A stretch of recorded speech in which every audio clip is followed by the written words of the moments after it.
hero we all deserve and depend on, less antagonistic, more kid-friendly Godzilla. So showing off that kind of side of things is very, very cool. But yeah, it's pretty hard to beat Protector of Life. This one is a fantastic card in a lot of decks right now. And then we've also got, here's your champion is going to walk away with obviously the top 32, 16, 8, top 4 finalists, and the champion Mechanical Legion. And then you're pretty much, contractually obligated to play a Mechanical Legion deck at the next event, right? Yeah, I mean, you have all the fancy ones. You have to, and you then, gotta get the full spread. Yeah. And I really, really want to shout out the deck box for Top Cut. I was hoping this was like a prize wall thing that, like, see if there was some way to get some tickets for it and walk away with it, because these Cityscape deck boxes look amazing, and the idea of trying to get one of each at all the regionals this year. Oh, and I didn't think of that. Yeah, have like all 4 together. Just sounds like an amazing like set piece in your room or your mantle, wherever you keep your trophies. Essentially, it's a true souvenir. It's a true souvenir. You went to Chicago for the regional 2026, and you now have a souvenir that says that. And of course, if you are the king of the regional, you're going to get that King Ghidorah regional champion. Mad, what better character to represent being the champion? But I gotta say, the number one prize has to be the backup partner. 100%. We gotta, dancing around it, because I really like the deck box, but there is nothing better than immortalizing yourself on a card in our game for the rest of time. This backup will exist with your likeness on it, and you'll be a part of UniVersus history. And I can't imagine a better prize. And with it being a backup, a lot of them are infinity symbol, so your friends can just play yourself in any of the decks they're playing. You got a friend playing their Godzilla deck or their Attack on Titan decks or Critical Role decks, and you can just show up in their stage, just appear there. Maybe more exciting is thinking about all the different possible things you can do with the art, right? Because it will have your name on it, but for example, if you are wanting to include some friends, right? A lot of times people like to include, like, if you look back at Badger Club, right? There's an extra member on that card because people got to have the shout out. A lot of times for teams assets, there's, the 3 people who won the team, and then there's always a 4th character just kind of lingering on there in some respect, even if it's cropped off the edge or something like that. And so I like to think of, if you wanted to be the Marleyan soldiers together. Oh, yeah, get your buddies. Yeah. Maybe you guys are the rank of Titans because you're the Titans of the game. Get your friends involved. And maybe, you're just a little stinker, so you're going to pick Lil Mister because you're just, that annoying little fey creature. So there's a lot of expression. I think a lot of people aren't necessarily going to be picking, like, what's the best backup that everyone's going to play. Yeah. But they're going to pick, like, a fun one that their friends might, think is a accurate representation of them. Yes. And then the Jaeger's followers, I know people have been talking about, in the same vein of the Marleyan one. You can play 10 of those cards. Right. So, yeah, that's true too. That's the real meta pick, is you got to get 10 of my card now to put them in your deck. So lots of really, really cool options.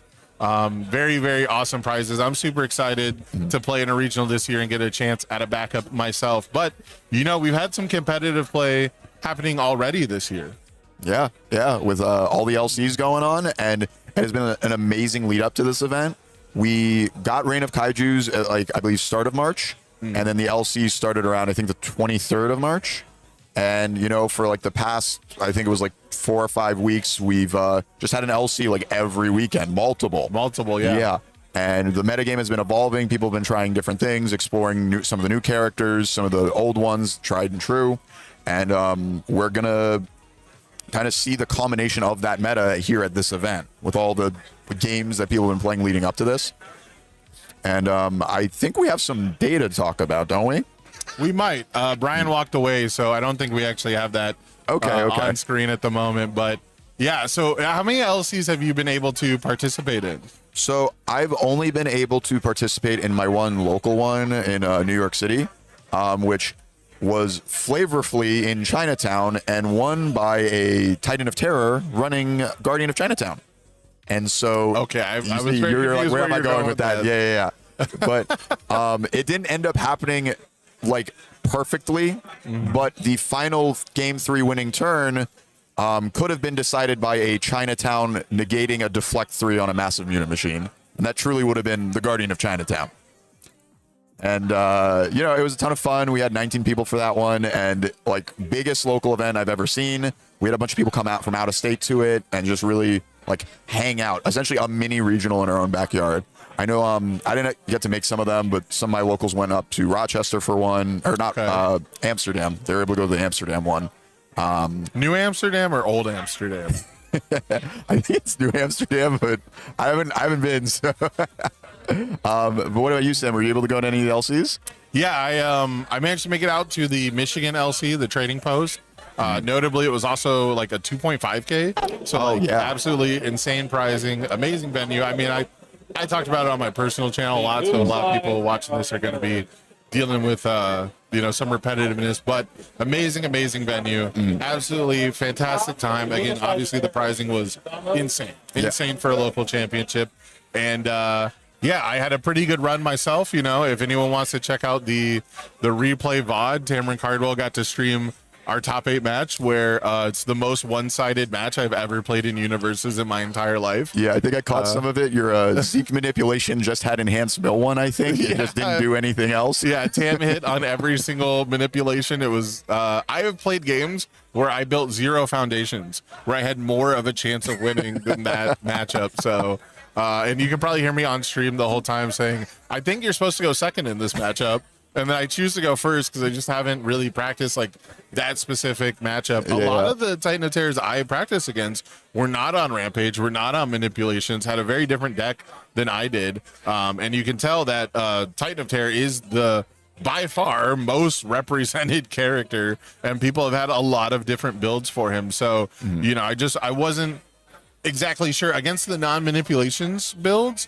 The going first versus going second seemed pretty even, but I definitely felt good going second. But specifically, if you're both on manipulations, I'm pretty sure you're meant to go second. And I'll be very interested to see how many Titan of Terrors we have in this regional, and how many get into a mirror match, and how many have that experience that I had where they choose to go second, because we've not really had that be the optimal choice ever in UFS, as far as I can tell, unless you were playing like a retro meme deck where you have to attack as your first card of the game and have your character ready and hope that your opponent is asleep and that they didn't set their alarm clock and they drew nothing. Mercury's in retrograde. Everything has to come together. In their eyes. Yes, their mom is calling and they got to leave right now. But other than very specific one shot turn one decks, going second is not something that we typically see. One thing I was very surprised about, though, is Anguirus. Anguirus is super popular at these local championships. So if anyone's just listening, we have the graphic up of all of the local championship players. Yes, all 643 of them. Wow. And basically the most represented decks from this past LC season. And so obviously Titan of Terror's talk of the town. Anguirus really started off well. I think there was a lot of people playing him early. Get a lot of tokens. Get a lot of them power tokens. That feels really good. Yes, and broadly speaking, I think like the top, most of the top 10 here is going to be new Reign of Kaiju characters.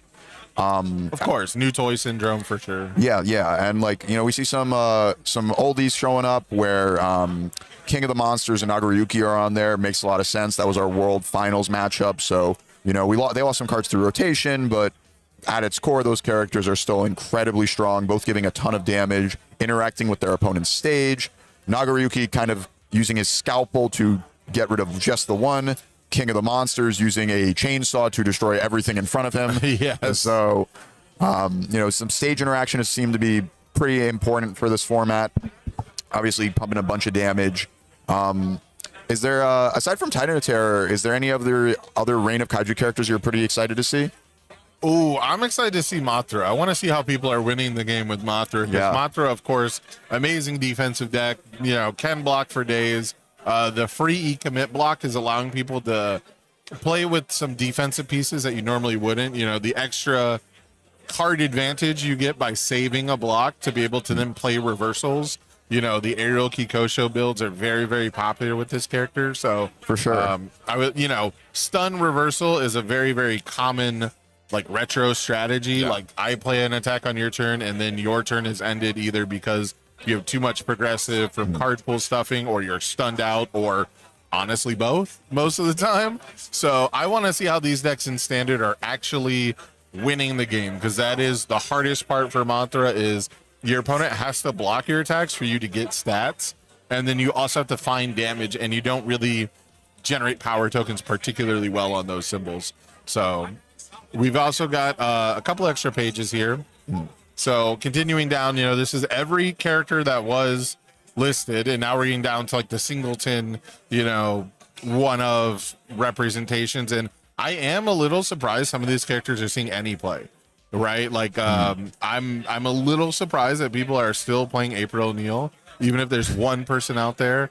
What of the one-ofs are you surprised that someone like actually went out of their way to pick up this character in the year 2026 and put together a deck at their local championship? Well, so, at the end of the day, we're still just playing a game. So I could totally understand some of these characters as like, I really like this character either from the show or just how they play. So that even if they feel like maybe their matchup's not as good, they're still just going to play what they want to do, play through. I mean, I'm looking over here at some of the one-ofs, and it's interesting because we have some influence on this in that I see Shishi Wakamaru over there, and that actually was one of my friends at the LC that I was at. I handed him a Shishi deck that I think is really awesome. You're playing fully charged blasts for free, and you're double jumbo fist picking them up. Yeah, you like the deck, sure. I do. He told me it was fun, but some of the other stuff. Is it your fault? We've also got a Kanoko Komori, the mushroom girl. No, that is not mine. But I know there's some dedicated fans of her. There's people with like mushroom tokens running around to like put on stages. I don't think somebody is still playing Porco even after the teaming with the Attack Titan ban and Barrier Shield rotated. That takes guts.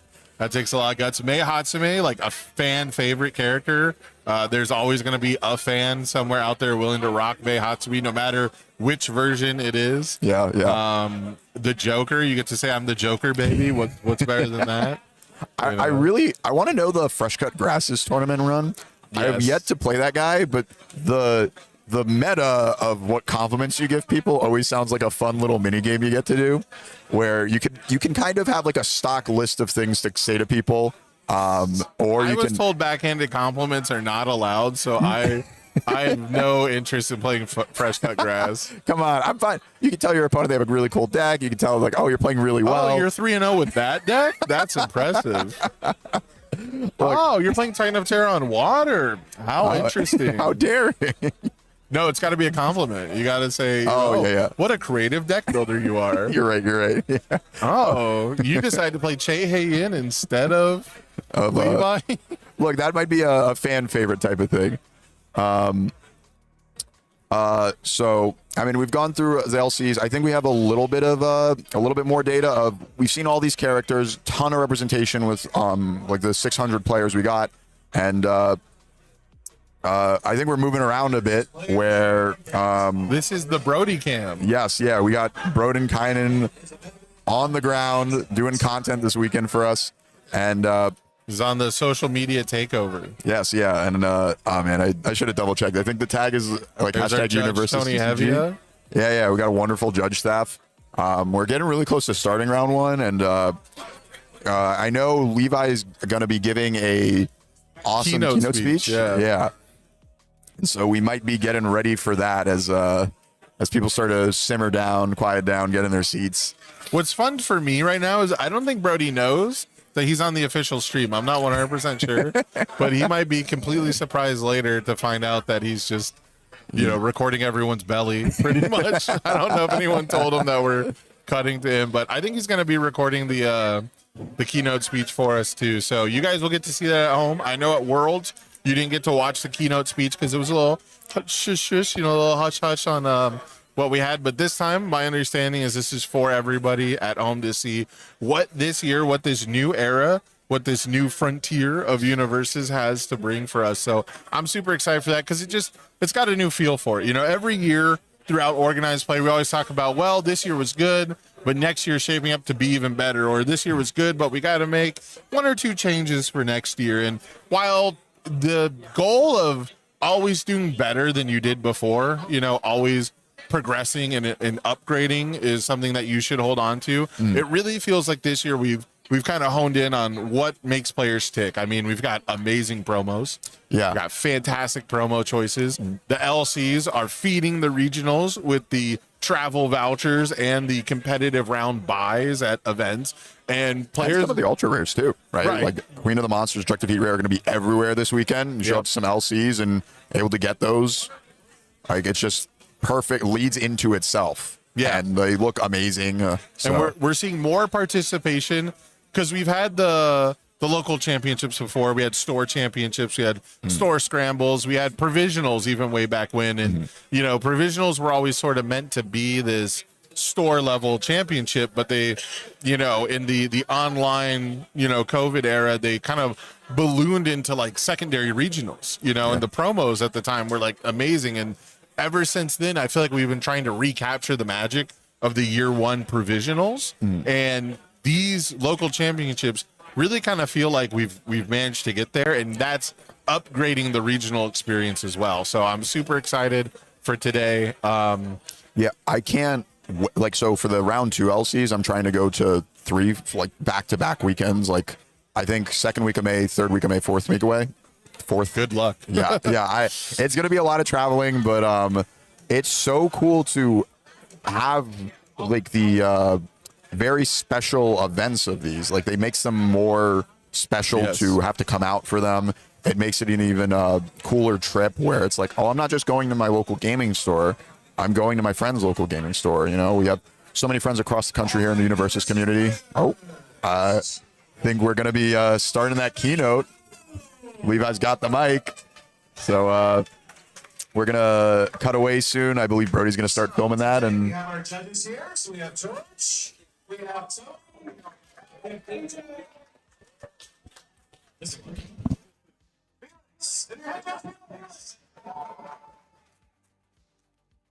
So just a reminder, if you have any questions, rulings, uncertainties, just raise your hand and say, John.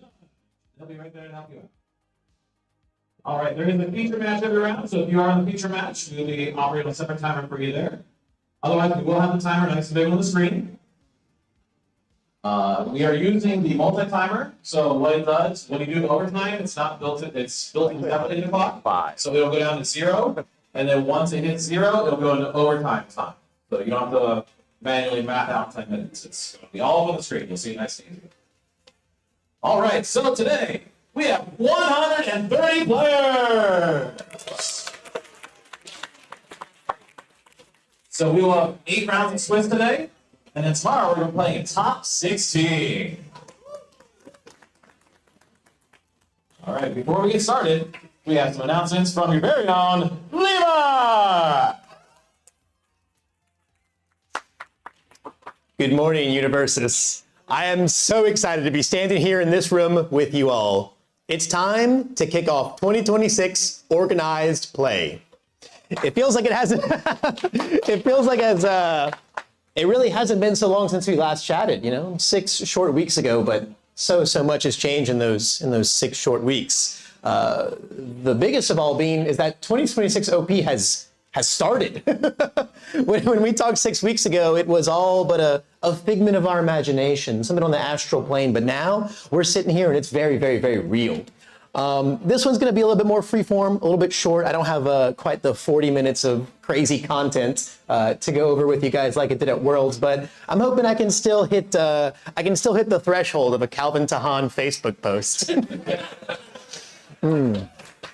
So how is 2026 OP going so far?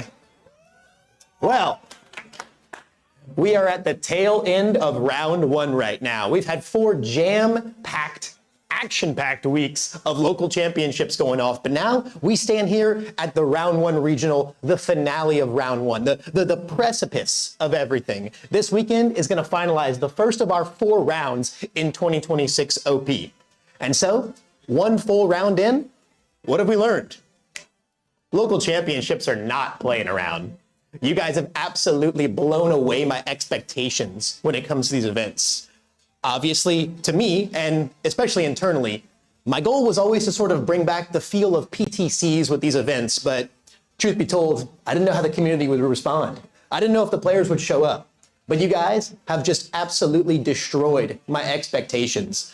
I have just been truly overwhelmed by how much momentum we have seen at the local game store level with this new local championship structure. And while there's been some growing pains, we've learned a lot so far. I have just been overjoyed to see so many stores packing 16 plus players at their locals. That's crazy. Something that at UVS Games that we've never really done is stress test the local game store. Litmus test you guys. See how many people we could really get jamming games in their main domain. The local game store is the dojo, the center of organized play. And I'm really happy to be focusing on it more this season.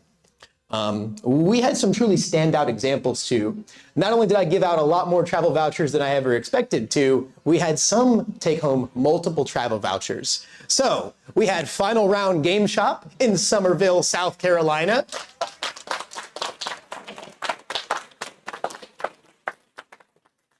Next up in our 32-person plus crowd, Counterspell Games in Jacksonville, Florida.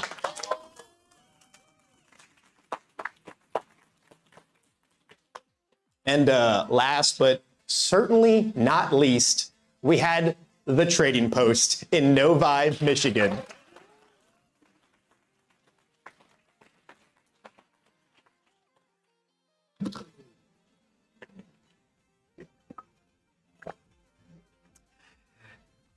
For everyone who attended these LCs, you know that these were absolute paragons of both competitive play and amazing local hometown sportsmanship. And I'm very excited to announce that all three of these locations will be receiving 2 local championships in both round 3 and round 4.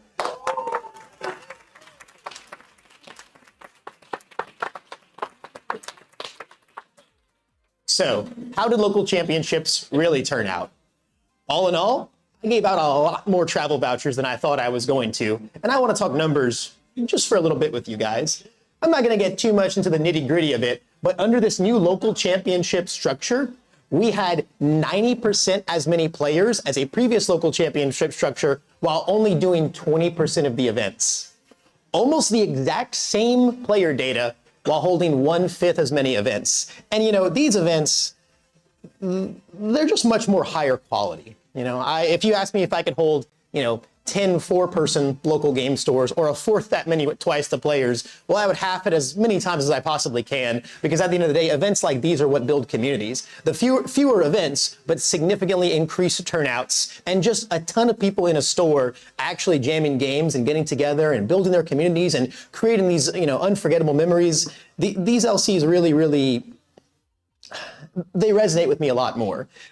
In the previous local championship structure, our average players per LC was about 5.4. In the new situation, we've increased that average to 17.3 players per LC.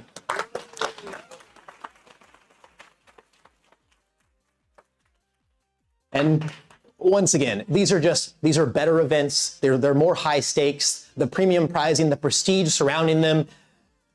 It was always my goal to treat these events with a lot of prestige, and it's just really great that the players are responding the exact same way. So thank you guys. Thank y'all so freaking much.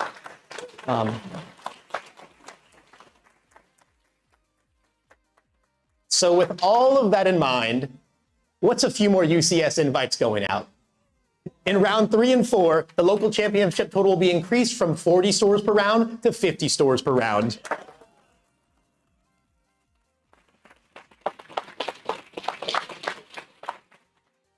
Hopefully, this is going to help me maintain an impressive store roster while also bringing some promising new stores into the mix, and of course, doubling down on those stores and those areas that are really showing up and really showing out.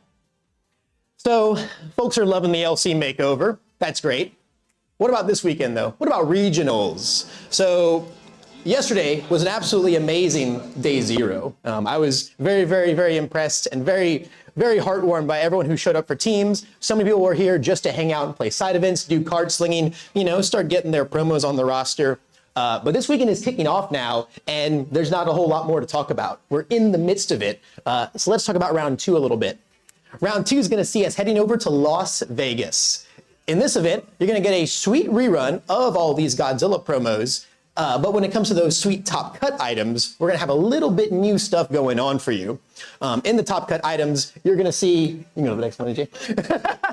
In the top cut items, you're gonna see the same thing you're seeing before, but our deck boxes and sleeves are, of course, going to switch over to some new Las Vegas style event iconography. And these are going to cycle out each regional depending on what city you're playing in and, of course, what round you're playing in.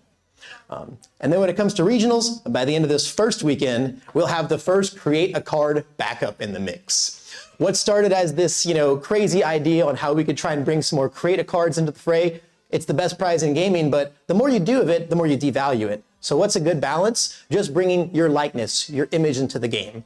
Worlds is still the only way you're going to be able to get to sit down and design your own mechanically unique character card. But at these regionals, it's going to be how you get your face on cardboard one way or another. But the main event is just the beginning. Round 2 has a crazy action-packed side event schedule, and you're going to see everything that you know and love in round 1. And of course, we've got one extra little bit of surprise in there with the return of the cube. The Nick Reagan. Yes. The Nick Reagan Cube draft is going to be returning. And that's not all. You're going to see all your fan favorite specialty formats, such as Teams is going to be making its grand return. Once again, every single regional this year, you're going to be able to join your 2 best friends and compete for a set of these sweet, sweet champion belts. And you're going to see retro 1Ks at every single event as well. I'm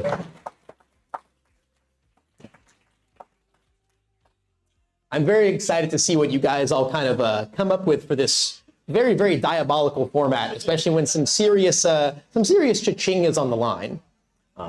So we've got a ton of side events. Side events are for prize wall tickets. Prize wall tickets are for the prize wall. So what's going to be on the prize wall? Let's get to what you've all been really waiting for. And that's Rebel Frontier, baby.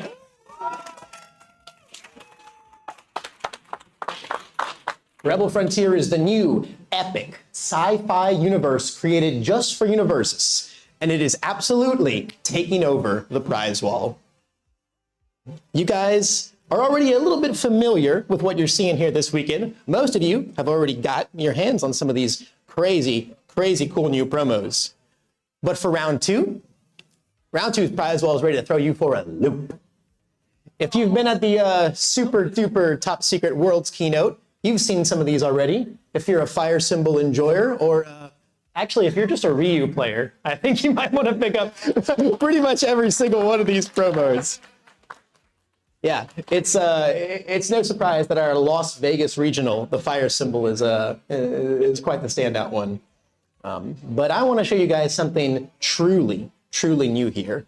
So we're going to jump the gun just a little bit and check out some of round 3's promos. Round 3 is going to be, round 3 is going to return us to Dallas and return us to our printed speed and damage with a little moment of normalcy inside this sweet, sweet promo pack.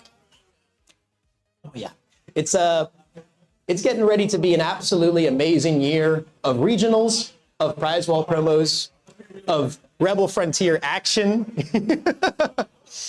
Yeah, I'm excited. I'm really excited for you guys to get your hands on the rest of these promos. But there's one more thing, guys. We're going to jump the gun just a little bit more, and I want to talk about round 4 a bit. Now, previously, round 4 was set to play host to Fairy Tale promos. However, a couple things have shifted around internally, and in order to accommodate for that and to respect the love and amazing response you guys have shown to Rebel Frontier so far, I'm excited to announce that round 4 of 2026 organized play will be completely Rebel Frontier. I'm talking store scrambles, I'm talking local championships, I'm talking regional prize wall, participation, top cuts. Every single promo card in round 4 will be Rebel Frontier. And for my Fairy Tale fans, don't worry. Those are just shifting over into round 1 of 2027. But,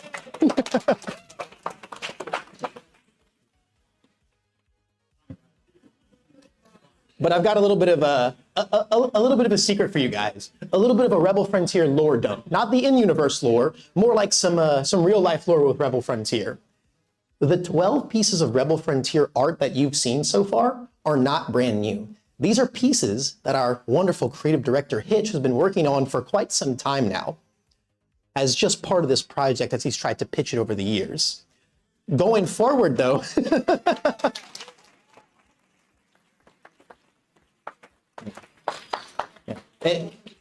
no doubt these cards look absolutely amazing. The 12 Rebel Frontier promos that you've seen so far, just breathtaking. Amazing line work, vibrant colors, exciting characters. But from round 4 onwards, and for the rest of UniVersus time, Rebel Frontier is going to look a lot different. So I want to show you guys just a little bit of a sneak peek at 2 of the round 4 Rebel Frontier art pieces so that you can really see what I'm talking about. Welcome, guys, to the new slickness of Rebel Frontier.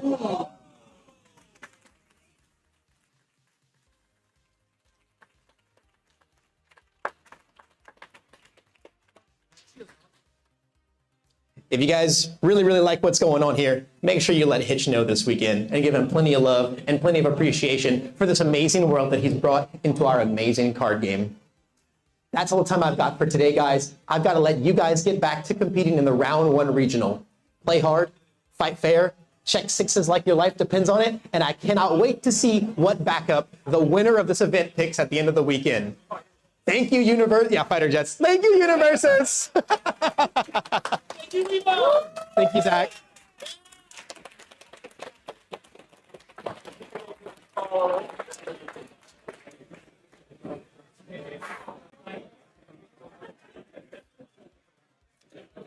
Man, those cards look so crazy, dude. Those cards look so...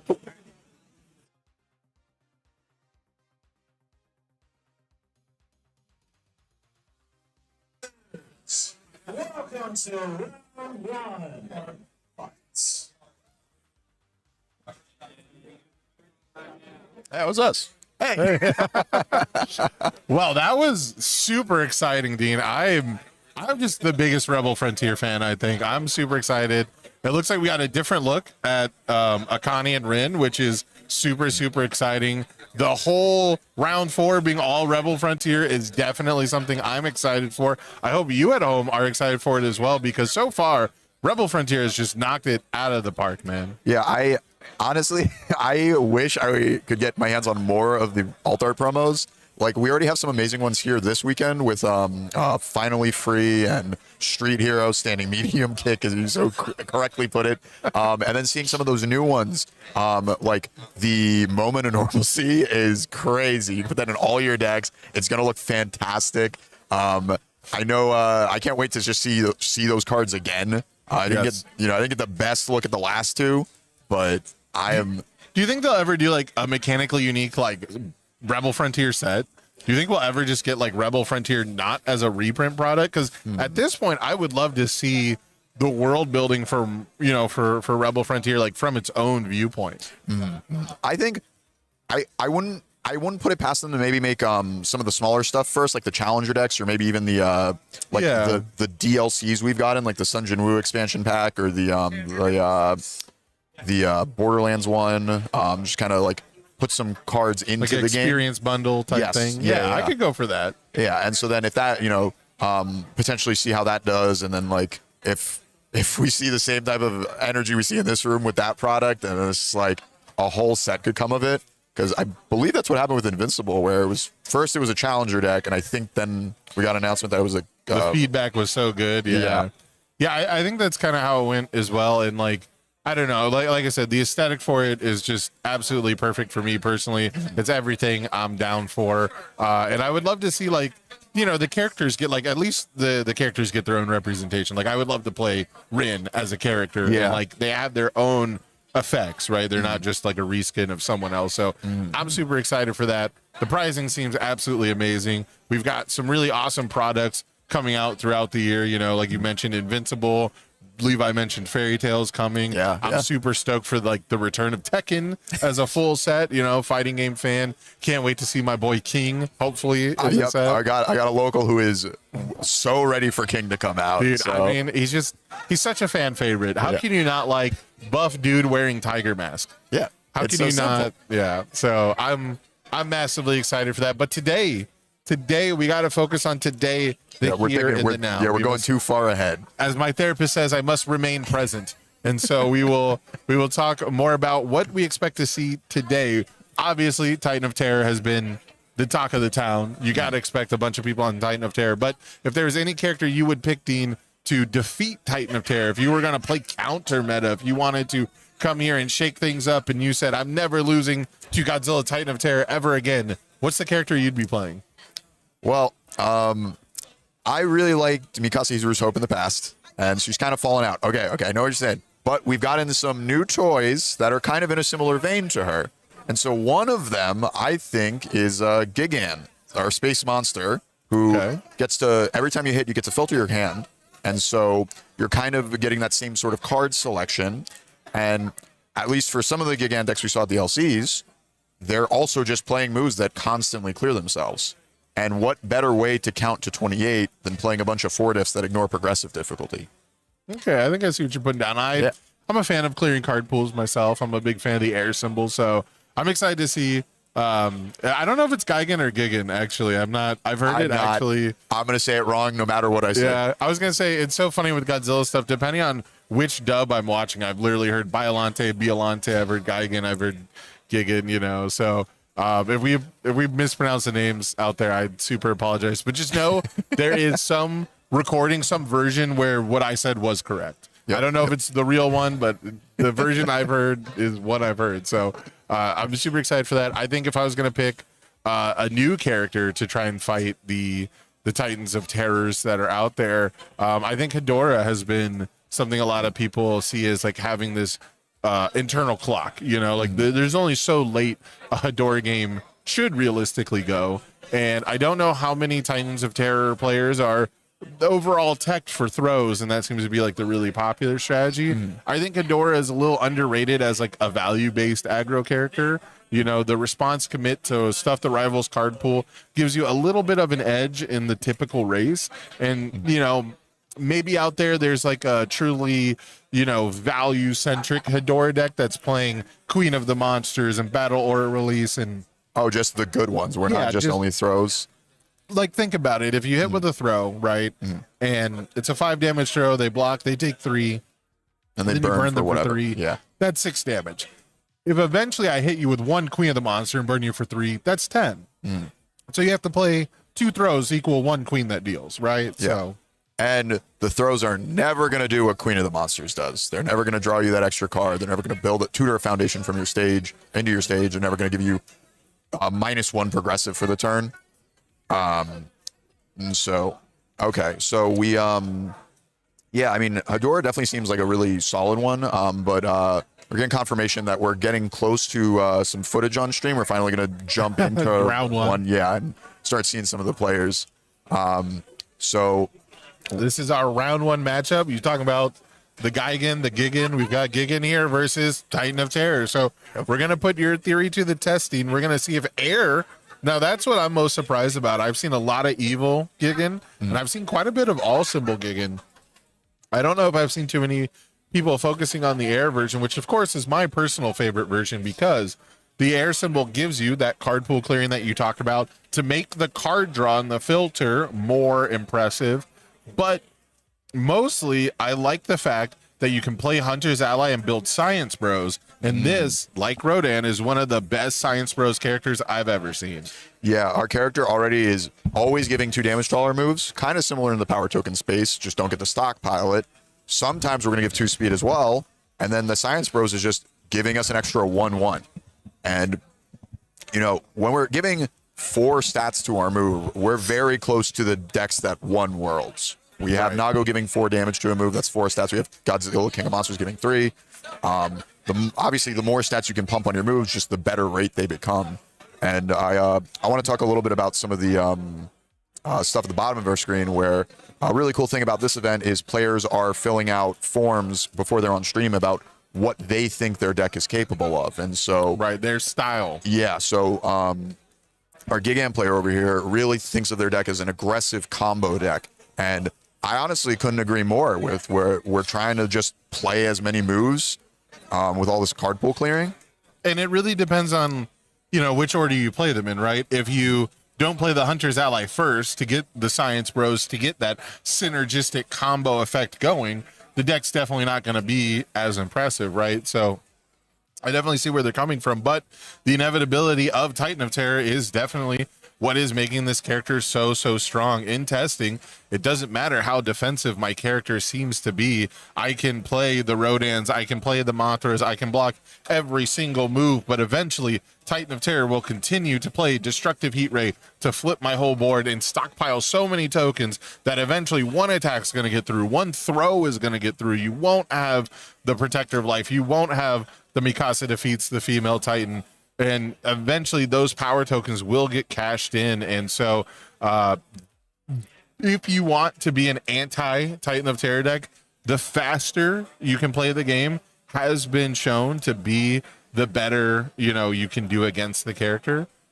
We see City Rampage still in the deck for this Titan of Terror, so not warded off by the momentum cost needed now with the new errata to City Rampage. One thing I'll say here is we've got a couple of important foundations in this metagame out first, but I don't know how important they'll be in this matchup. Warden's Protection protects your foundations from being flipped. I don't know how much Gigan's going to try to do that. And then Armor-Clad Faith is here, which is really strong against keyword abilities like Shift and Throw and Stun. I don't know how much Gigan's going to be doing that, but you know what I know is an amazing value piece is Genghis Frog on a 5, raw checking it, and we get to respond and get a power token. That means I don't think we're going to see too many attacks this turn, but Tyler's got to decide which cards he wants to build out and which cards he wants to hold on to, because if you play your whole hand and you don't block a single time against Gigan, that's all the filter. Yeah, that's all the filter available to him. They're going to get to see as many as attacks as they draw. They're going to get to keep seeing more and more cards for it. And so the variance of our game where I think this is the first time a Titan of Terror has not played a single attack on turn 2. Okay, I'm probably speaking too soon, by the way. My bad. I mean, if there was a 5 diff foundation or backup to play here, that would be pretty good. But we're gonna play a Hunter's Ally. Don't know how many Hunters targets, how many ally targets we saw. Normally, Genghis Frog is what you're looking for.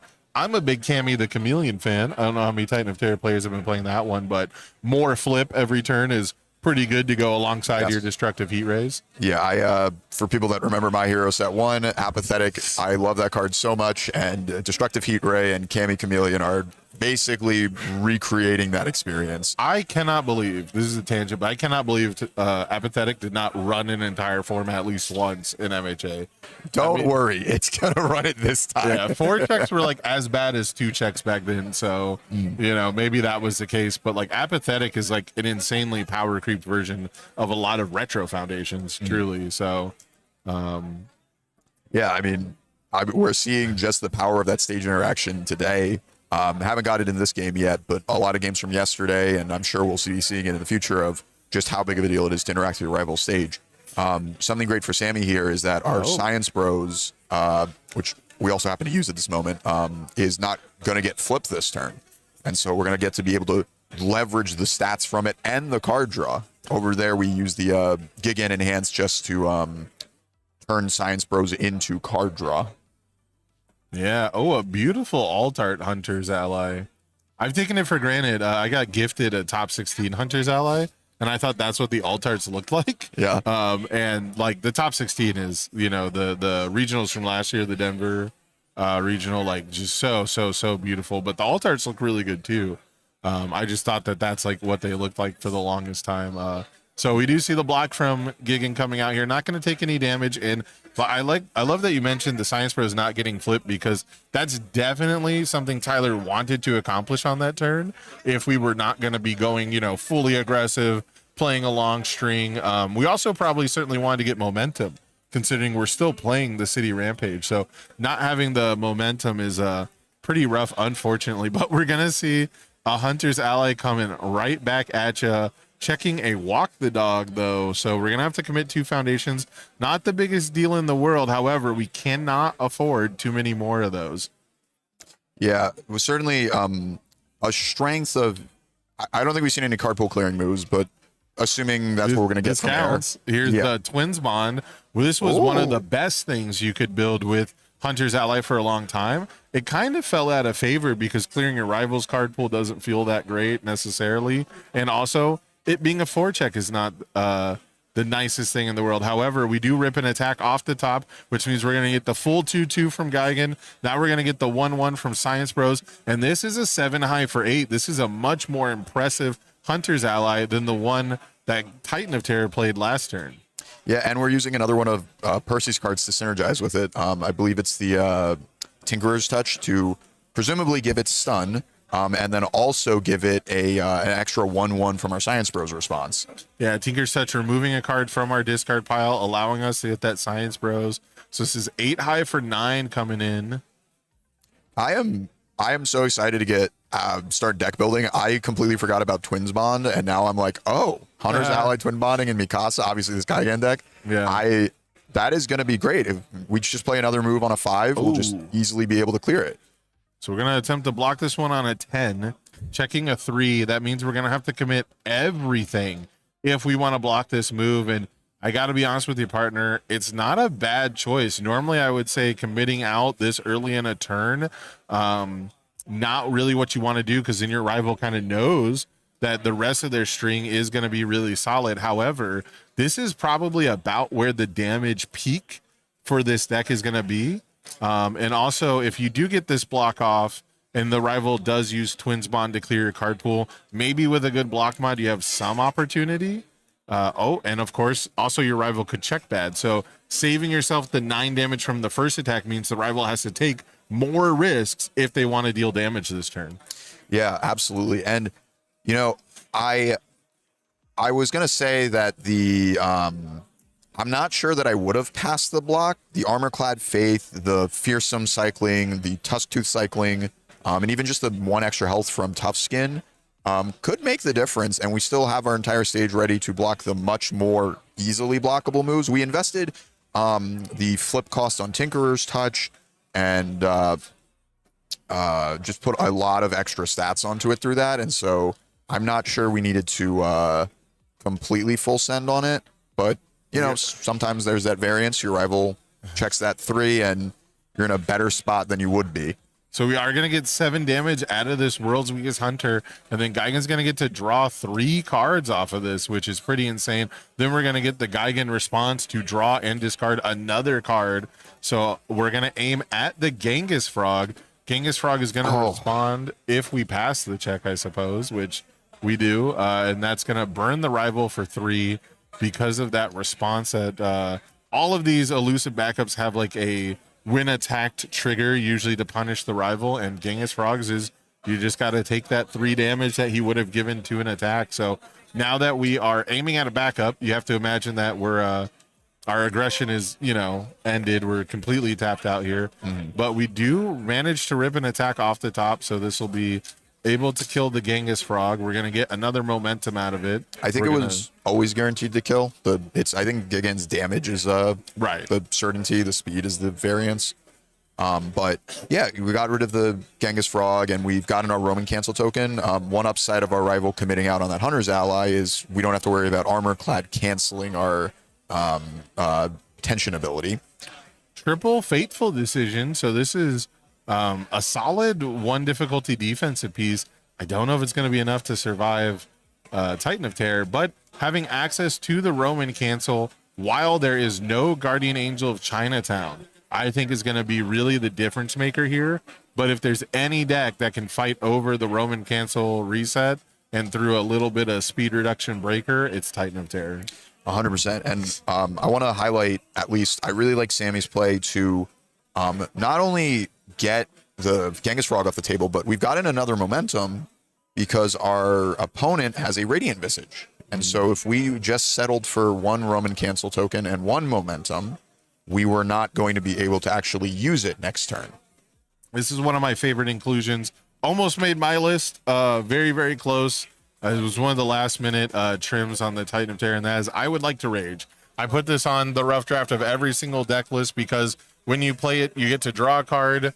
When you form with it, you get to draw a card, but the first one that you play every turn doesn't count towards progressive, so it feels like just a free form, a free just card. a cantrip, just cycle through our deck a little bit faster. And now we're seeing the reason why you don't see very many people attack Genghis Frog is because Hunter's Ally is just gonna summon it right back, and you burnt the 3 health, and for what?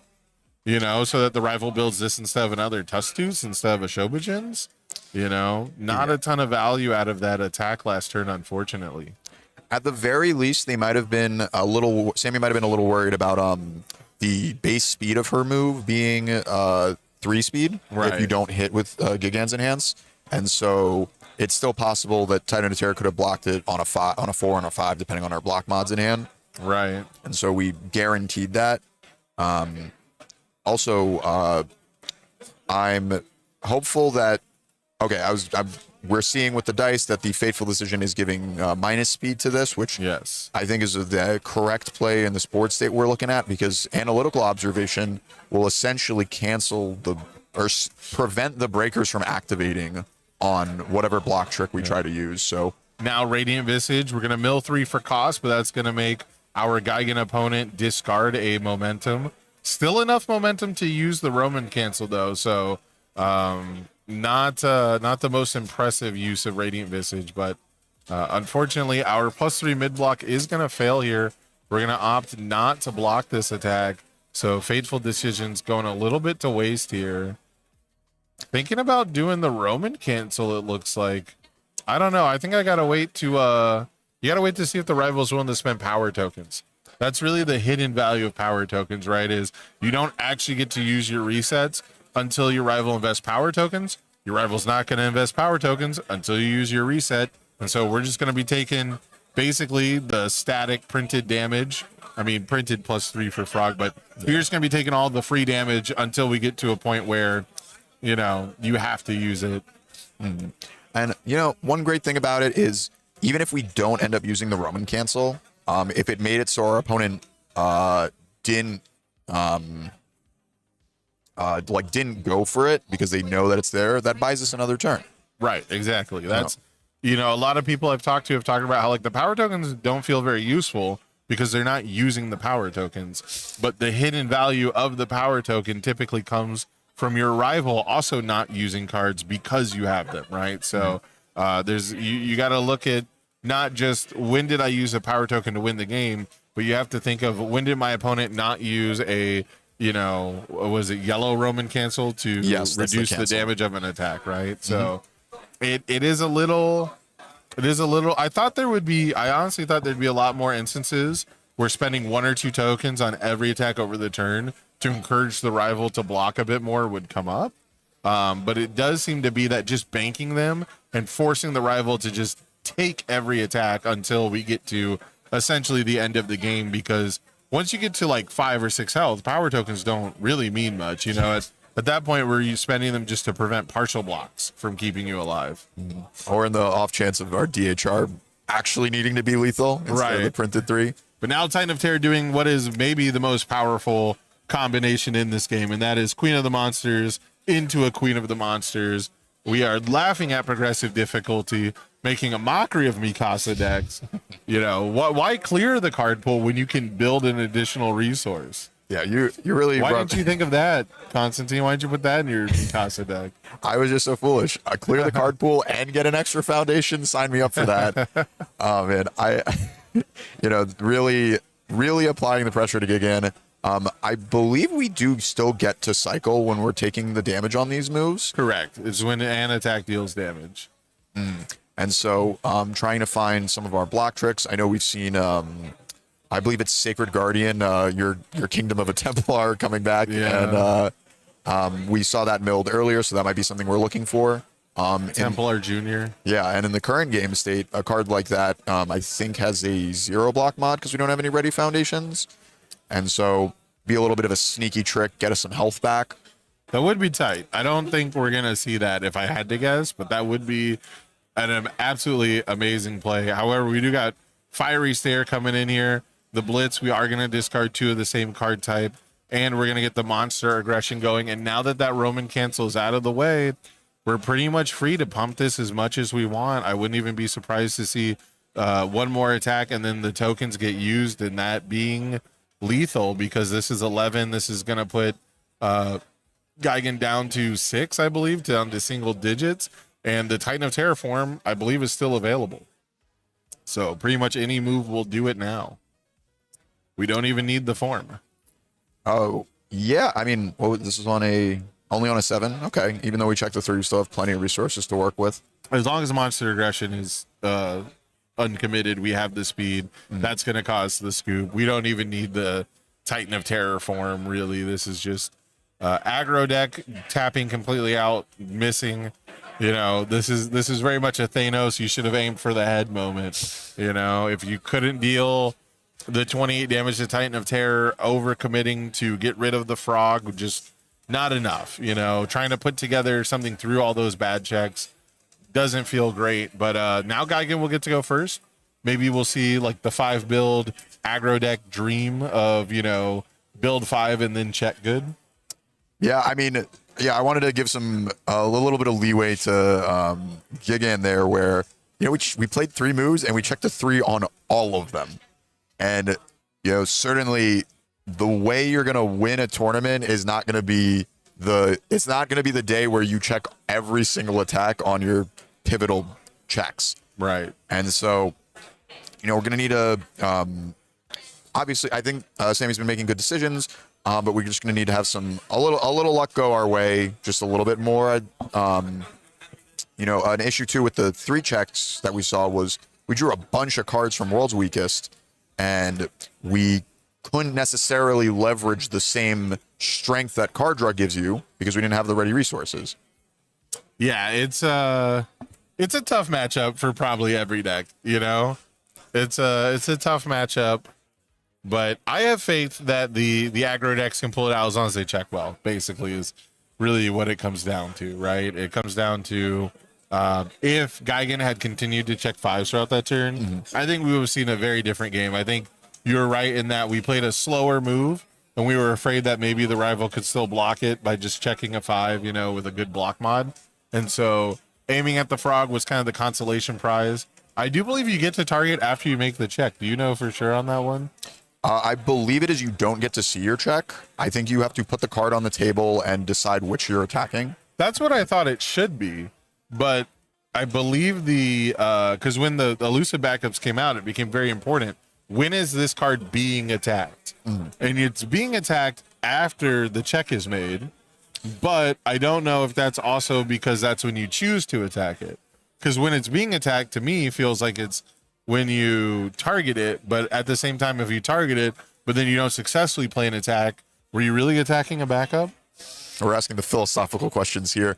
I'm asking the rules question. I'm only a level 1 judge, all right? There is, if I was smart, I would have scheduled my level 2 judge during this event test here. Yeah, you can go to a regional now, and you can get upgraded from a level 1 to a level 2 judge by doing the test. They've got seminars, I believe, that's going to be happening either later today or sometime tomorrow. I know that the round 3 judge guys have talked about how they're going to be doing like a sit down seminar sort of thing where you can ask questions, get advice, share some common practices, you know, judge resources that our game has sorely needed for a while, truth be told. You know, I have felt like at least that we really needed judges to come together and really go over like, this is a very common infraction. This is how we want to resolve it. And more importantly, why we need to keep track of things the way that we do. One of the biggest things with judging, I think, is keeping track of infractions throughout an event, because sometimes players make a mistake. But if players keep making the same mistake over and over and over again, at some point, you know, you got to crack down on that, whether it's malicious or not. So we do got our game 2 coming up here. The mulligans are done. Looks like there wasn't too much going on with the sideboards. I did. I want to give a shout out to both MetaVersus, because we have the logo from the Kalidas, right? Who does the Is that how you say it? I always said Calidus. Calidus. I don't know. I'm saying Gigan wrong, so I Gigan, can't say Gigan, anything. yeah. I can't say any of these names right. But I was looking up some of the results from both these players, and did you know Tyler over here won an LC this season? I think I did actually know that, yeah. Okay. I did not. Did he win and so- playing Titan of Terror? He did. The name yes, seemed familiar, yes. yeah. Yeah. So certainly familiar with this character. Wrote it to success locally. Maybe even used the travel voucher for this one. Yeah. But And of course, Sammy won in LC2 is what you're going to tell me? so actually no, but they've been on Gigan a lot already. Gigan? Yep. One day I'll say it. I said it right one time, so that's got to count for something. But I know Sammy has been playing this game for a while. I got to meet her and her brothers at Buffalo this past regional season, and I know they. It sounds like It's they always. happening, Dean. Yeah.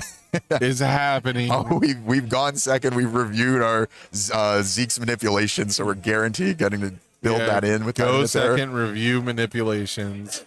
There's very few plays stronger than that, I feel like, in this game, especially at least for specifically going second. But we now have 3 progressive. Are we going to risk playing another card on a 3? Makes sense. Okay, guaranteed.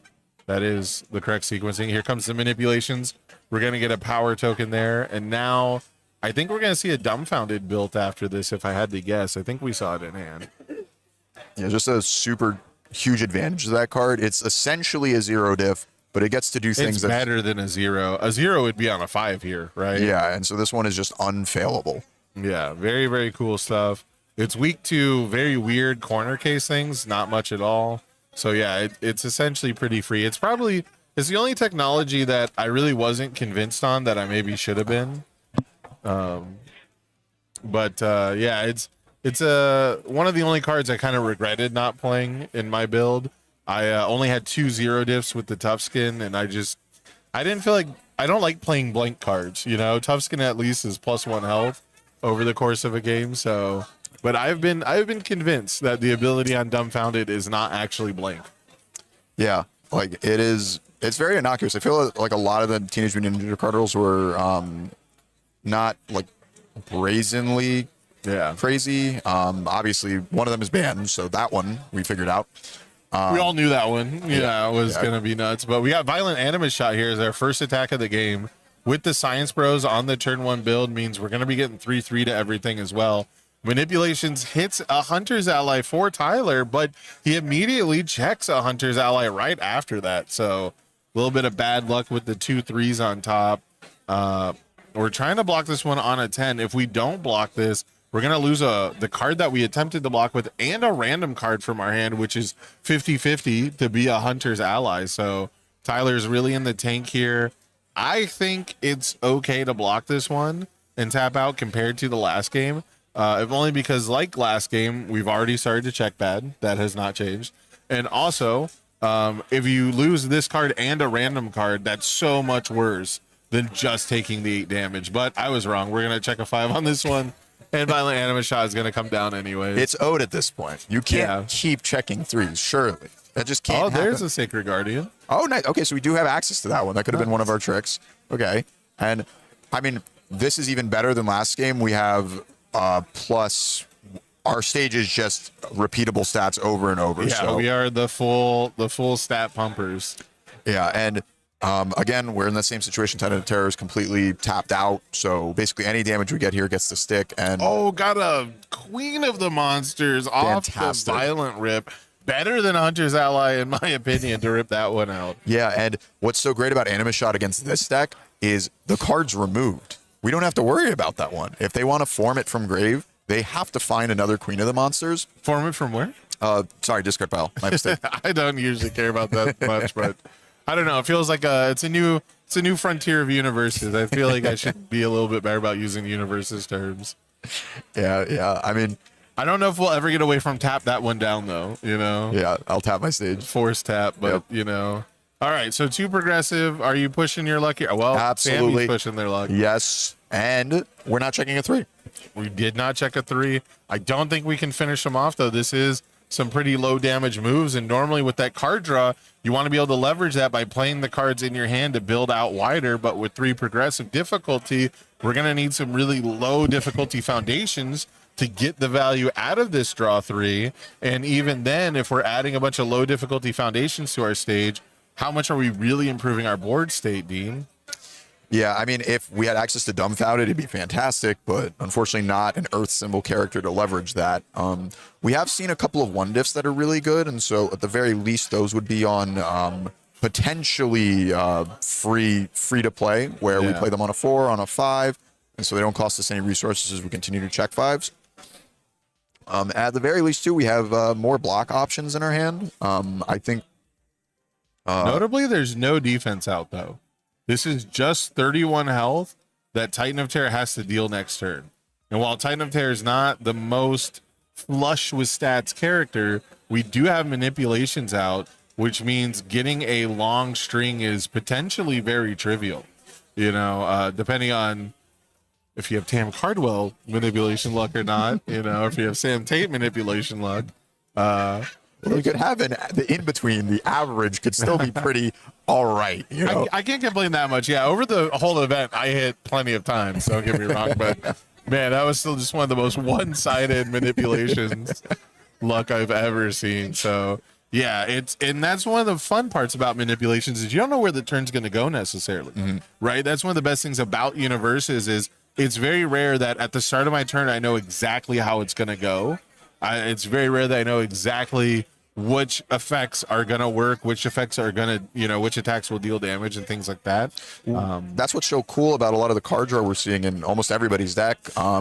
We have obviously Zeke's manipulations as a means of random card advantage, but it's also fueling our graveyard for our ally synergy with Hunter's Ally. This Titan of Terror, the Ocean Buddies here from Hunter's Ally. This is something I wanted to build around a lot with Titan of Terror, but really didn't find anything that, you know, spoke to me, I guess you could say. I'm really curious what the target will be, if there's anything we want to add to our own card pool, or if it's just strictly a defensive card pool clock piece. Because, you know, I would like to Rage only doesn't count towards progressive if you play it. So you can't just stuff it. Well, I guess you can stuff it into your card pool and then remove it. Yeah. Right? You can do the enhance to remove it. So that's kind of like a free card pool stuff against the rival, but you also have to be afraid of what they can add. Yes, but sometimes in the games that I've played, I found that some of these decks actually just don't have anything good to shove in with Ocean Buddies.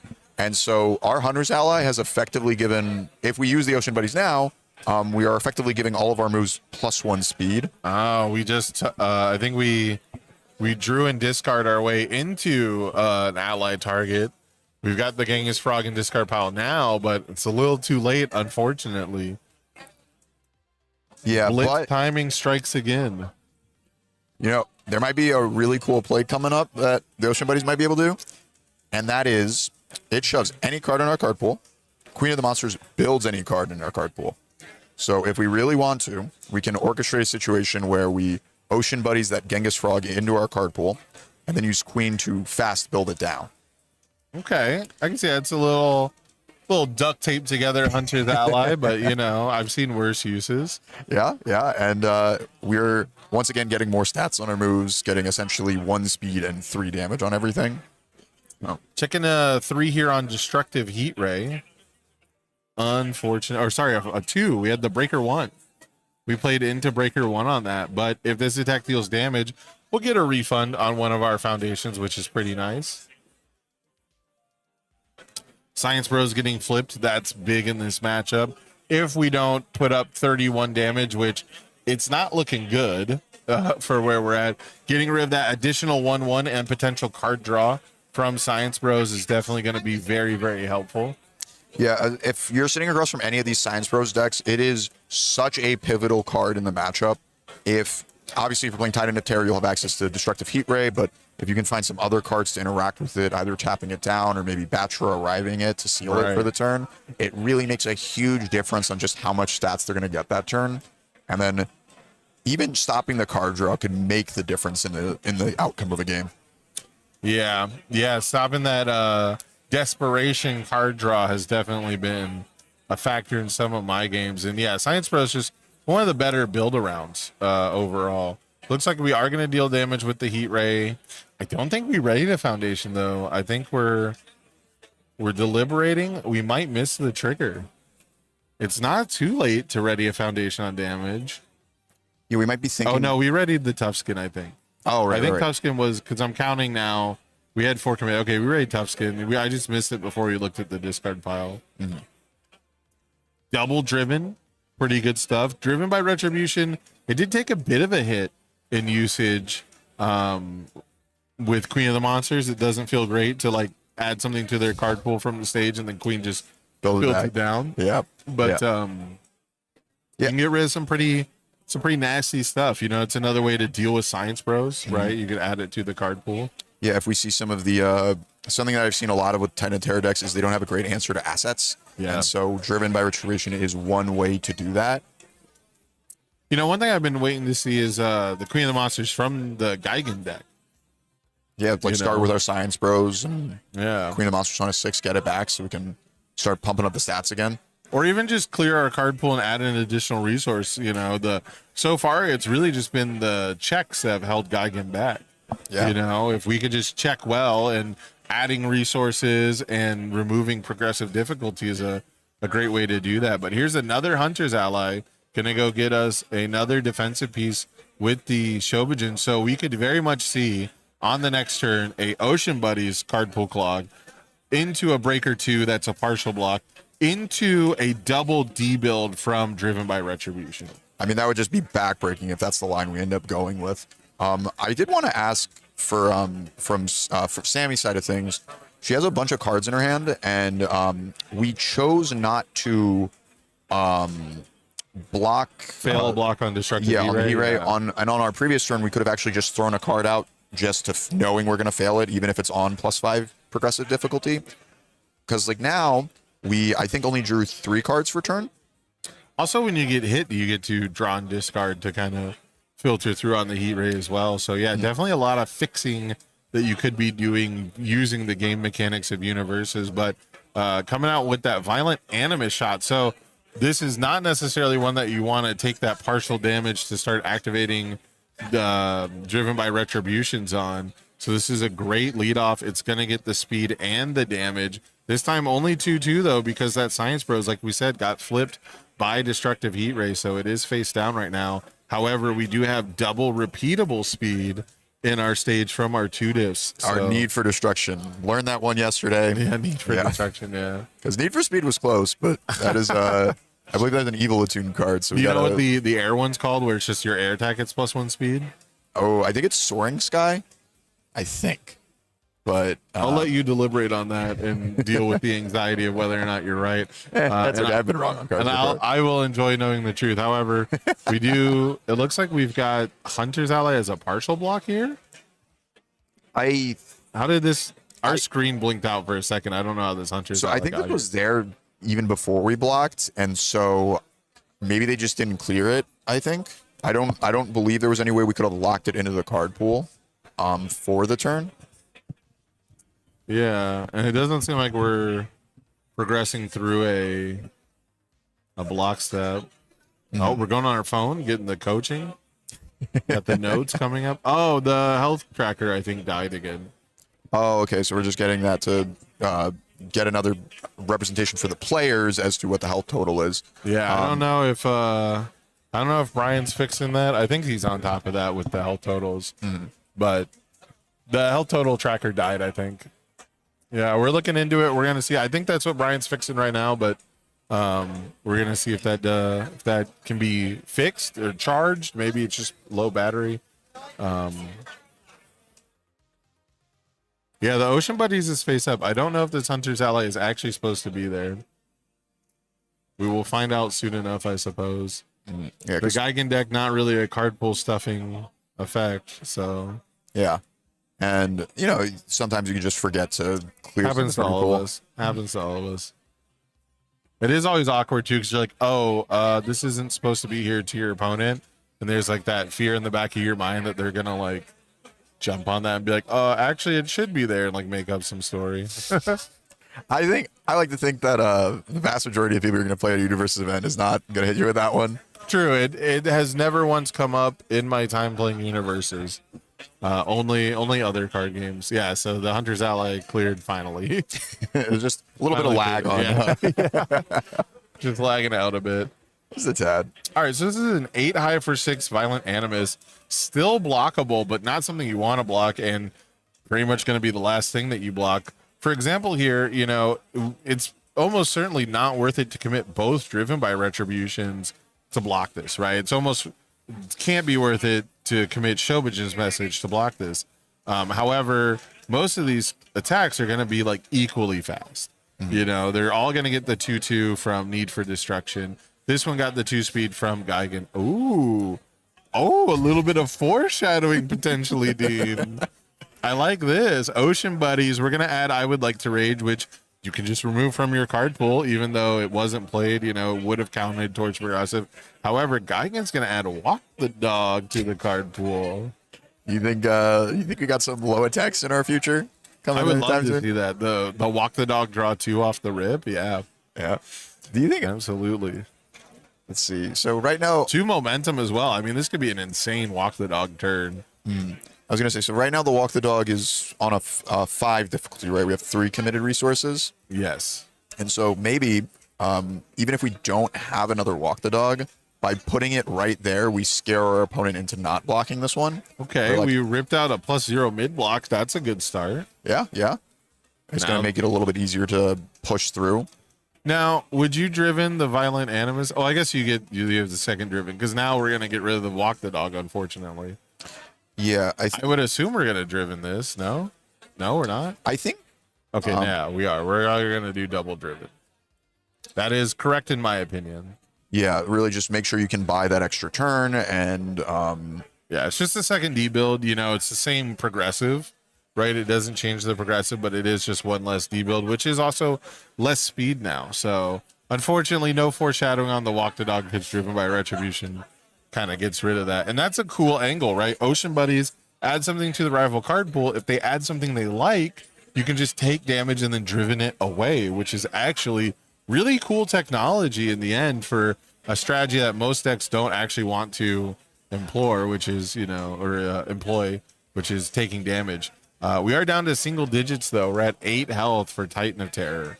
yeah. And what was really great about we're sad that we lost some of our resources to the Driven by Retributions, but now it's a little bit harder for our rival to block. They've debuilt 2 ready resources, and we got to draw an extra card off Gigan because at the start of this turn, TOT was at 14. And so we're below that threshold where Gigan starts to just raw draw cards on every move. Yeah, and here we have focused prism beams. Unfortunately, we whiffed on getting speed pumps because we didn't hit with Gigan, and both of our speed pumps got ripped out of our stage. Now we're seeing the partial block with Fiery Stare and the Breaker 2 from Shobagens.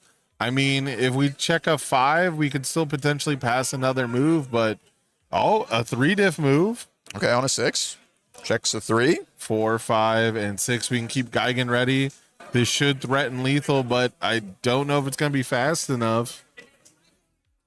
Yeah, I think it's only printed 3 speed. So, Ooh, but the blitz on this is to add a card from our momentum to the top of our deck, which means Gigan's going to hit. okay, that's pretty sweet. I believe, is this one Sickle Clash, I think? Yes. Okay, yeah. Definitely the sickle attack from Axel. Sickle Flash. Sickle Flash, okay. Yeah, so So now this is a 5 mid 5. Gonna force us to block with a destructive heat ray. Checks a 4. Commits all the way out. I think, We're gonna take 3 from this. are we going to respond with purple? We're gonna respond with Gigan on the damage. And then after the attack resolves, we can purple. No. Oh, unfortunate. Well, we would not have drawn an attack off the top, so it ended Okay. up being okay. Well, I was hoping for a situation where we've all been there before. Draw the attack we need on a 5. That's all you need. Kill him. It's okay, Dean. I've learned a new secret about Gigan.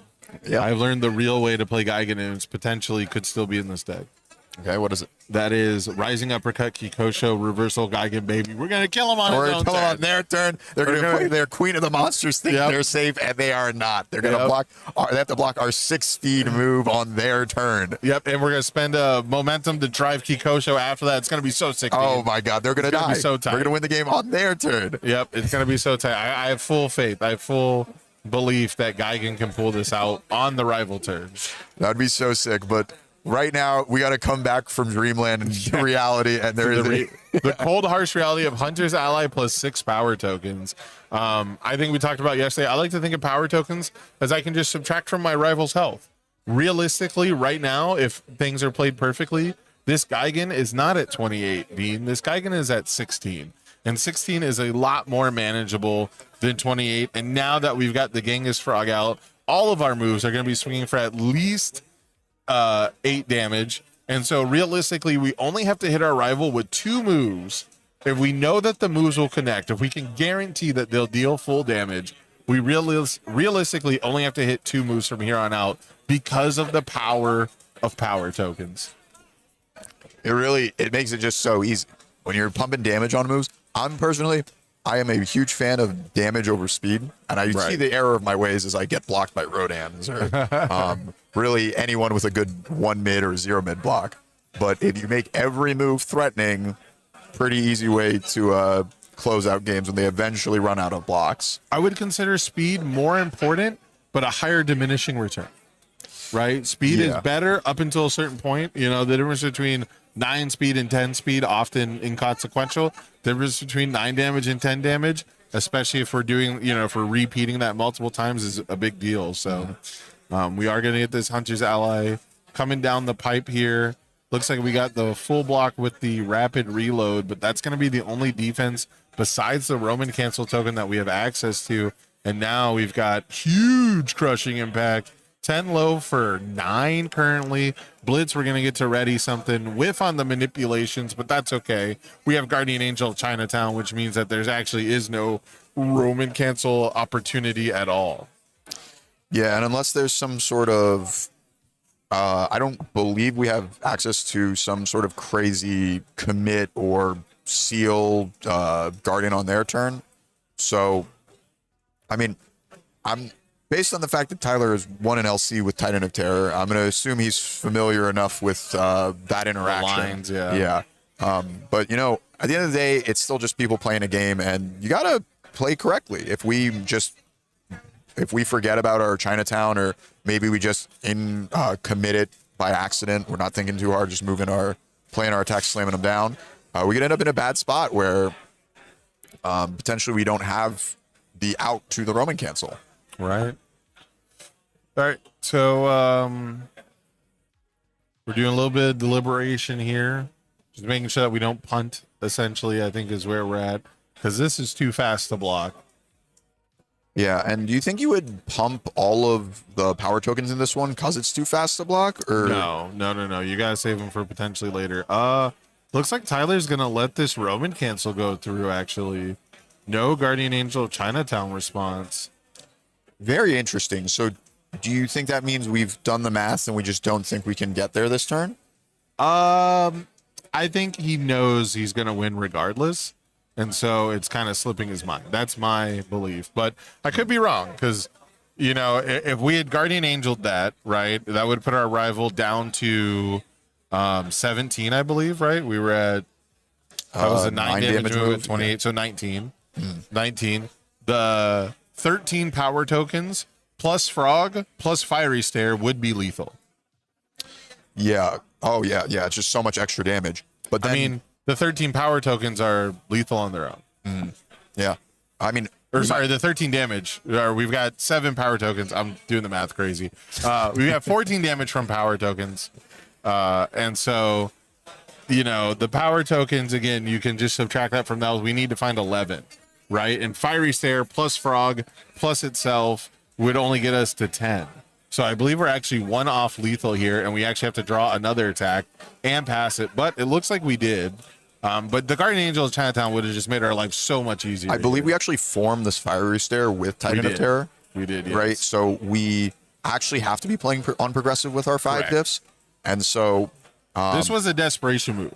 We had to form Fiery Stare to draw another attack, is where we were at. But if we had just flipped the Guardian Angel on the Roman cancel, I'm pretty sure we could have just formed another Crushing Impact or any other slightly more impressive move. But again, it's kind of funny because I was saying I don't think it would matter because I assumed he had other attacks in hand. But it looks like we actually had to go digging for another one. So now we have to play this one on an 8. We have to commit 5 cards. It's going to be just enough. Keep the Guardian Angel up just in case something else comes up. But this is almost certainly going to be 2 more tokens. We're going to spend them all here, and that's going to be a 2-0 4-year Titan of Terror. I think there's a possibility we could still block, right? We still have 1 ready resource. It's going to be 6 speed. We're essentially 6 speed because of the progressive difficulty. And we know Animus Shot's a 1 low block. I'm not sure if we've seen any 6 checks yet, but I mean, there's a possibility. And it's funny, we might have a better shot if we had no committed foundation, or we had no Ray foundations, right? We from the Sacred Guardian on a 6, check a 6. Or just check the 5-tab Gigan. If Gigan's committed. Yeah, but if in like Gigan, yes. But in like a different world, if this foundation was committed and Gigan was ready. I mean, are there any 0 low blocks on the air symbol? I always think of Syndicate Target as like the primo, like, yep, that one's gonna block all the lows you need it to. I don't think there is. I certainly haven't played one in a long time. If there is, it's not readily available in my mind. There is a 0 high now with Bug Bite. So. Yeah, and the Rising Uppercut. And Bug Bite's been pretty popular in Gigan decks because you just stack an attack and then remove it. And then you get a little 3 diff, like 3 high for 7 action. Yeah. Pretty solid stats for a 3 diff. There's the handshake. That's going to be enough. We did not have a good enough block, but it was closer than it probably should have been. Whoa. We got him to the magic one. We needed 1 more move, and we just didn't have the last one that we could have went to pass. Clear our card pool with the Roman cancel and play on his style. He knew that he wanted to play the alt destructive Heat Ray, so he knew he had the Fiery Stare to go dig for it to find it to win in style. That's all it was. Yeah. Show off the fancy alt arts that we get. Yeah. I get it. Okay. But that's gonna do it for round 1. We're probably gonna see, honestly, a lot more of that throughout the day here. We will try to spread it out, get a bunch of different character diversities, but you're going to be looking at that score sheet, and I imagine there's going to be quite a few Titan of Terrors at the top. I could be wrong. UniVersus tournaments, UniVersus players always surprise me. I don't think it's a lock that Titan of Terrors win in the event, but I do expect to see a lot more of pretty much that exact play pattern throughout the day. Yeah, we're going to see a bunch of 5 difficulty Earth Attack ultra rares that are really good. Yeah. And very beautiful. Yes. They all look really good. That's been the biggest thing, is going from anime screenshots to like this beautiful Godzilla art is like such a crazy. That's what I'm saying, man. It's a new era. It's a new frontier. Different time. Yes. Yeah. Different era of universes. But that's gonna do it for round 1. I'm Sam Tate. This is Constantine. We'll see you guys pretty soon with round 2. So please don't go anywhere. See you soon.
What's up, everybody? We are back playing another game of UniVersus Headbands. I am here with J-Ray, I am Brody, and we're gonna get right into it. I'll start us off here. Yeah. Is my character an animal? No, certainly not. Okay, so more like human-like. Yeah, very distinctly human-shaped. Got it. Can my character fly? I like this question. Your character cannot fly. No. Okay. Naturally cannot fly. Yeah. So, if my character were to go to a zoo, they wouldn't be seeing themselves there. Would you want to go to a zoo with my character? As friends, yes. Okay. If they were like, maybe like the teacher taking the kids to the zoo, maybe not as much. Interesting. Okay. Does my character know martial arts? They sure do. Okay. Your character definitely knows martial arts. Okay. That is for sure. Is my character from Attack on Titan? Yes. Okay. Got it. Is my character a fighting game character? Your character has been in games that have fighting mechanics, like brawlers, but it's not from a fighting game. Okay. If that makes sense. Would you want to get into a fight with my character? No, I don't think I would do very Definitely well. not. Okay. I don't think that would go great for me. Okay, got it. Because there's some Attack on Titan characters, you might be able to go up against. Is my character Teenage Mutant Ninja Turtles? Sure is. Okay. It definitely is. Is my character from Attack on Titan one of the core characters of the IP of the show or the manga? For a while. Is our character a mutant? Yes. Okay. Very much so. Okay. Does my character have some pretty bad stuff happen to them? I feel like that's every Attack on Titan character. I guess that is but the yes. character. Okay, got I'm it. trying to think of who maybe get accepted from that. Yeah, actually. not a lot of people in Attack on Titan end up not on a the great. positive side. All right. Does my character eat pizza? Yes. Okay. Yeah. We're narrowing. Love pizza. Yeah, you're one of four there, basically. Yeah. Does my character start off the show younger and kind of like progress an arc throughout it? No. Okay. That helps. That helps a lot. Is my character a cool but rude guy? Don't think so. I would say Okay. no. Yeah. Okay. Definitely more of like the chill, chill Okay. side. Okay. So you only have a few to pick from, so I gotta start guessing. Is my character Erwin? Yes. Let's go. I got it. Okay. I'm guessing I'm Mikey, but You are not. but I could be Leonardo or Donnie. You're Donnie. What? You're Donnie. Donnie's not cool at all. I guess it's fair. He's on the nerdier, like chill Yeah. side. Yeah. Okay, fair. All right. Well, good game. Good game.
Welcome back, everyone. I'm joined with Snuggy this time, and we've got round 2 coming up for you, and I'm pretty excited for this one. We've got 2 more Reign of Kaiju characters, 2 of the, I would say, maybe like more well-known characters that are not Titan of Terror. I agree. We've seen a lot of different iterations, I think, with Gigan and with King Ghidorah, and like Mothra players kind of have, you know, the whole world at their disposal, but I think we know what Hedorah is looking to do, wouldn't you say? Yeah, I would say, especially since Hedorah a lot of the times is playing on the same symbols as Godzilla, has a lot of similar symbols. So it is things that you will see constantly throughout the weekend, some that we've already seen yesterday during the teams competition. But as you can see on the screen, we do have Hedorah. It is Earth, Water, Death. A lot of the different things that we are going to see throughout the attack patterns, the foundations consistently throughout the weekend. But we have a fierce dragon that's joining us this time. Angurius has chaos, earth, and fire. So some similarities between the other decks that we're seeing. But we asked the players to say exactly how they would explain their decks. And it was interesting that Anguirus said that they're not only an aggressive combo deck, but they have speed manipulation. Yeah, I've been promised that this Anguirus deck has some spice.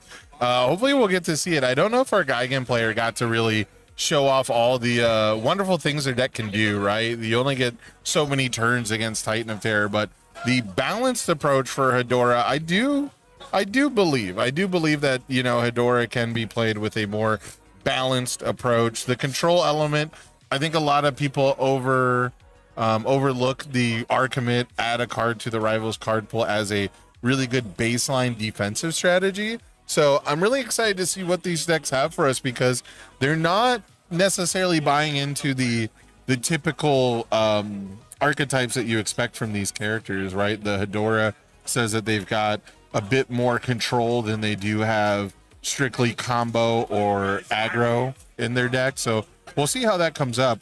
We've got a nice 4 build for Anguirus, that moment of normalcy, that inspiring song, some really, really potent foundations to get things started. And now we've got another 4 build also for our Hedorah player.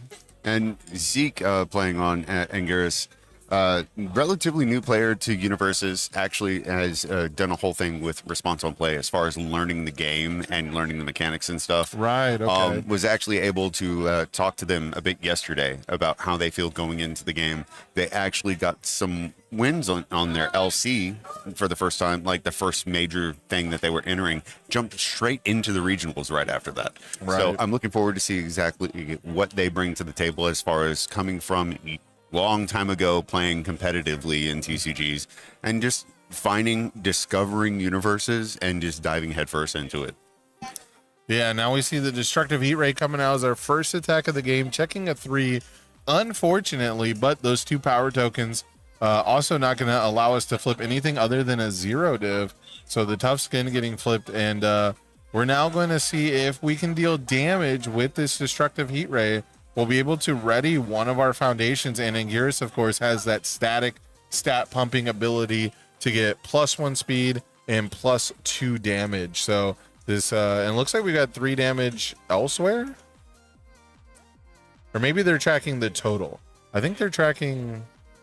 Well, no, then the 1 wouldn't make sense. Is this a 7 damage Destructive Heat Ray? Am I crazy? I'm trying to see where they got that from. Yeah, because Anguirus is, I think they're tracking the total damage. The total I think damage. the 5 is the total damage. That's my best guess. We're about to find out when this health total tracks down, though, because it looks like we've got the deflect coming in. And of course, when you deflect with this card, you get to gain a health and draw a card. We're already at full health, so we're just going to draw a card. But deflect 2 going to come in. Anguirus is going to deal that damage. We're going to get the power token. That was a really big Destructive Heat Ray, actually. We took 5 from that through the deflect.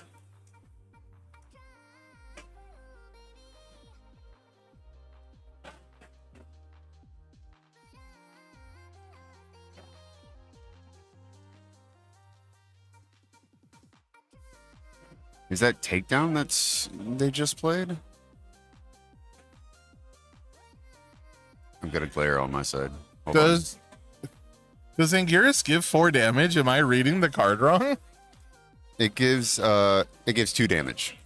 It's +1 speed and +2 damage. We deflected and took 5 from the last one.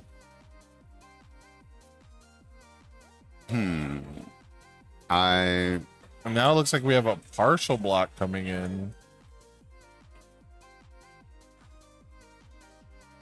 I'm not 100% sure where these stats are coming from, but I have faith it will be explained or made obvious to me soon enough.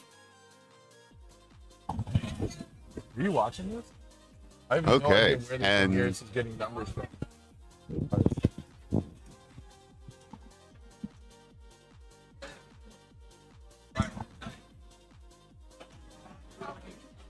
All right, and able to build down. Looks like a Godzilla emerges.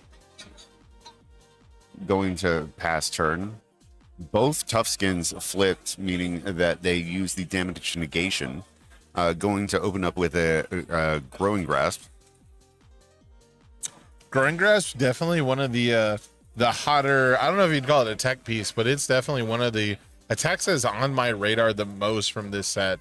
Titan of Terror getting to play it for free late in the stream means that this thing is always bigger than you expect it to be. It's really good in Anguirus because of the flat stats, really good in Hedorah because of the response. It just seems really potent in just about every character in Reign of Kaiju and then some.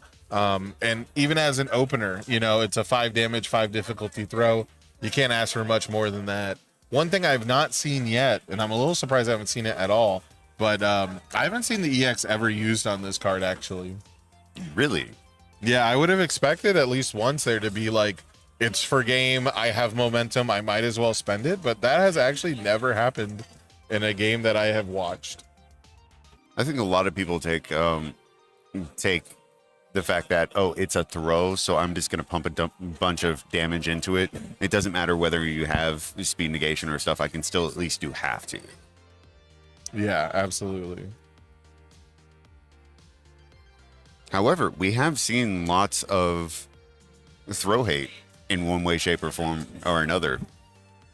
Being able to say, okay, well, you can hit me, but I'm going to reduce it down to 1, or I'm going to make it 0, whatever the case may be.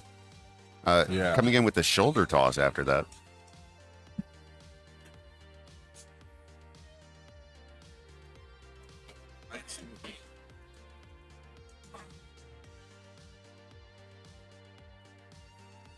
All right, now we got the shoulder toss. This one's really interesting because if it deals less than printed damage, you get to ready a foundation, draw a card. So this has been super popular for decks that are trying to make throws, where it has been super popular as like a one-of throw just to have the option to have a throw in there. I'm not the biggest believer in this card, though. How do you feel about Snuggie? I know a lot of people who ride and die via shoulder toss, but it just hasn't been... I mean, shoulder toss for me. First off, I'm a Beauregard fan. Okay. I love Beauregard in Critical Role, in UniVersus, but having the response available. So if it does less damage than it's intended to, and you get a benefit from that, as somebody that constantly gets his damage reduced, I'm all about that. Plus, I love stun and throw on being printed on the same card. Looks like we're going to build another 2 and pass. There comes a third tough skin out on the board. Zeke going to draw up to hand size. Blocked with one of those History's Greatest Monster pre-release promos. Looks like has Queen of the Monsters in hand. And going to go ahead and lay it down. Checking a 3. Committing the face down. And the Screonk as well. Yeah, monster aggression. The Screonk. Maybe a little telling here, right? We committed our +1/+1 generator, but we kept -1 damage up, which means that this is probably not going to be the most impressive turn. I mean, typically you don't want to start off with Queen of the Monsters. You want to start off with another attack and then build that down. Yeah. But if you do start with Queen of the Monsters, as long as you have momentum, you're going to get whatever foundation you want and draw a card, which we get that unyielding force, so that it can commit for +2 to a check. So we basically built 2 foundations. And if we keep it till the start of our next turn, we're going to be able to respond and generate another power token essentially for free. And definitely counting up the power tokens right now. Up to 4, it looks at this point. Yeah. So I got to ask you, Sam, if you are playing something that is generating a lot of power tokens, doesn't matter what the character is, you're stacking up a bunch of power tokens.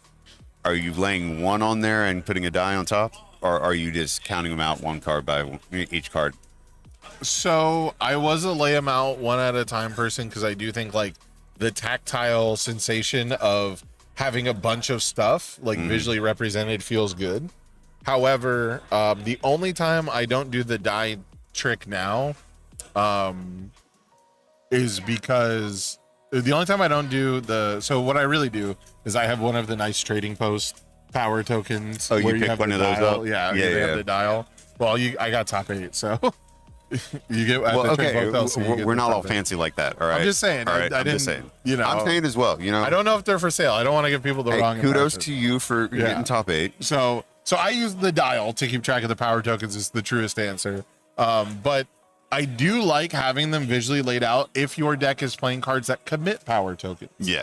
You know, if you're, for example, the Reiner Marley's Shield that we saw yesterday, you can commit that power token to pay a cost. If you're playing Defiant Roar, you commit the power token to draw a card. If I'm playing Corona Beam, I'll probably lay them out so that way I can differentiate between committed and not committed, because it's very easy to forget that one of these is committed in my stack or on the dial and things like that. So depending on the deck, it changes. But the truest answer right now is the Trading Post has this super sick power token deluxe edition, if you will.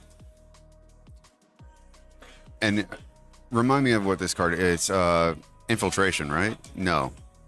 Undercover Infiltration? Undercover Infiltration. Is that what it is? I believe that's it. It should be the first attack you play gets 1/1. Yeah. And then it has a disgustingly good deadlock ability that we'll talk about if we get there. Which is what I was going to say, because it looks like Zeke is planning for them to hit Hedora to hit deadlock. Which I do not think History's will greatest happen. monster, undercover. Undercover Infiltration. I need coffee this morning. Undercover Infiltration, and you can see a third one coming out. It looks like they were planning for them to hit deadlock, but I don't think that's going to be the case either. And seeing City Rampage come out as well, I'm a little surprised how many people are still on City Rampage after the errata. Hey, look, I said it yesterday. I'm still on it, but that's because I play Jester, and she can give herself momentum, so I don't have to worry about it. That's the big thing too, right? Is a lot of characters on those symbols. You know, even the non-chaos ones, like what is it? May, you know, has like Earth, Water, and has ally cards that generate momentum, like Strategic Meeting. You know, Bridget's on water and can generate momentum by dealing damage. And so there's a lot of these characters that were playing City Rampage that just want to be getting momentum anyways. And so it really only matters for the explicitly turn 2, I drew only attacks and City Rampage builds. And even then, if you started the game by playing Strategic Meeting on a 3, you can still just have that experience of City Rampage turn 2, play all the attacks in my hand, and now people will be less prepared for it. Similarly to how people might not be prepared for this throw onslaught because Hedora is gonna burn for 3 more, and Anguirus is getting really close. This might be the final attack.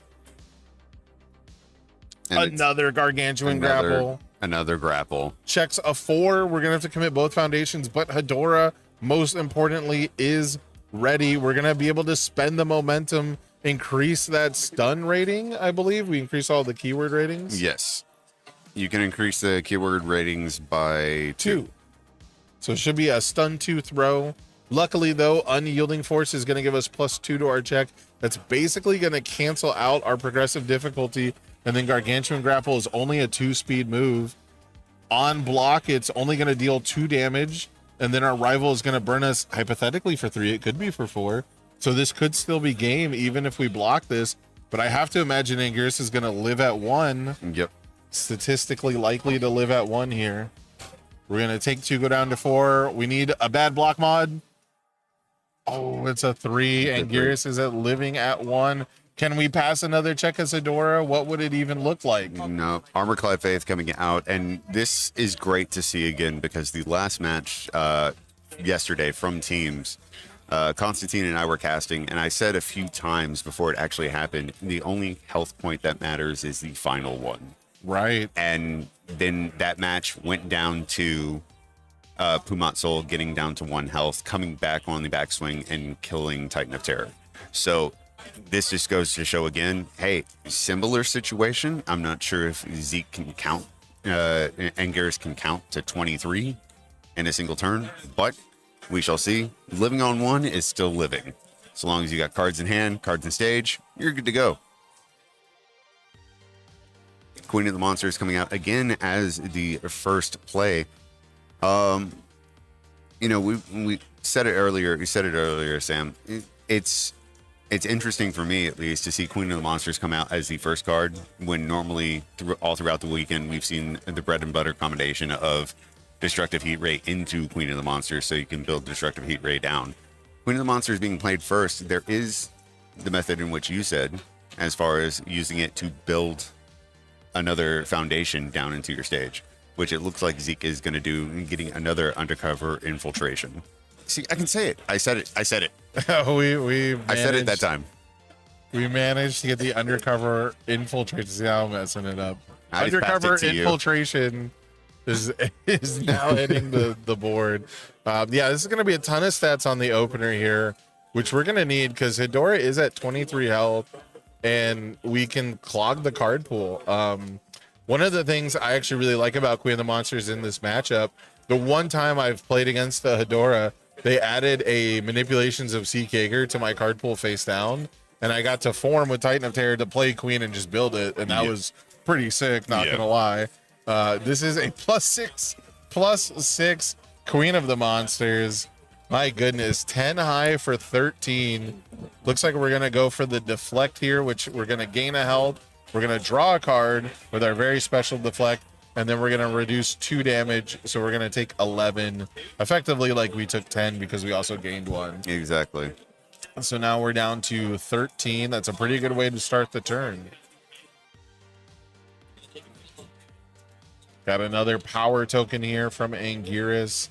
And if this one is fast enough, which this is Anguirus Ball. Anguirus Ball. His Angry signature Ball. card.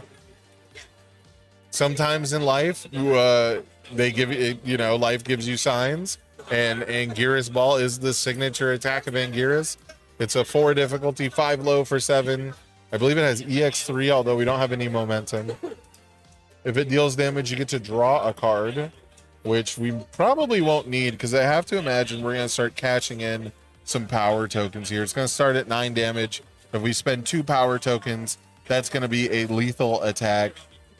Can we make it lethal on a partial? Probably not. I don't think we have that many tokens. Yeah, I don't think so. No, we can get up to like 21. We get it surprisingly close. We do get it surprisingly close. We'd have to get it to 25. And Hedora only having Armor-clad Faith in the stage readied, so yeah, the speed is going to be a considerable amount. Maybe potentially some damage negation in hands. Not sure. Yeah. So this is now 8 low for 14. We're pretty much looking at referee, jury, or bust. Maybe a fat deflect. Oh, we didn't power token around deflect. Oh no, that's the classic Hedora defense. Oh no. You hate to see it. And it looks like we're looking at our hand. When this attack deals damage, you get to draw a card. You get to draw a card. Draw a card. Oh. You get to. They could have. But what if they bricked? No. I mean, I think the Hedora already had an attack. Yeah. That had a throw in hand. They had a shoulder toss in hand, but still. I want to know what the top card of his deck is so bad. Did he draw and we missed it? It's possible. I Our monitor has been flickering like on and off. Yeah. And so it's very possible that we're missing like micro plays, like really fast stuff that happens. Yeah, everyone watching, randomly, if we shut up for a little bit, it's because our monitor went out and we're trying to catch up on exactly what happened. Yeah, I don't know what's going on. I think there's a loose connection or something, but Yeah. we've been trying to get that sorted. So maybe we missed him draw the card. I couldn't really count the cards in hand, but I didn't see him draw, and we didn't power token above deflect. I mean, So- and that happened. That was the same thing that happened last night as well. It was didn't power token to counter the deflect.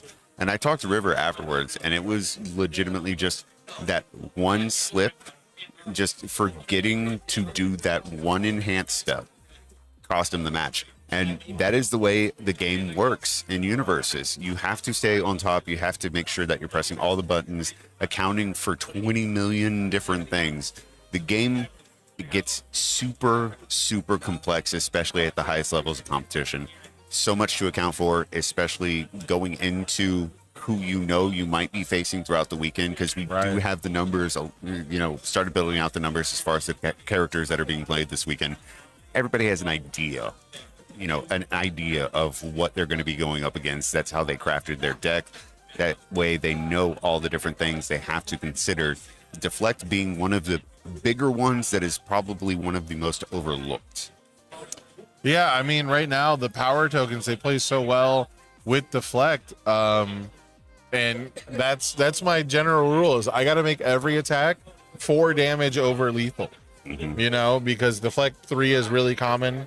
Deflect 2 is being spattered around, and every now and then there's a deflect 4 that's going to come around and ruin your day. And so we had the power tokens to send it, and we just didn't think about it. We just didn't go through the mental checklist of, okay, they can't block. Okay, they didn't referee jury. Okay, they didn't yada, yada, yada. And you got to be ready for that deflect, especially in the Hedora matchup. It's like his whole thing. And Constantine and I were talking about it yesterday. I think he said you were the one that had said for every power token in stage, you have to count for that as just minus your max health.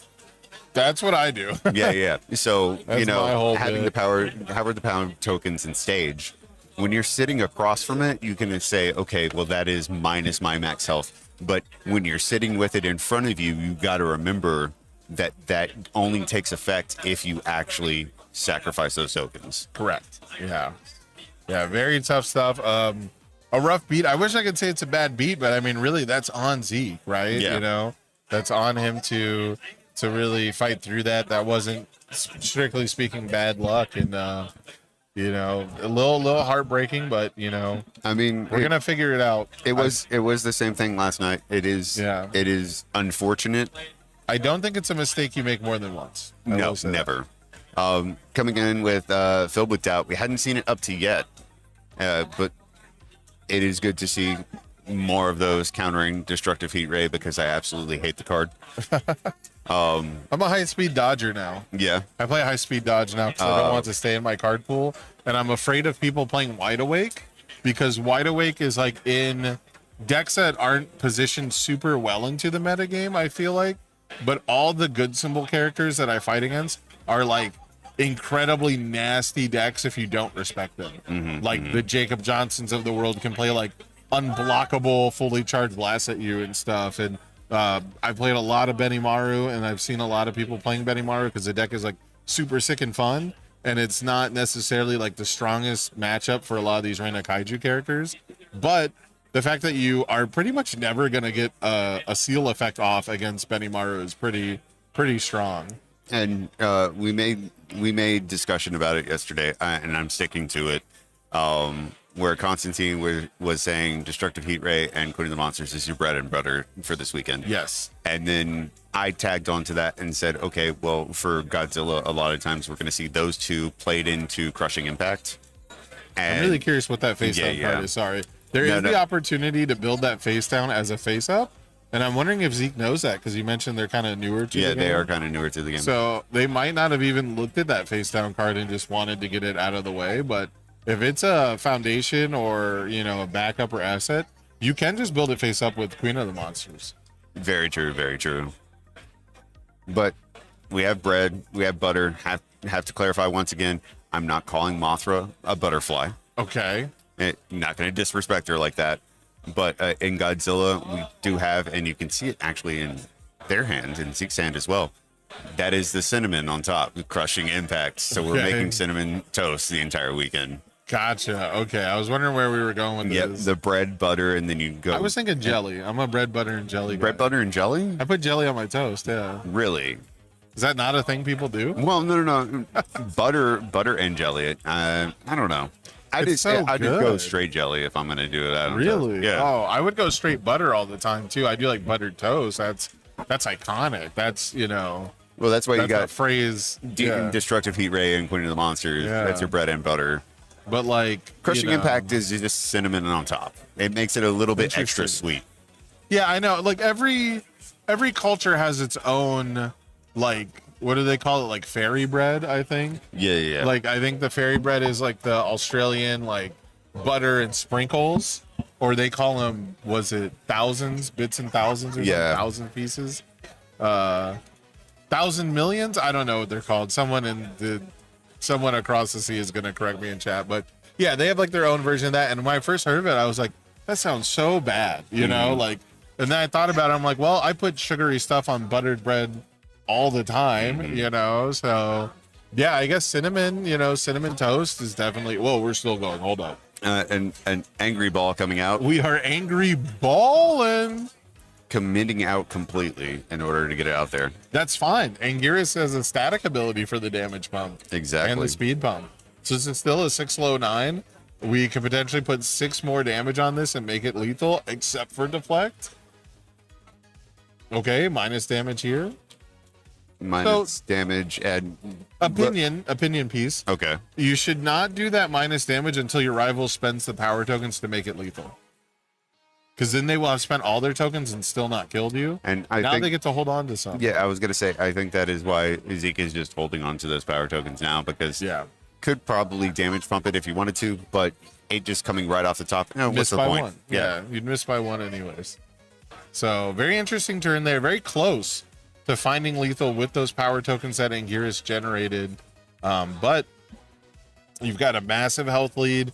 Hedorah has to deal 33 here, or else they're probably going to feel, very Yeah. much under the gun. I was gonna say only 3 foundations in stage. One's already face down. One is just drawing a card, but you're gonna have discard because you don't have momentum. Right. And getting to 33 with that limited amount of assets as Hedorah, I don't think it's possible at this point. If everything went unblocked and Hedorah adds 3 to it and potentially a 4 here and there, because there are some +4 block mods that are very playable in the format. I mean, it would only take 5 attacks.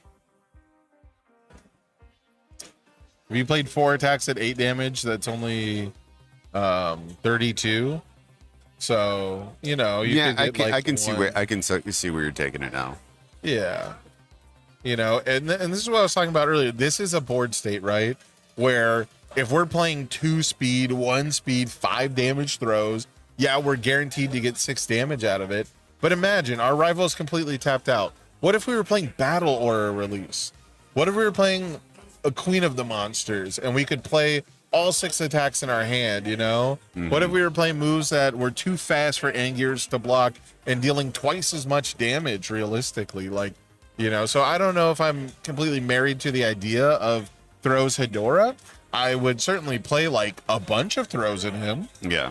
I would certainly like have throws as part of my game plan, maybe like 4 to 8 throws. But I really feel like the Hedorah decks could benefit from playing just like some more value driven pieces, because your rival's not going to have the perfect block every time. And if you partial block, a 7, 8, 9 damage move, take half from that, and then you get the burn on top, that's way more damage than these 4 difficulty throws. And I think that goes to show as well something that I was talking about yesterday. You and I both talked about as far as the aggressive nature that exists in our format currently, and exactly how everyone's going for the slam, everyone's going for the kill turn as quickly as possible. But a lot of the upper level decks and the higher level gameplay that we've seen thus far, people are expecting it, and they're finding ways to counter it and be able to deal with it as it's being slung their way. Speaking of being slung Anguirus playing a throw, I was right, is flying takedown.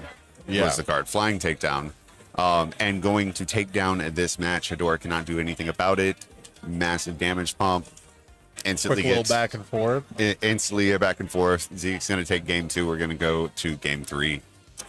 Yeah, I will say, going back to the point about value-based attacks in Hedora, you do end up with a lot less +3 block mods. A lot of the throws, they're well suited for Hedora because they pretty much all have a +3 block mod.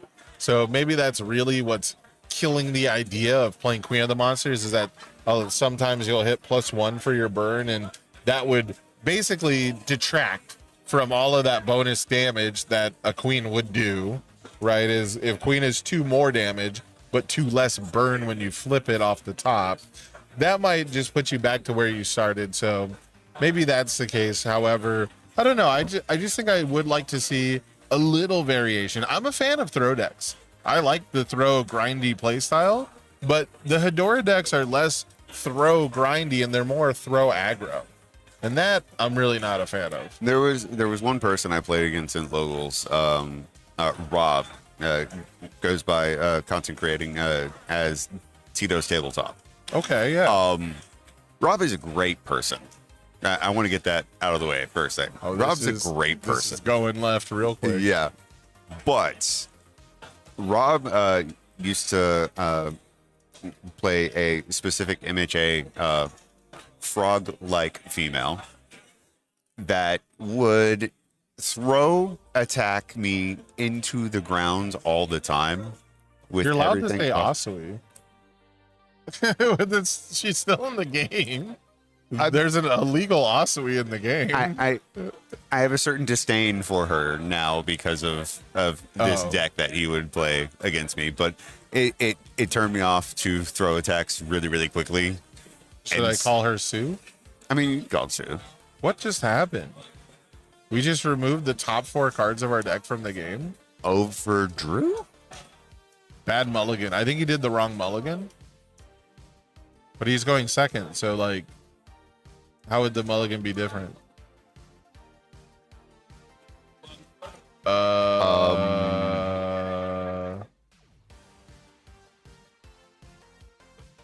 It looks like Zeke is saying, I guess it's over. I think that there was a irreparable game state, I suppose. I don't know what could have happened that early in the game. It looks like they made him remove the top 4 cards of his deck, which seems like an arbitrary number to me.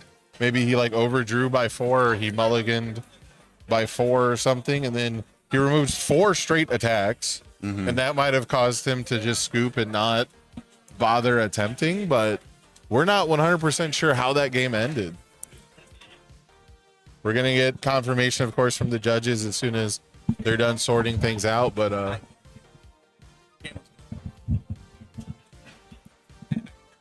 he did not add cards from his sideboard back to his deck. And then I guess they made him remove a random number of cards from the deck that was equal to the number of cards that didn't get sided. He had cards that were removed from game that were not added back to the deck, not the sideboard. Yeah. We had cards that were removed from game, and we did not shuffle them back into the deck. So, tough way to lose. I don't know if it was a game loss or if it was strictly that we'll have to get exactly how that went down, because it looked like they had a solution, but then Zeke decided to scoop. I don't think it was a game loss, but I could be wrong, because that's not a very repairable game state. Especially, because it looked like he milled the 4 cards off the top to remove to like make it right, but now tell us a little bit about that, because repairable game state is something that we deal with within UniVersus, as far as, okay, something happens. Yeah. Where do we get to a point where we can't continue? So I think part of the issue is a lot of people have different opinions on what a repairable game state is.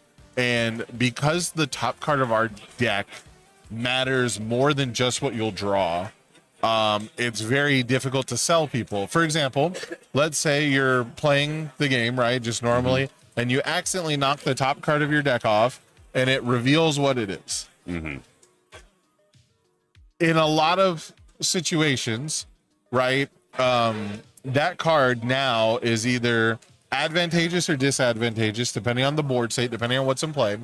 And I believe, personally, that if you shuffle the card back in, and you apply the warning, you know, you can't keep making mistakes like that. But if you shuffle the card back in, a random card is now on top again. Neither player knows what card is on top.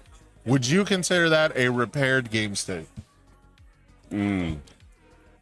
Yes, I mean, I think would. in most card games, I think they do just do that, right? Yeah. So the problem becomes, because of the way that ratios and control checks work, if that was a bad check on top of your deck, the likelihood that there's another bad check is very, very low. So you would then, you know, feel encouraged to keep playing cards, to keep Exactly. attacking, because now you saw that a 3 got shuffled away from the top, and the likelihood that you have a random 3 is, I don't think, is good, right? But again, it's very contextual, like what's in your deck, what's in their deck, and things like that. And so random card on top, but with the caveat that it's was a 3 and now it's been shuffled. You know, I'm not the math guy, so Yeah. I think a lot of people would say you should let the opponent decide, oh, it should stay on top or not.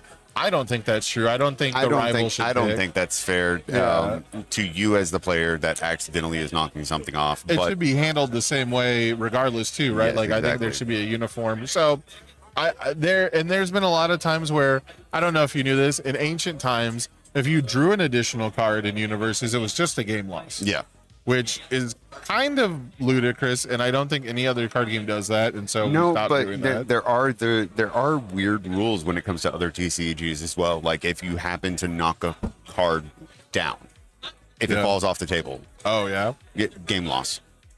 interesting. Okay. Like because then you're taking your hands away from the table.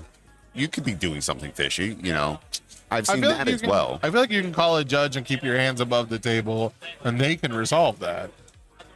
You would think that, You but would also think, it yeah. comes down to context and how your Right, there could be a opponent switcheroo. perceives things. You knock know? a card that's in your deck off, and then a card from your lap falls down. You get the judge. I that- mean, that you could back. I just don't as know. easily if you have an idea, right, of ratio in your deck, Correct. That's and and you I knocked off the top card of my deck. What are we gonna do? Right. That's what I'm You talking know? about. The fact that there's like for example, if you had like a game-winning card on top and you need to draw a next turn and it got knocked off and then they shuffle it back randomly, like what are the odds that's back on top? Yeah. Like I feel like, you know, again, I'm not the math guy. True randomization, maybe it's equal. Mm-hmm. Maybe if you truly shuffled your deck equally, it's just as likely to be on top again because random is random. But at the same time, the real life affectations of how it happens is pretty tough. So having a repairable game state is harder in UniVersus than other games because of the way control checks work, because of the way ratios around control checks work, you know, because of the information that you can essentially gain.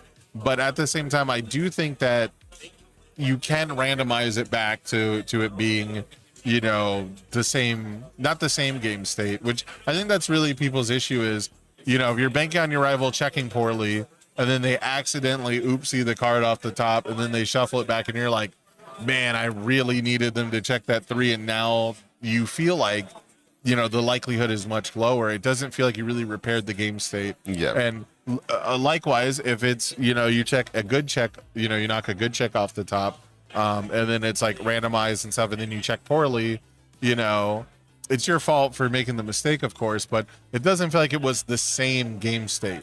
And that's sort of the issue is random card on top the same game state? And there are some important distinctions as well, because we do have certain rules and stipulations as far as how you're going to shuffle the deck and everything like that. Mulligan, I did not know until I was about probably 8 months into playing the game that whenever you mulligan, it's supposed to go on the bottom of the deck before you shuffle back in. Technically, but like, where does it make a difference? But those technicalities, if you're against somebody that is going to point that out, call a judge immediately, and then you have to deal with that. I have run into that before. I apologize that you run into angle shooters, because that seems like such a ridiculous. In a game where You're about to shuffle the deck, as long as you're you're shuffling it. As long as you cannot draw the same cards that you mulliganed, I idea of the rule, right? Like the spirit of the rule was followed. Yeah. Whether or not you put them directly on bottom and then shuffle them, I would call that angle shooting. So And there, it also will come down to, okay, well, how many times do you have to shuffle and which way do you have to shuffle in order to make it completely random? I mean, holistically, I think you're supposed to shuffle minimum 6 times. You're supposed to riffle 6 times is what I've heard, but you know, How many people actually riffle cards? Well, I was gonna say most of the time when people mulligan, especially going first, they take their hand, set it aside, draw the new one, and then they take the first hand and they start shoving the cards in one at a time, like you know, like they're the sword, you know, Yeah. they're doing the magician sword thing. We're gonna go in the middle, in the top, in the Yeah, bottom. because they're like, I have 5 attacks and I would like them not to be bricked together, you know, Yeah. for control checks and stuff. And that's technically like mana weaving, which is strictly not allowed. But, you know, I think weaving, you'd have to do it specifically like attack foundation, which would be strictly bad in our game. Like, you don't actually really want that in your deck. So it's tough. I don't think I've ever seen people really pay attention to put the bottom on the mulligan. And truth be told, I cannot, someone can point it out to me because there's always weird corner cases, but I cannot imagine where that would actually matter for the rule. I think it's just, they tell you to put it on the bottom strictly so that it's easier for you as a player to not grab the wrong hand. Because Yes. I've seen someone mulligan, draw the new hand, take the new hand, and then shuffle it back in the deck by accident, and then go, oh, this is the hand I mulligan. I've done that. Yeah, so Yes. if you put it on the bottom, you're less likely to do that. But I just can't imagine it would matter that much. Do you know what the original UFS mulligan was when I started playing? No, what was that? You removed your hand from the game, and then you drew a new hand. It really didn't matter that much until they made characters that care about remove from game pile. Remove game pile, yeah. Yeah, but at the same time, there were some games where you would just draw 3 copies, all 3 copies of your best attack, and then go, well, I lose if I mulligan. So. Well, and that's the thing as well. It's like, okay, well, if you told me that that's the way we do it right now, okay. If I draw specific cards in my hand first thing, I'm definitely going to mulligan because I can just pick them out of the remove from game pile and then play them out from there. Right, like Galactic Monster, yeah. Exactly. So card design definitely changed after we changed the rule. So there's that. But I did get confirmation that he scooped. It was a choice to scoop. It wasn't a game loss penalty. He scooped because he did not put the cards back in. So that's what I was really worried about. It didn't seem like, and that's fair. Yeah, it didn't seem like it was strictly a game lossable offense, especially, you know, I think judges should take a little context into play where it's like, okay, well, I left my 4 best attacks removed. Like, I'm not gaining a competitive edge here. And you know, I keep going back to Jester, but that is a good example. When restore, the cost is to remove it from the game. I can't tell you how many times I've left it in my remove pile, and I look And it's down not helping mid-game you, and go, "Oh wait, Yeah. okay, well I guess I'm just continuing to play without it." Yeah, your deck's not better because you forgot to shuffle it back in. So yeah, so we did get confirmation, and that's pretty normal. I think once you make a mistake like that, once you've a detriment to yourself like that, the mental game, a lot of players, they will just scoop to get out of that thorny situation. Just reset mentally, get ready for the next match, and that makes It's perfect a little sense. embarrassing sometimes. I've been there where it's like, I've never been the kind of person to scoop early in a lot of stuff, but when I've made like critical errors and it's like, yeah, you have to like remove cards from your hand, and now I'm like super far behind, and like you feel like you're not going to win anyways. You're feeling so bad that I've been there where I want to scoop. You know, I understand there is a thing to take it into account for these players that are playing on stream. It does have an unconscious mental weight that is there. And that's why making a mistake, it's going to be on stream. Yeah. Other people are going to see it and take note. And you know what? To those players that it happens to, hey, it happens to everyone. It's happened to me. My first game ever. Thank you, Levi, for this stress. He can watch it later. My first ever game at my first ever regionals was on stream. Rough. And I was playing Pony. Pony has lots of buttons. I missed lots of buttons. Pony does have lots of I pressed buttons when I shouldn't have. But you know what? It is one of those things that eventually, hey, I let it go. I had to reset mentally, get ready for the next match. And it is something that happens.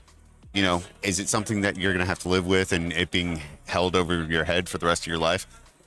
Not normally, on how bad it not was. normally unless you're me, and then Yeah. everybody just makes fun of it constantly. So, it's one of those things that if you're on a stream match, it is a weight to you mentally, subconsciously. I think more than anything Yeah. else, because you're trying to focus on the match, but it is in the back of your head, just going, okay, I can't mess this up.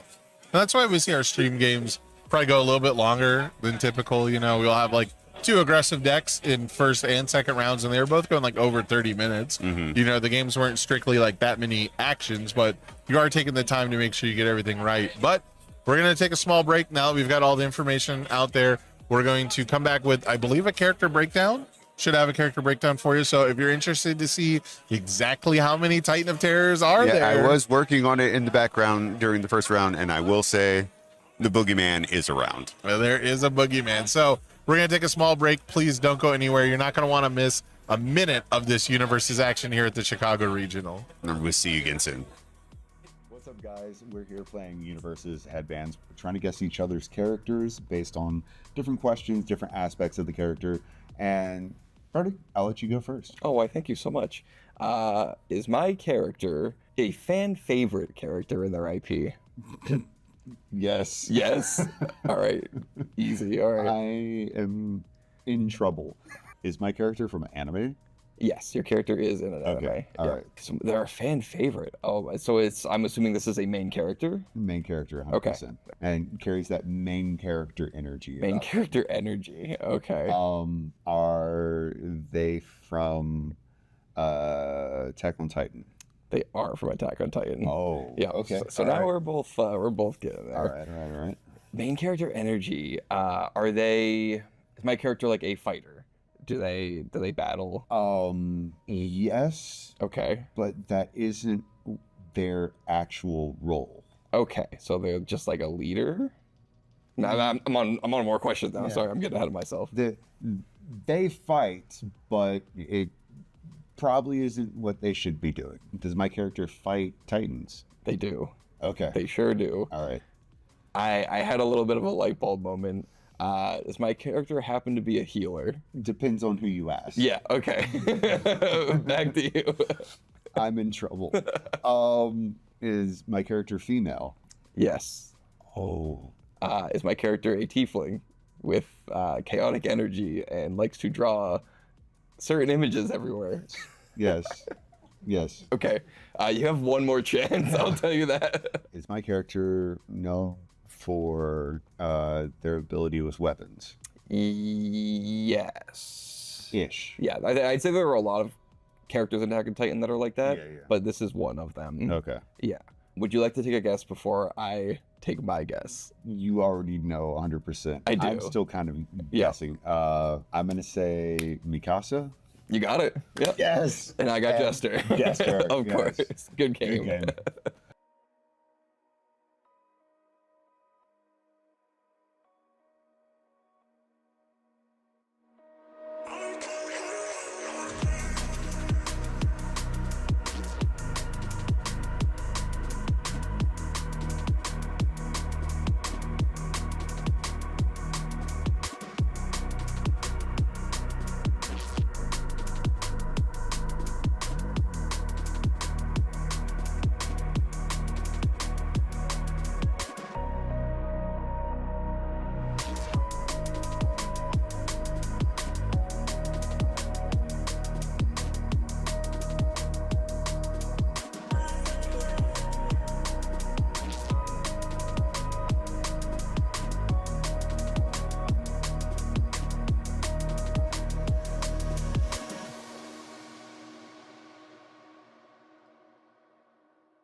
Welcome back, everyone. We're here at the Chicago Round 1 Regional, and we're just about ready to start Round 3, but we're going to do a little yapping before that. I'm sure people are really interested in what's going on in the event, what decks are showing up, what's being represented at the top tables, and so we're going to get that graphic up soon, but really we're just going to be talking a little bit of what we've been seeing this weekend, right, Snug? Yeah, everything that we've seen so far in teams competition, the beginning of individual competition that's been going on thus far. Only 2 rounds in, but still a lot that we've seen diversity-wise. Player strategy that they've put into the deck as far as composition of what they're playing, as well as the adaptability that we've seen some into play, not only teams yesterday and throughout the day yesterday into the evening, but this morning as well. Side decks have come in to become crucial when it comes to the different character breakdowns that we've had. And speaking of character breakdowns, perfect timing. There it is. And I mentioned it earlier, the Boogeyman. Titan of Terror is taking the lead as far as the top percentile that is being represented throughout the weekend, but not too unsurprisingly, Reiner Marley Shield right behind him. Yeah, but it is a gap. You know, about a fourth of the people in this tournament have chosen to register Titan of Terror. He is incredibly powerful, very good, and kind of what we're seeing with a lot of the characters trailing off behind it are characters that are able to do 28 damage relatively easily. Yeah, and something that I thought was interesting is that Godzilla King of the Monsters just following short behind. Now, that was one that I think I was not going to see as much of this weekend, but it being up there with King Ghidorah, Three-Headed Monster, and one we just saw, Hedorah. I'm happy about that. Like, I wasn't expecting it, but I'm happy to see it. Yeah, for sure. We got all these new toys to play with, but the old ones are still pretty good. Mm-hmm. We see Godzilla, King of the Monsters up there. We see Rodan as well. People really sticking true to just some very, very powerful kaiju characters that like 2 years old at this point. Yes, and seeing that it is primarily kaiju giant monsters, up there, and we got Reiner Marley Shield and Pumat Soul tossed into the mix. So we have not only the Godzilla series, but we have Attack on Titan, we have Exandria, and also we've got Bridget there. Yes, can I say she's the biggest monster of them all? I've never played Strive, but I feel like she's probably a pretty good character in that one, right? Yeah, she is definitely a fan favorite. Yes, it is one of those that actually I heard rumors about that she wasn't initially listed in the Guilty Gear list of characters. We could have been in a completely different timeline. This could have been anybody else. Exactly. And, that's just something I happen to have heard, can neither confirm nor deny. Okay. But I know that she is a fan favorite. The people that play her absolutely love her. And she is loved by a lot of people throughout our community. Oh, yeah. There's a lot of people that are Bridget fans, and just honestly, you ever sit down and play this character, her gameplay loop is really, really fun. And just clearing your progressive, getting momentum on the fly. I'm not surprised that people want to play some of these cooler 7-handers. Yeah. And, especially my girl Pony getting hit as hard as she did. Yeah. Rest in peace. Being a 7-hander and then trying to find another good, solid 7-hander to play. Like I mentioned yesterday, I play Beast Titan, which is the biggest, fakest 5-hander to exist. But Bridget, I've been getting into a little bit, and Loop the Loop, the alternate art being just a massive teddy bear, is one of my favorite cards that exists right now. Because it will smack you, and it is just this cute bear on the card. You just look at it and you're like, aw. And then the Tricky Spinner has like an amazing alt art where it's like an action shot of her. Yeah, an action shot, and she's sitting there with the spinner in her hand. Yeah. I love it. Yeah, they did some great art with Guilty Gear. And then kind of coming back, I'm realizing there's a bit of a pattern too with a lot of the not Titan of Terror characters that are highly represented. Aside from having the ability to output a bunch of damage, either with their character's abilities or with Mutant Machine effectively doing it for Pumat, all of these characters have some sort of way to stem the bleeding from Titan of Terror's offense. So Reiner has the ability, both Reiner and Pumat have the ability to commit their rivals' foundations when they're getting attacked into, making it a little bit more difficult to play their turns out. King of Monsters has just a giant missile to obliterate the stage. And while moves can be played on no foundations, it's more than likely that the Titan of Terror is not going to go for it after a board wipe. Exactly. And three-headed monster, King Ghidorah, having that damage negation, just be able to, you know what, I'm going to sacrifice one of my heads, and you're not going to do the damage that you want to. But also, Zeke being down towards the bottom, 3.4%. I'm not too surprised by that. One of the major backups that play into that character is gone, completely banned. 9 Titans. Yeah. But Mothra, one of the ones that I don't necessarily like seeing on there because I have played against Mothra. Just being able to say, you know what, I'm going to completely block,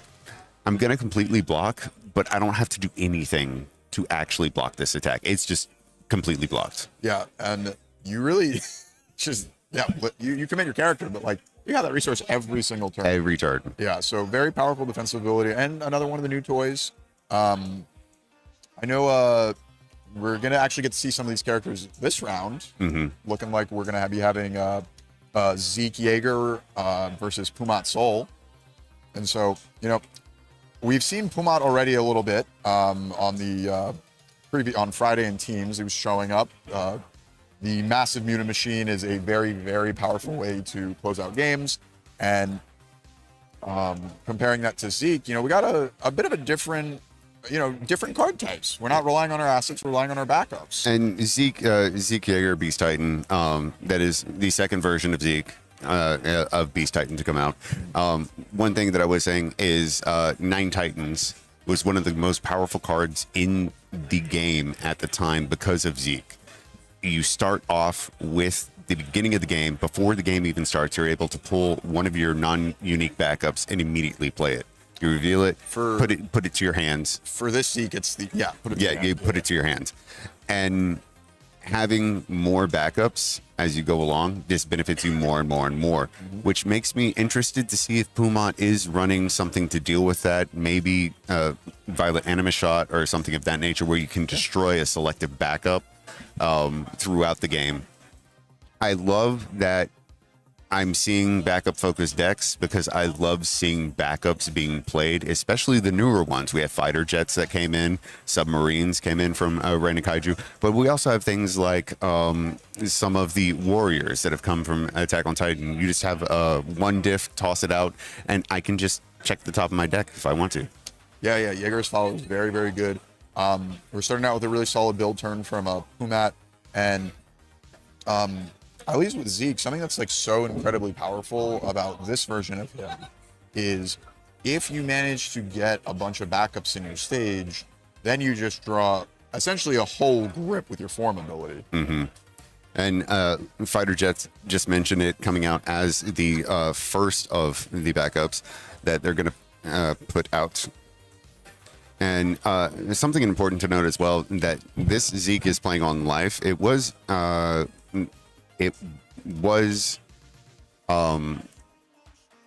that we were able to have the Beast Titan Zeke change over time as far as what symbols he's actually on.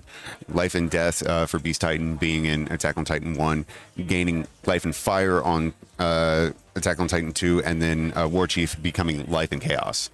So Life and Fire for Zeke Yeager. How do you feel about Fire being on there for a deck like this? So the designers have definitely spaced out some of the insane backup support we've seen in Attack on Titan.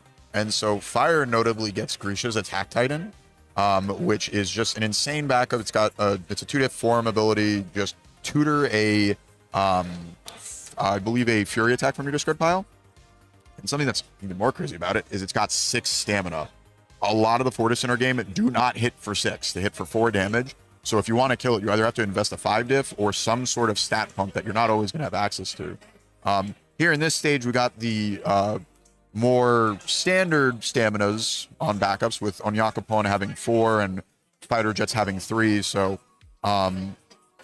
if our Pumat player really wants to attack the backups, then basically any one of their moves is going to be able to deal with these.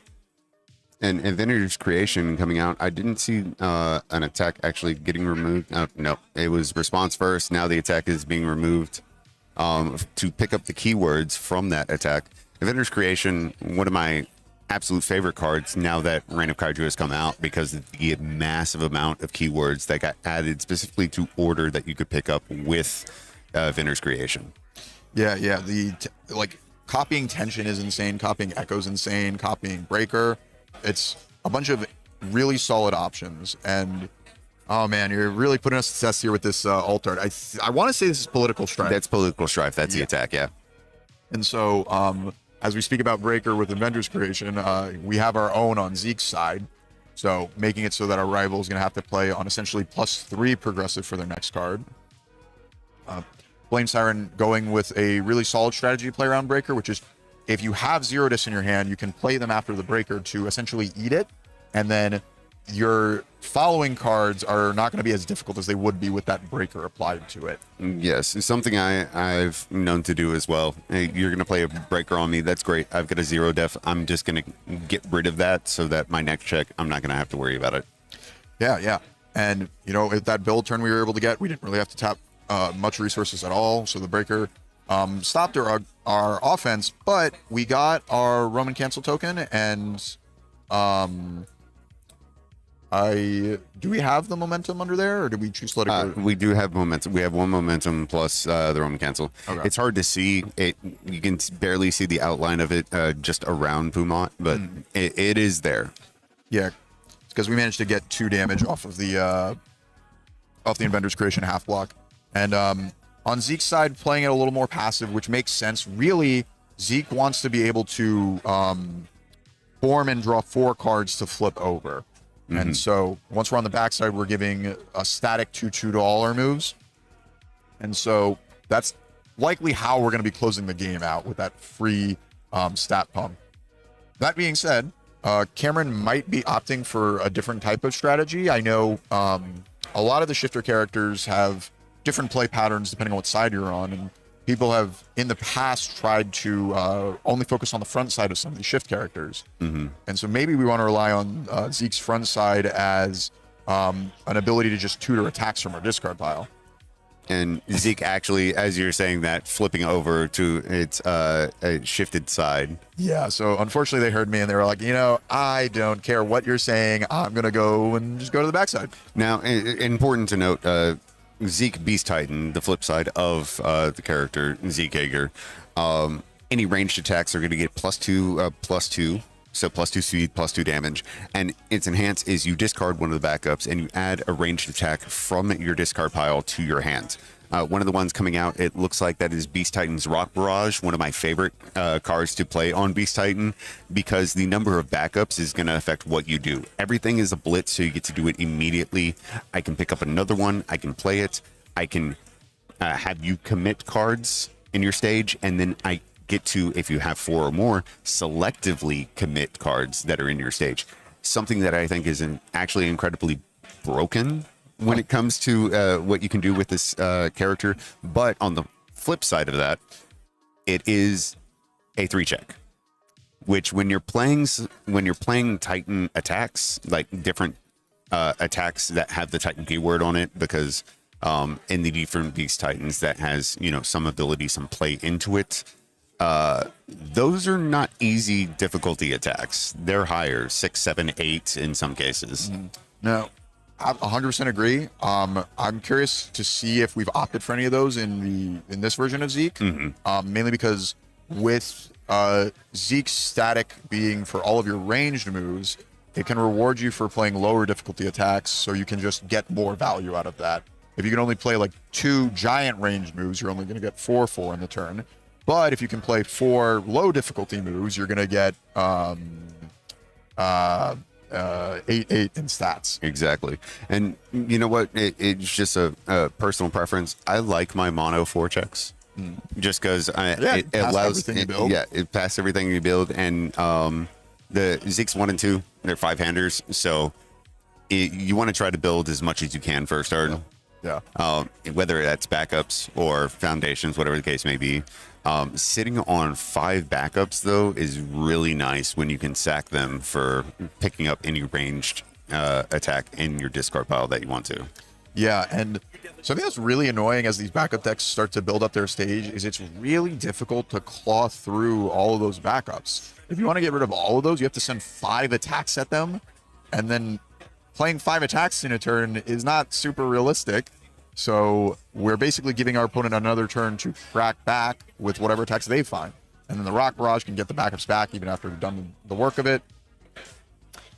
And we're sitting right now, you just saw another Attack Titans Rock Barrage go to discard on top of 2 Hunter's Ally as well.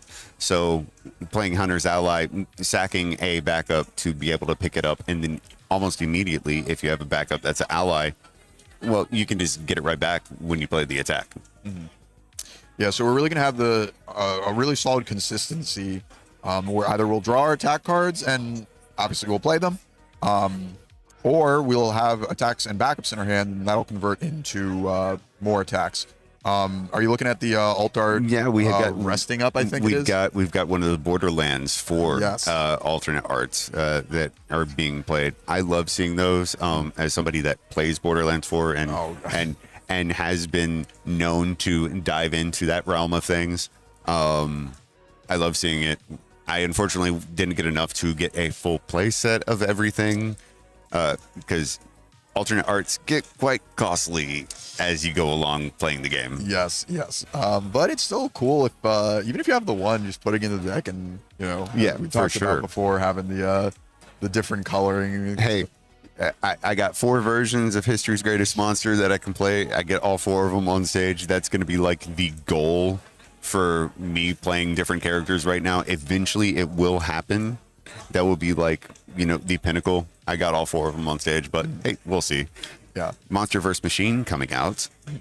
And I do want to just highlight the Rock Barrage last turn did, I believe, 9 damage. We had pumped it up. And so with hitches in hands to give damage to our move for how many backups we had, and then along with the stats from Beast Titan, we gave an additional 7 damage to it.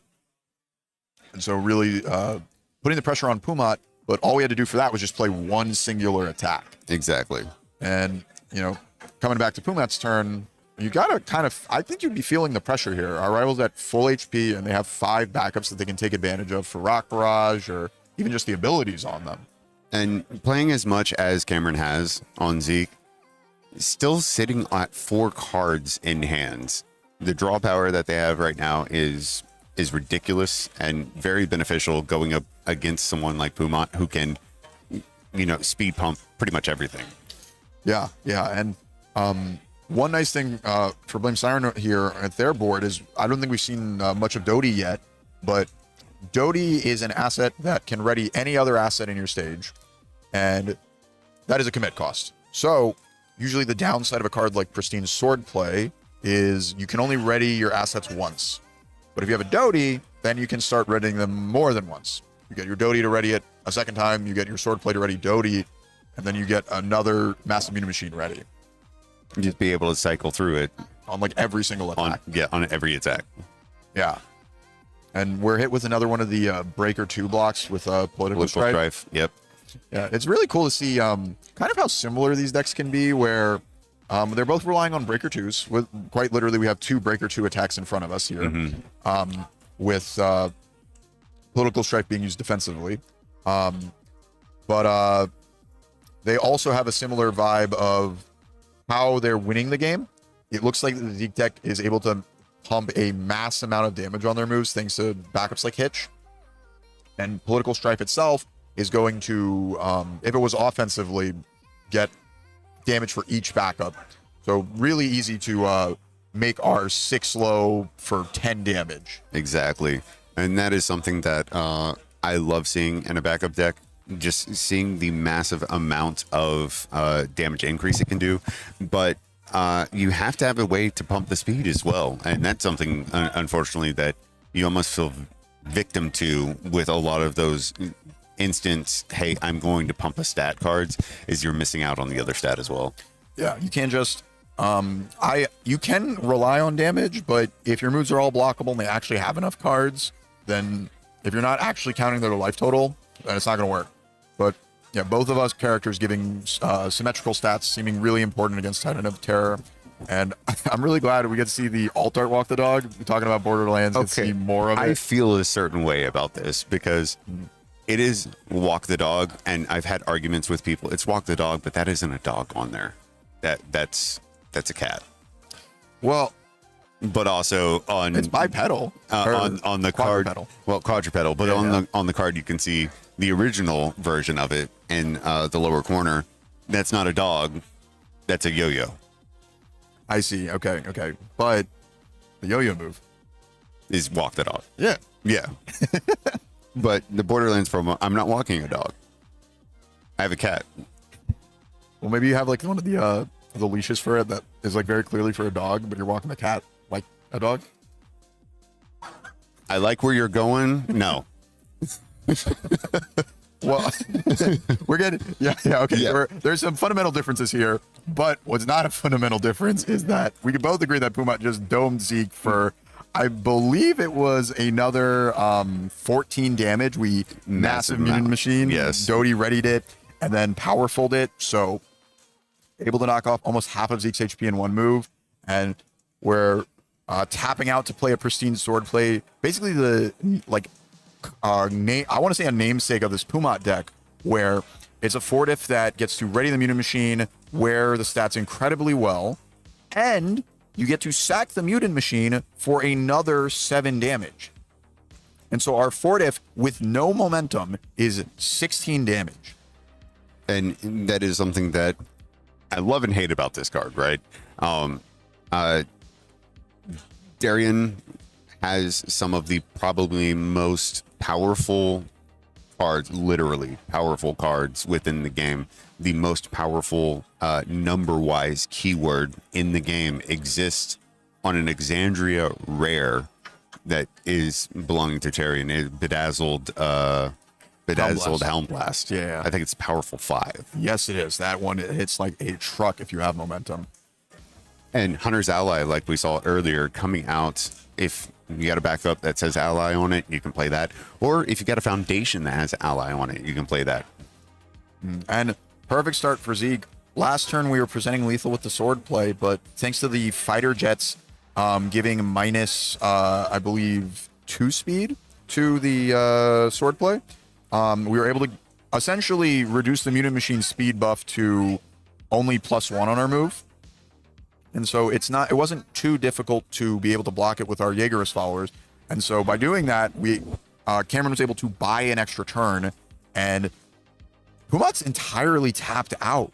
And we're facing a character that is pumping speed. This is a 6-speed move. If we want to block it, we're not going to have access to Pumat's response. Exactly. And being able to, take the backup, pick up political strife, go into another attack, do massive amount of damage. It looks like this is... Oh, interesting. Oh. So this is the Falling Titans alt art. Yes. Falling Titans is really good because you can essentially pick it up and put it back in your hand and just cycle through. And we got a one-liner here. Speaking of picking up and putting it in your hand, Blame Siren sees the writing on the wall and knows that Cameron is able to pass the checks on the Falling Titans with enough backups to keep adding it to their hand. And each one is going to present a 7 high for 8. And we just need, I believe we needed at least 3 of them to connect, but they're at an unblockable speed, and we just need to pass the, I think it's just on a 6 because we've hitched to make our first one ignore progressive. Yes. I'm sorry. We only needed 2. We had the Hunter's Alley built into a Genghis Frog. So we had +5 damage on them. So just 11, and that'll do it.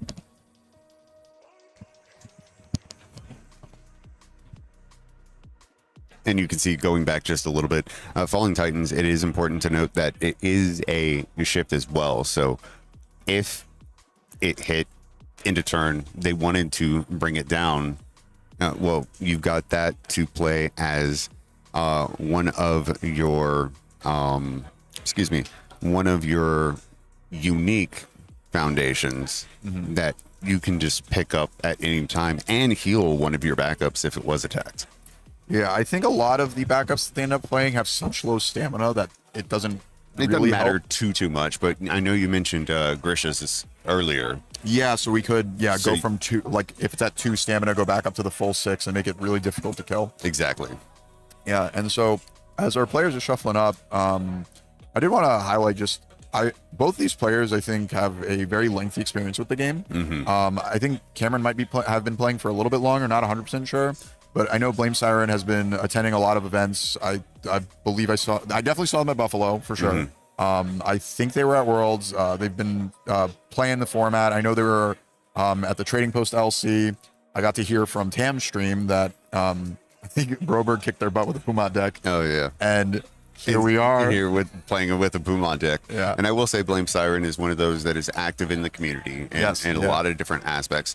And I have admittedly stolen some of their deck lists and looked to see what they're doing because our older players are active players in the community come up with some of the most unique ways of playing characters that I've seen hands down, because a lot of the people that I play against locally do play a lot of the meta decks because they're more hyper competitive or upper echelons of the competitive scene. They really push the limits of the game, see what you can do. Yeah. So it's always great to see the uniqueness that comes into play with people outside of your local circles. And I think the LCs, because of the size and the turnout that they're having currently, it really is going to expand some of the meta that we see coming into future regions. Yeah, I mean, you get into this sort of I don't know, I guess loop is the word I'm looking for locally, where a lot of people will continue to play the decks that they like, and so you're not going to necessarily be exposed to all these different characters in the game. We have like, I don't know, I think we have like at least 150 characters in standard.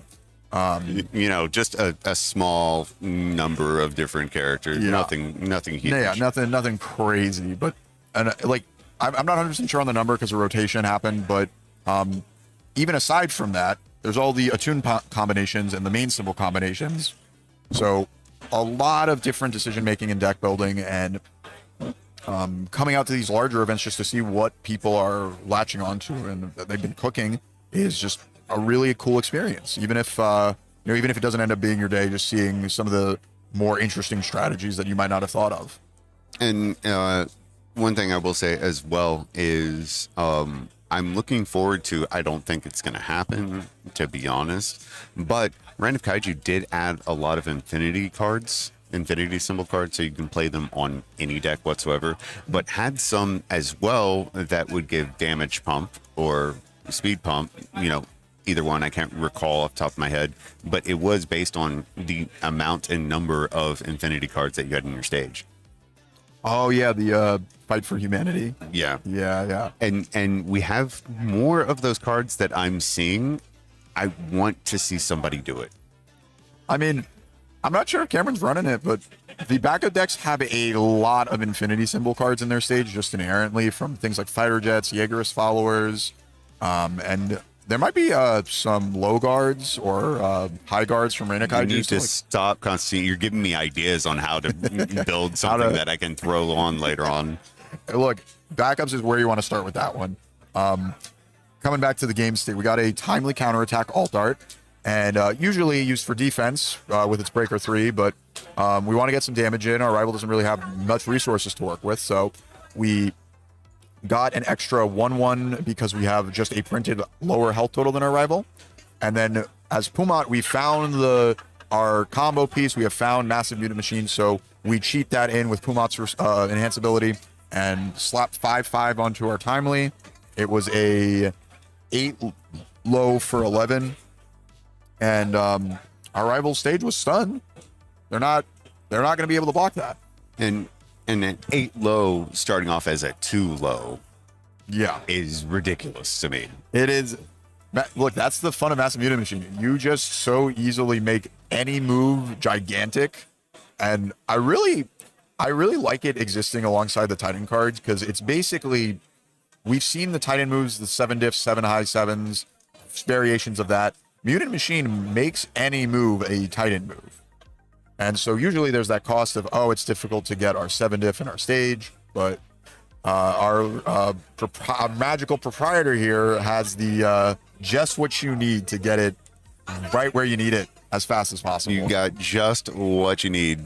I love to hear it that way. And the thing that, I don't know, it is such a high difficulty asset, Massive Mutant Machine, but I don't know, maybe it could deal with an errata making it unique, just possibly, maybe, mayhaps. Maybe, but they get so ready with Dodie and Swordplay, so I'm not sure how big of a deal it would be, but restricting it to one probably may not be the worst idea. Yeah, I could see it happening. I mean, look, UVS, don't listen to me. I'm just saying that personally, and everybody watching, attack me in the comments. It's perfectly fine. I'm used to it. Look. We're in game 2 right now, right? Mm-hmm. And because Mutant Machine is not unique, we can potentially draw another one and cheat it into play and give our move 10-10. Exactly. And so, because it's so powerful, I think we might be getting to see a game 3. I'm perfectly fine with that. Yeah. These are 2 characters that I love seeing out here in the regionals. They didn't have the highest percentage or even top 3 percentages of what is out there, because that was Godzilla, right? Godzilla, Titan of Terror, Reiner, and Godzilla King of Monsters. Yes. So, not being top 3 represented, I love seeing them out there. I really wish that some of those do hit top cuts, because Titan of Terror, everyone here knows that is the most represented card. Yes, it is. People coming into this event were like, I don't know. Talking to people, I don't know what I want to play. Man, this Titan of Terror character is so good. I'm just not sure I have the tools to beat it. So I completely understand players leaning toward that one. It's incredibly powerful, but I am always trying to play the dark horses of the format, not the not expected one. And Blame Siren and Cameron here have chose both some really cool characters to get that job done and kill some Titan of Terrors. Completely, and that's also what we see from Reiner, Marley Shield coming in, just having a direct counter or a way to deal with Titan of Terror, and that's why it's the second most represented card here today. But we did have Inventor's Creation coming out, Massive Mutant Machine giving it a 5/5 pump, and Cameron taking, it looked like 9 damage from that. Yes, yeah, we maybe... Yeah, no, I was going to say maybe we used a team hero to give a little bit extra stats, but I don't think so. Oh, we did use the team hero to get a Bachelor Arrives into our stage quickly. Yes. Which really heads up play, able to cancel any of the defensive foundations that Cameron has on their stage. I believe Dramatic Exit is the unique foundation backup deck select to play that's minus speed +1 equal to X, which is your backup count. So a 2-diff committing for -4 speed is a really great way to say that I can actually block any of your Mutant Machine moves. And it looks like Blame Simon also has Godzilla versus Mechagodzilla in stage as well. Committed right now, unfortunately, but it is something to put of note. And they're getting another Massive Mutant Machine. Yeah, and so it's not unique, so we're putting those stats on it. Look, it's not the worst idea to make it a unique. Maybe. But, it means we're getting a game 3 potentially, because right now the Walk the Dog is at 11 damage with the Massive Mutant Machine, and it's gotten powerful 3 because of the Roman Cancel token we got, so we're at 14 damage. And that is something to note, that Roman Cancel, while it is something that it's not a token. It is momentum, can be played as momentum, but also has momentum costs. Yeah, so we essentially were able to turn our move into +3 damage to your next one.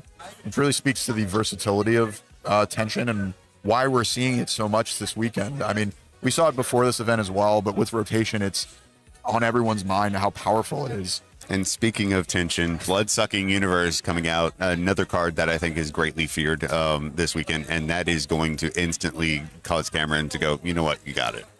Yeah, we're only at 2 health, and aside from Tension, that one has throw. even if we have the high block, it is not going to matter. We'll take half no matter what, and that'll close up game 2. And we're getting shuffled up for game 3. Getting a game 3. Yeah, fantastic. I really, really love getting the back and forth.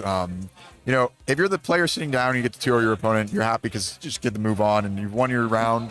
But you know, for people at home, if I'm sitting at home watching this, I want 3 games. I want to see as much content as possible. I want to see just what both these decks can do. We got to see some defense from Zeke, and it was not enough for. Yeah, they don't want to see me and Brody playing Headbands. You know, ultimately. I want to see that. I thought it was fun. It was fun, but there are some out there. I don't know if Tam's got it edited yet, but there were some out there that I was just embarrassed by. Like, I'm like, I have no idea what character is sitting on my head right now. Yeah. I mean, I felt that, but I don't know. It's fun. It's fun content. It's a lot of fun. You know, fun game to play. I was saying earlier that we need to get some other people, some other players. Oh yeah, and some mess with them. Yeah, mess with them. But also one of the shorts that I love kind of plays into Headbands, right? One of the shorts that I love seeing is stores walking around saying guess the card, win the card. And it is just that you're on the spot, rapid fire, try to guess what is in my hands. Oh, those are so fun. You run up to someone, they're like, if it's completely unscripted, they have no idea what's going on. You're like, guess the card. Like, yeah. Whoa. What are you doing? What? And Titan of Terror. No. Yeah. That at least Headbands, we had it restricted to characters, right? Yeah. It's not completely off the wall. If it was any card in the game, we were never winning. The hundreds, thousands of cards. Yeah. Nope. So coming back to the game, Zeke pretty obviously choosing to go first. Very powerful to protect our backups. They can't be attacked from our opponent can't attack them going second. We get a turn to keep them around. And we get to have another build turn as Zeke. And a pretty solid one with 3 foundations means we can pass any move, even if any of the moves I've seen, even if we check a 3. And we have our fighter jets to help defend a bit against the massive Muta machine. But yeah, and it's something to note. Fighter jets was one of the backups that I came around to as Rain of Kaiju came in, because power tokens, especially for Titan Terra, became such a huge thing. And being able to, hey, I can enhance it. Every attack, I can take an attack, enhance it. It's great you have a power token, get rid of it. Yeah. I mean, Fighter Jets is a 1 difficulty card that essentially can be -2 speed and -2 damage. That is not a 1 difficulty card typically. Yes. It's either one or the other. So, and leading in with Attack Titans Rock Barrage. Again, love the card. It has 3 blitzes on it. Based on the number of backups that you have, you get 1, you can have them commit 2. And if you have 4 or more, you can selectively commit 2 of theirs. Yeah, it is by far the best card for these life backup decks, as you're an opener that you want basically every turn that you're attacking. It builds your stage, which is incredibly powerful. What just happened? It looks like Blame Siren scooped, question mark? Yeah, looking at that board state, it didn't look like it was lethal. We hadn't flipped yet, so I'm a little curious as to what happened. Maybe some judge damage might have happened. So we're gonna look into that and see what's going on for the find out what exactly happened with that one. But I mean, yeah, it seems that we're just we've picked up our cards and just kind of doing the old spiel, talk with your opponent after the game, like what could I have done differently? What are some of the cards we could have played better? Do we happen to find out what I'm checking right now, but it could be something as simple as, hey, we're going into like 3rd turn. We just don't have it. We don't have a way of protecting. We don't have a way of going into the attack. Oh, again. Okay, so that was again a case of removed from deck pile, just didn't get shuffled back in. I'm gonna be a little honest with you, Snuggie. I was watching round 2, and I was over in the little foyer where there's a stream setup where players can sit down and watch. Yeah. And Blame Siren was with me, and she was watching the stream. And I said to her, "Man, I'm so happy I'm not on stream for when things go wrong like that." and we had a good laugh about it. And unfortunately, she is now suffering the consequences of that in this round 3 match. And you know what? I said it earlier. I've done it. You know, I think throughout anyone's play career, if they've been around for a little bit, everybody makes mistakes. Everybody makes mistakes. Everybody does something to that extent. You know, like you overdraw, you drop cards, and you know, Sam and I were talking about it. It really comes down to, okay, is the game state recoverable? And that is a matter of opinion in some aspects, especially since it is at the beginning of the game. You know, the very start of it. How far have you already begun that game? Yeah, so unfortunately, with that game, we had already done our mulligans and played out our first build turn. And so I have to imagine we had like probably 3 or 4 cards removed. And so that greatly changes some of the options that we get to draw, some of our checks. Immensely. Yeah, and so, you know, we gotta make sure when we're playing at these higher competitive tournaments that we kind of do our best to keep track of all these things. I know there's a lot of moving pieces, and when you're on stream, it's a different beast. You know, it's one thing to just sit across from somebody at one of the tables over here in the venue and essentially play like a regular game of UniVersus, but when the camera's above your head, you got the judge sitting right next to you, the lights are on, the idea of people watching you play, it can make you forget things that you otherwise wouldn't have forgotten. It is a lot to deal with, and I was saying earlier with Sam, subconsciously or even consciously, because there are so many things that you have to keep track of playing into your opponent, even just as something as simple as I'm going to draw cards. The mulligan aspect comes into play, and like we talked about yesterday, but also coinciding with that, it is a matter of, okay, have I done everything in between games? And I'm guilty of it, citing things in and forgetting to remove the cards from your deck to put them in the sideboard because you're actually swapping them out. That's something that I struggled with for a long time. Yeah, because it's, you know, you're already trying to focus on the gameplay itself of like, all right, like how am I going to play these defensive turns? How am I going to play these attacking turns? Like, oh man, like, am I allowed to take this move? Should I block? And you compound it with the rules of the game. Yeah. Where we have to make sure we're following the procedures that we've set forth. And it's a lot. It's a lot to keep track of. And we're, you know, they might not have had, given the benefit of the doubt, they might not have had any food yet. We're coming close to the lunch break. And we are almost at the lunch break, especially if you didn't get breakfast and just jump straight in. Yeah. Which I did. I know some people did. I know some people that were just getting from the airport, one of which, a friend of mine, got here at 4 a.m. Yes. And it is one of those things that, like, there's so many extenuating circumstances before you even get here. And then once you've been here, jumping into the games, you're jumping into a very hyper upper echelon of competitiveness. Yeah. Accounting for all the other factors in life currently going on. On top of that, being regimented in following all of the rules. And then on top of that, the game in and of itself, and something that I do appreciate about UniVersus, is that it is a very set step process as the turns go along. You have different stages that you follow. You have the aspects and abilities on your card have to be triggered in certain stages. Oh yeah, you misdo it, and maybe you don't get to use a breaker. Maybe you don't get to use Pumat because you've gone past that window. Yeah, and you have to call responses at a certain time. You know, especially if it does have, you know, like you said, breaker. Being able to respond on the block step on play or after it has blocked is something that we have seen not only yesterday, this weekend, but we saw at Worlds as well.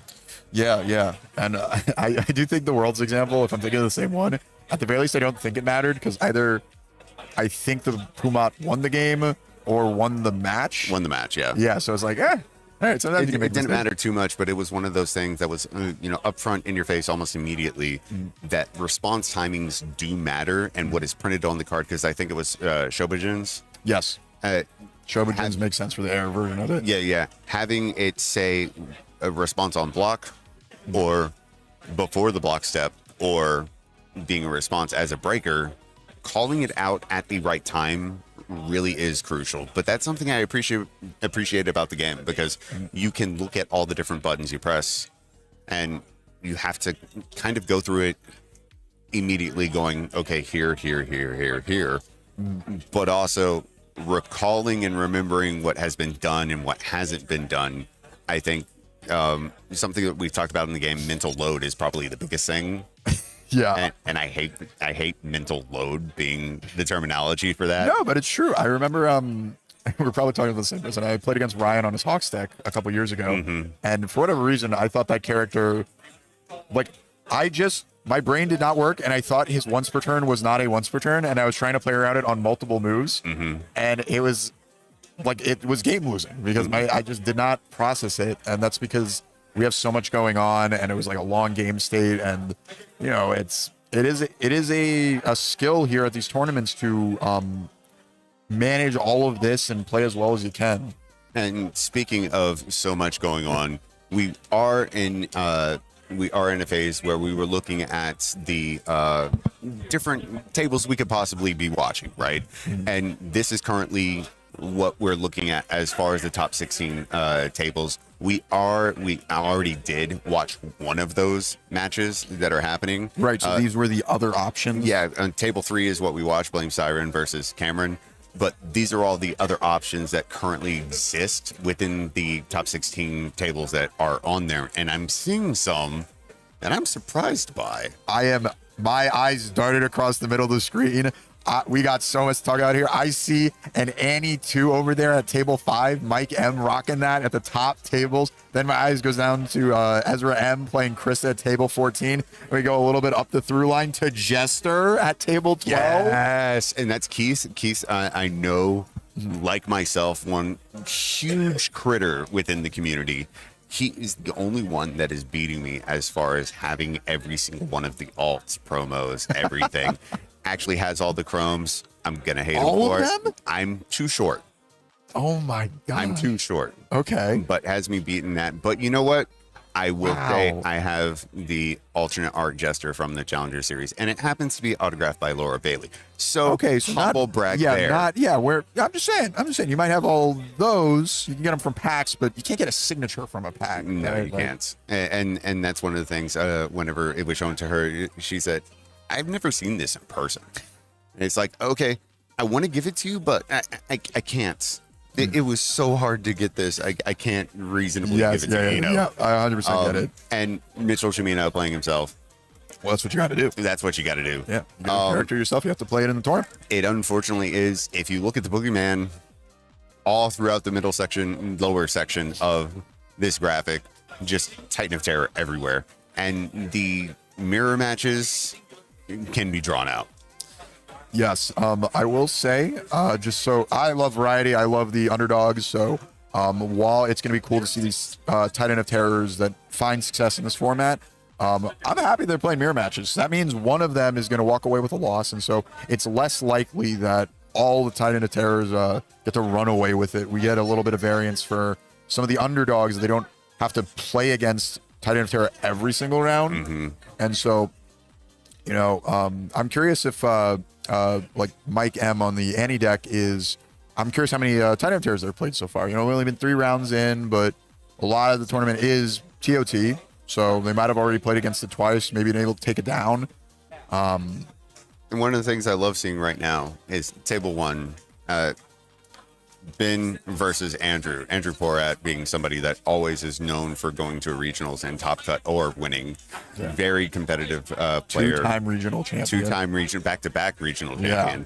And whenever I was talking to him earlier, playing Mothra. Now, Mothra is kind of a wild card because it does have that ability to just, hey, I'm not going to do anything, but I'm still going to fully block this attack. Drive is a thing. And being able to interject on your opponent's attack turn and say, no, you know what? I'm going to fully block this, then I'm going to attack you back is something that I struggled with, A, understanding, and B, dealing with whenever it happened to me for the first time. Yeah, I mean, there's the downside to aerial Kokosho. You have to actually full block a move, which can be kind of difficult. You're holding a card, you're holding the Kokosho in your hand as a mid block that you want to play. So then the other cards in your hand have to cover all the block zones. But you don't actually have to do that. Mothra says we're full blocking that move. And so we get to guarantee damage on our rival's turn. And I'm really curious to see what his deck looks like, because I have some ideas of just playing Massive Machine in Mothra. Because the downside of it, if you're not fast building it, is you don't get to use it for a whole turn cycle. If you have a reversal, you slap that 5/5 on it on their turn. They're not blocking a 11 speed move, 11 on their turn. And the other aspect, you mentioned one of the drive cards that we probably are seeing a lot of this weekend. Rising Uppercut is another one of those. Yeah, and they don't literally have the keyword reversal, but they are the two reversals that we have in the format right now. Currently, yes. Yeah, because we have a couple of other drive cards that aren't exactly reversal shaped, where they're just using the mechanic to give you a little bit extra juice some way. Like drive parry is not, that one's an action, not an attack card. And drive being a keyword that says basically if you want to play this ability, you have to commit another foundation or a momentum, use a momentum in order to do so. Those two cards in particular, it is a drive and I'm going to attack you back. The other drive abilities that are out there, I haven't seen played as much, but still just as good as some of the other cards that don't necessarily interact to the degree, like you were saying, reversal. Reversal is a keyword, but it's in retro formats now, right? Yes, yeah, they did not print any of it from My Hero 1 onward. And so Street Fighter introducing it last year was nuts, because we hadn't seen it in years. And just having that ability to go, no, you know what, pause your turn. Yeah. I'm going to attack you back. Yeah, and really, it's just such a cool gameplay mechanic, because, in a fighting game, there's kind of turns where sometimes you're the defender in the corner, sometimes you're the one laying the combo on. But like a UniVersus, much like a fighting game, is very dynamic, and so having cards like Rising Uppercut and Aerial Kokosho to reflect that, like, oh, you threw a move at me, but now you're going to get punished, right? It's my turn to play a bit. And because I see him standing over there, Keith, who's playing Jester, it's funny to me that Calvin Harrigal, Wub, was the one playing against him, because Wub is one of the ones that I do play against at local championships. He comes down and plays with us. And Calvin Tahan, who's currently playing Barlow on Table 7, both of those guys are locals as well. But Calvin, I played on Wednesday at our local weeklies and threw my Jester against his Titan of Terror. And I almost destroyed him. And I said, look, you're probably not going to see this weekend, but it is something to be considered. And lo and behold, Keith bringing a Jester going up against Wub, one of the locals. Hey, it happened. Yeah. I didn't think it was going to happen, but Jester going against one of the locals that we have, it happened. Yeah, you can plan for a lot of different things as you're picking a deck for regional, which personally I think is very, very difficult. Even picking Titan of Terror, there's some downsides to it where you're the target in the room. Sorry,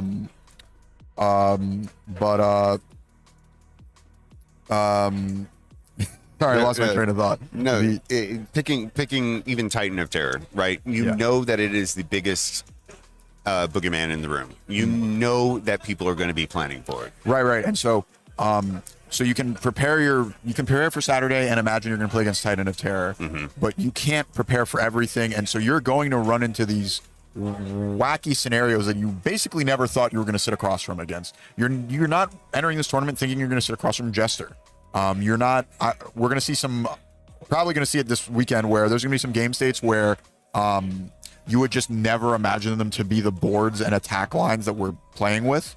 Obviously, we have some characters on here that are representative of that. Burning Godzilla, Krista, Annie 2, but Mitchell Chimino. Yeah, I mean, look, I know Mitch is playing it, and if he's in the room, there's a chance. There's always a chance he's going to play his own card. I mean, rightfully so. Yeah, and so this is largely to say that anything can happen on the day of the tournament, and so And as somebody that was going through and building all the analytics for different characters, what is being represented, we did see at the bottom that there is a number of one-offs or, 2-3 offs. And some of the characters that were being represented, I was pleasantly surprised by. Some of them I was shocked by. I even saw a Jet Jaguar in there. I went, There's "Hey, one of those, yeah. All right, awesome. You're bringing it out here."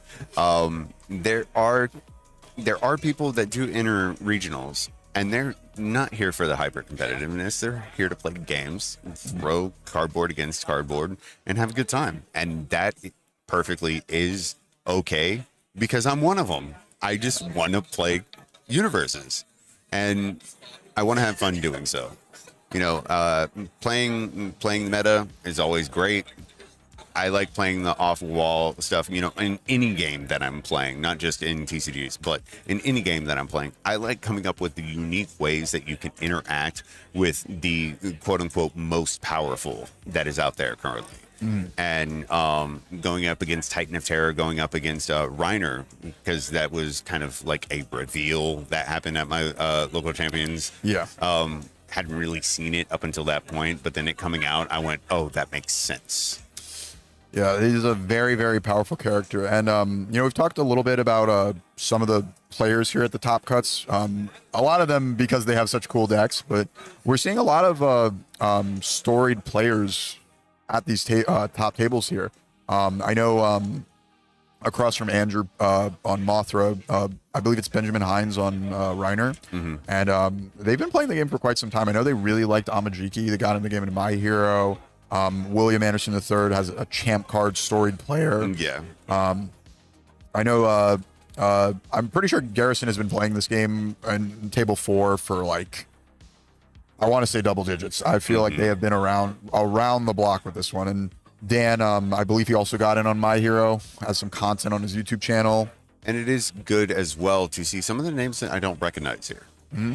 Having newer players or having people that are up and coming as far as being in the upper echelons of competitiveness, or who are taking organized play in 2026 more seriously, which is, hey, that's what I wanted to do last year and didn't go to regionals. But it is, and now I'm sitting here. Yep. So I'm taking it seriously in a different aspect, right? But it is good to see not only just newer names that's on one of the top 16 tables currently, but also playing characters that aren't necessarily falling within the strict regiment that we've been seeing as far as the most represented out there. Yeah, looking at some of the names, it's tough because if you're a part of the UniVersus community, I think it's pretty easy to make a million friends in the room. Yes. And so it's because you're friends with so many people, it's really easy to see them at the top tables because just percentages of people, if you know almost everyone in the room, you'll see them up there. But there were some names on there that I don't think I've met yet. So it'd be really cool to see what their tournament run looks like. We're at the beginning of the weekend, beginning of the major portion of the competition. So we have plenty of time to meet people. Yes, we do. And maybe we'll meet them in Top Cuts. Hey, that'd be awesome. Yeah. But we are going to start winding down because lunch break is coming up soon. And I'm hungry. I don't know. I need to get some food in my belly. Yeah. I've been seeing a lot of green cards, so I'm gonna finish the bit. We're seeing a lot of massive meter machines. Where are you taking this? Okay, right now? massive meter machines green. Yes. We had assets on stage, so we got pink. Yes. And so kind of like vegetable colors, So gotta be salivating. I get it now. So, Yeah. I was like, my eyes opened wide. I was like, I am losing it. Automaton, mutant machine. Look, you can just eat the cards, okay? You can just do that. They can't stop you. They might say that you can. You can, but a lot of the cards that we see this weekend, especially in some of these decks, are foiled. So adding some metal to the mix, I guess. Some protein. Like iron? I'll let you have. Yeah, Look, okay. Moving on. I eat food. Moving on. That is what's clear. Yes, And so we're going to be cutting a break. Maybe some caffeine as well. I just want to make sure that you're okay. Some water. Yes. Hydrate. Make sure Everyone you hydrate, get some food. But we're going to be cutting a break. I think we might have some content, some gunslinging, card slinging games. But just to show off during the break. Make sure people are seeing some more UniVersus action even while we're just hanging around. But we'll be right back. So if you got to go, get up, get a drink, stretch your legs. Got some time for that. And I will say, make sure that you are still following UniVersus socials, because there are reveals that happened at the beginning of the day today. Right, the Rebel Frontier. The Rebel Frontier scarves. Yeah. So they might be posted online right now. I'm not sure. I haven't checked yet, but they will, because they've already been revealed, be running rampant throughout socials, Discord, everything like that. Yeah, people are going to be posting them around, ask around, see if anyone's got photos of them. So make sure that you're following UniVersus CCG socials. Tune in. You can see all the photo highlights. I saw a photo myself. I hate it, but thank you so much, Guile, for posting that. But make sure you tune again. All the latest and greatest information will be posted there as well. Stay tuned in here, and you'll get all the live commentary throughout the weekend. But thank you, guys. We're going to go eat. I need it. I really get some need caffeine in. Make sure that you're hydrating, and we'll see you back in just a bit. Bye.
What's up, everybody? We are here playing some UniVersus Headbands. Dean and I are going to be trying to guess the characters on top of our foreheads here. So you ready to get started? Always. All right.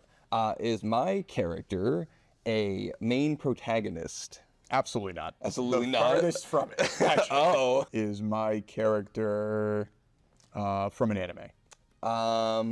No. They are not in an anime, I don't believe. I will say that I believe there is an anime of this series, but I don't think that character is in it. I know.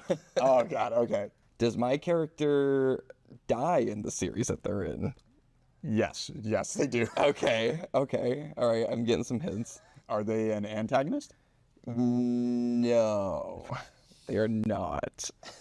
If I'm getting on the right track here, is my character from Attack on Titan? Yes. Okay. Yes, they are. Okay. Man, I'm not the best at these. Okay, so we know they're from an anime and they're kind of a protagonist, not an antagonist. Correct. Okay. A human? No, the opposite. There's a lot of opposites. They're Okay. definitely not human. Okay. We got a lot of options for what that could be. Does my character have the qualities of a human but not a human? Yes. Okay. Yeah. Is my character a giant? Yes. Okay.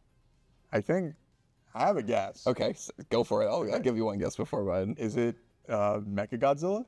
Which one? Oh God. Oh God. Bionic Menace? I don't know. Nope. Nope. I don't know the module number of the new one. I don't know, 25. Is maybe? my character Bearded Titan? No. It's not. It's not. No. Oh, okay. Is it? Oh, you go ahead. yeah. Give another guess then. Okay. I mean, is it? I don't know what the module. You know the other name. I don't know. Mechagodzilla. Is it Kiryu? It's Kiryu. Okay. Yeah, Okay. yeah. Okay. I thought it was Bearded Titan. You're so close. You're so Is it just close. Beast Titan? Not that important. Oh, is it? His mom. Beast Titan's mom? Do you know the lore? Is don't it know if you know. Ymir? No. That's not. No. This is deep AOT lore. No, I don't then. Oh, it's Smiling Titan. Yes. Oh. I love that. That is the mom. That is funny. Spoiler alert.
What's up, everybody, and welcome back to the lunch break here at the Chicago Regional. My name's Tam. I'm joined by Snuggy for the first time on the broadcast, literally ever.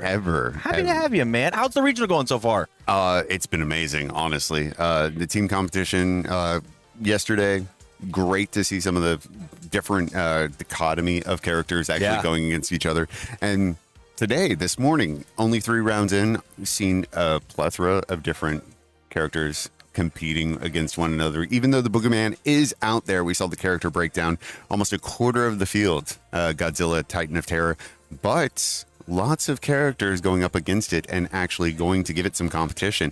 I'm excited. How are you feeling about everything? I feel great. I'm happy having a great time because Snuggie, this is the only regional you're going to be casting this year. In fact, you are going to be casting the Las Vegas regional May 29th. You can sign up right now over on the UGN with two of your friends, Wub and Ryan Levine. Two incredible players.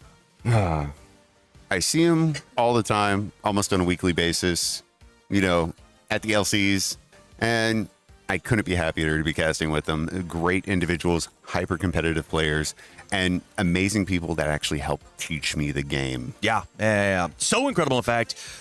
I decided to pull an audible, and I actually want these two players to be our lunchtime entertainment, playing a little bit of Hero 2. We've got Ryan on his classic Hawks deck, bit of a defensive speed manipulation order deck, going first against Wub on Metagame Sleeping Prodigy, this aggressive combo Earth deck. Tell me what you know about these two characters. Metagame, relatively new character, coming in one of the Challenger Series decks for King of Fighters.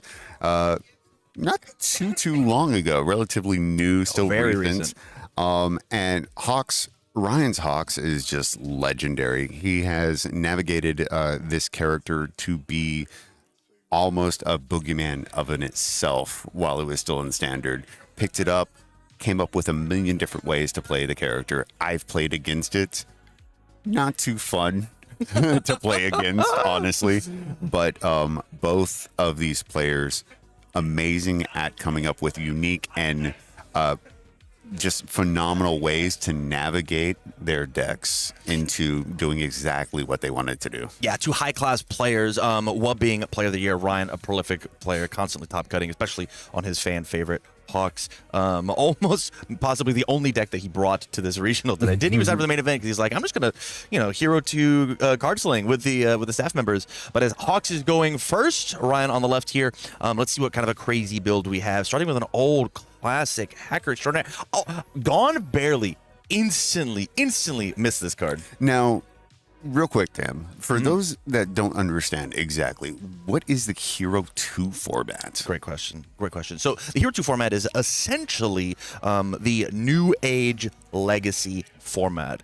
Bit of an oxymoron, but any card that was printed from the original MHA1 set forward is legal to play here, sans a small ban list, because, things can get a little crazy, a little out of hand. And so what we're going to see is this kind of new age history of cards throughout the game. As we look, there are cards from both set 5 over with Hacker Extraordinaire, as well as set 1 with Self-Sacrifice on Hawks' stage, and we're doing the same thing here. Metagame building down just a true history of the game as we continue to build. Oh my goodness. 5 hand size, build 5, hold 1, looking pretty good. And you can even see Ryan at a certain point looking at one of the cards that Wub put out and saying, hold on, what does this do? Having to pick it up and remind himself, because it is such a diverse field of cards that can be played, going all the way back to My Hero 1, predating my time. To be honest. I'm excited. I'm excited to have you look at a couple of these cards and be like, wait, that does what? Especially if we open with what I think. Here it is. This is. Oh, we've seen that one. Bloodsucking Universe. Yes. One of the ones that is one of the local championship promos. Admittedly, I saw him take this from me and several others. But playing on Hawks, he has a standard form and flow to things that he's developed and crafted over many years playing this character. And I'm going to say, I actually miss this character. Much like you were talking about Hacker Extraordinaire, there are characters and cards that just rotated. Don't necessarily like to see it, but it is an unfortunate thing of the format of pretty much any TCG out there in standard. You have sets that rotate out. You have new things that come in. And it just keeps everything fresh and exciting, especially for, newer players like me that didn't get necessarily the opportunity to play on some of these older sets. Let me tell you the card that was just played, Electric Jolt, one of the best cards in set 1. 4 diff, 3 mid for 4, stun 1, has an enhance that says if it's fully blocked, it still deals 1 damage, and a really pesky face-up momentum enhance that says flip, selectively commit a rival foundation. So a little disruption on the board now, a little bit disruption on the board later. Love this 2 poke from Ryan. Snag us a bit of momentum, spend the tension token to draw off of the hacker to get as much advantage as we can, because once this Might and Kun gets started, it's kind of all gas, no brakes. We're going to see if the fireworks can pop off on this sleepy, sleepy boy. Now, Jolt went into momentum face up. Yes. Why is that? It has a static on it that says it goes face up rather than the normal face down. And then it has an ability that says flip it while it's in momentum to selectively commit a foundation. So this Might and Kun deck is very foundation dependent. There's some really cool cards in here that hit pretty hard and push up the damage. And so being able to selectively commit those foundations. Like I believe the third card underneath, I want to say homage to my hero, it might be, or heroic homage or something along those lines. It's like, I believe it's +1 damage for every card that has left our stage, which as we see, we've got things like Hardened Jab, and then in the most recent set, Sesuho, which I'm sure is going to be in a Might and Kun deck. Lets us have a little bit more aggressive posture as we continue on. In character form once per turn. Correct. Can pull a card right out of their card pool, pull it down to their stage, face up or face down. It is their choice. The name of this one is, we're going to see it nice and close. I believe this is, I can remember what it does. It's got a no more enhance. It says if this card is fully blocked or unblocked, it destroys a rival foundation. And it gets minus difficulty based on your hand size. So currently it's printed 5 difficulty, but it is currently a 4 diff. At the moment, get a little bit of extra stats on it. As we go, using Hawks' ability, I believe, to give it some minus stats here, attempting to use that so powerful Hawks ability to then swap it, make it a high, swap the stats. So now it went from a 0 high for 6 into a 6 high for 0. Hawks blocking with that feather without even making that control check. And one of the staples of certain decks out there, Battle or Release coming out, basically saying, hey, I can draw a card and give it damage for every high attack that's in the card pool. Yeah, like I said, once this Might and Kun deck starts, it's not going to stop attacking until it literally cannot any longer. Instantly flipping the speed to the damage. I think we're just moving the dice down to represent that it was damage and not speed. Because we definitely you are right. Yes. We used Hawks' ability on the last attack, but we walking through some enhances, trying to figure out how to navigate this turn. Again, 3 attacks. As soon as one of them hit, Might and Kun stops becoming a 5-hander, and just like that, we're going to draw a couple of 3 cards, becoming this 8-hand size, 36 health character. Wow. Imagine predicting 8-hand size, 36 health character. It's kind of wild. And it is funny because we've been talking about this in the past on some of the other matches that we've seen. Might and Kun is a 5-hander. Yeah. But a fake 5-hander. Yes. Like most 5-handers, just a fake 5-hander because of different draw power abilities. And we were able to figure out what that no move. If we catch it next time. So it looks like we made the connection. The Battle Aura did hit. We got to draw all 3 cards, committing our Might and Kun, which now activates our form to let us build an attack, a card in our card pool, which was an attack this time, down in order to let us now have a huge, healthy build. We played 3 attacks, 4 foundations, 5 foundations to have 2 in hand. Oh my goodness. Wub is saying, hey, you cannot kill me. Look at this massive stage that Wub has accrued. This is insane. And he built a free one down with the analytical daily training. Yes. After this card is played, build in a card out of your hand, committed. Begging Wub, hey, or begging Ryan, hey, you don't have 27. 27 is not going to happen, dude. You need a little bit of time. But also, what's Deathlock?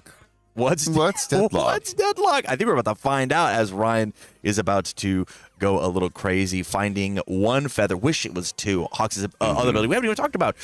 If you've got feathers in the discard pile, 2 feathers in the discard pile, you may add them back up to your hand for free, potentially turning us into a 8-hand size character. This is a battle of 2 fake 8-hand size characters as we open with Focused Attack. What a crazy move. You asked what's Deadlock? This card is Deadlock.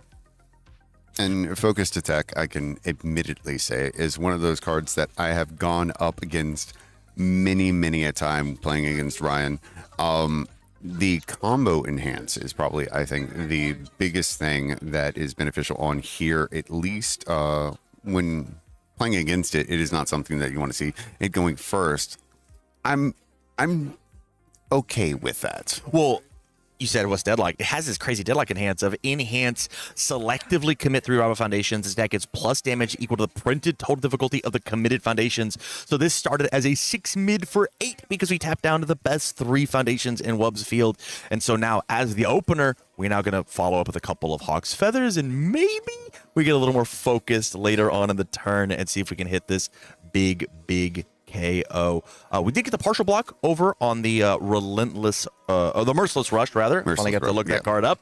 But from here, the question is with Wubb fully and completely committed out, can we find 23 on Hawks' side? And the answer is, yeah, maybe. Yeah, I have seen it happen before personally against me, and it is not something that is too unsurprising, especially in the Hero 2 format where you have so many different resources available to you, and Ryan more than versed on how exactly to engage all of them playing on Hawks. Yeah, but from here it looks like the answer is the last attack in our hand is that focus attack, which I don't think is going to quite get to the 20 that we're looking for. So our options are: do I play the focus attack?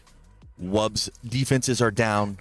I smack you for a bunch, but don't quite finish my food, or do I hold the focus attack for the next turn? You're not going to get out of deadlock. There's no way. Weather the storm of Might and Coon's next attacking turn and then come back and find that last bit. But it looks like playing the attack is Ryan's call here. Luckily, checking a 5 on only committing 2 foundations. Big combo enhance, like you said, plus 6 damage. I believe it's 3 for every... 3 for every mid attack. Each mid attack, so plus 9 damage. Whoa! A massive 6 mid for 12 coming through. Unless a Hawk's Feather just being added into the card pool using Hawk's ability. So from here, we're using the make this a high and swap it. So now it's a 4 high for 5. Whoa. And we're saying with the card of the card pool and making this a little bit quicker. This is really cool. So this is 8 damage, and we're about to add 12 on top of it. Yes, exactly. Whoa, hit me with some math. 8 plus 12 sounds like 20 to me, and game 1 goes to Ryan. And there it is. And like I said, this is something that I've seen time and time again. The combo enhance just absolutely nailing you with the mid attack. Able to toss another Hawk's Feather in just for another flavor, getting the damage just high enough to be able to take Wubb down. Wubb fully committed out, nothing that he can do. And that is game 1. We're going to go on to game 2, it looks like. Now, these 2 players joining me for casting Vegas, I think, is one of the greatest things. Very 2 highly effective technical players and know so much about the format, the current standard format, and the current meta, and what interesting ways people are coming up with to craft their decks. Going into Vegas, there's not much that's going to be changing in between now and Vegas. No. We have a potential for a couple ban lists. We will have an entire LC season of Season 2. You guys can go out and check out the LC schedule by looking them up over on the UGN. There's a special slider that you can go find. Sign up and play your LCs. We had a really successful local championship Season 1. Really happy with the massive turnout. So is Levi, as you can see in Ryan's camera watching over. But man, the thing about these 2 players, think about all 3 of you guys. You're all friends, you're all buddies.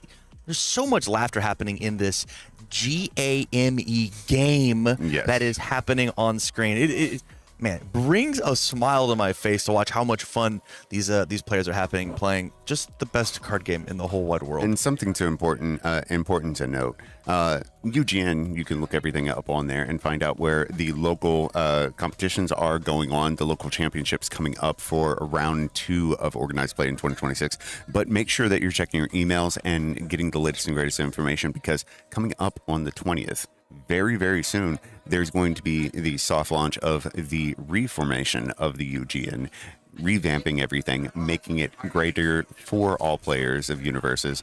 And you're going to have to do some interaction with that. Reset the password, make sure that everything is good to go. So log in after Monday, check your emails. It has all the great information on there, as well as the blog. And coming in, Wub going to do Wub Some things. Kickflips, man. Wub got to do Wub things. Let's talk about that turn. So first form, we played daily training into our card pool, used Might and Coon to build it down. But comes in ready. Comes in From ready, there, yeah. I play my next foundation. Ends up being another daily training. So I can activate daily training to pick up the card that I just checked, to then build it, to build more in. What a cool character, accessible in Hero 2. Man, and kickflip for Sleepyhead sure. coming in as well. Yeah. Sleepyhead is an amazing card that came out with, naturally, its character. One of the ones that I had a lot of these guys asking for copies of, if I want to get into the details about it. But Hacker Extraordinaire, one of your favorite miss cards. Oh, love this card. And tell me a little bit about the promo that he's got going on there. These are promos from past regionals. Look, Hero 2 is a history lesson. I believe this is requesting assistance, a 0-5 enhance flip, ready a card that has not been ready this turn, as long as you have a momentum. Very, very stable. Hey, in the current history of UniVersus, in our current format, zero diffs are not very powerful or potent. Back in the day, OG MHA set 1 zero diffs were king. I used to call them Cheerios decks because of how many zeros you could see inside of a deck. That's great. That's great. I like that. And so the fact that we get to play all these awesome, cool cards, and truthfully, the difference between Hero 2 and Retro is the Retro cards that are awesome and cool, unique, fun to play feel a little unobtainium. There's so many cool Retro cards that I want to play that I look at and I go, nah, I'll never have that one. I'll never find it. It's essentially locked in a museum. It's the lost ark. Yeah, I compare Retro, especially as a newer player. I compare Retro to that C format of another TCG game. Yeah. Where it is literally, hey, in card to exist. Yes. Certain peculiarities with that because there is a ban list and everything like that as well. Certain erratas that have happened, but it's too much for me as a new player. And that's okay. That's why Hero 2 is the perfect format to be showcasing here, as we see double hardened jab coming in and doing its job, lifting up a face down, rebuilding in a face, rebuilding in the top card of your deck, and slamming a bit of damage on top of it as well. But Hawks, if you're throwing mid attacks at Hawks, you got to be coming with a real plan, as these feathers are the perfect counter to the hardened jab plan, as we block with one, use fierce wings to go pick up a second, and I can only imagine that we're blocking yet again, as it looks. This one's on the 5, or excuse me, on a 6, as we check a 5, committing our 1, which will be our Hacker Extraordinaire. Oh, just kidding. Yeah, let's use the one that is. Oh, just kidding. One Man Inferno. Its entire job here is to find feathers in our discard pile for next turn. But there's a 200 card pool. They're gonna go to the discard pile and pick them right back up. But as Merciless Rush hits the table, a 4 difficulty, checking a 5, committing 1, 4 high for 5, says, I believe, I looked at the name and I forgot to look up the ability. I believe it is, it's either an on hit or an on block. My rival destroys a foundation, which is very, very strong. Let me go double check this. If this deck is completely blocked, your rival selects and destroys one of their foundations. It's their choice. But still, any way that we can give it extra damage feels very good. Draw the cards off of this card hitting. Obviously, we want it to hit. We want to draw some cards in Might and Coon. A little bit of a damned if you do, damned if you don't situation. If block, destroy one. If not, I'll draw a couple cards myself as we build down. And then now more daily training. It feels like weekly training at this point. And those are some of the Nats promos. Yes. That came out. Highly coveted. I had some of those playing in Pony. It was great because I love drawing cards. Talk about a cool Hero 2 character. I wonder, Pony recently got hit with a bit of an errata. Twice. Left her in the dust a bit. But I do think that, with a massive card pool that Hero 2 can allow, maybe the girl can ride again. Who knows? Maybe. My horn counter American. Yeah. As we hit another build turn here from Ryan, new number 1, a very strong card, putting things back to printed damage. Now, was that jet burn or was that one of the pre-builds? That's a jet burn. That's when Hawks got introduced. Endeavor became the new number 1 as Hawks stepped up to number 2. Exactly. But a massive build here. Look, good build 5. Normally a thing that you wouldn't do as a 6-hander. 1 card in hand as my 6-hander, but we're Hawks. We added 2 feathers to our hands. We still have quite a bit of defense as we set up and find this massive kill turn. Remember, 36 is so much damage we got to chew through over on Mighty Coon's side, but the Merciless Rush does not stop. And Merciless Rush, once again, great card as you've talked about, but it being on the backswing, you have to destroy a foundation. But Ryan just built plenty of foundations. So he can many. afford the full block, not have to worry about destroying a foundation because he gets to choose it. If we even have it, right? I mean, we know the card. We know 2 cards in Ryan's hands. They're 2 feathers. Yes. That last card is a mystery. Am I down to use my high block right now before anything? Essentially taking away the Hawk's ability to turn something high, swap the damage. But it looks like that is the correct answer, as in absorbed Spirit Energy is coming in for the block. Let's go ahead and flip this card. Yes, we'll destroy one. Ryan's going to get a momentum. Going to be very useful for that hacker, as we can see. A beautiful playable while committed ability. Spin a momentum, redraw a card. But yeah, we're going to destroy our foundation first. Looks like it's going to be one of our duplicate 1-mana Infernos. Makes total sense. Again, we've already found these feathers. We don't need this card anymore. But most importantly, Mighty Coon is stuck as that 5 fantastic character unless another Merciless Rush comes down. He said, hey, you got another one of those? I know you got 2 feathers. You got another high block. We got one of them high blocks, please, Ryan. I mean, it's so great. It works so effective. Let's do it again. Let's do it one more time. I mean, this is going to force the hacker to be used here. Spin one of that premium momentum to try and redraw. Hopefully, we find that high block that Ryan's looking for. Otherwise, we're going to have to use the other one. Go into our next turn with no momentum. Oof. I think I believe we got a low block, and new number 1 is a high block. So, if we could have done a little dig, we could have grabbed that high block. But again, is this worth even digging for the block? It is letting Mighty Coon draw these 3 extra cards. Is it okay? Or we can do that classic Hawks trick. Hey, you know what? We should give it minus. Give it minus 4 damage. In order to use the Hawks trick, let's flip our stats and say, hey, it's very fast, but for nothing, please. From here, it looks like another -2 speed because there's a bit of counterplay here.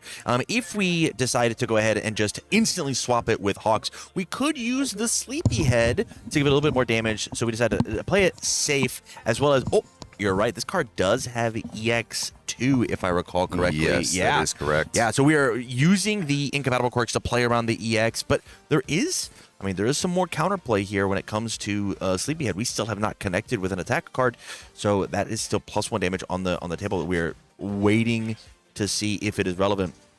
Playing a little, pun intended, with Hawks chicken with his damage I stat. see what you did there. But it looks like we did indeed find our high block on one of the OG staple MHA1 cards. I believe it is Bonds of Friendship.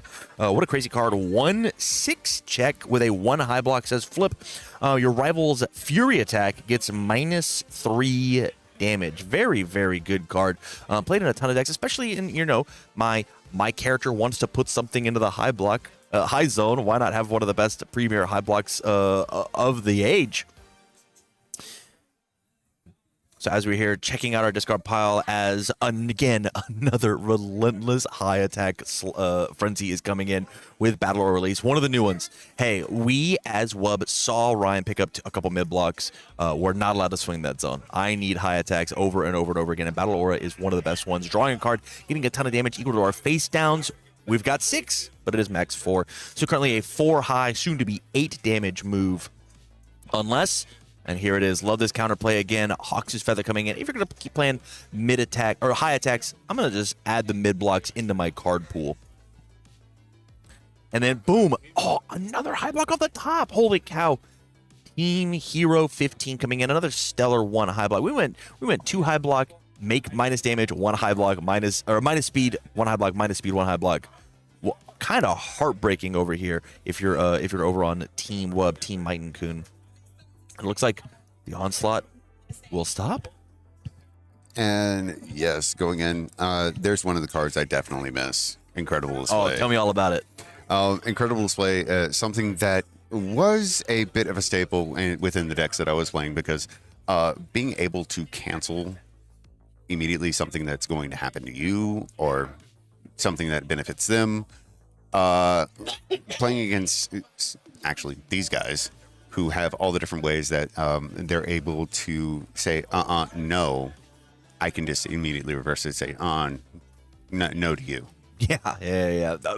Very, very strong ability. No, you. Spin momentum, say no to a thing is very, very strong. And I hope we get to see it happen, but at the moment, Minecraft can't land another attack. Every time that we play an attack here, it is going into our stage with Minecraft's ability rather than into our momentum. And so with Ryan picking up these 2 feathers, the best thing we can do with this incredible display is his other mode, the hidden mode. Yes. After I block with a card, commit it, pick it right back up. But is that going to be enough, especially with, we've got 1, 2, 3, 4, 6, 7, 8, 9, 10, 11, 12 foundations? Yes. Back in the deadlock, and that killed us last time as we look at Electric Jolt coming in back again. Again, when we saw these back in the day, they weren't regionals, they were provisionals.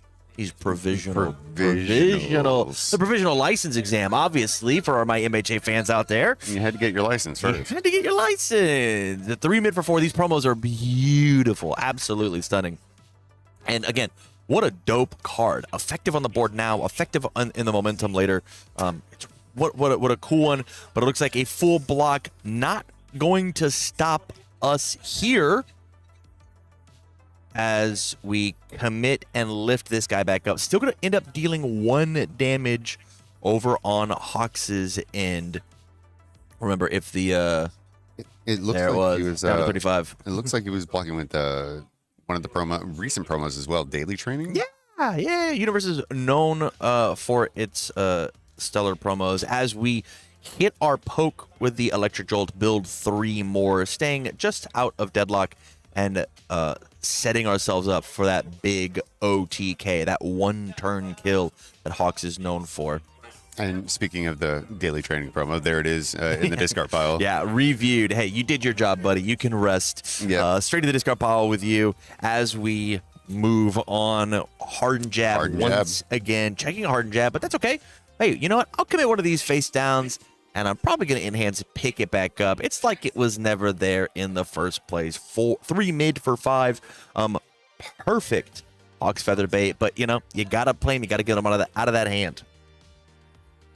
Yeah, exactly. And it is one of the things that we were talking about before. Mike and Kuhn, whenever they get that ball rolling, it's just going to continue on and on and on until they absolutely cannot anymore. And there they go again, going into yet another Red Riot attack, right? Yeah, this is Hardened Frenzy, the only kick inside of the OG set. It is a 4 high for 4 that says if you've built a foundation this turn, it gets +1/+1. And so from here, we built one off of the Hardened Jab, as well as if this attack is fully blocked, we're going to build it straight into our stage, basically getting another copy of Might and Goon's form ability. We don't have to be committed to do so. Imagine this attack does connect. Snuggy, we're gonna draw 3 cards and then build one. But if it's fully blocked, we're gonna build it anyways and sling the next attack regardless. Very cool piece to be shown off, and I'm excited to see how Ryan is gonna navigate this very aggressive turn.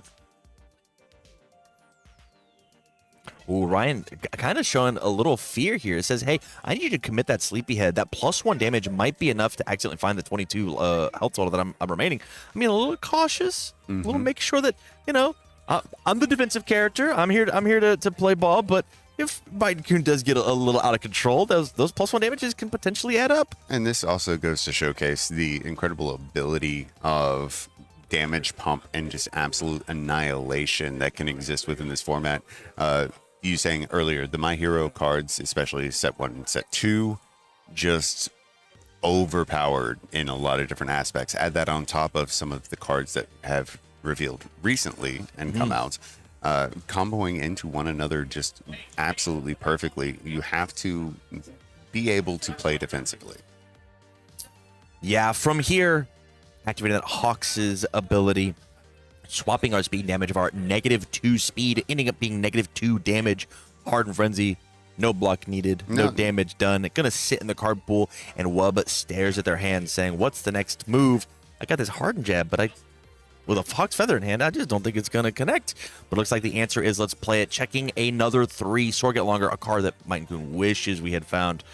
As we go into the next one, committing our 3 foundations, which of these cool cards do I want to pick back up and then replay? And it looks like the answer is we have given up the ghost on potentially drawing our 3 cards.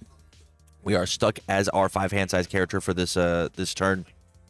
And we are here to restabilize, reassess how we're going to take down game 2 before the clock strikes midnight, and we have to end for round 4 of our tournament. Remember, guys, this is just the lunch break. There's just so much happening. We're early in the lunch break. Cannot wait for round 4. And, coinciding with what we were saying earlier, being able, defensive aspects on some of these hyper-aggressive attacks, it almost is in stark contrast to the format that we have currently being seen in some of the Titan on Terror and Marley's, Reiner, Ron Marley's Shield characters out there, where it is a hyper aggressive style of play. But in Hero 2, you almost have to immediately counter that in order to survive.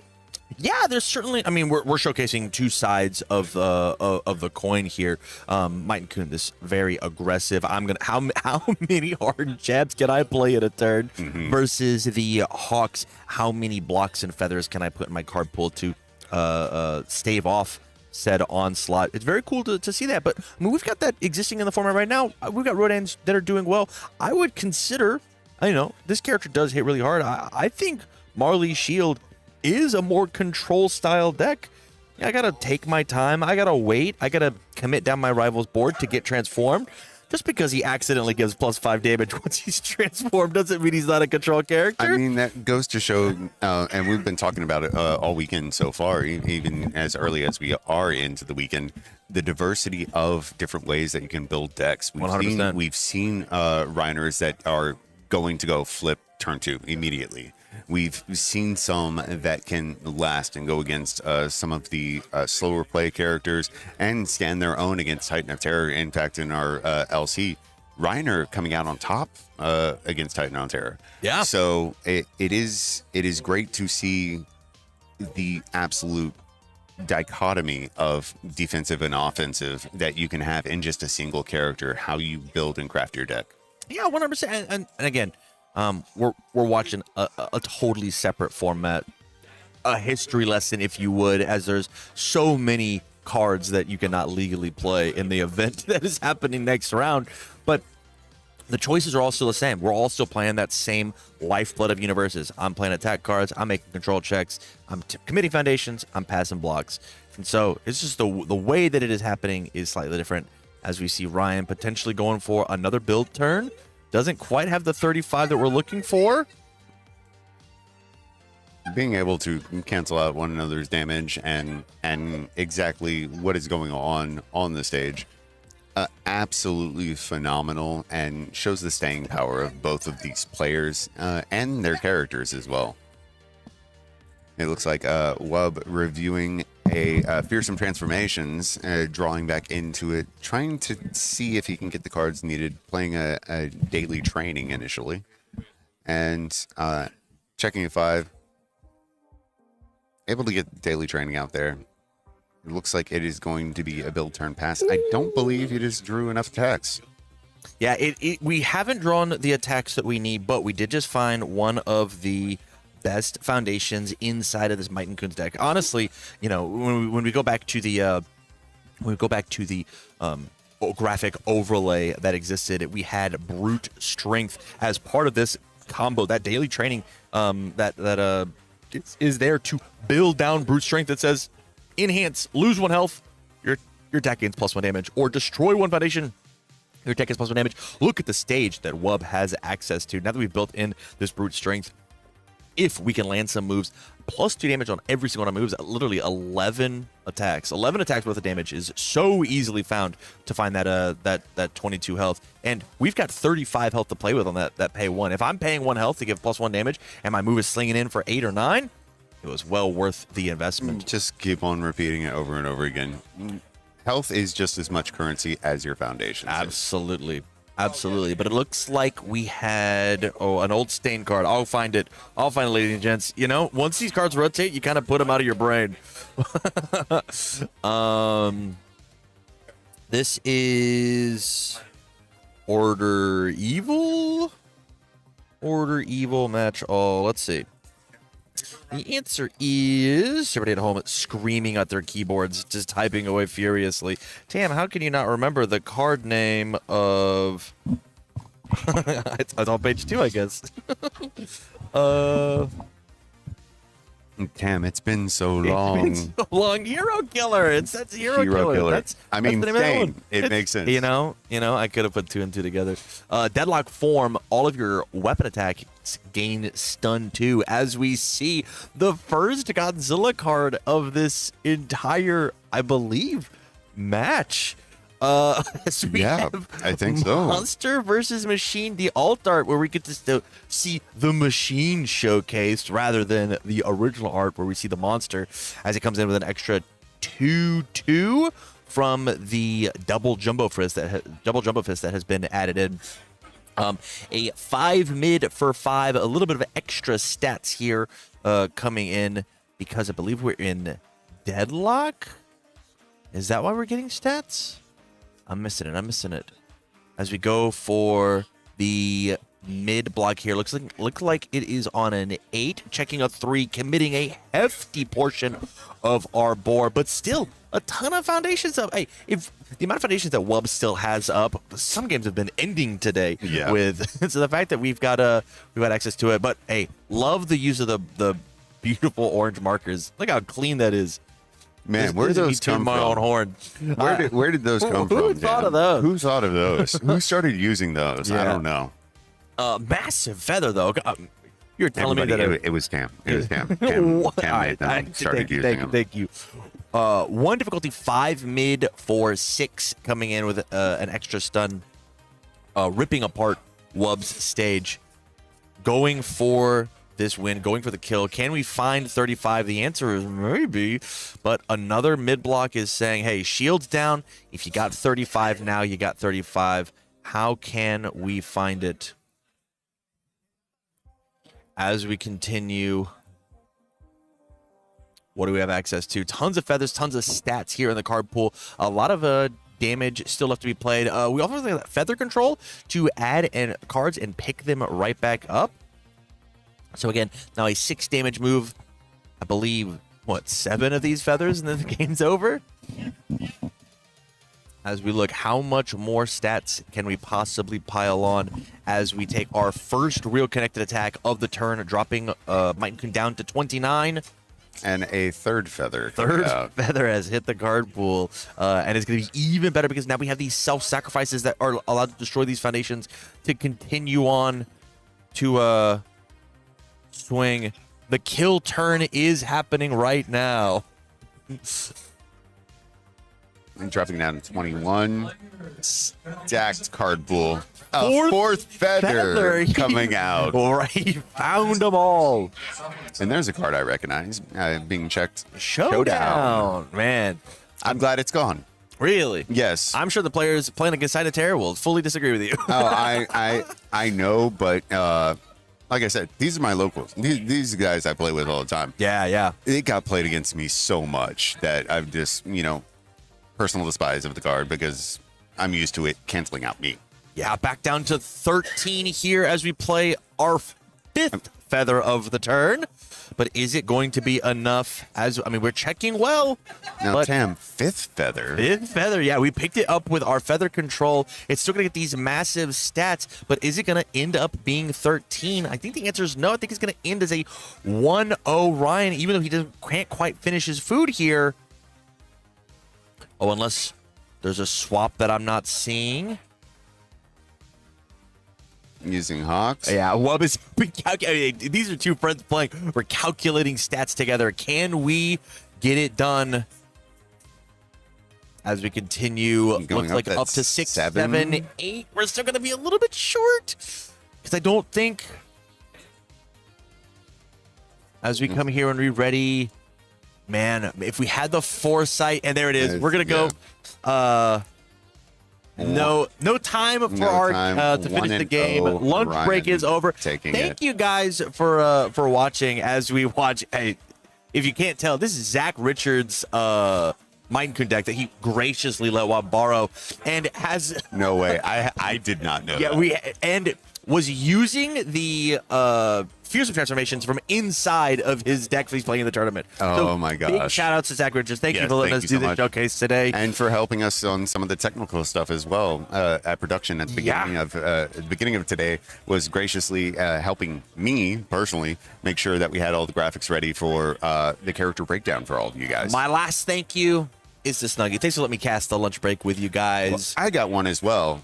I want to give a huge shout out and appreciation to my partner, my wife, Maddie, because it's her birthday. She let me graciously be here talking about cardboard with you, Tam, and with all of you tuning in. And she's tuning in right now. So thank you, baby. I appreciate and love you. Happy birthday. And I know everybody else does as well. So thank you, guys. We're going to jump right into the next round. Right in the next round. Take a small break, Maddie. Relax. Kick your feet up on your birthday. We're going to have round 4 coming to you right after this. Don't go anywhere.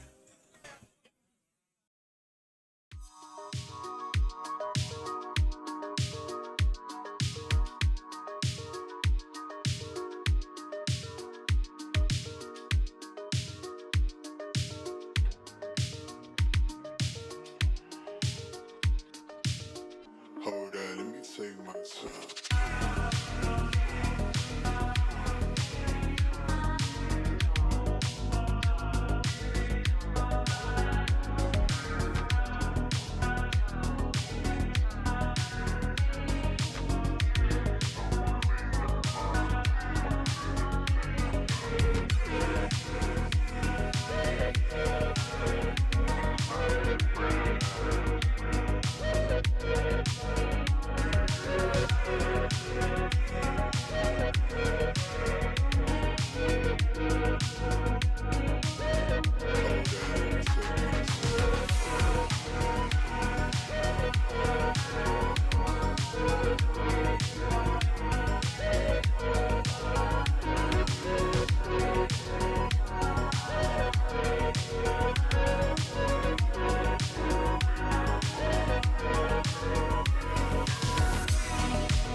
Welcome back, everyone. We're starting up with round 4, back from our lunch break. Our bellies are full, and we got even more UniVersus content for you today.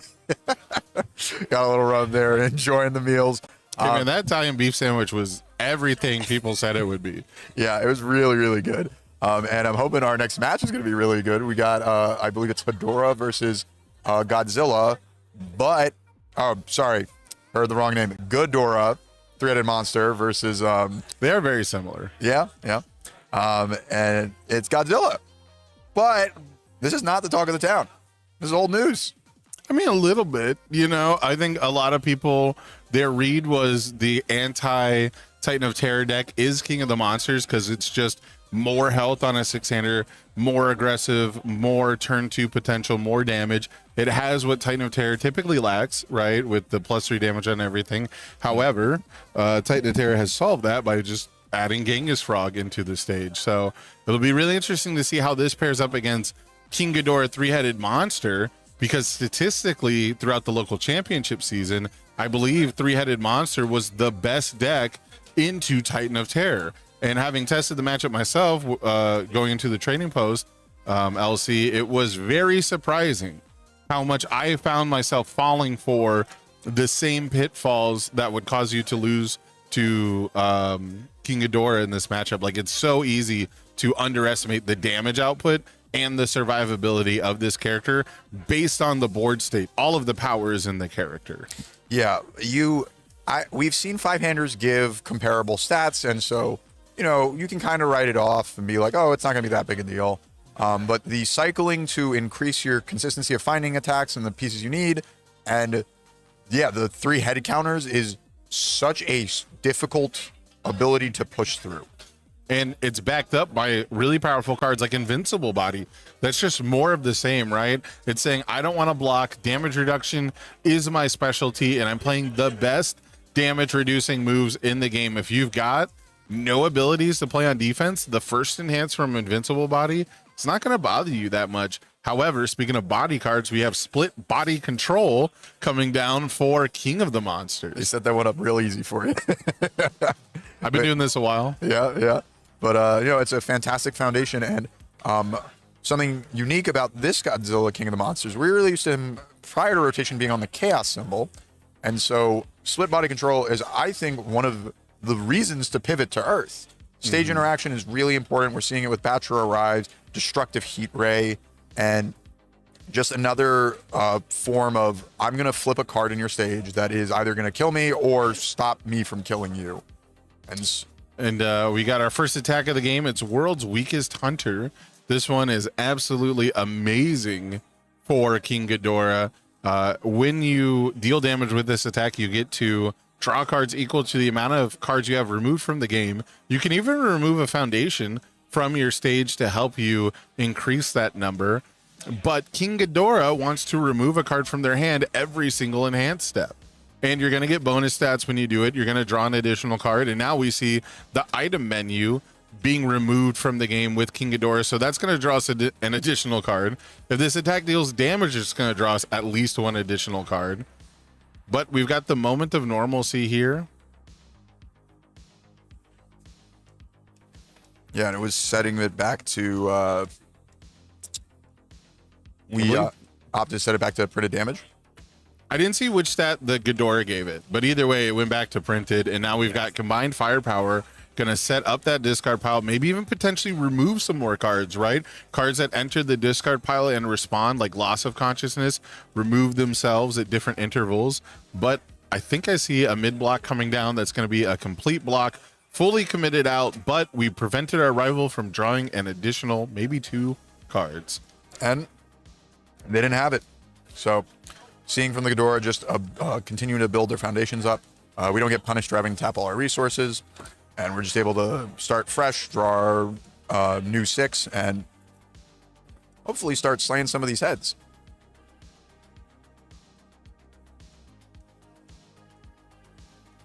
Yep, these are the pivotal turns typically for the King of the Monsters. I don't think King of the Monsters is actually, it's so weird to call him that out after calling him Godzilla just The whole time. years. But King of the Monsters, I don't think is as beholden to turn 2 aggression as people may have believed or may have been true in previous formats. And we're gonna see the total destruction of every foundation. King Ghidorah building up to the exact number to allow this to happen. Yeah, I'm really surprised we fired it off so quickly. I mean, I guess our hand must have really told us like it is not going to be good for us if we just try to play defense here. Just really did not like that board state. I do think popping it off earlier is better than later. While you have more health, you are less likely to get what's the word? Cheesed, I think is the appropriate way to put it. Because King Ghidorah could absolutely just play a bunch of 4 diff moves, check a bunch of 5s, and they could tally up to ridiculous numbers with combined firepower and things like that. Yeah, I think actually a really cool thing about King of the Monsters and playing versus him is if you can, one way to play around the board wipe is trying to get him to a threshold that you know is feasible for your deck's offense. Right. When Devil Jin, and before Devil Jin was like really the big problem, I know he could count to like 23 damage on no foundations, somewhat consistently, just check 1-5. And that's kind of stuff you can look toward in this matchup where 34 is probably not real. Like that's probably too much. But maybe if we're at like 20 health as Godzilla, Ghidorah could find lethal with just a couple of 5 checks. Yeah, very interesting here. Choosing to commit the character instead of using the bonus momentum that we would get from tension to potentially play another attack. Mario wanting to secure that Roman cancel probably for a defensive usage, opting to commit Godzilla, kind of spoiling the game a bit, in the sense that we're probably not going to keep attacking, right? We're giving away the game of whether or not I will attack again by committing King of the Monsters, or at least typically there could be another attack. But now we have the rising uppercut, so it was pretty smart to not try and rely on dealing damage to get that additional momentum, because we would have had to commit finally free instead of Godzilla to pass this check, and then we would be relying on damage to power up the Roman cancel token. However, Ghidorah here is going to get the opportunity to lay into the rival. Oh, we might have to commit our character. That feels not good. We're just thinking if we want to do it, or we could opt to fail it and just clear the card from our card pool. Oh, I guess maybe they passed it, and maybe their rival corrected them that it was a 4 instead of a 5. Maybe they thought it was a 5 dip. Oh, okay. Yeah, drive 1 to pay the cost because we didn't have a momentum. Then tap 1 to play uppercut on the 4. Yep. Yeah, now we're gonna get looks like 2 speed. It's 2 speed or 3 damage. So the 2 makes me believe that's speed. Yeah, they've been using red for speed today. And now we've got the combined firepower responses.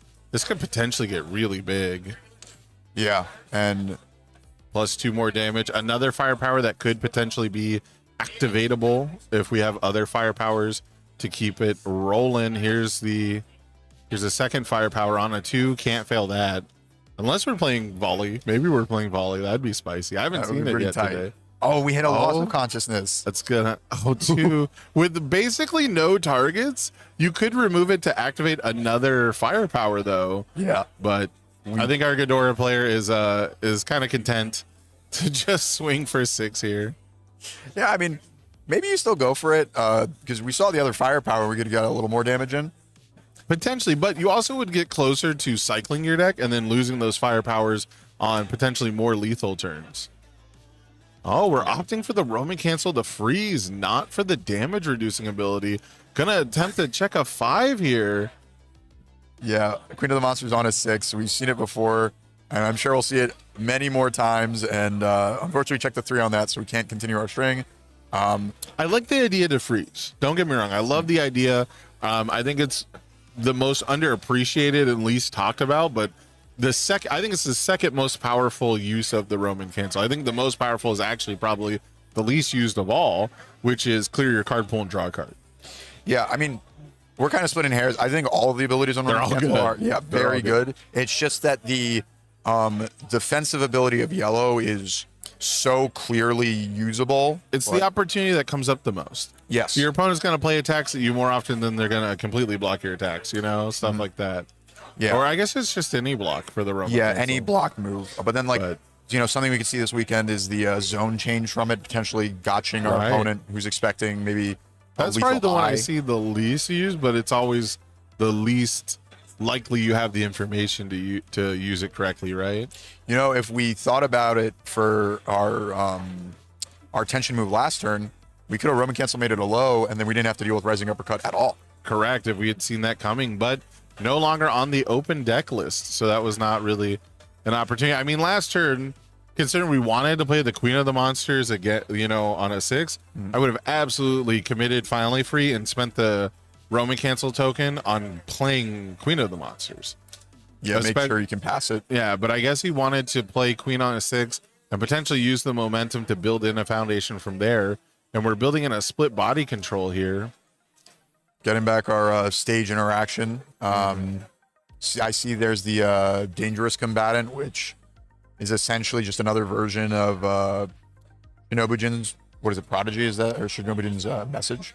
Shobujin's message, yeah. Shobujin's message, yeah. And so we see a lot of this... You're thinking of Shinobi Prodigy, which is a super boomer card. No, it's not that, but I think it's Yu Yu Hakusho, right? Or no? Maybe. But in any event, end up not blocking the Queen of the Shinobi Monsters. Tradition is the super boomer card. You're right. Prodigy is Dark Tournament. The Toyo card. But still pretty old though. You might have to check you in, Grandpa. Might have to check your knees after this. Oh man.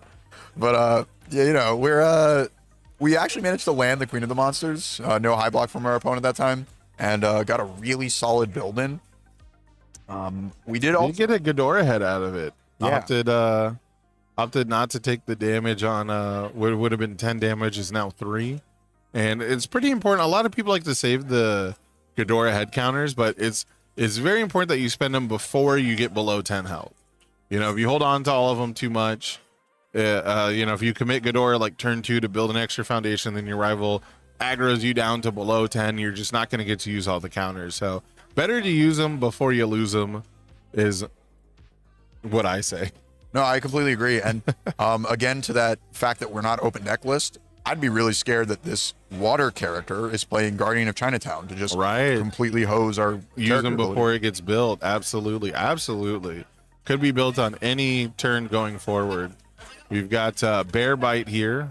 This is a throw that if you don't block it, your rival has Sasaka Foundation. See a lot of this in Shin Godzilla because Shin Godzilla works well with throws. I haven't seen this outside of that deck or Sung Jin Woo, so kind of interesting here. King Ghidorah looking for a throw option, potentially into a shift, and this is a great attack to unload all your combined firepowers on, hitting I'm with you for a little bonus damage. That's like an honorary non-foundation, right? It's better than a non-foundation on firepower. Yeah, it's kind of an action, I mean, if we have any stage disruption on our side, we can actually use the loss of consciousness that we built, which usually are brick cards, but how do you feel about Bear Bite? Because I know we were here yesterday seeing jaw jammers getting slung from the same character, but that one's easier to play. It's a 4 diff and it gets 4 damage. I'm a fan of Bear Bite. The shift is a big deal. I think we checked, and I'm with you on the combined firepower. As was foretold. The Bing Bong, you play firepower, you check the Bing Bongs. That's how it goes. It's gonna be a pretty big +2 more. And the Jaw Jammer shows its head, so we got a couple of throw options in here. We're up to 15 damage throw. Okay. You know, one upside of Jaw Jammer over this one 14 damage throw is Jaw Jammer being a high could mean that our opponent just can't block it at all. But this is a mid attack. If our rival if our rival has block mods in their hand, which probably do in the current year. More jaw jamming, a loss of consciousness hit. Okay, only one more damage though, but loss of consciousness, potentially annihilating a rival foundation here. Sealed for the turn, one inspiring song down. I don't think that one will come into play too much, but you know, we'll see how long this turn could go. King Ghidorah is pretty good at stringing together attacks from completely out of nowhere. I mean, I'm happy that we were able to seal the inspiring song because it's so innocuous, but their one diff basically breaker twos us for relatively no cost. We don't even have to block it to get the same value out of it as like dangerous or the unarmed combatant over in Ghidorah's stage. And so if we fired off the inspiring song, then we'd be guaranteeing our rival has to play on potentially a 7 difficulty. But I'm now realizing the folly of my ways is the fire powers could have been a good way to prevent that. You have to wait till all the fire powers are gone, and now all the fire powers have been used. So now you can fire off the inspiring song, which is great. What's really interesting here too is getting all the fire powers into your card pool right before you cycle means that at the end of the turn, they'll be back in the discard pile, which is exactly where you want them.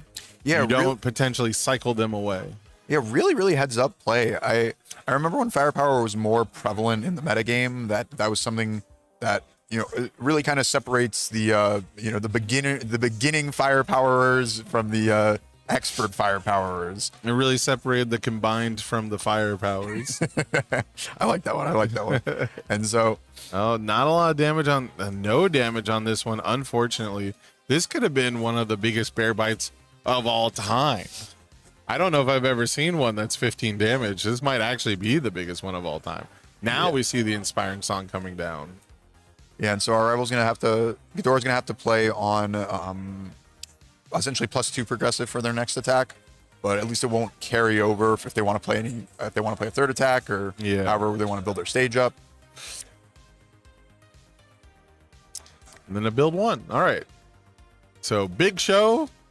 A lot of overturn, actually. I was going to say, we used to have this phrase, big show, little overturn, when somebody would like do a huge big combo turn in our like commander style games and then like not actually win the game or like do anything. Yeah, they draw like one card. I'm like, I was playing a life decking game where you like overturn the cards to deal damage. So you'd be like, you did this big show and like no damage basically. And I can't say that about this turn because we did a bunch of damage with Bear Bite, but no follow up, unfortunately. And never punished. No follow-up from our Godzilla opponent. And I really like the sort of slow and steady approach we're going with King Ghidorah.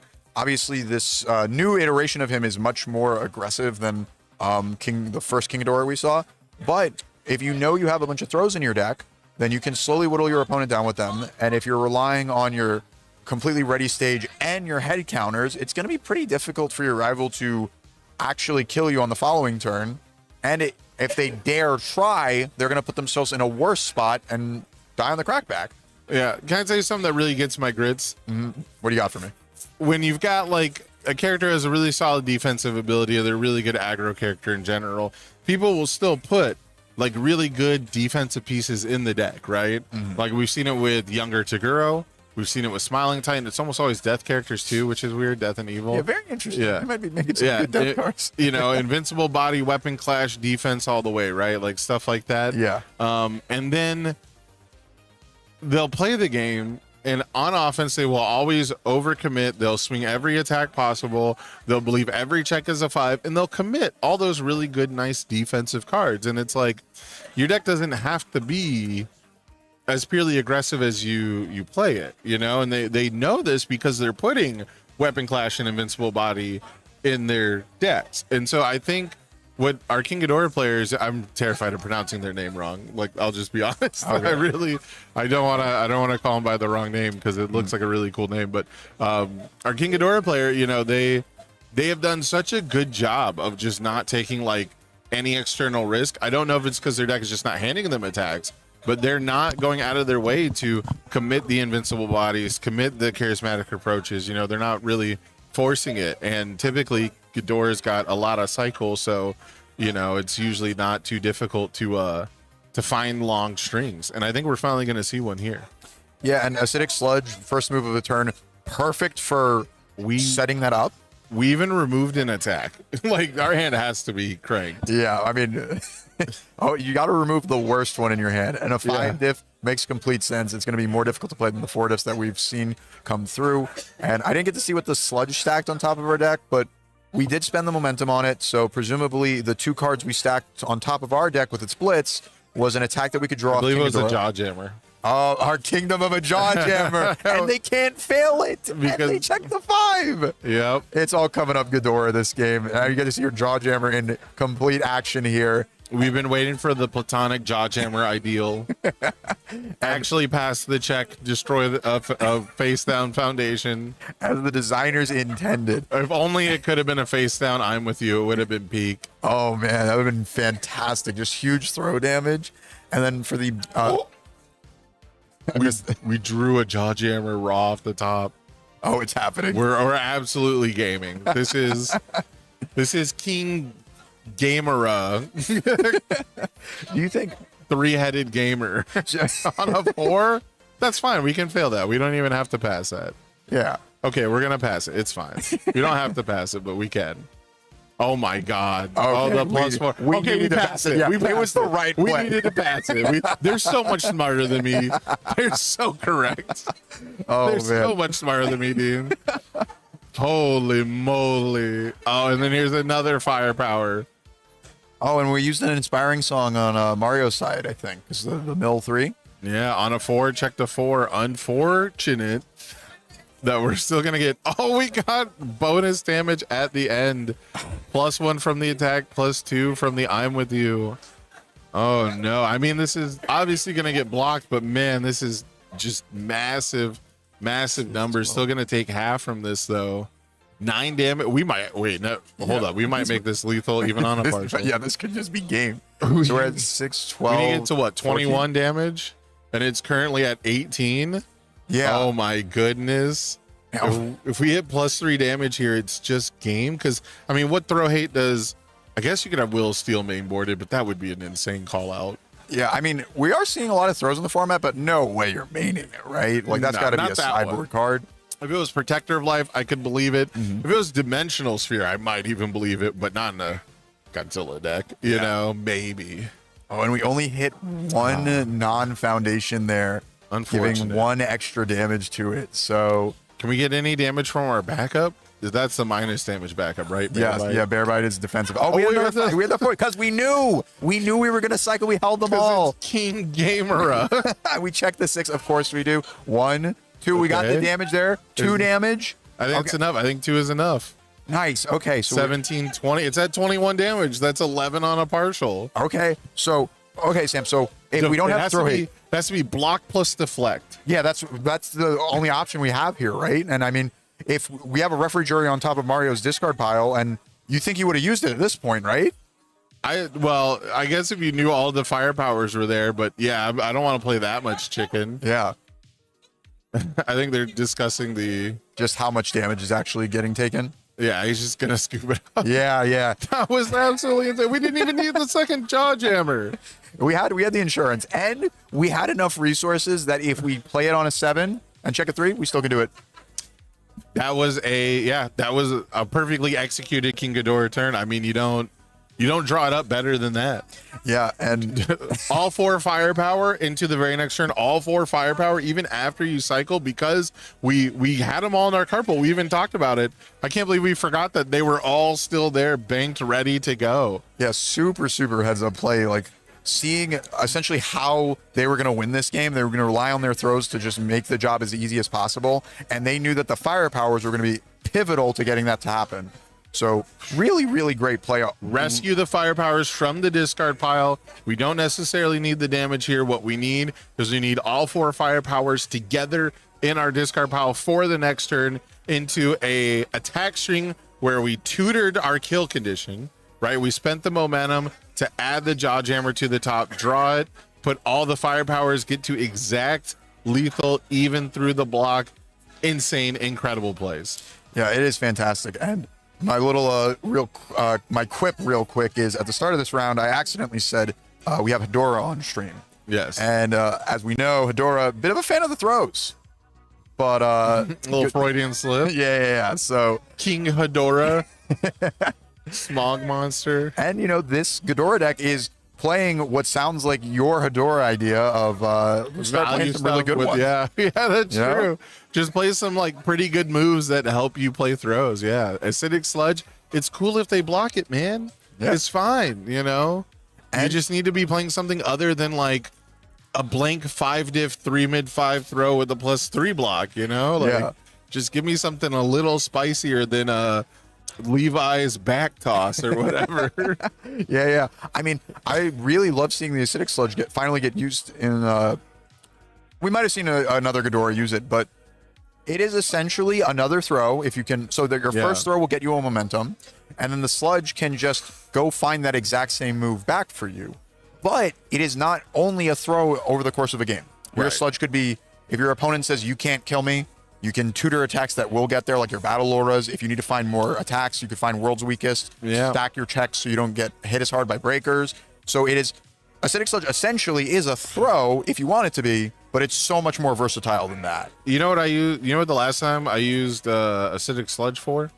What deck you got it in? I was in Titan of Terror. I was putting Guardian Angel of Chinatown on top of my deck so I could kill a King Ghidorah next turn. I was like, I'll just see you next turn. Like I will draw this off the top, and are you even use like Tusk Screw to tutor it? No, absolutely not. I only play one of that card because I'm contractually obligated to with Hunter's Ally.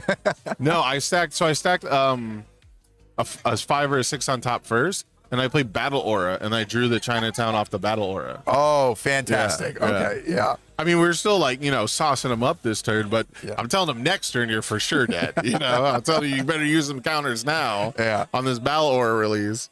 Because when the kill shot happens, Guardian Angel of Chinatown's got to be there in that matchup. So, Acidic Sludge, super, super, super versatile.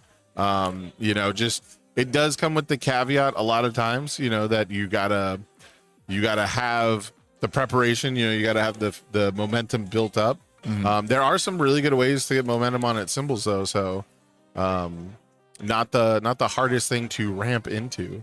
Yeah. Speaking of ramp, we got a really nice build from both players here. Oh, and the 5 build from Ghidorah, fantastic. Yeah, 5 build from Godzilla, 5 build from Ghidorah.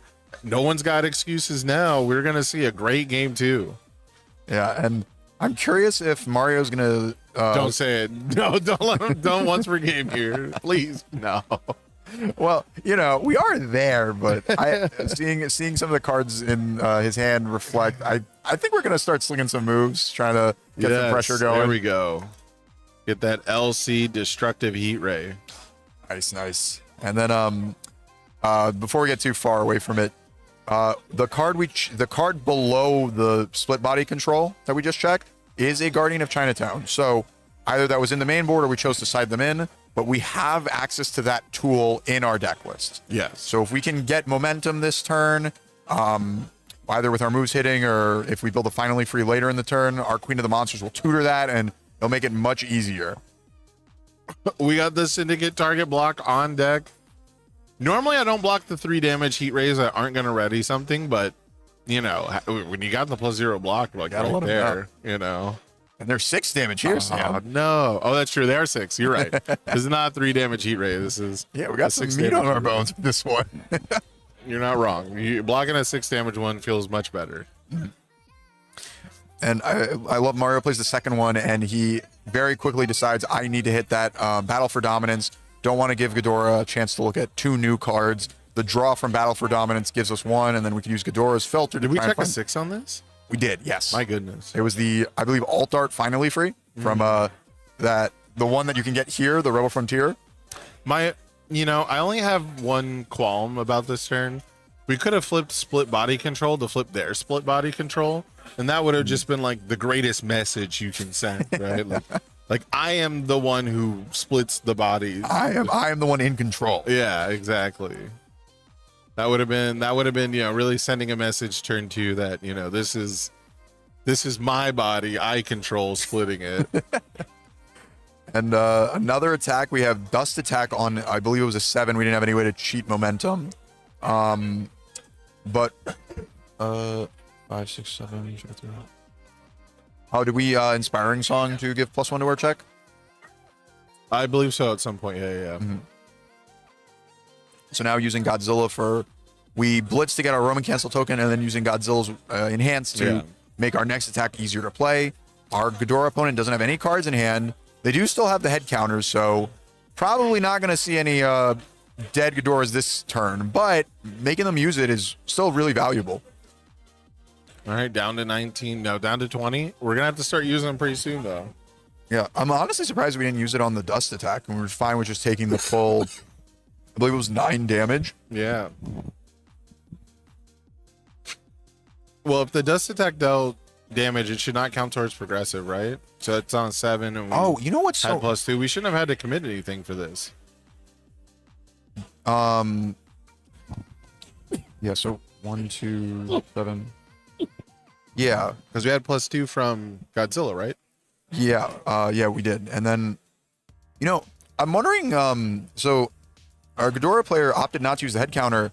Dust Attack needs to do 5 or more damage. Right. So, did they use the head counter on the attack after that, though? Yeah, it looks like they did on the... Yeah, they used it on the Smashing Stomp. So interesting, yeah. They might have been able to essentially breaker 1 their rival by... it looks like the rival did it for him anyways. Unless I missed something on the foundation count, maybe he readied it. Our screen went black like right as he was checking. So bit of a miss there, but... Yeah, 3 low for 9. King Ghidorah still has a head here. And we don't have a momentum or plus to our checks, so unless I'm forgetting about some crazy new teaming with the Attack Titan, this should be it. Yeah, we also got a stun 2 break. Look at this. I feel like his foundations were committed the whole turn. I feel like he was committed out like after the second, because he didn't commit anything for the first 2. But then after that, insane stuff. Absolutely insane. This character is so strong, so good. All the momentum tools it has access to. All the ways to get little check bonuses here and there.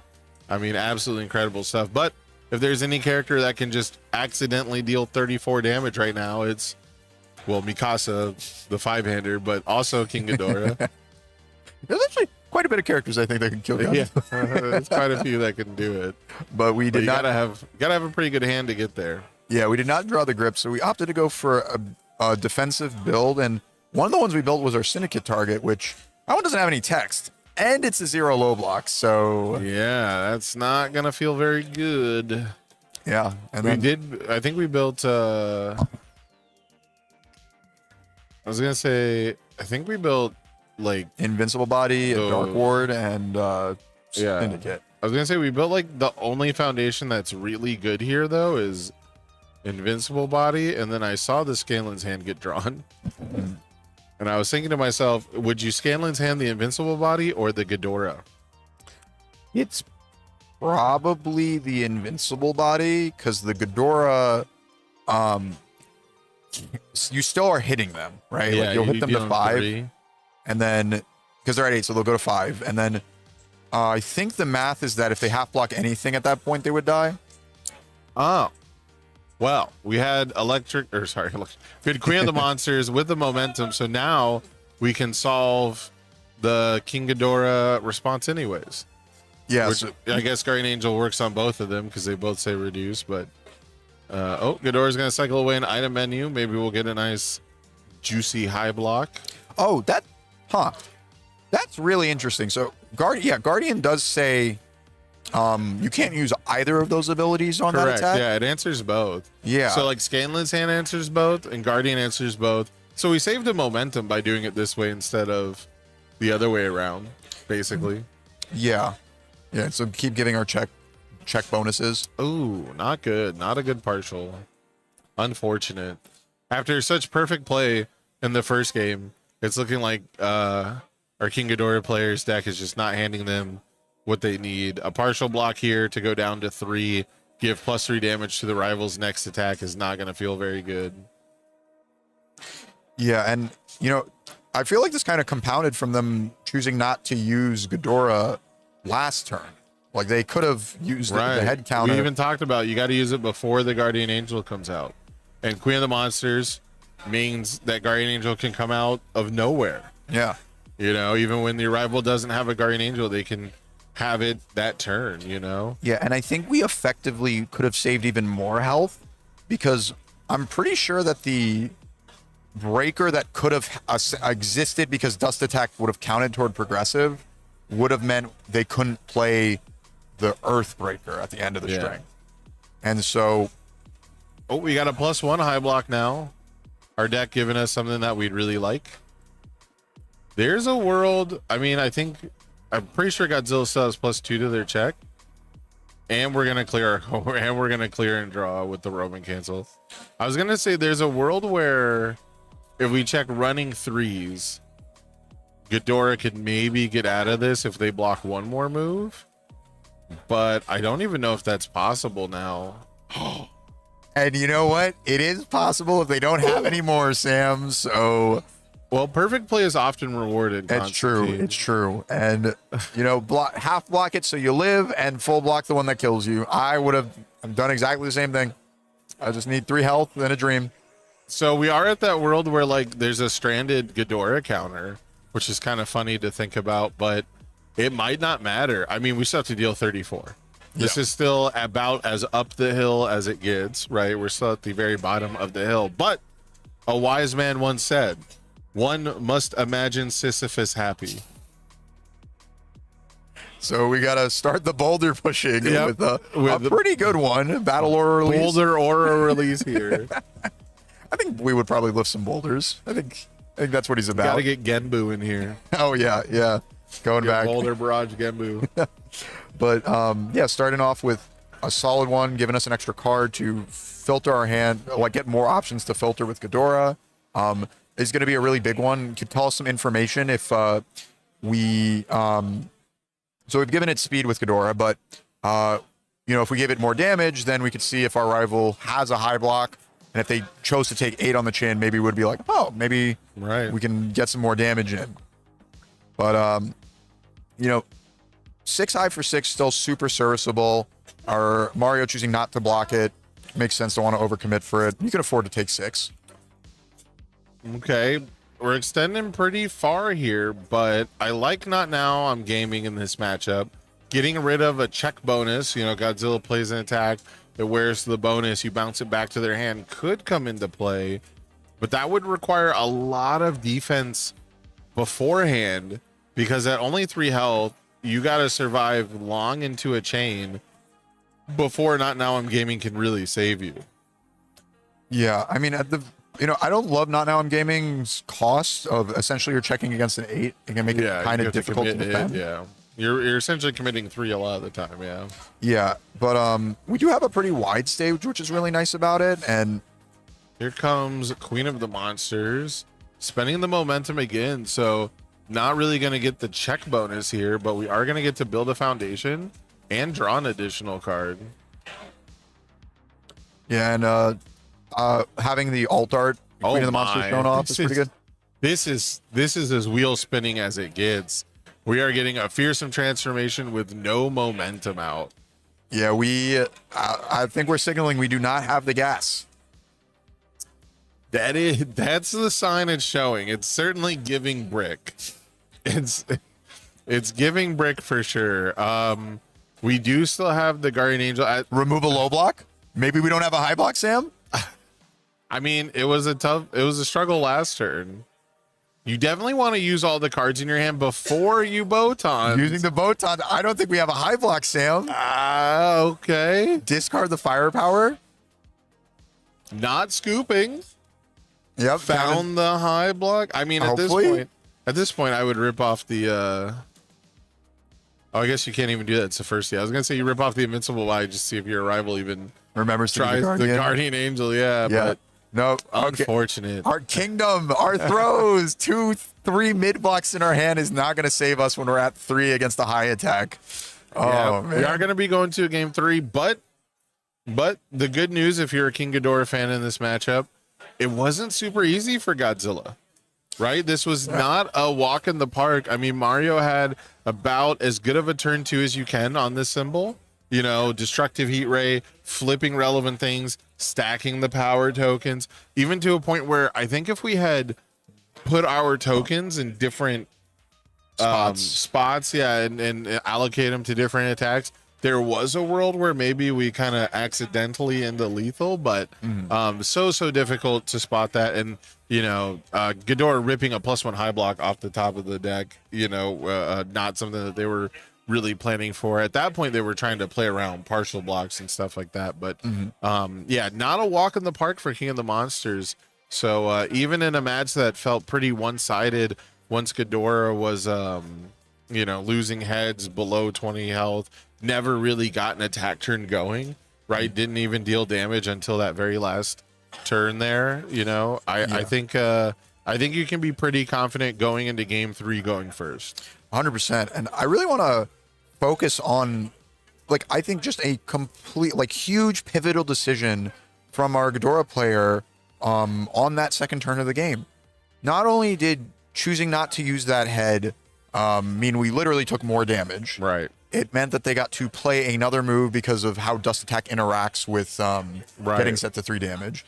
And then even catapulting it further, we were in a position where if we could half block our rival's move and live and they don't have any more, we get another turn. And so if we had used that counter, I'm not sure how much more health we might have had. We might have been able to be at 9. Maybe we save like 6 health. And so we half block the Queen of the Monsters and we go to, I believe we'd go to 5. And that means we have that other extra turn to try and survive. And so that one decision point, like 3 turns ago, basically lost you some win percentage in, I'll say, an unlucky situation for Godzilla. But you know, you got to give yourself the best odds. Use your cards as well as you can and play to those outs that you have. Yeah, now we see a solid 5 build. We'd have to commit Godzilla, but that shouldn't matter too much. But really, way more important than getting a 5 build going second as a 5-hander, 4 build for the 5-hander going first. You know, you really can't ask for much more than that. I mean, you can only build one more. I can ask for 5. Yeah, you can ask for 5. But yes, 3 ain't enough, man. I need 5. But no, so this is something that's always scared me. Has been scaring me off some of the new 5-handers of like, it feels real bad to build 2 in these decks against some of the like Titan of Terror, even King of the Monsters. And so obviously didn't happen here. Fantastic build. But plus 3 damage coming down from combined firepower. Massive early game poke. We're gonna normalcy it down to 5 though. That makes sense to me. Gonna shave half the damage off just by committing a foundation. But you still want to block this one, because if you don't block Bear Bite, there is the response after this attack is not blocked. Your rival sacrifices 1 foundation. And we chose not to block it, so that means we probably got some pretty good cards in our hand. This is a mid attack, so anything would block it. That has to be double Queen of the Monsters. That's the only. It has to be certainly attack cards that we want to keep. Yeah, because sacrificing a ready foundation, you know, I mean, if you block with the foundation or if you block with the attack to keep the foundation, you know, you're likely enough to draw another one and be able to play it. If you hold the 2 attacks and you lose the foundations and you can't even play them both, you know, what did we really save? So, yeah. And got the Horrifying coming in here. At the very least, the card we sacrificed was a Dumbfounded, which largely is a blank foundation. It already did its job. Yeah. All right, Smashing Stomp here on a 5, checks a 3. With some signatures on it too, I think. True, they are signed. Yeah. I wonder by whom.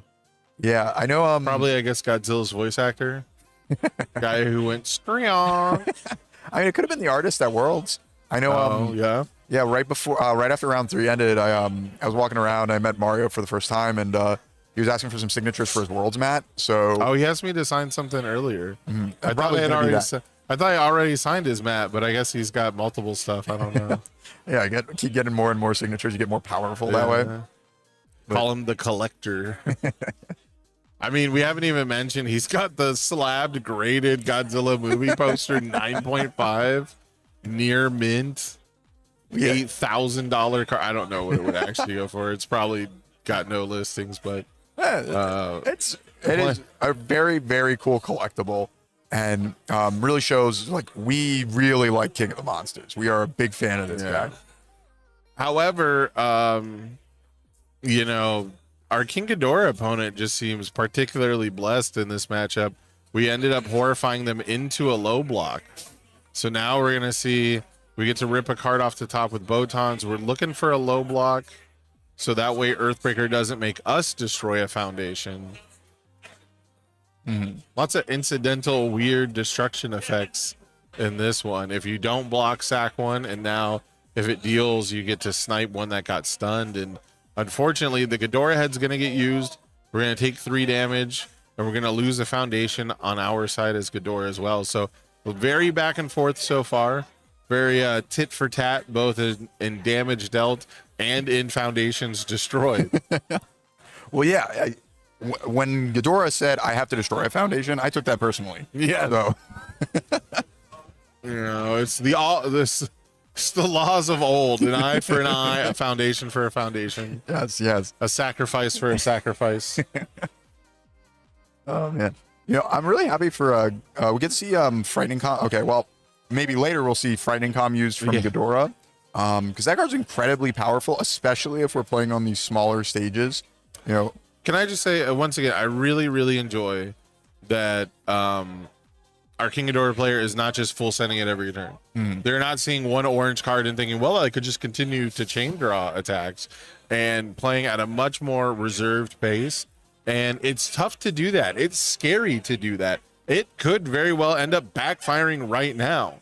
But at the same time, how many times have you seen decks that try to push through the bad luck, that keep trying to magically draw the next attack, chain draw it, check all the 5s, have the perfect sequencing just sort of randomly unfold for them? And those turns feel great when they work, right? You took absolutely nothing and turned it into something. We saw George Rangel last year, ultimately in a losing effort in Atlanta Grand Finals, but that game 1, he drew 1 attack. It was enough talk, and he removed enough attacks to win that game 1. So those turns feel amazing, but you have to imagine, or you have to realize that those are so few and far between. Yeah, really, our game, certainly you can try and play the averages of what, realistically will happen. Your Earth opponents are probably going to play Destructive Heat Rays against you. They will see their Smashing Stomps or their check modifiers to make their stringing just a little bit easier. But there's always going to be the highs and lows. I mean, last game, we were able to win on a turn where we drew 1 single attack after drawing, I think, 8 total cards in the turn. Yeah. And so, yeah, I mean, you never really know what's going to happen, especially with the blind draw.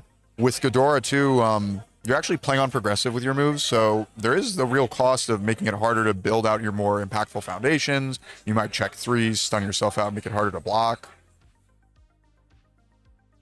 Yeah, this is I was gonna say this could be a very pivotal check here if we had another attack, but we are gonna build out. And, we did get we've done some significant damage to King Ghidorah here. Opting not to use the head counter, it seems a little random when the head counters are being used.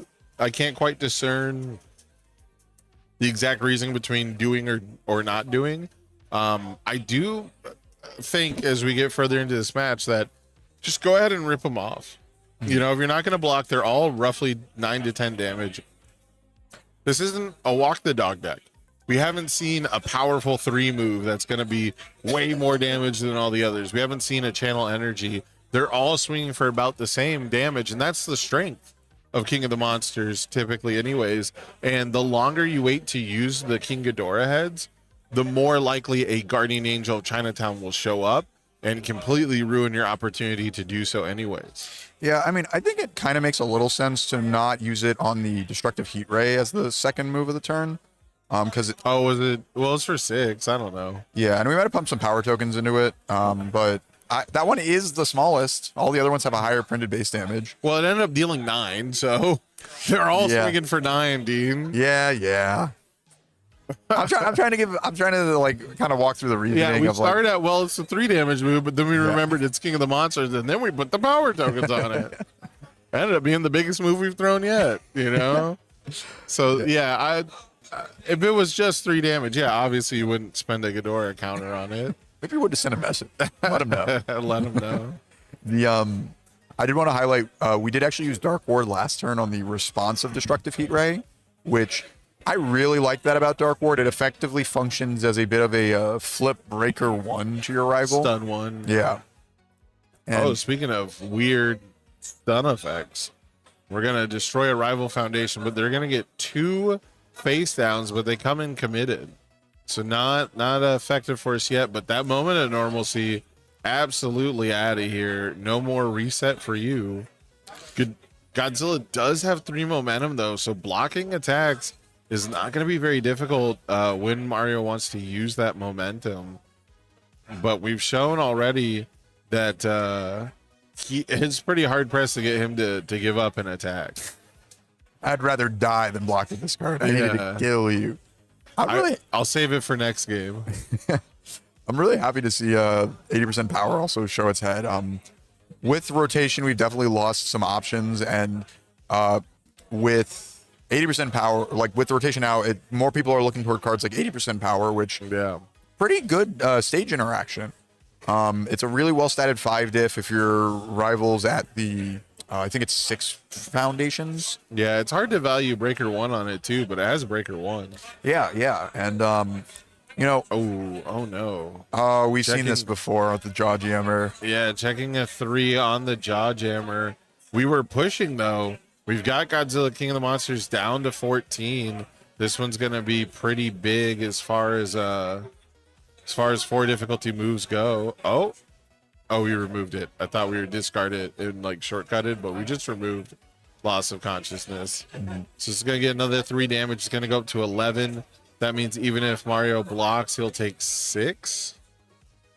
That puts us down to 8. Potentially a 4 diff. Check a 5. Commit our last 2 foundations. Plus Ghidorah stats has potential to get there. But we've also got everyone's favorite combined firepower, baby. And we check a firepower. Can we find a Bing Bong? Oh, there's 2 damage. Okay, no Bing not Bong. bad. Did you know if we had another firepower in our graveyard, or I don't know, but I completely forgot about the 4 that were there in game 1. So from hand. We're saucing. Yep. You know, this card is errata that only Ghidorah can play it from his discard pile, but everyone can play it from their hand. So only +1 damage though. No Bing Bong to activate other firepowers. However, this is a 14 damage throw. This is going to deal half of our health just on a block here. But Scanlan's hand, now that's what you want to see here. Scanlan's hand is going to be able to respond to give the next attack -3 damage. That's going to effectively cancel out the King Ghidorah damage that it would give. And that's going to make it a lot harder to deal 7. However, something like a Battle Order Release gets there. Jaw Jammer gets there. Botan's Coaching doesn't get there, but we checked a 3. So once again, they're right. I'm wrong, you know. I mean, we did make them block with a Scanlan's hand, and so we don't have to worry about them committing our Ghidorah, hopefully. But we do see the 2 things we wanted to see. Guardian Angel of Chinatown and a Queen of the Monsters that could potentially build one from discard pile. Or we can play one and then just build one on a 6. Yeah. Opting for a Dust Attack as our lead-in, pretty solid one. If we do take 5, if we take at least 5 from it, it is going to not count toward progressive. Yeah. So yeah, failing checks is not really something Godzilla's gonna do here. no. We've got a full stage. We've got plenty of momentum. Yeah, and if we It's gonna take Godzilla running out of attacks. yeah, and we do use the power token to make it so that if this move is half blocked, it'll still deal the 5, so it'll not count for progressive, making it even more likely that nothing can go wrong with our checks. That's really a strength of is that Triple beam. is that one a high block? Did we dust attack and make this a high? Or yeah, did we Roman cancel and make it a high attack? I think we did. Okay. We've got double dust attack though. This one's on a 6. We got +2 to our check, so we only have to commit 1. We cannot make this one a high though, because You can only use each ability on the Roman cancel once per turn. yeah. But I mean, we have seen the blue Roman cancel in game 1. We've seen the red Roman cancel in game 3. I'm gonna say we've seen the yellow Roman cancel about 6 times at least, because our friend Ghidorah over there might be a little inspired by Roman cancel yellow. And you have to commit Photons. Not valuing committing. If we have to commit Ghidorah, I would not want to do that. But that should have been for. Oh no, it would have been commit Ghidorah because it's a +3 block. I thought Dark Horror was +2 for a second, but it's +3, right? yes, yeah, it is. Yeah. It is much better in your stage. So now we've got the Queen of the Monsters. We're going to spend the momentum, build something from our discard pile. You have to imagine it's Guardian Angel. So effectively killing one whole head of Ghidorah. Like just being able to cancel out one full token. Yeah, like this one is going to hit for as much damage as we want it to. Using the Botan's coaching with no cards in hand, I believe. To draw one. Almost certainly going to cycle it away if it's not a high block. Potentially even you might want to use the Ghidorah head counter first, and then that way you can commit Ghidorah later. But if you use the Ghidorah head counter now, they're probably going to Chinatown it. Oh, yeah. Okay, we went for we got the backup bait. But if we take damage from this, we can't use Ghidorah counters anyways. Because it's going to deal 10. Oh no, Ghidorah is blank now. Because we got the Chinatown off the backup trying to reduce the damage by 3. But because we couldn't block, Ghidorah is down to 3 health. So a Ghidorah head counter doesn't mean anything. Unless there's like a deflect play, you can deflect with him, right? Deflect works. Yes, how you can. want. Yeah, you can respond and then deflect. I mean, Because they're both at the same timing. yes, yeah, same response window. And I wish that the Ghidorah used. Okay, well, we're showing that we do have more attacks. So even if we can block this one, it is curtains.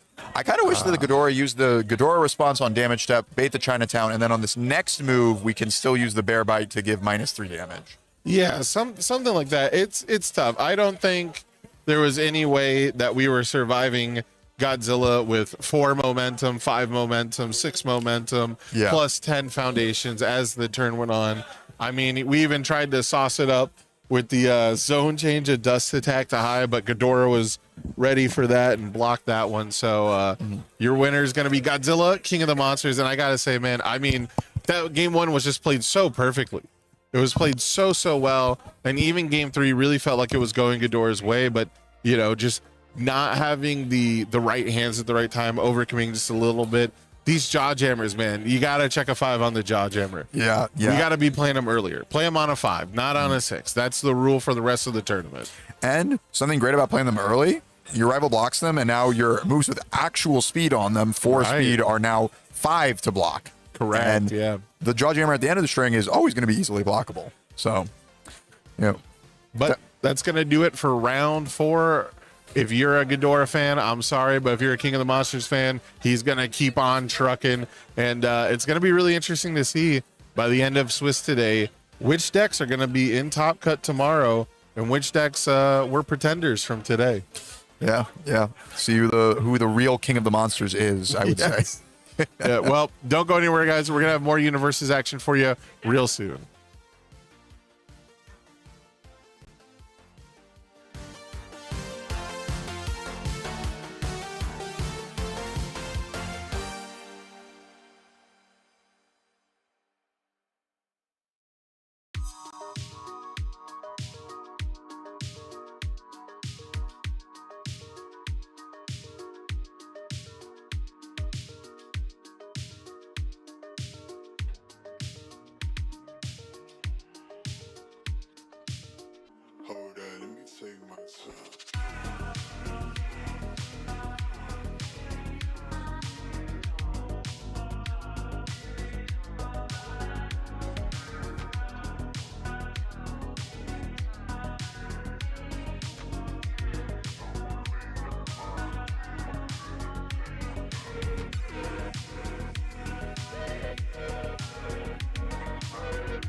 Hey everybody, we're back with another round of UniVersus Headbands. It's me, Dean, with Tam, and we're trying to guess the cards on each other's heads.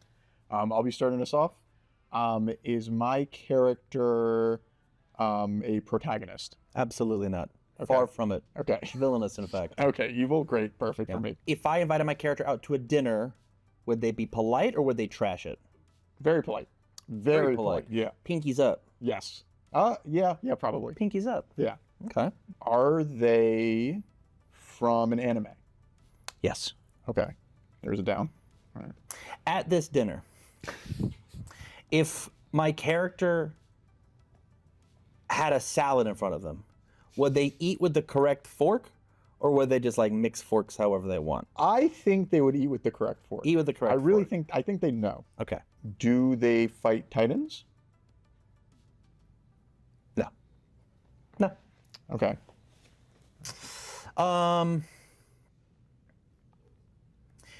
If you could describe this person as a drink, what drink would you describe them as? Alcoholic, non-alcoholic? Do you want specifics? Imagining like boring water? No. Well, I was gonna go with like a color thing going on. Okay. Okay. So I'm, like what came to my mind was like a slushy, as like blue and pink.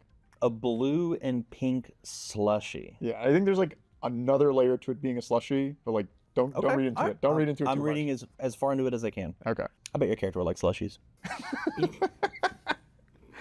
You're throwing me for a loop. Play slushies. Are they known for a primary color? Tangentially. They got one big thing, and it's the color red. But they're not wearing it. They're not. But they got one big thing, is the color red. Good guy, eat with the salad fork. They're a slushy. Those are the 3 questions I've decided to ask this round. You really should be able to get it. I think I got it too. From an anime. Yes. Yes. Okay. I mean, your questions are great because they're distracting me. So it's a tactic. Are they from a main set in the game or a challenger set? Yes. Main set? They are from the main set. Okay. In the past, they've appeared in other sets. Other set? In other ancillary products. Okay. Yeah. Pink and blue has got me really thrown off. I feel like it's the most helpful thing I can give you of all the things. You saying the salad fork thing wasn't helpful? That's wild. Maybe. I'm just trying to think of what characters are pink and blue. When are they known as like a combatant or more like a support role? Support role for sure. Support role. Okay. All right. Is my character male? No. Okay. Sometimes though. Depends. Sometimes. When she feels like it. Okay. I think we're there. All right. We gotta get it one. Pink and blue slushy. Does this character fly? Yes. I think I might have it. I'm gonna take a guess first because I know you got it. Yeah. Is this Nejire? No. That was close. Dang. But, is mine Himiko Toga? Absolutely. Nice. GG's. Jeez. I have no idea what my character is. So you're kind of in the same vein, but just like go back in time to a show from like 90s. Come on. Classic. Anime from the 90s? Yes. Me? Yes. This guy? Come on. What? You've played this game. You've played this character. I've played this character. Yeah. They're really Like good zero diff. famously? Is this a Chaco? No. Really good zero diff. Like one of the best ones in the format. Right now? Yeah. Best zero. What would you say is the best Botons? zero diff? Yes.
Welcome back, everybody. We've got another round of exciting UniVersus action for you.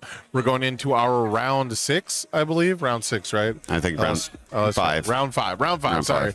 That's the last round was super exciting. If you guys didn't get to catch it, we got to see like a quadruple combined firepower play back to back on subsequent turns. We got to see a Godzilla once per game on like the second turn of the game. It was absolutely wild, absolutely nuts. But Snuggy, we've got another matchup for you folks at home that is going to be pretty exciting as well. Yes, one that I haven't seen played at all. Burning Godzilla actually coming into the fray. Burning Godzilla, interesting because it is an aggressive deck, just like most of the other ones that we've seen. Also having Earth and Fire on it, but playing on Void actually this time. It has a mill 4 on your attack. Difficulty 5 or greater, +1 damage for every 5 cards in the discard pile. So wanting to add a bunch to the discard pile. But you can also remove cards from each other's card pool once you drop down health, of course. Yeah, you got to be at 15 or less, not even half health. You got to be a little lower than lower than half. And we've been seeing it throughout the weekend. Reiner Braun, Marley Shield, looking for the flip. Playing on order, nice and balanced, and a control deck. According to the people who are playing these decks, they describe their own decks, and we go off of that.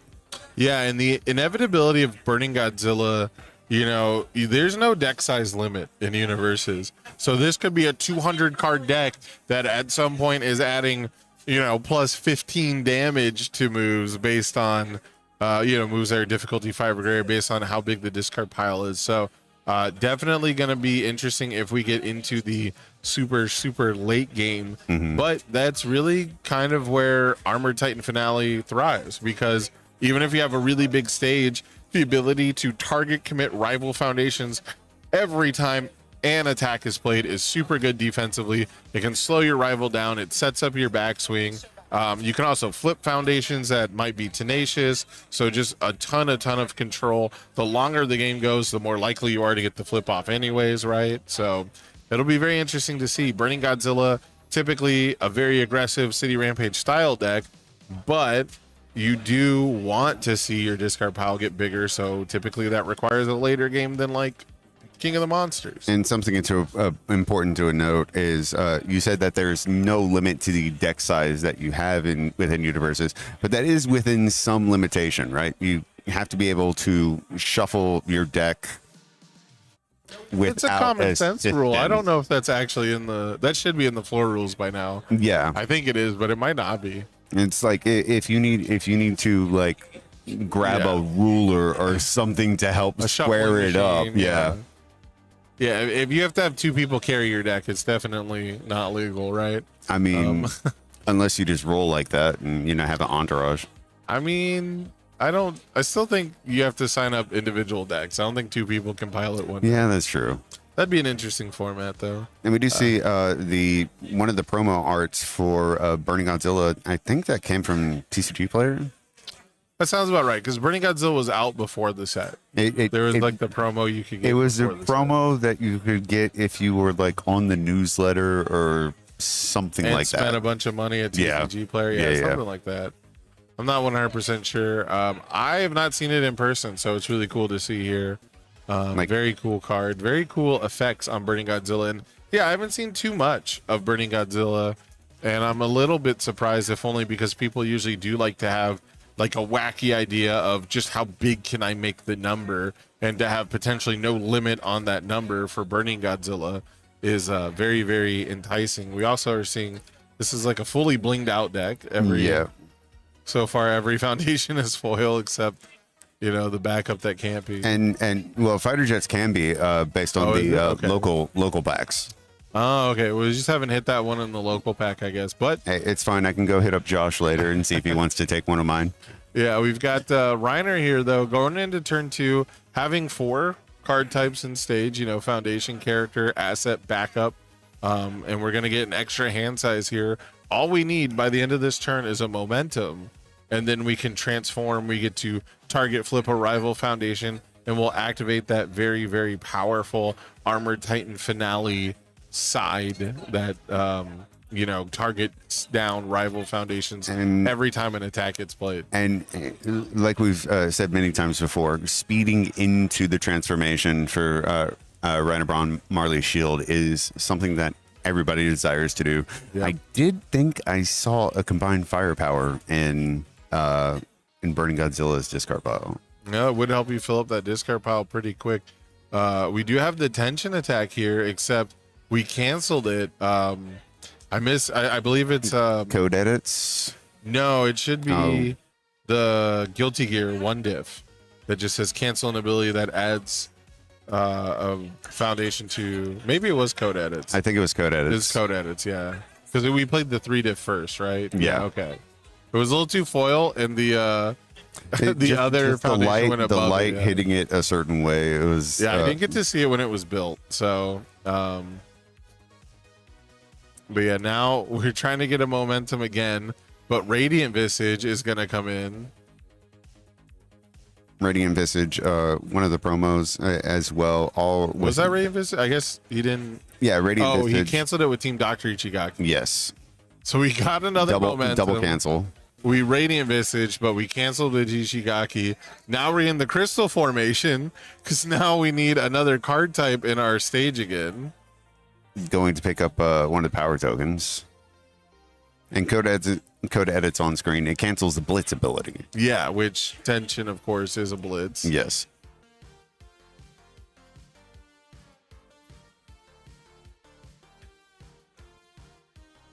So we managed to keep our momentum. Yeah, +2 to this next check. I don't see if we have the power token. Maybe he's marking it off the camera. But he should have a power token in play. Unless he spent it. I don't think he spent it. No. But we're not transforming. So we did not get the power token.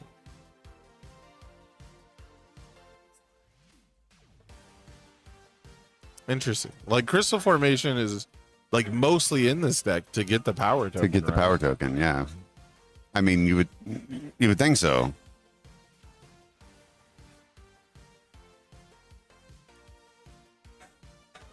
Yeah, maybe he spent it for damage and they just didn't mark it with a die. Sometimes the players do that. That is a possibility, but if that was the case, he would want to transform, right? Right, but he forgot to get the power token, so he doesn't know he can. Yeah. Speaking of, we're gonna play. This is okay. This card is better than I think people give it credit for.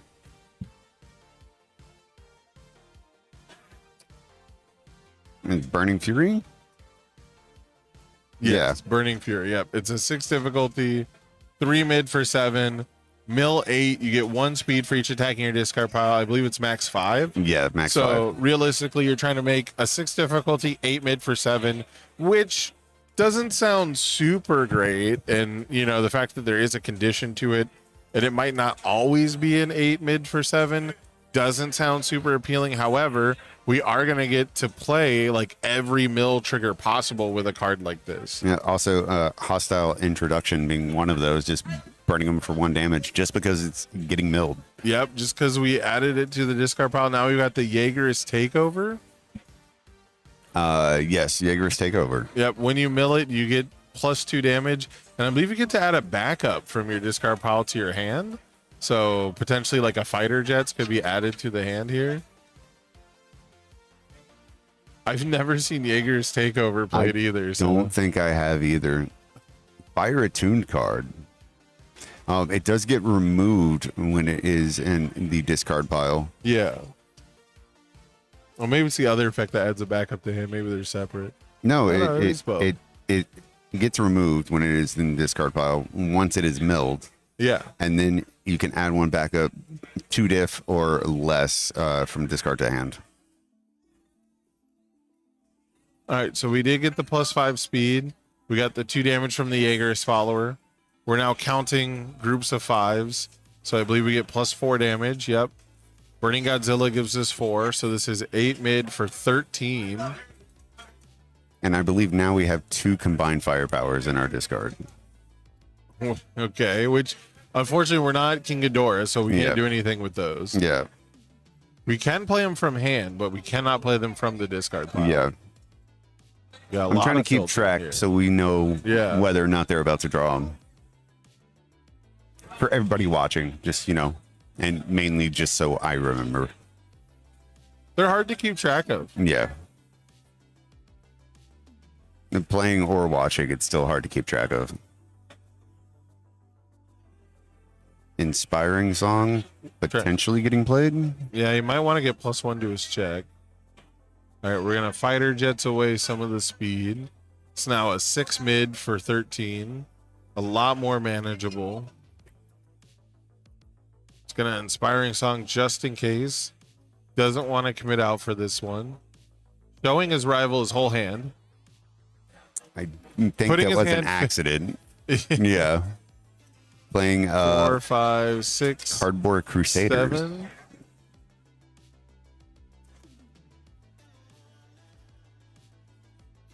7. Yep. I guess our rival has less foundations than us, unfortunately. Otherwise, we could have built that Cardboard Crusaders. But now we've got Potemkin Buster. Oh my. On a 6. Gonna get the tension. We're gonna blitz in a Roman cancel. We're gonna get all this bonus damage.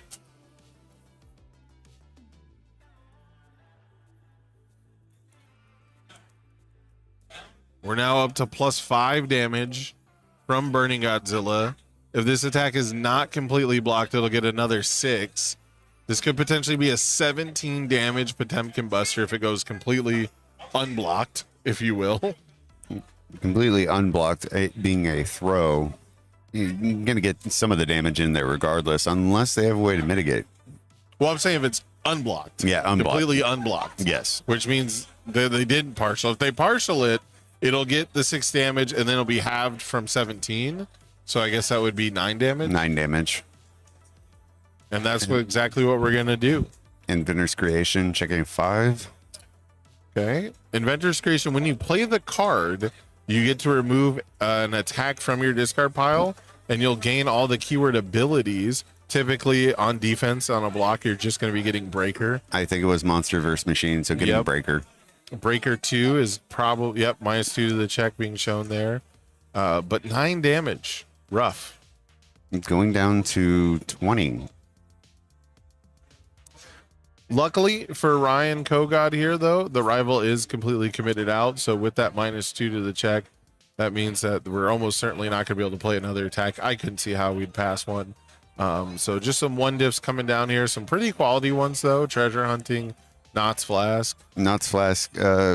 People kind of taking a back seat on that card whenever it got hit, but I still think it's a great card. Yeah, I think you still you see it as a 1 of instead of a 3 or 4 of now.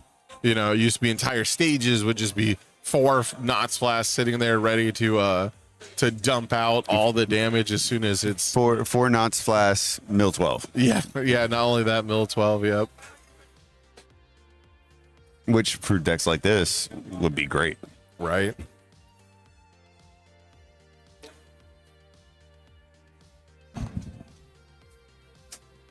Josh checking his discard pile, seeing what's there. Now I do have to ask, Sam, whenever you're playing and you're going through and trying to figure out what still is in your draw pile, if you're looking through your discard pile, is that something that you assess personally when you're playing? I pretty much only do it when my deck is down to like less than 10 cards. I start counting just the full number of attacks, and we're really just trying to see like how many attacks are left. If it comes down to me having to hit a very specific attack, I try not to think about it, and I just believe. Just heart of the cards, send it. Full vibes, yeah. I'd like to think that my confirmation bias is real and that I hit more often than I don't. But you really just remember the good times when you do. Oh, yeah. It always feels amazing when you're looking for a specific card, end up checking it, or end up just getting it right at the right moment. Yeah, like nothing feels better than when your rival decoy duplicates your attack and you need to draw exactly ultimate combination off the top of your deck. and you have like 9 cards left, and then you draw ultimate combination off the top. Ultimate combi. I'm sad it's gone because when Benimaru came out, I was able to play it just for a little bit, stack all the momentum possible. I'm low-key happy because I really like Benimaru the way he is now, and the ultimate combination decks were like probably objectively better, but nowhere near as interesting for me. Oh, you know, like you got to do all this cool stuff and get all the value, but like I'm definitely having more fun post rotation. Oh yeah, but there's also a reason I did not play him at an LC. So. It's I don't want to. Well, yeah, I'll say it. It's brain dead. Big funny punch. Yeah, it's big stupid punch. Actually. But you know, we have seen and we have had people say that like some of the decks that are the top competitive decks are just almost automatic. They can run themselves to a degree. It's Titan of Terror does have some analysis paralysis moments, but for the most part, it's very easy to play an attack for free. Oh yeah. Speaking of attacking, we've got Bloodsucking Universe into Walk the Dog, I believe, right? Yeah, that's Walk the Dog. This is the Borderlands Walk the Dog. I was telling Constantine I have beef with this card just because, you know, it is Walk the Dog, and that is a cat on it. Not the dog. That is not a dog. But hey, it's amazing art. And then again, Walk the Dog isn't a dog, it's a yo-yo. The move is called Walk the Dog. I mean, you know, I got into it earlier as well. I'm like, you know. At the end of the day, cats are better than dogs anyways, so. Get in the comments. At the end of the day, we should have more cats on cardboard than dogs on cardboard. I mean, I agree, but I want people to give engagement. You know? So if you think dogs are better than cats, get in the comments. Don't forget to like, share, subscribe. I felt disgusting you saying that. What's funny is when I say it, I'm not even like YouTuber moding. I'm saying it because of the character in Tekken that says it. Oh yeah. You know, they've got their own live. Wow, I didn't even think of that. And her win quote is "Don't forget to subscribe," which like every Tekken YouTuber uses for their own videos. Yep. Oh yeah. Oh man, that's great. Every fighting game should have a social media character in it, just so that way people can enjoy beating them up if they hate being told to subscribe. I mean, that Monster Collection game added it. Yeah. In their most recent game. That makes sense. There's a whole VTuber fighting game where it's like no one says it, really? Seriously, no one says to like, share, and subscribe. Is that the alt for Monster vs. Machine? No. Yes. That's the alt for Monster vs. Machine? Yes. There are some alts in Random Kaiju that I'm still discovering to this day. Yeah, I'm not the best at tracking all the alternate arts. You know, they do a good job of letting people discover them for themselves when they open the product rather than like just previewing them all.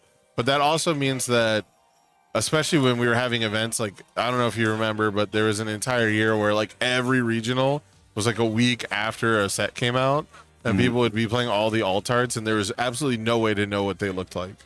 You know, there's just no shot unless your local opened it or people shared it online. And that's one of the things I will say that, you know, behind the scenes of what happens, I might have kind of been researching and looking up what the alternate arts of characters and cards was, because that's one of the biggest problems that I have.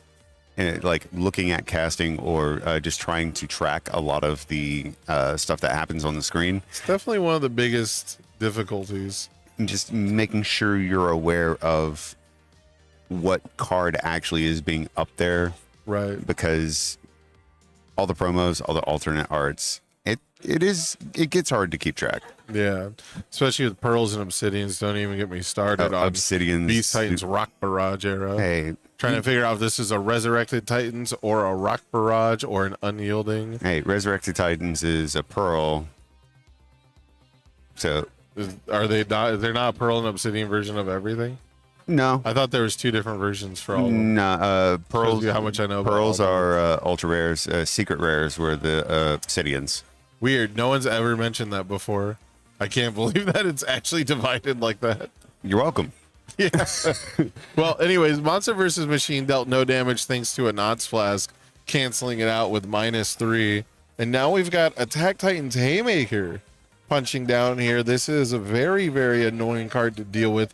Not only does it have stun 2, but the blitz ability on it says your rival can't block with cards that have printed difficulty, not block mods. It's something that comes up like every game. It's the difficulty of the card you cannot block with if the difficulty is 2 or less. So Monster vs. Machine sneaks in there, but cards like Sacred Guardian will not. And you're right, as far as it coming up every game, it is something that I will always misread as well. It is difficulty, not block mod, because we do have so many cards that are saying, okay, it can't be block mod, can't be attack, it has to be a foundation, etc.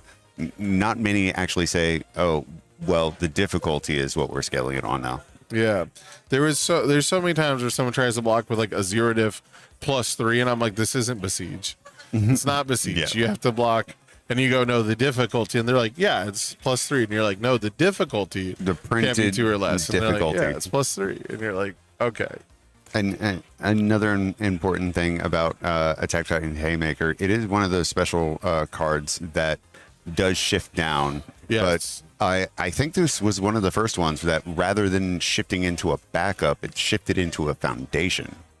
I think it was the first. I think it was the first one. Is there any others? Is it the only one? Oh, there's Falling Titans. Yeah, there's a couple. Falling Titans and then Colossal Confrontation do as well. Yeah. Falling Titans being a great one to play. Kind of ridiculous. It's wild that card adds itself to your hand from stage. I mean, it has a cost, but still, like, play the it. The cost is added to your hand. Yeah. They can't even cancel it. Yeah. Not gonna lie, on my break, I went over and played Levi and some of the card slinging, and I was playing Beast Titan. Nice. So a lot of what we're talking about, I'm like, yeah, and I should have played that. Speaking of should have played that, we got +7 damage from Burning Godzilla. I should play this at my locals. Burning Godzilla? Yeah. +7 damage sounds crazy, and we might even pump this some more. He said, screw it, +3 more. Yeah. Maybe you don't got the block. Knots Flask just tossing right on top of that. And it's interesting to see keeping track of exactly how many cards are in the discard pile. On top of that, it looks like keeping track of how many cards have been removed. All right, we got Blood-Sucking Universe coming in for a block. Looks like fully blocked. Checking the 5 with Crystal Formation. Amazing. It's insane that his sleeves are blending in perfectly with the mat. I can't tell how many foundations Burning Godzilla has. You're right. Neither can I. Hold on. I'm like super close to the screen trying to figure this out. 4. Every commentator's least favorite attack. Enough talk. The time for talk is over. And checking one of my favorite backups that unfortunately you can only get in a very specific situation if you are at the convention and happen to be able to acquire it. It is Fern's backup, Little Mister. Little Mister. A very valuable card because you only had one way of possibly getting it.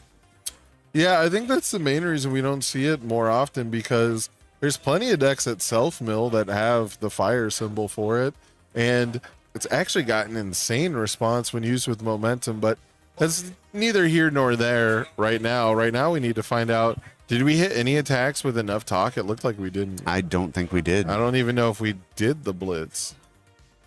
It looks like the Jaegerist takeover is still the top of the removed pile.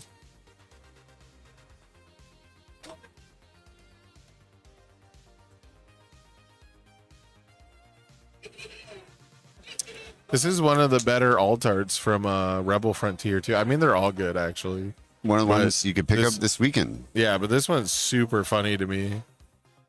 For some reason, just, like The idea of someone saying, you talk too much, and they're charging a giant laser beam. Yeah, they have this massive weapon on their shoulder, while also wearing this amazingly cute outfit. Yeah. And having a hat that just is epic. All right, we got the Jaeger's takeover getting milled here. Basically, this symbol's I'm with you. And we get the Little Mister. Let's go. We love Little Mister. Picking up Little Mister to your hand, combined firepower coming into play. When combined firepower got hit, it was the one thing that I said they would never do because it's in a Challenger Series deck, so they wouldn't do that. That wouldn't make sense. They wouldn't ban it, but they did hit Knots Flask. Yes. They're rad at it, so. They hit combined firepower. Now City Rampage as well. Looks like we got the Badgie coming in. Badgie, amazing card to have in this deck. Definitely going to opt to do the breaker here, because if you build Badgie in during your rival's turn, they get to potentially play an attack and use it against you. But our rival didn't have any good follow-up, so maybe a missed opportunity there based on how many committed foundations were in Godzilla's camouflaged staging area. Yeah, and Attack Titan's Haymaker coming down, shifting, becoming a foundation, legitimately the only face-up foundation that he currently has. And probably the only ready one. It looks like that as Someday well. I'll Yeah. know. Yeah, someday if the light hits it right, I'll know. That's so funny. Picked out the perfect purple sleeves for this. Intentional? No. Okay, they didn't know what. Who knew they'd be on stream and that we'd Yeah. have this brand new purple mat. Which it is a very nice mat. Nice. I like it. It's a very nice mat.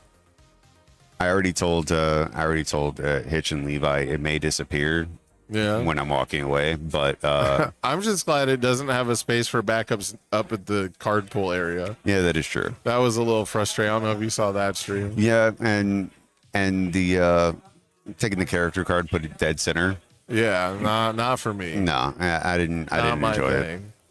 Hopefully we'll get a space on there for remove from game so that players remember to add it back to their deck in between games. Oh, don't start, man. It is so heartbreaking seeing people do that.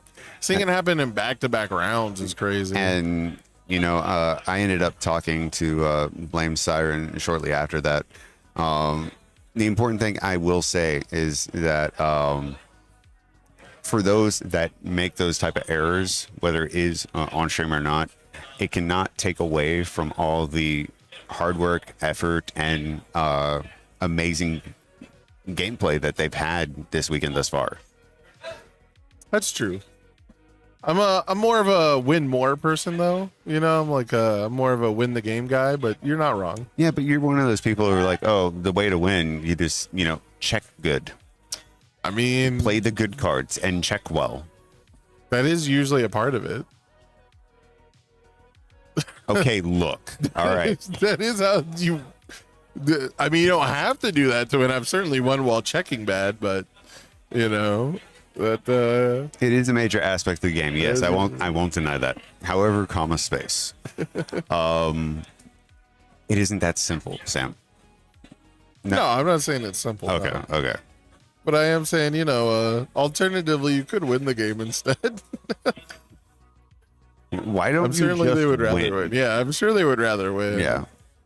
Oh, I'm sure. That was always my favorite with people would complain about tiebreakers. Back in the day, people would be like, oh man, I have the same record, but I missed top cuts, blah, blah, blah. And typically the response would just be, you should have won more. You should have won more, Just win more, I think some people use that as the argument for diversity too, but that one's not a good argument. No, I think it's interesting as far as especially going into tiebreak and everything like that. The way that we had to commit our character here to play this little Mr. block. Yeah, I got distracted. Did we already do? I guess we already did the once per game at some point, huh? Because there's no way I'm committing my character there if I still have an attack negate available. Yeah, MonsterVerse Machine coming out once again. It's interesting because, and yep, that's going to be it. I think he asked him, "Do you want to attack my backup before scooping?" I Try to mean, convince him. Yeah. I mean, that is one of the things that you have to specify. Yeah. Whether or not it's going for the character or going for backups. And I think it's just like commonly accepted that if they don't say anything, they're attacking the character. Yeah, I mean that's that's the default setting, right? So game 1 going to Reiner Braun Marley's Shield, but there's a little bit of an uphill battle, not exactly a quick one.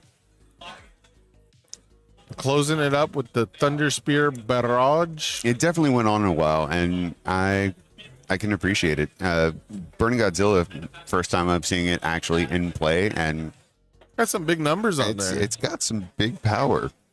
Like a lot of the decks we've seen today, though, if it had just checked a little bit better, things would have been a lot more interesting. Let's see, check more better. Got it. I mean, it's an essential component of the game. Check more better. Look, okay, I made decks that were successful where I didn't need to check good, and they banned them. All right, that's how it goes. Yeah. If you make a deck where checks don't matter, then it gets banned because that's an integral part of the game. So you have to check good, or else you're like nullifying an integral part of the game. And I know that this is a low-key shade being thrown at Titan of Terror because that's what everyone's thinking of in the comments and in the chat. But like, if you want a deck where you can check bad and win, it's probably broken. I mean, you could just play some of the characters and cards that we currently have out where we can just check hack everything. Yeah, there was a deck called Mature 59. Have you ever heard this story? No, I haven't. So there's a character in Retro now, it was standard at the time, that has first form, lose 2 health. I think it's +2. Your checks to play mid attacks get +2. So you would just put 59 3 difficulty mid attacks in your deck, and then you get +2. So you're checking 5s all day. So you get to play like at least 3, and then you can commit your character to play the last one because you didn't have like other relevant text most of the time, and you just did that every turn. You just played a bunch of attacks, and you said, "Hey, can you kill me?" And it was like super broken. The best version played like 4 foundations, of course, but that sounds like something I've heard you talk about on your videos as far as making like a 0 foundation Scanlan. Yeah, I wanted to do that. Yeah. To be fair, the 0 foundation Scanlan plays lots of 5 checks that are backups and assets and actions. But yeah, so like the Mature 59, it was called 59 because it's 59 non-5s basically. It played like one event, got second place. Then people added a couple 5 checks to it that were like tech pieces, and then it got banned because it was like way too good because it basically got rid of playing the back and forth of UniVersus. So that's a deck where you could check bad and succeed, but the grim reality is you got to check good sometimes. Not like that. You got to build more than one foundation. I was going to say, speaking of checking one of the cards that was crucial earlier, Burning Fury, ending up building an asset and a backup. One foundation. The foundation, one of my favorite from Exandria because it has one of the words on it crossed out with Sharpie marker, and they said, no. Yeah. We're treasure hunting. I love it. Yeah, I used to call it plundering, but nobody knew what I was talking about. Yeah, it is plunder. The true name is plundering. I mean treasure hunting. Yeah. We're acquiring treasure. I think it's one of those things that is often said, it's only stealing if you get caught. I prefer the term borrowing without asking with no intention to return. That is a good way to put it. Yeah, I wasn't stealing, I was borrowing, and I didn't ask you, and I don't intend to return it, but I borrowed it. And now it's finally free. And one of the Rebel Frontier promos that is getting released to participants here at the Chicago Regionals, but you can also pick them up at the prize wall. Finally free, I think, going to be one of the most popular ones, and going to card. Definitely run out. Ooh, we're gonna attempt a card on a 5 here with only 1 foundation. Never punished. I would check a 3. My luck, I would check a 3. All right, Fiery Stare, we're going to blitz, draw 2 cards. We get to discard 2 cards of the same card type, and they are Jaeger's Takeovers. Unfortunately, I believe you have to mill You this have to card. mill them, It's yes. not enters discard pile, so I'm not going to get the full-on Yahtzee effect, but that is 2 more cards added to our discard pile to potentially get us to a +2 damage threshold. I believe so, yes. But yeah, 100% correct. It has to be milled in order for the effect to actually happen for Jaeger's takeover. Yeah, don't forget to use Badgie. You got to use your rival's Badgie. Now we got the token. You We said got the that. token I this time. completely forget. I forget every time. It's like, oh, you have something I can use? Yeah. Oh, okay. Oh, never mind. I think we did the -2 check to the rival. No, we did +2 to our, where did our power token go? Oh, fighter jets. No. Fighter jets, yeah. This time we had fighter. Maybe Fighter- that's what happened last time and I just missed it. Yeah, fighter jets destroys their power token. Yeah. A power token makes them sacrifice their power token. Yeah, you have +1 speed. And +1 speed. Oh, but we see the soup blocking with a +1 mid that builds itself. Very nice stuff. Using crystal formation to get just a little bit of a buff to your check. All right, what's the follow-up? Only 1 foundation. Going for the pot buster, commits the 1 foundation. What is happening right now? He's got the gumption.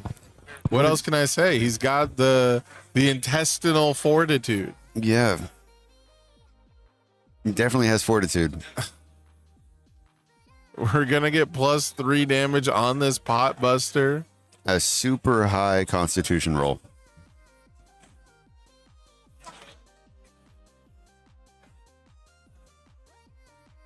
I want to see him play another attack now. Don't stop now. Yeah. I mean, it's probably got to be a 5 div, so I don't know how he would do it, but don't stop down. Going for the block, checking a 3. Does not commit out. This is a partial, though, I believe. So we're going to respond for the +6 damage. That's going to make it 15, and then you take half, so that's 8 damage.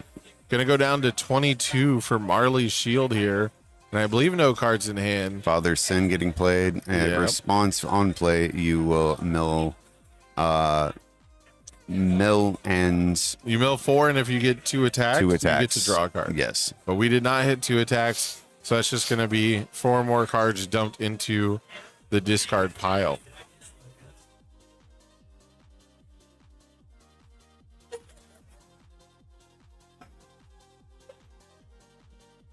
Did they mark down the damage for Reiner? Yeah, they did. Okay. I don't know that I could play this Burning Godzilla deck. Having to count through your discard and remove from game pile, it would just make me anxious every time I have to do it. Oh, that's what you get your Squire for. That's why you carry them around. Yeah. Back pocket. Yeah. You just get your Squire to do that.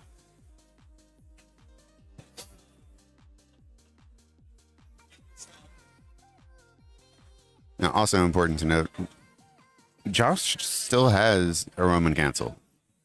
Yes. So- And a momentum. And a momentum. So does have some damage negation that he's able to use. Kind of makes sense to me why he would go full blast on that attack turn. Right. Are Are we playing this on a 7? Oh Yes. my goodness. This is the most I'm up a game walk the dog I have ever seen in my life. But also has the stun on face. Hit Josh with the stun. Committing hostile introduction really doesn't do anything inside the stage. Yeah, and I mean even stunning 1, it's not like that's gonna let you play a second walk the dog here.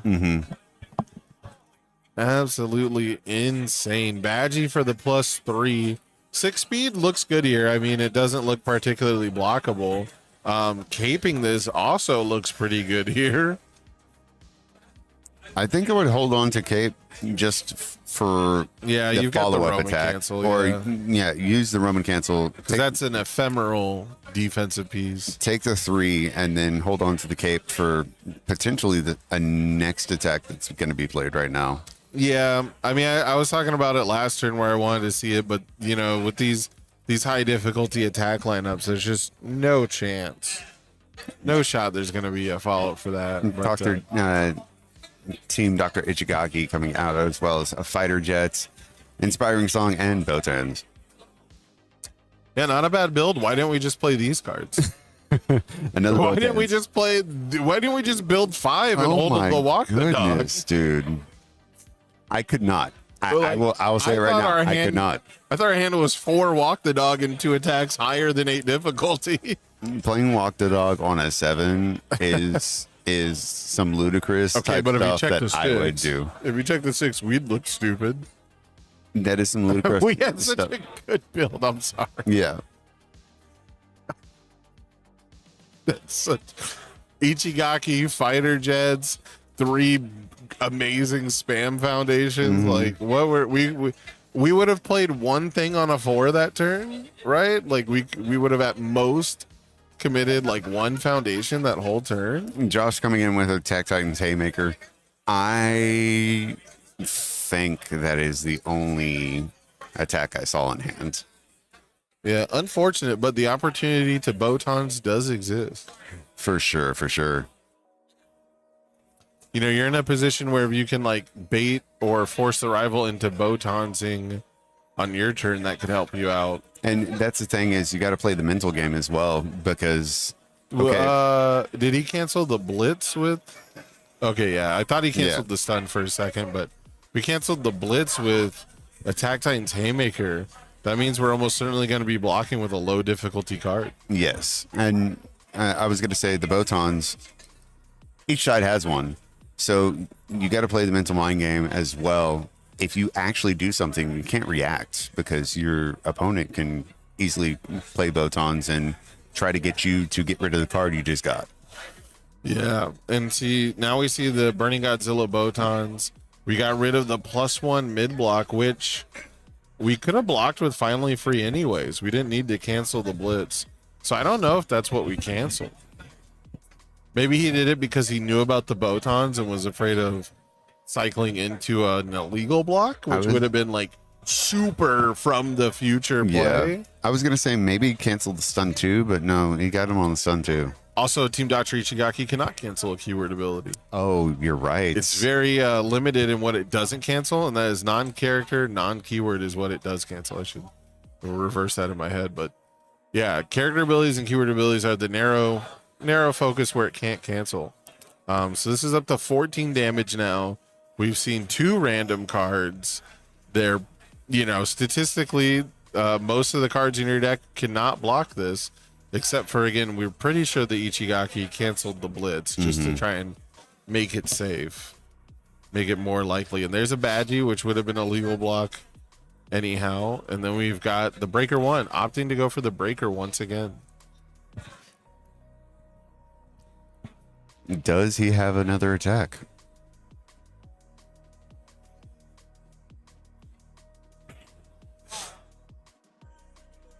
These are these moments where I just wish that we had hand cams so we could actually be able to see what each player is working with and you know, be able to kind of see what their mentality is and how they're playing the game. We're up to +7 damage with Burning Godzilla. Yeah. +6? No, +7. Played a Father Sin. Or milled basically going to be four. at +8, yeah, after the next card gets played. Does have an attack in hands. That one is...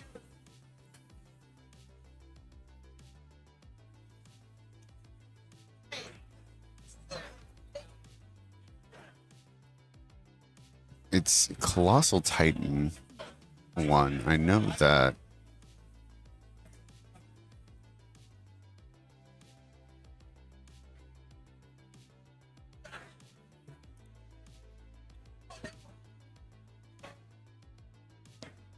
It's a 6 diff. It is a 6/6. defeating the Colossal Titan. That's what that is. Defeating the Colossal Titan.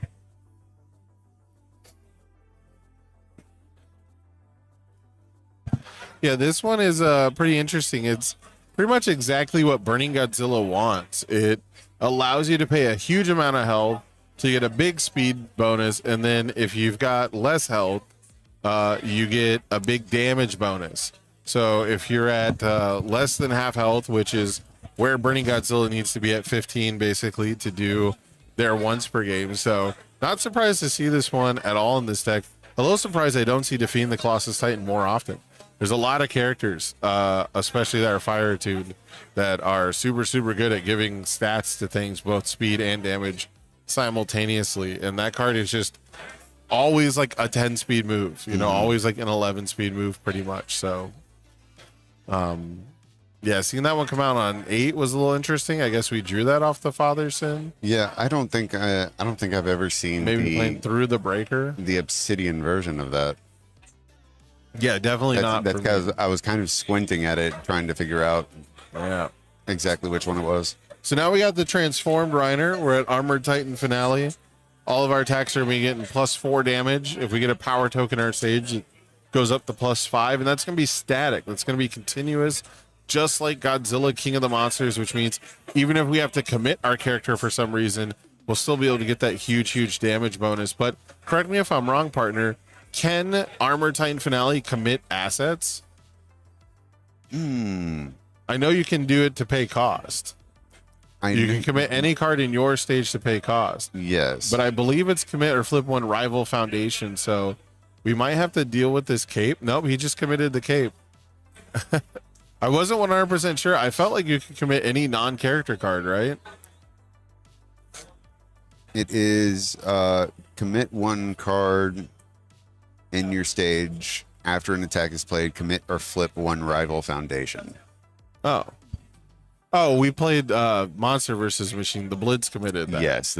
I thought that was the response on play. My bad. Monster versus Machine has Blitz commit one foundation or asset. So that got rid of the cape. So I was going to say the biggest hurdle on this turn is potentially the cape and the once per turn. If you wanted to deal 29-0, you'd almost certainly have to fight through cape and Burning Godzilla's once per turn. But Monster versus Machine handles the cape.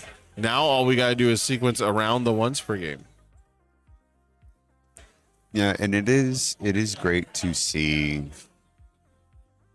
I've always viewed Monster vs. Machine as one of the breaker cards that you just hold on to. Right. +1 mid, breaker 2 is pretty good. Yeah, but seeing the diversity of how it is being played against other decks this weekend has really kind of changed my opinion on it and how I could possibly utilize it in my decks. Yeah, it's a low risk, pretty much zero risk option that target commits the rival's defensive piece. So it's a great opener in that respect. It's not necessarily a great poke because it doesn't have commanding stats and probably doesn't warrant too many resources from the rival. But as far as it can clear the way on a kill turn, absolutely an insanely good piece. Using a combined firepower to block. Yeah, that's a pretty interesting one. That block will not count towards progressive, which is nice. But now we have blood-sucking universe. So very important that we played the Monster versus Machine first, because this one would almost certainly be getting Cape of No Return. Yes. Getting the tension, Roman cancel, getting the throw. There's plenty you could do with this card. We've seen lots of come from behind wins because of this card. Yes. Right now, it looks like it's for 13 damage. I believe we've activated United Front, so we're going to look at the top 3, pick a card, add it to our hand, and then stack the other 2 on top of the deck. Anytime I'm able to take a quick peek at what I'm about to check, I am a happy, happy person.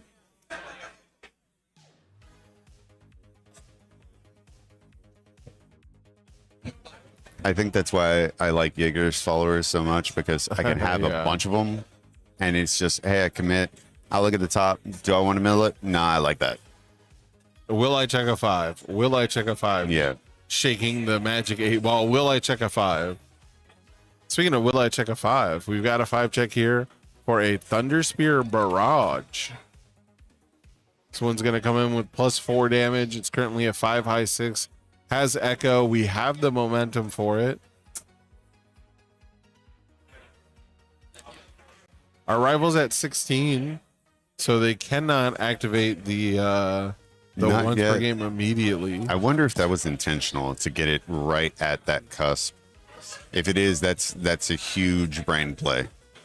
Yeah, especially if you're trying to go for lethal here. If you can deal straight 16 and never let Burning Godzilla get the once per game off, that's huge.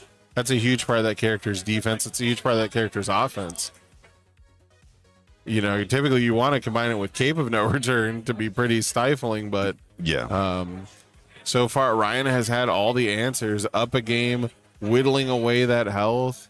It's got to feel pretty good. You got to make this one lethal though to force a resource out of Josh. Otherwise, he can pretty gladly just take this one for 6 and wait to save the once per game for another attack.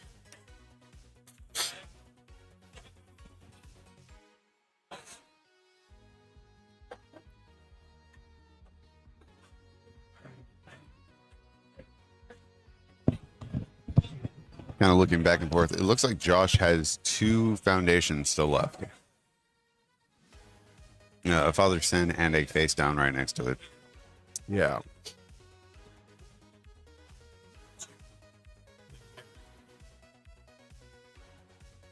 The damage getting pumped up. I don't know. Is this blockable?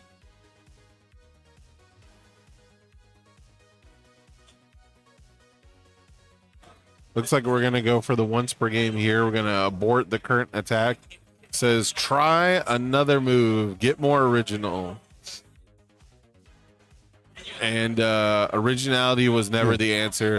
There's the Thunder Spear with the momentum is going to show the handshake. So I don't know how many times I've seen someone tap out to play a walk the dog on a 7. That was and then win ridiculous. the game. But Ryan Kogod is him. He is him. Kind of crazy not to see Kogod on Godzilla of some nature, though. It's been, I feel like, forever since I've seen him play something else, and seeing him get the win here is very, very cool. But Josh Atkins, of course, bringing that Burning Godzilla, bringing something different, seeing some very, very cool synergies with the Jaeger's takeover. Haven't seen that one yet. Very cool stuff, but it really seemed like Josh never really had a good streak. Yeah. He always just had like 1 or 2 attacks.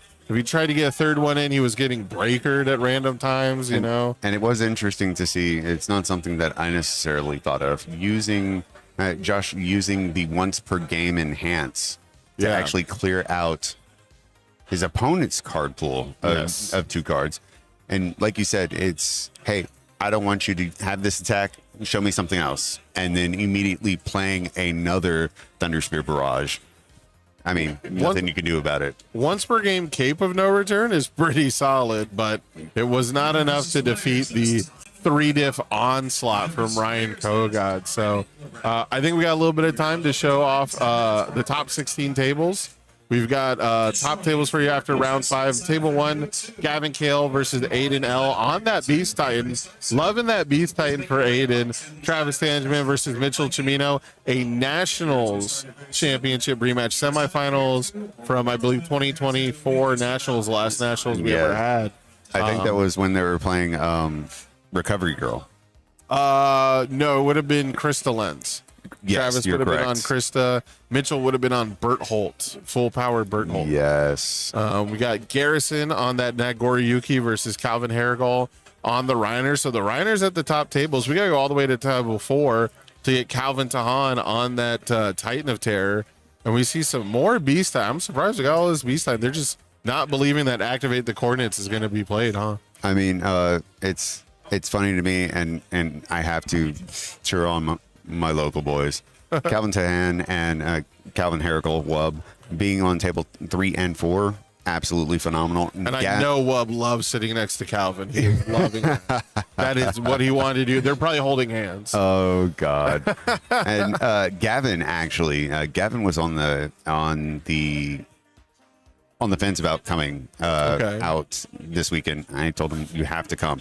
He's the one that actually won our local championship. Right. Drove up, I think it was 7 or 8 hours to Gaming Giant to play at our LC, and that was when I saw Reiner and exactly what Reiner could do. Right.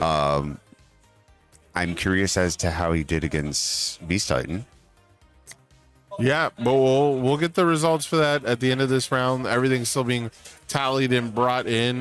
We got Andrew Porat on Mothra, the highest tabled Mothra here. Maybe we got Elijah Wakeman down there at table 14. So more than one Mothra on here. Mothra was on the top character breakdown right at the bottom, you know? And I will say, George versus David Toombs.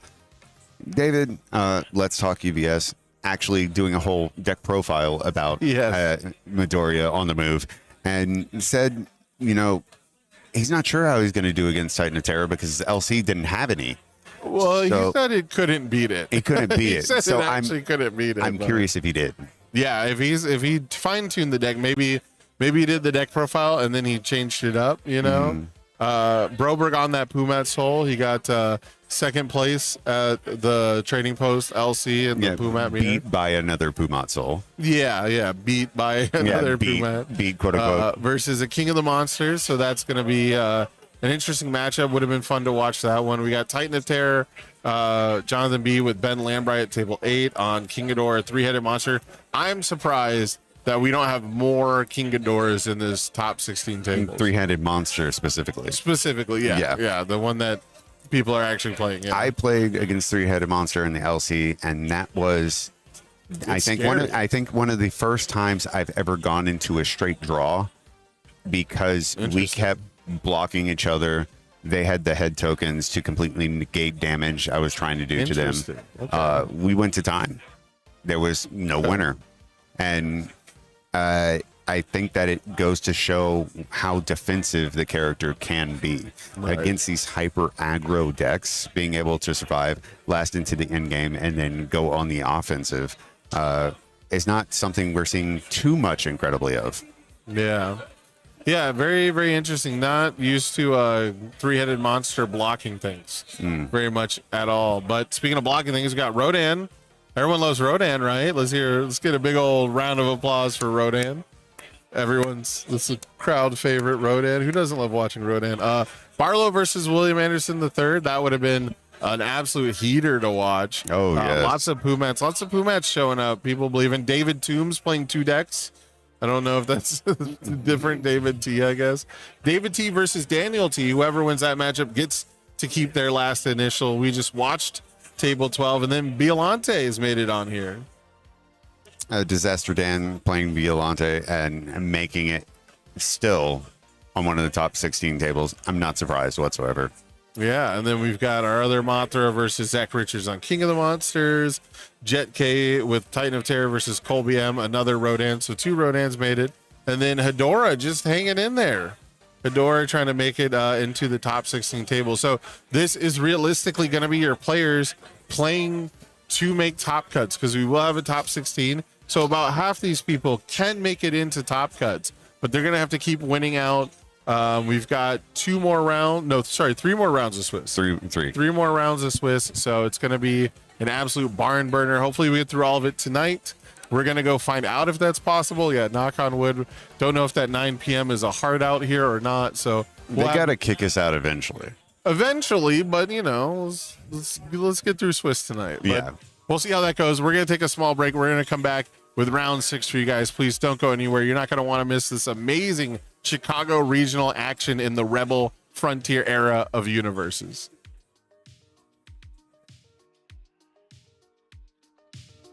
Hold on, let me take my time.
And welcome back, everyone. We are here at Round 1 UniVersus Regionals in Chicago. Currently in Round 6 of the individuals competition. We've got a huge plethora of different characters that are currently actually going up against one another. We're going to watch a match that we hadn't seen before. Yeah, I don't think we've seen either of these characters in the, none of the players we've seen have been playing these characters. Yeah, exactly. And in that, we've got Mothra, Divine Moth, which is an amazing card, but I don't like that it can instantly just, you know, completely block whatever it wants. It was kind of our Chekhov's gun. We were talking about it earlier and how difficult it was for you fighting against this Mothra locally. Just completely block whatever you want. Don't need to make a check. Don't need to care about the zone. It doesn't matter how fast it is. It is this one. It's blocked. But speaking of speed, it can manipulate speed as well. Just go, okay, well, I can block. I can partially block, whatever the case may be. But then I can say, okay, I get speed or you get speed. I get speed or I take your speed, rather. And Biolante, a giant plant monster.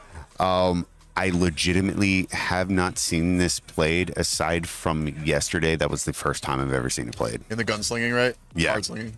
And the card slinging. Yep. Yeah, so Biolante is so incredibly cool.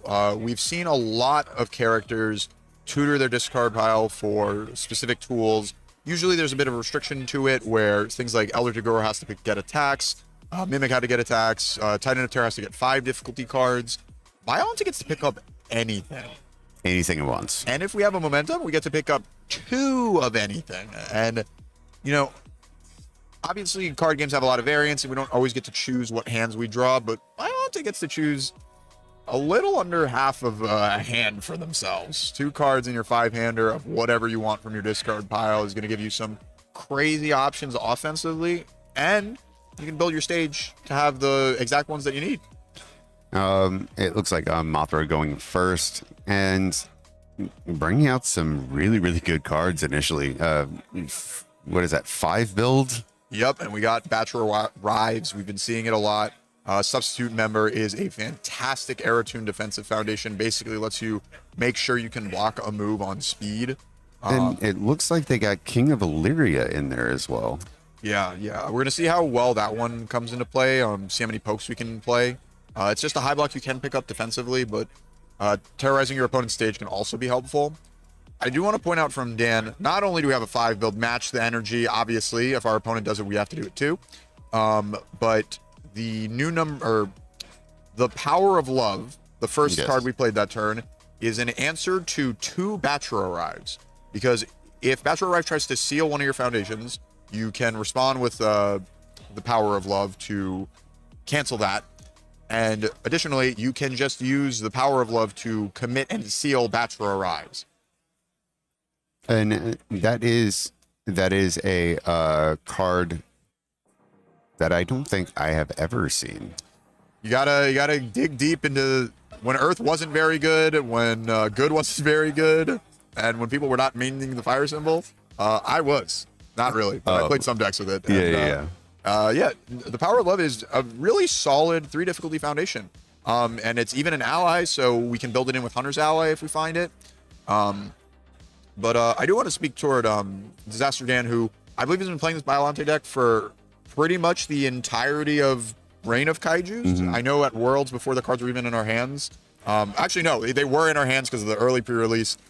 Early pre-release, yeah. Yes, yeah. He had a Biolante deck with him. Like, he showed me the list. He had some Potemkin Busters in it at the time. And completely getting rid of their entire hand, making sure that they played every foundation possible, checking all the way through it. We do see Analytical Observer in there, split body control, and double weapon clash as well. Yeah, so if we want to ramp more foundations, we absolutely can. We could also use it for some damage reduction. I mean, really important, we have Godzilla versus Biolante. So we have access to 1 card from Godzilla versus Biolante, and we have access to any card in our graveyard because Biolante does not need to put a card from their hand to pick up a card from their grave. Sometimes you can just do it for free. And now I have to point this out because there are certain cards that after rotation you can still play for one reason or another. What is the Fwoosh? That's Cheerleader. That is the alt art of Cheerleader, and I believe sorry, I think there's multiple alt arts. Cheerleader got an alt art in Girl Power. In Girl Power, yes. The swoosh is like I think a regional promo from like My Hero, like 2022, 2023 regional season. Because I remember seeing them, and they have like it's almost like comic style. They have the different words on them. Yeah. And Yeah. that really makes it pop for them. That's kind of the design they were going with the promos back then. Coming back to the board state, we have a Bug Bite being played by Mothra. We stacked a Violent Animus shot on top with the Blitz. And right now we're resolving a Team Hero enhance to... actually, I think we already resolved it. I think we got it imprisoned. Yes, I believe so. And stacking Violent Animus shot on there. I love the card. Why would you stack it? So we probably have some way to draw it, maybe? That's kind of what I was looking at. I don't see a good way to draw. Oh, I'm so sorry. Okay, I think this is the top of their discard pile that we're looking at, and the top of their deck is military airship. Okay, all right. I was gonna say, why would you stack a 3-check? Like, I love the card. Don't get me wrong. Yeah, but yeah. Okay. How are we gonna get it? Yeah. So it looks like military airship is on top stacked. It is slightly confusing to me. If I'm stacking on the deck, I just will flip it back face down. Just so I don't get confused as to what is where. Mm-hmm. I mean, at least makes our job a little bit easier. And for anyone at home, if you missed what was stacked by it, we just got complete confirmation of it. Yeah. But we did have a little confusion of, maybe we put attack on top. But, that's fine. Our Bug Bite makes sure that our Queen of the Monsters is going to work. Yeah, but Queen of the Monsters comes out instantly getting referee juried. So, and then this is Biolante's bread and butter, where referee jury plus Biolante's enhance is going to mean that we set it to 4, then we damage reduce it with Biolante. And so now we are at a total of 2 damage on this Queen of the Monsters. Which is not something that you would immediately think of when you think of Queen of the Monsters. No, the 7 on that card is very, very real and a fantastic way to close games out. And we see our second queen, which I'm pretty happy about. We are trying to kill our opponent. They said, I'm going to empty my whole hand. I have 2 cards to work with defensively, and I don't think you can kill me. So I dare you to try. And using Fearsome Transformation to draw yet another card. Mm-hmm. And discarding because no momentum, so you have to draw and discard. Yes, yeah. And then also, we do have a bit more cards from Dan because the jury drew us a card after using its defensive trick. Correct. Playing Dumbfounded on block. Oh, this is awesome. We actually so usually people are using the Dumbfounded offensively to build their stage wider, but here it ignored progressive, so we simply blocked with the 3 block mod of Dumbfounded into the 4 speed of Queen of the Monsters. And we didn't have to count for any of the other cards in our card pool. So just on a 7, and pretty easy. We check the 5, just tap 2. And we have seen a lot of that this weekend as far as playing cards that just ignore progressive difficulty. Yes, yeah. And I am loving what I'm seeing here. I don't know how many people have seen the good decks at home, but this is kind of... We've seen a lot of Queen of the Monster gameplay in Earth decks. That are Godzilla characters. Now, or specifically Godzilla. And so Godzilla does not have the good symbol, but Mothra does. And Census Ho is phenomenal when you can stack an attack in your stage. We used the first Queen of the Monsters to build one down, face down. Then we played Census Ho, and that picks up the Queen of the Monsters we had already played. And making the job a little bit harder. We are playing another move, which essentially is another Census Ho. It is Signal Shot, which is doing the same job. We're picking up a Queen of the Monsters from our state, or the SSH that we built down. So we have another move to play. Oh, man. How many... Okay, so I'm trying to think. How many moves did we play? We started with Bug Bite. And then Queen of the Monsters. Queen of the Monsters. Another Queen of the Monsters. Census Ho? Census Ho. Queen of the Monsters. Queen of the Monsters. Signal Shot. Census Ho. So this is our 7th attack played this turn. Wow. Okay. So, I mean, we're certainly making Dan sweat. His entire stage is committed. He's used basically every defensive trick he has. His Biolante's committed. And so now it's kind of the question of, can we count to their life total? And it looks like the answer is no. No. Putting another King of Illyria, though. Yeah, so we will have access to a high block and a pinch if we need it. We did check a 4, so if we wanted the King of Illyria bad enough that we are willing to commit a card in our stage. So no Bachelor arrives to interact with our rival, but I think that makes sense because the power of love is going to say that doesn't work anyway.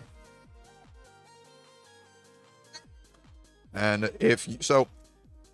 Snuggie, if you're sitting across from this Mothra, you're at 13, they just hit you for almost 2/3 of your life total. They got 4 ready foundations and their character ready, but you have all 10 foundations. What are you hoping for here? Good RNG to begin with, which I'm horrible at. RNG doesn't like me. Well, the nice thing about Biolante is if you can play a move that gets some momentum, you get to pick 2 cards from your grave. Yes. So that RNG, you have complete choice over it. Just one attack. We just need one attack. One attack. One good one. Yep. It looks like, at least from what I can see, I didn't see a good one. I think I saw a high block ultra rare. Okay, that's not... Okay, Hunter's Ally. Okay. Yeah, I mean, that is going to be a great start. We've seen already some really powerful ally cards, and oh man. Oh my goodness. Okay, so we've been seeing a lot of the Ninja Turtle elusive backups. Right now we have used Hunter's Ally to build in Ray Fillet. And Snuggie, do you know how messed up this card is in Biolante?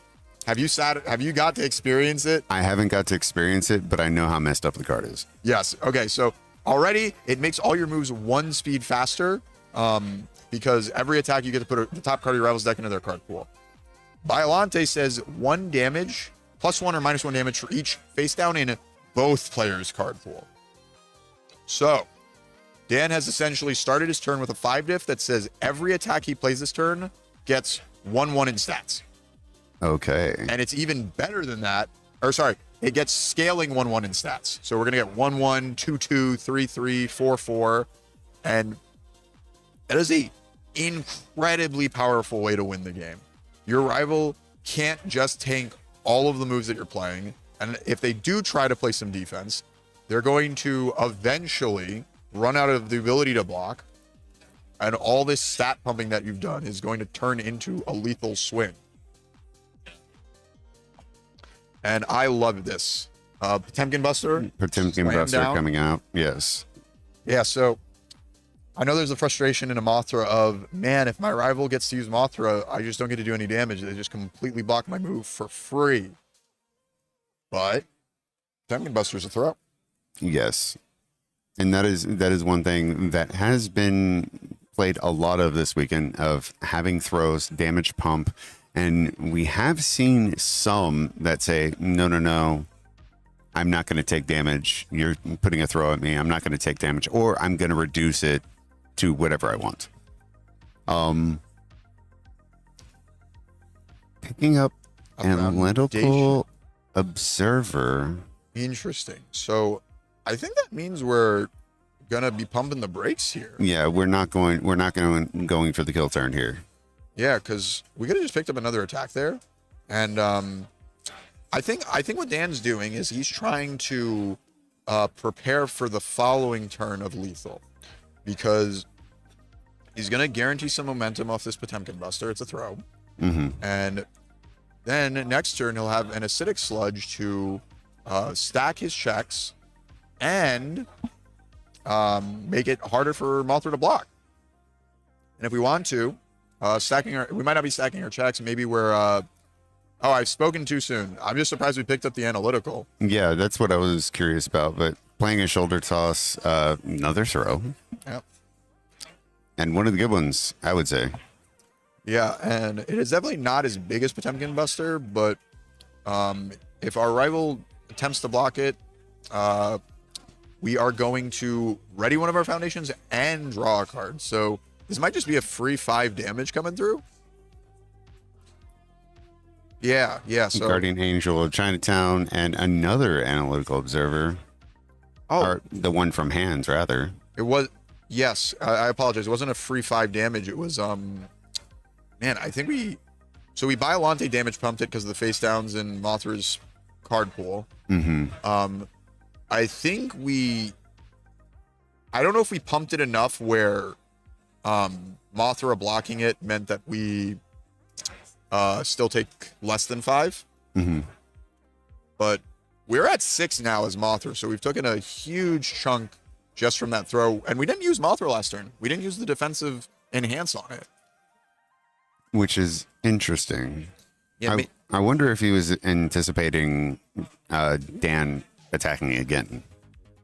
Yeah, I mean, we could have tried to play we know there's an Acidic Sludge in his hand. We could have tried to play it on a 8. It would be an 8, yeah. Yeah, I mean, I guess if he checked the 5, it could have worked. I think we built 2 more foundations. No, that makes sense. That makes sense. We were saving it so we don't just die to him playing the last one. Yeah. But and Queen of the Monsters coming out, actually laying out and picking up Mikasa defeats the female Titan. I was just talking about cards that are able to have a throw hate of some sort. That one definitely one of the key ones. Yeah, and I mean, we're going to need it. It's very clear that this Biolante deck is relying on throws. And sometimes there's the variance of the throw decks not drawing the throws. We're tutoring them. There's no question about if we can find throws. If we find a single attack, we can find another throw. And committing 3. Checks a 3. Committing 3. Yeah, blocked on a... we blocked on, I think it was a 6 for that Mothra Foundation and checked the 3, so we tapped our 3. Yes. And following up with a Violent Animus Shot. So I'm really liking what I'm seeing from Elijah here of you could try and defend, but it absolutely gets progressively difficult when your rival has the tutor ability that Biolante does. And so it can be difficult to have enough answers to their offense. But we do end up just building after the Animus Shot. However, we have found 2 fantastic answers to their offense. Another cheerleader and another Mikasa defeats the female Titan. Yeah. So now we have 2 answers to their throws. Elijah's stage is really stacked well, I would say. Constantine, what do you think? I mean, this is exactly where I want to be. If I'm playing a defensive air deck, I want my stage to look like this. I have substitute member to make sure I can block any really fast move. I have double cheerleader to say you don't get to enter the enhanced step. I have imprison and Batra to answer your foundations. I've got throw hate. I have ways to pick up extra blocks on my rival's turn with Divine Defender and even King of Ilya or Illyria. Kind of gave the full rundown there, but basically that's everything you could want. Maybe everything you possibly want, I think, is in Elijah's stage right now. Yeah, maybe I might be a little greedy. I might want my fearsome transformation to be a little bit better, but yeah, a random card, that's probably fine. Shoulder toss, stun 1, again a throw, and I think the biggest thing is we're sitting at low health. We're sitting at 6. There is a response that will allow Dan to draw a card and ready a foundation if it deals less than printed damage. So we would have to find a way, which we have, to negate the damage completely. Yeah. And for those at home, I know when I learned about this, I was really sad about it. Where cards that say it has to deal, if it deals less than its printed damage, it has to deal some amount of damage. Yes. It doing literally none is not the same. So we're not going to, if we use Mikasa defeats the female, we are not going to get that shoulder toss value. Is, a wrinkle of our game. It's kind of how it works. And I believe Dan picked up a Kitman Buster and Hunter's Ally to hand. Okay, so found some more moves. We might have another Ray Fillet in our graveyard or discard pile. And the first one was answered by an animus shot remove. So we don't guarantee have another one. And slamming the Hunter's Ally, we know what we're about. We're trying to kill him. We do check a 3 on it, though, and there is a downside to Biolante's tutor. We do have a card in... We have to play on an extra progressive difficulty. Yeah. So that is a really large cost. And it might mean that we're not able to play all the cards that we want to this turn. And bringing in Cammy, yet another great Team NT backup. Yeah, so we're really getting the full suite of them this weekend. I don't think we've seen Scumbug or my boy Scumbug. Yeah, not getting the love. Yeah, I'm gonna come back to that. I feel like there's another one I'm forgetting, but we've seen a lot, and Cammy's fantastic. We got to flip. What did we get rid of? Man, I mean, we used one of the Mikasa defeats on the shoulder toss. There's still one in their stage. The double cheerleaders are still there. Yeah, I happen to miss what the Cammy flip, but it certainly was one of the more powerful defensive options, I'd have to imagine. And so we slam our Potemkin Buster. We're out for blood, but again, our checks have not been exactly what we want, and we're playing on +3 progressive. So even if we check the 5, this card costs us 3 foundations on our stage. We checked the 4, so we're gonna have to commit 4 for it. So slam the Potemkin Buster, see if they have the mid block. They do, and Elijah takes advantage of Mikasa defeats to make it so they don't take any damage from this one. It still has available the Mothra ability to just completely block an attack as well, right? Yes, yeah. Also, now I'm understanding the game state a little bit better. So we did not use the female Titan on shoulder toss. Instead, we opted not to because it wasn't lethal, and then we used Cammy to flip one of them. Yes. So we had an answer for only 1 throw that turn. Dan goes for a Mikasa's Flying Heel Strike, I believe. And unfortunately, we checked the 3 on it and unable to play it on an 8. We need to check a 5 so we could tap out. But I'm really liking what I'm seeing from both players. It might seem a little... Some people might watch and think it might be a little dirtily with how much foundations we've amassed. But both these players know how powerful their stages can get. And so they just were buying time until they've amassed that large, wide stage to play all the moves they want to. And they found their defensive pieces, they found their offensive pieces, and once they were in the comfortable spot, they started throwing out huge attacking turns. Elijah with a string of 7 attacks that were clearing themselves, building additional resources. Biolante with their Hunter's Ally getting them an additional resource, along with these massive throws. And now we're getting closer to the end of the game. Both of our players are at sub half their life total. They're teetering right now.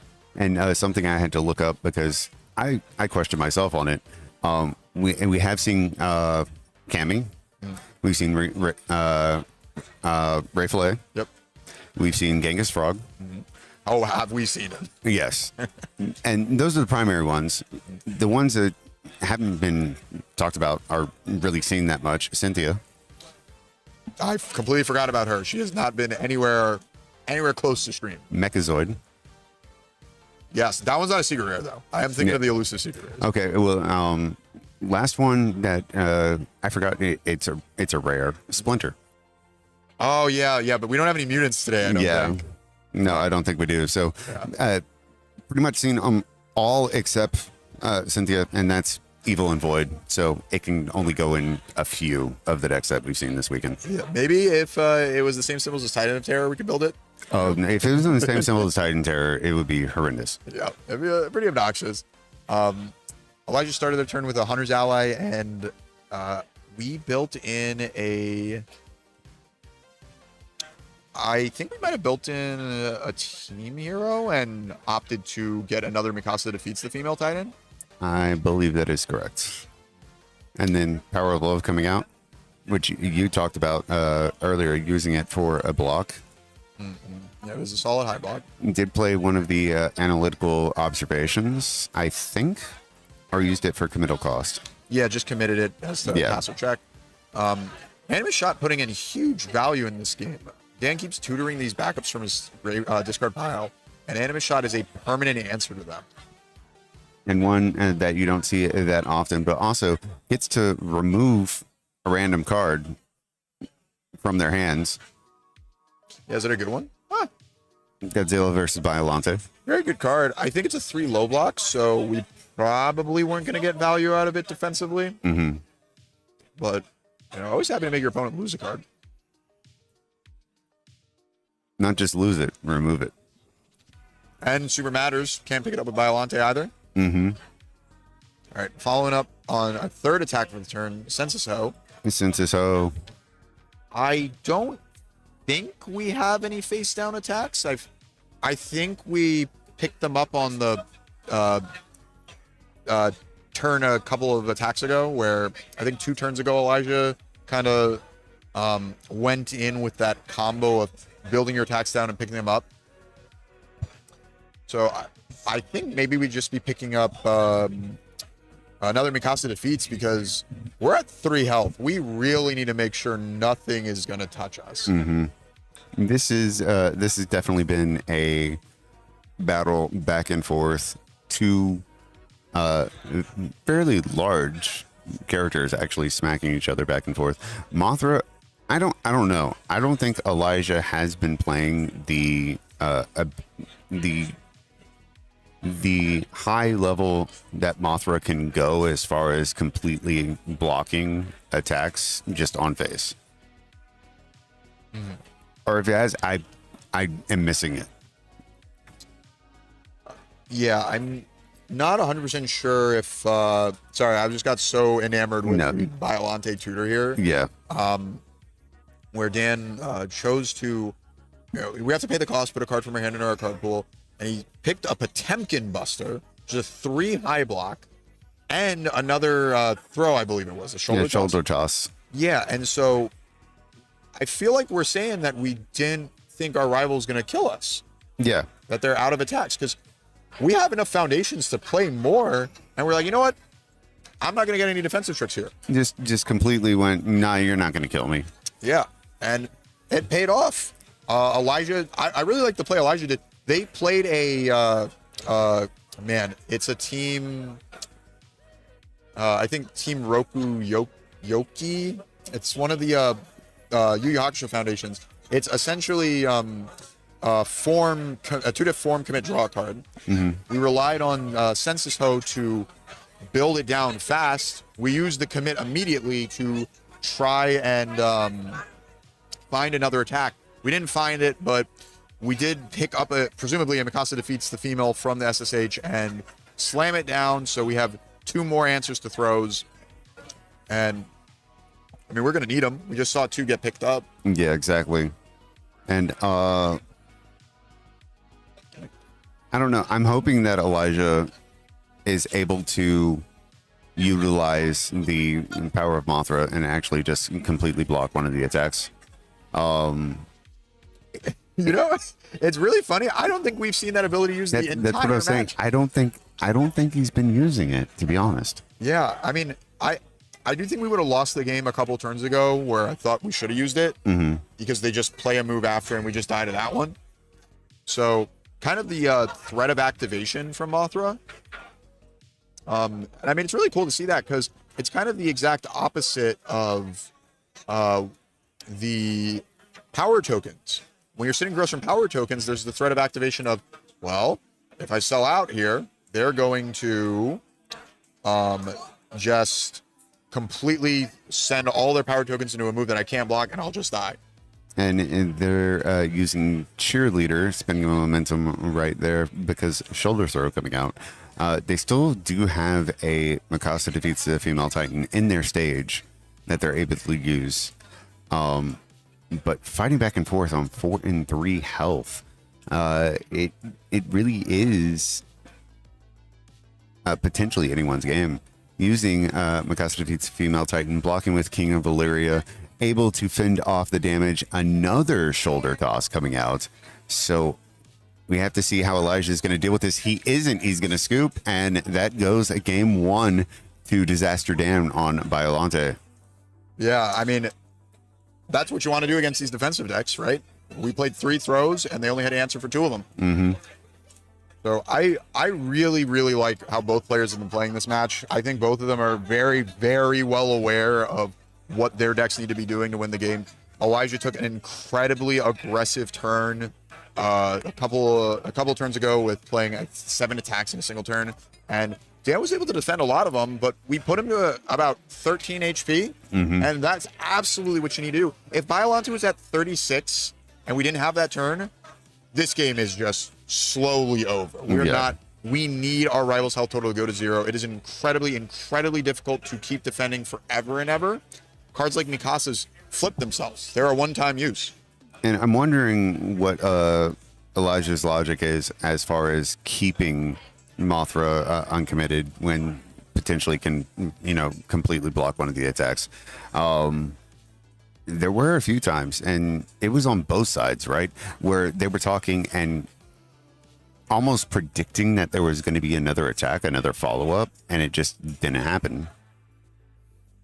Yeah. I mean, I think the hedge was they knew there was a move in Dan's hand, and they knew that Dan could pass the move because it would have been on like an 8 or 9, and they had to save Mothra so that one doesn't get them. So just having the threat of showing your opponent, I can potentially block any of your attacks.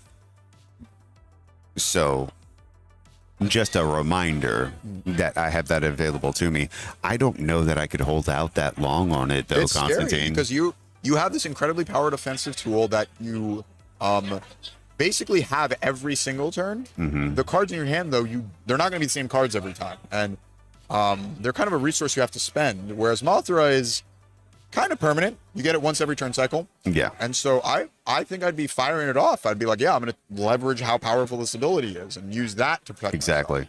myself. And that ultimately, that is one of the things and the appeal for me about Mothra. I would have to use it every turn.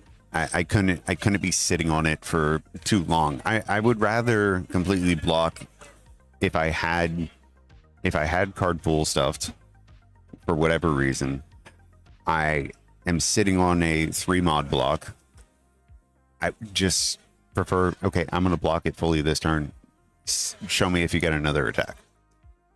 Rather than doing the opposite and saying, I'm going to spend my cards, my currency in the foundations, and if you have another attack, then I'm going to block it with my character. So I don't know. That is kind of the mind game going back and forth, right? I mean, 100%. And we got to see, I feel like there's been so much high level gameplay in just that one game of this match.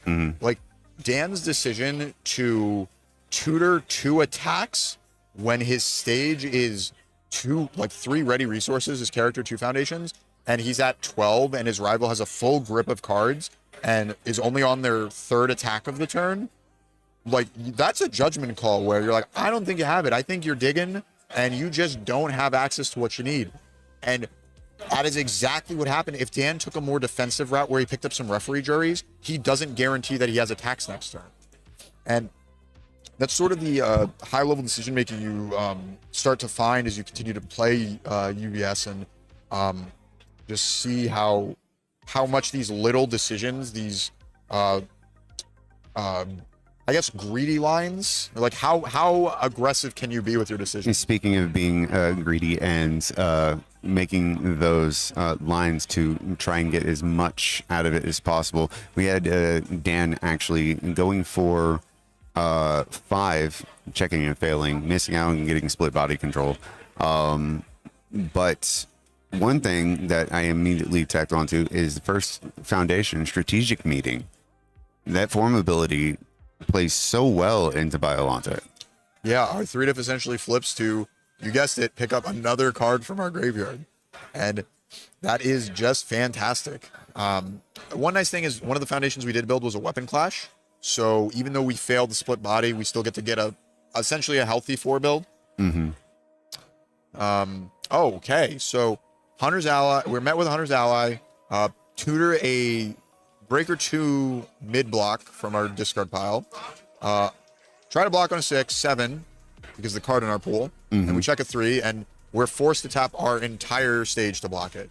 And it is not something that we hadn't seen, right? Because in game 1, we saw Dan do it. Later on, Elijah do it. Dan initially just going all out and playing, that greedy line where I'm going to build everything in my hands because I can. Yeah. Because until something... I don't know if this is the right way to play, but a lot of times when I sit across something new that doesn't look like it's going to kill me, it doesn't have damage on face, I'll really push the limit of, hey man, if you don't show me that you can count to a large health total, I'm going to half block this and just say you don't got it. Say you're not going to do any more aggression. I mean, you can say I don't know if it's the right way to play, but you did win one of these competitions, right? You happen to be a champion, so... I mean, I did kind of okay at one. That was last year. I didn't get... my face is not on a backup, so it really doesn't super matter at this point. You still got the title. I got the title, but whoever gets the title this weekend is going to have their face on a card. Which is an interesting change to the format, and I appreciate it. I do too. I think they wanted to spite me specifically. I was talking to Levi about it, and he was like, you know what, Constantine? I don't want you to get one. Yeah. I knew your time was coming. I was like... Just don't want your name or your face, your likeness on a card. Nope, he doesn't want it. He wants me to try extra hard. Maybe at one of the other regionals this year, but at least this weekend, it's going to be someone in this room walking away with their likeness on a card, and it could be one of these players right here. I can tell you right now, if I was sitting across from triple fearsome transformations, I would be a little concerned, just a little bit. Just a bit, but honestly, when my rival has that much card draw, there's this kind of hope of they just end up bricking with either block zones or it's possible that you still just only draw foundations. I may have played a character that drew a bunch with Mikasa Hizuru's Hope, and that character draws a lot in a turn, kind of like 3 fearsome transformations, and sometimes you just don't draw the relevant cards. You just get ratioed that badly? Sometimes, yeah. I mean, that's the variance of our card draw, right? Like, true. You be a 7-hander and draw no attacks. Like, don't. Oh boy, do I know. I know exactly how that feels. Yeah. And we got a great start from Dan's turn here, leading with an acidic sludge. So I think we did not opt to blitz. Which, I think that makes sense. Biolante spending the momentum is guaranteeing a card. If we don't have any card draw, sludge does not really do anything other than say we're going to check 5s. And grabbing a Hunter's Ally.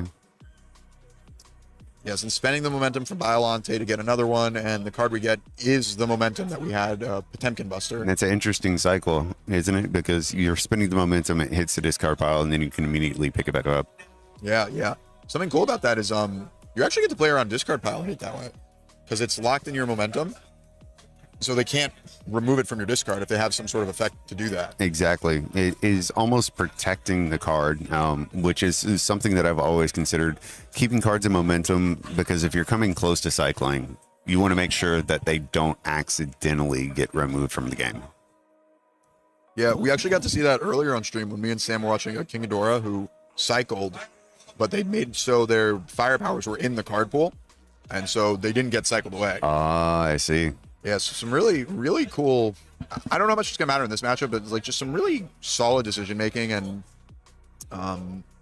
really just like puts you in a better spot where if Elijah had some sort of graveyard hate, he knows it exists. He used the ability fully block. He knows it exists. It happened. It only took. We're probably like 10 attacks in total. Yeah. Face down 10 attacks at least from our opponent before we used Mothra. Like in the span of the match? Yeah, but pulling Cammy out with Hunter's Ally, playing Potemkin Buster, doing the blitz, right? No, response. Yeah, the response, but the response filled with doubt was huge. It sealing loses it up. throw, it loses the stat buff, and then we go to block it on, I didn't get to see the exact numbers, but Elijah was fine to tap out for it. Signal shot going to block. Just phenomenal defensive play. Using Mothra initially, then sitting on a filled with doubt to just say, oh, well, that other attack that you picked up, no. I really like Elijah's confidence there. They cleared their card pool and they cleared it. They cleared it and drew their hands so fast, ready to kill Dan, because this whole stage is committed. He doesn't even have access to Biolante. And he cleared the face down card without unflipping it. Mm-hmm. The top of his discard pile was just that face down King of Illyria. And then Judge had to go ahead and flip it. Yeah. Make sure the game state's right. But I mean, I'm sitting across from Biolante. I'm super scared of that both of the defensive abilities, tutoring something and minus damage on all my moves. And my opponent's stage is entirely tapped. I'm smelling blood. I'm gonna try and kill them this turn. And I think we have some really good ones in Elijah's hand. I saw a Bug Bite, and we saw those Fearsomes to essentially tutor any attack from our discard pile. How much prime?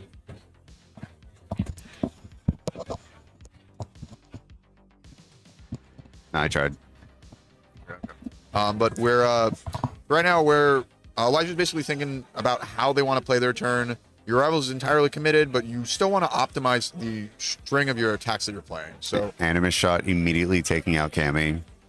Just as a backup player, I hate that, but I can appreciate it just for what it does for people who are playing against backup characters, and being able to randomly remove a card, gets a card out. Now Dan's sitting on one card in hand, no foundations, character committed. It's up to Elijah to just count to 28 at this point. Yeah, and another Animus shot is going to do a great job of it. No matter what, Dan is going to have to spend the last card in his hand. And we're seeing some of the fearsome transformations fired off by Elijah. Interesting that we didn't fire off all of them on the first one. Maybe we're saving them for Bug Bite, which is a pretty heads-up play. Making sure that our Bug Bite can actually tutor an attack sounds great. Mm-hmm. It'd be a great time to probably get in Queen. Maybe. Yeah. Make it easier for us to clear our progressive. Clear the progressive difficulty and continue on to build upon the damage that you're doing. And baseline starts off with lots of damage as well. Mm-hmm. Yeah, I mean, 7 printed is fantastic. Whoa. He doesn't have the gas? What? No way. Our rival's completely tapped out and we can't count to 23. And checks the queen. I shouldn't have said anything. I should have kept my mouth shut. Man, that hurts. Man, kill turn within reach, just slipping past your fingertips. I'm really surprised we couldn't count to 23 there. We have Team Hero to give us some damage. With Team Hero to give us some damage, we're able to move cards from our stage. They can also just tutor for something. Mm-hmm. I think we had a Bug Bite, and so we can use the Bug Bite with the Fearsomes to tutor some attacks so we can actually find lethal. And we just, here's 2 Animus shots, and I'm going to play some defense. Growing grasp being pulled out, it looks like. And using the Titian Roman cancel as well.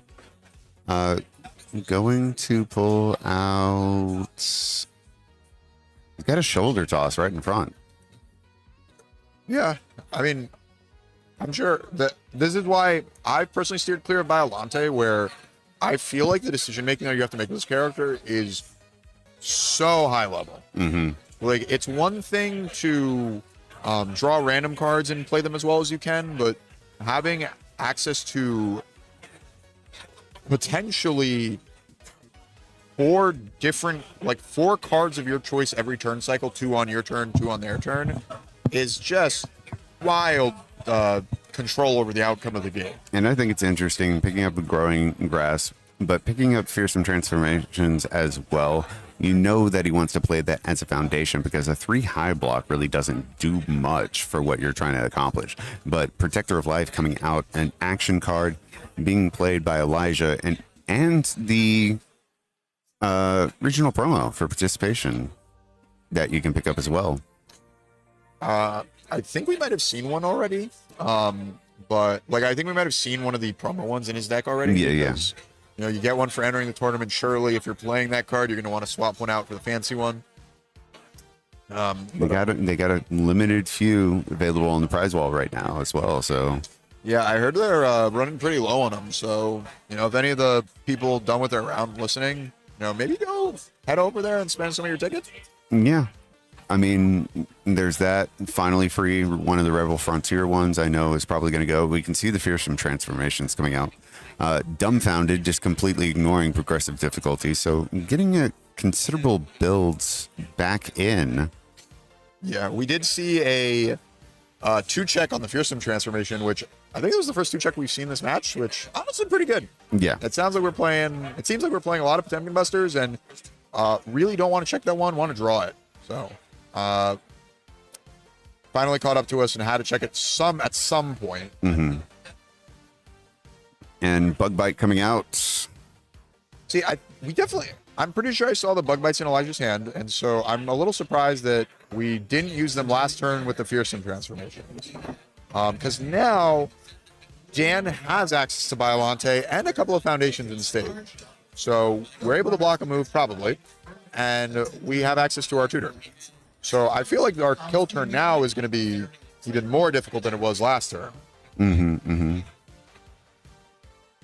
Okay, so Dan opts to block this Bug Bite, save 5 health. Pretty reasonable.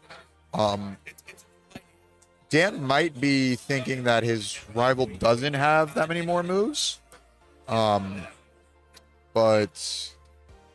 Bug Bite into Queen of Monsters, taking Bug Bite down.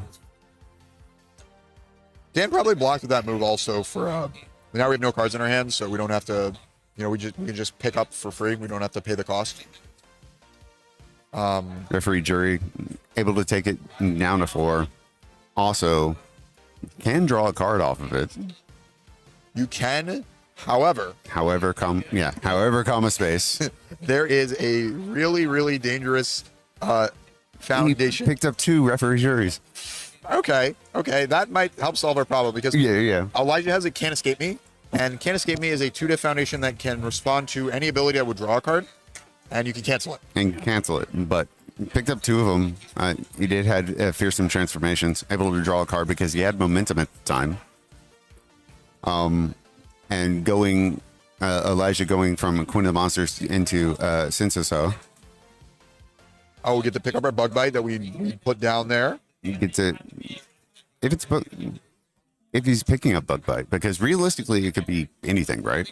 It could just be a foundation. We could maybe be saying, well, we're going to play a little bit more defense, but I don't know. I want to see some of that bloodlust. Elijah got him to, I think 12 last game, and did it playing 7 attacks. And last turn we only played 2. This turn so far we only played 3. I'm really hoping we see some bloodlust, some orange. Split body control going in for the block, missing out, and yep. Now hold on, don't get baited because Census O does build the next foundation we play. Yes. But getting Cheerleader in there, another thing, able to have damage mitigation, less to worry about. I do like how defensive these players are playing on these characters, but it is one thing that it's interesting to see not only how they're navigating it, but they've had success so far playing against some of the more aggro decks that have been running rampant throughout the top 16 tables that we've seen. Otherwise, we wouldn't see him here.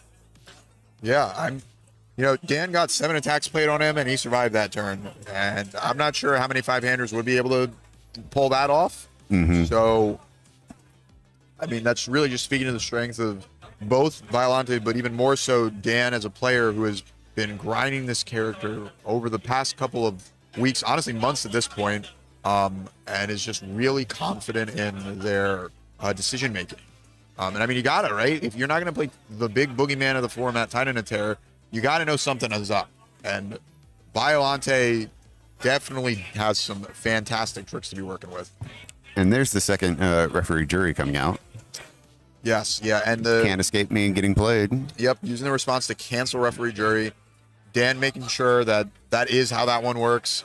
Always make sure to read your opponent's cards. Make sure your game state's kept proper. And just for clarification, because Can't Escape Me looks like one of the older style cards that have rotated, it just got a reprint, so it makes sense that they're able to still play it, because the older versions of the cards, just like Cheerleader, which we saw is in their deck having the Foosh on there, because it has an updated reprint, then they're still able to play it, because it has not technically cycled out.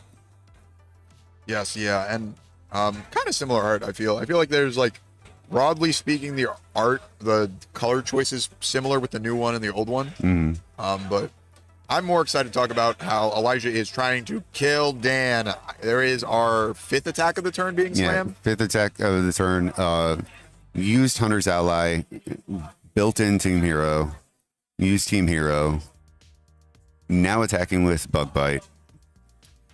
Yeah, I think we've been using the Team Hero for damage, which is a really awesome mode of the card. A lot of times you see people trade it into a foundation, but here we're using it to damage pump. Bug Bite into Bug Bite. Yeah, that card doesn't need to tutor your discard pile to draw something. It can just say, I'm going to check a 5. And it looks like Dan is going to scoop off of that. Yep, we were at 4, and the Bug Bite, while slow as hell, it's 1 speed, is able to count to 4. Biolante gives it -2 damage, but we're able to give it 2 damage back with Team Hero, and we end up at, I think, let's see, exactly 5 damage. Yep, 5 damage, just putting it slightly over a lethal, and we are going to go to game 3 with just under 10 minutes under the actual time duration for the round. We do have overtime, just, depending on who's taking the last turn when time expires. I mean, I'm really glad we get to see a game 3. I know there's some worry about some of the defensive decks having long games, but I think really that can happen when you're kind of overwhelmed with all the decision points. Yes. But I feel like both Elijah and Dan have very, very clearly learned their deck, understand their win conditions, and understand their defensive tricks. And so they are playing at a really solid pace of play, and they know what they're playing to. We're not floundering about, how am I trying to win the game? We know as Elijah, we're trying to string together 6 or 7 attacks in a turn with our good and order attuned attacks that can pick up more, relying on Team Hero to both either get us some resources with Hunter's Ally or give us some extra damage pump that we so desperately need with Mothra. And you can see that these are logical, calculated decisions. Being hyper aggressive in the beginning, building out your stage as much as possible to the degree where you're even just like completely obliterating your hand, looking at your opponent and saying, no, you can't kill me. Yeah, you can't kill me. I try and kill me. It's not going to happen. You need those foundations to break these walls. If Elijah doesn't have that huge stage, we're not going to achieve that game state. And so that's to that point of, I know what I need to do. I need a healthy stage, and I need to orchestrate my 7 attack string, which we have some consistency of it because of how our Queen of the Monsters works with the rest of our deck.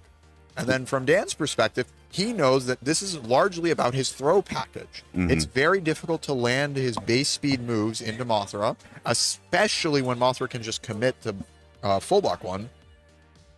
And Dan is leveraging the strengths of his deck. He's certain that the throws are going to be the way he wins this game. He knows that's how it worked in game 1, and playing toward that out is going to be, I think, pivotal to winning the game.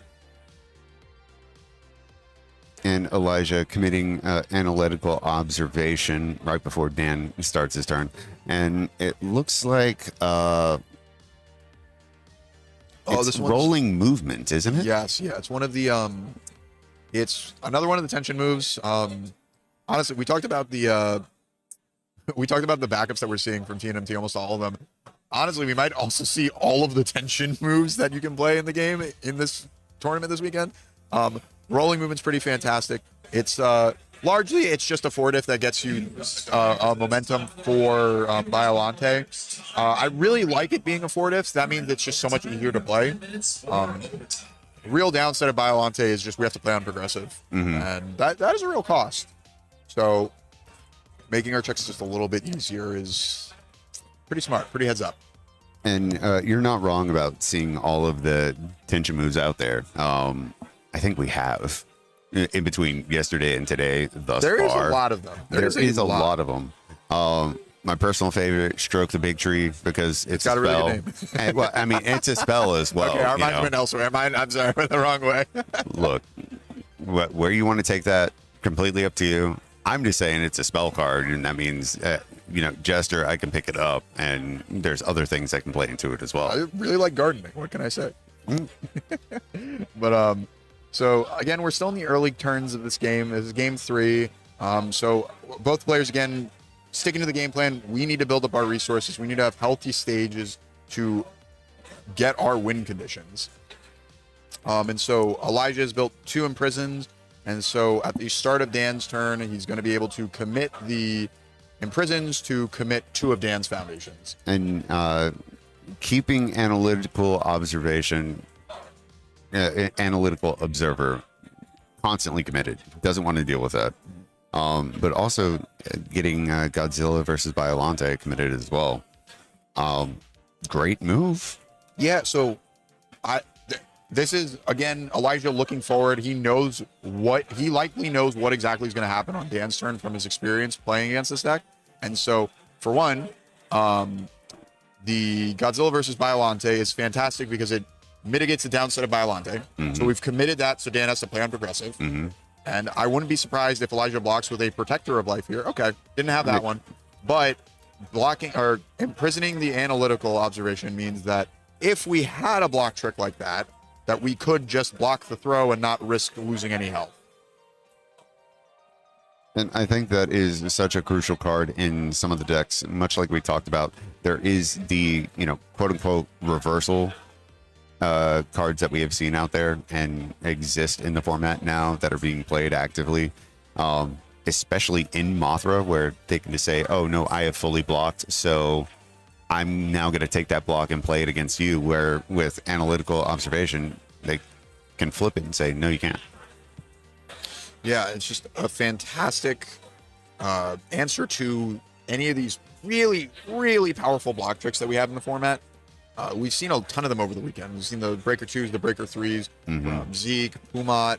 Obviously, Protector of Life has shown up in this match, and I'm sure we're going to see it in some of these other characters. And you're 100% right, because response order, you, if it is your attack, get to respond first before they get to respond with Breaker or any of the other response keyword abilities that they would have on the actual block card.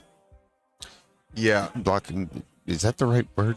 I think block card is block. right. Yeah, the card you're using to block with. There you go. Yes. Also, it's just dawned on me that analytical observation is a kind of a damage pump in our character, because we're gonna get a damage from Biolante when they flip it. Yes. So, pretty solid. So Elijah, I believe, played a poke, Hunter's Ally. It was met with a block from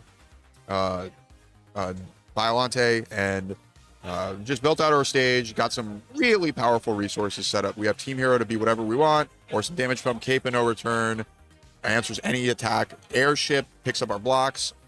And I see Mikasa defeats a female Titan. I see, which gets flipped almost immediately by Dan. Perfectly makes sense. He heard you, he was like, no. Yep, he's like, no. And I don't see him. Aaron sidestep as well.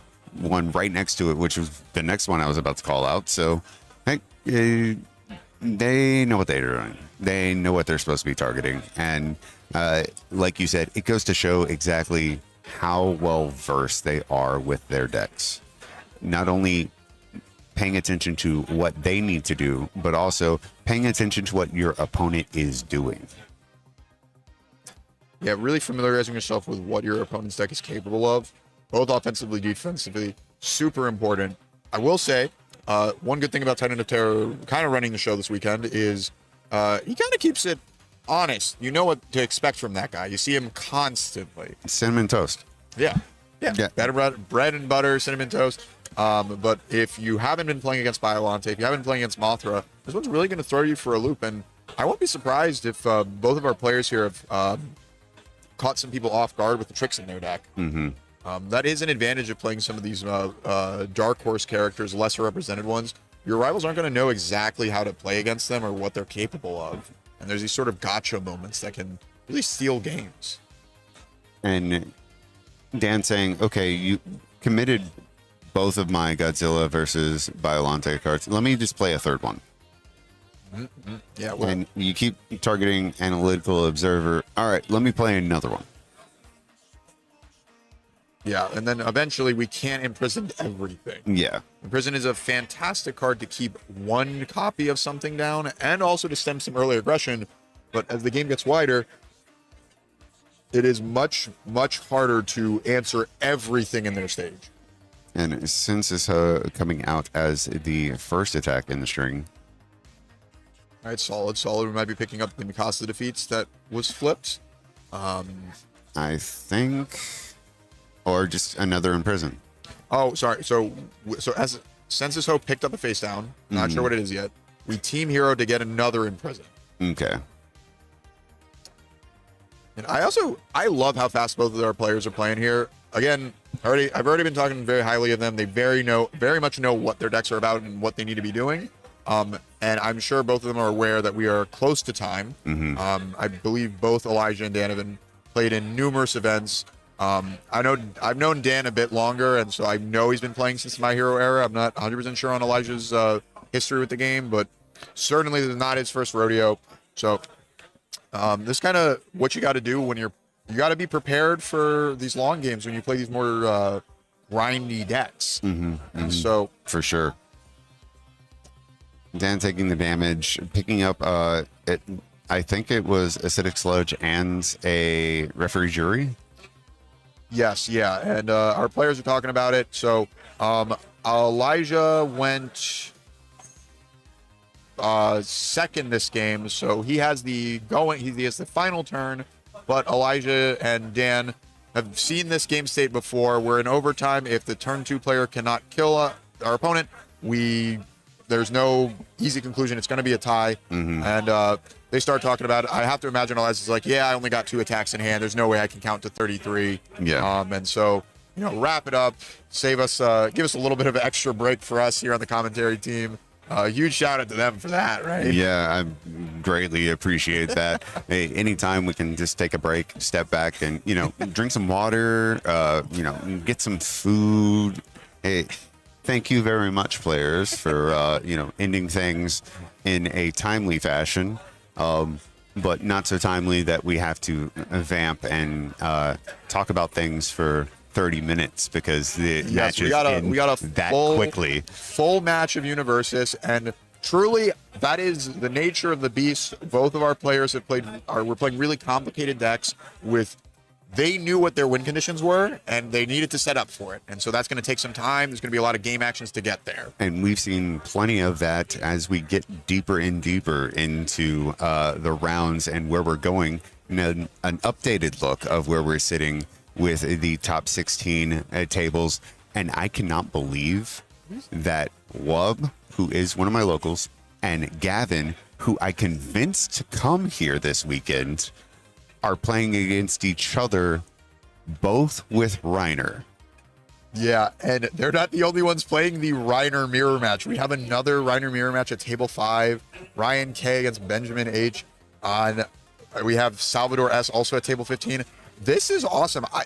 I don't remember exactly how many Reiners there were. I know it was the second most represented deck. Yes. But I still think it was a relatively small number. In comparison to Titan of Terror, yes. Yeah. And so we have 5 Reiners here. That might be almost all, that is, I think, very close to almost the entirety of the Reiners that signed up. The conversion percentage for Reiner really goes to show how well designed those decks are to counter Titan of Terror and a lot of the other field that we've seen.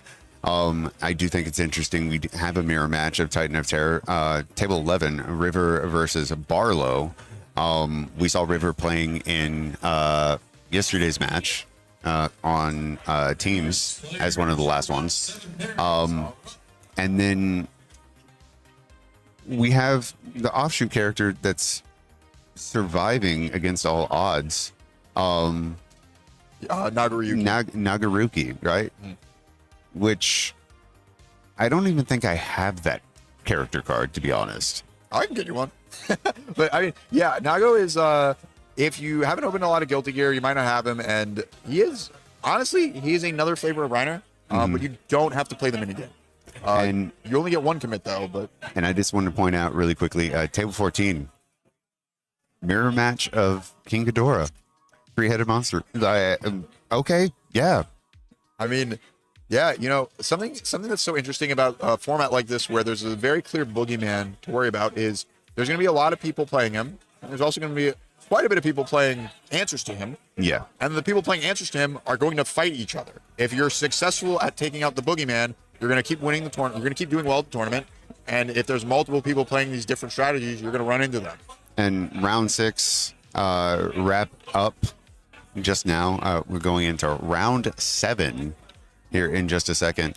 But we are going to take a quick break just so Sam is going to join you. Yes. I'm going to step away for a little bit. My lunch is sitting and getting very cold. So, hey, I don't mind. I can talk about a game that I love and not only spectating, but playing as well. And Tim and I were casting over lunch, you know, introducing Ryan and Webb. Not for everyone. Most people know Ryan and Webb. But kind of announcing that, again, we're going to be casting Vegas, which I'm super excited about.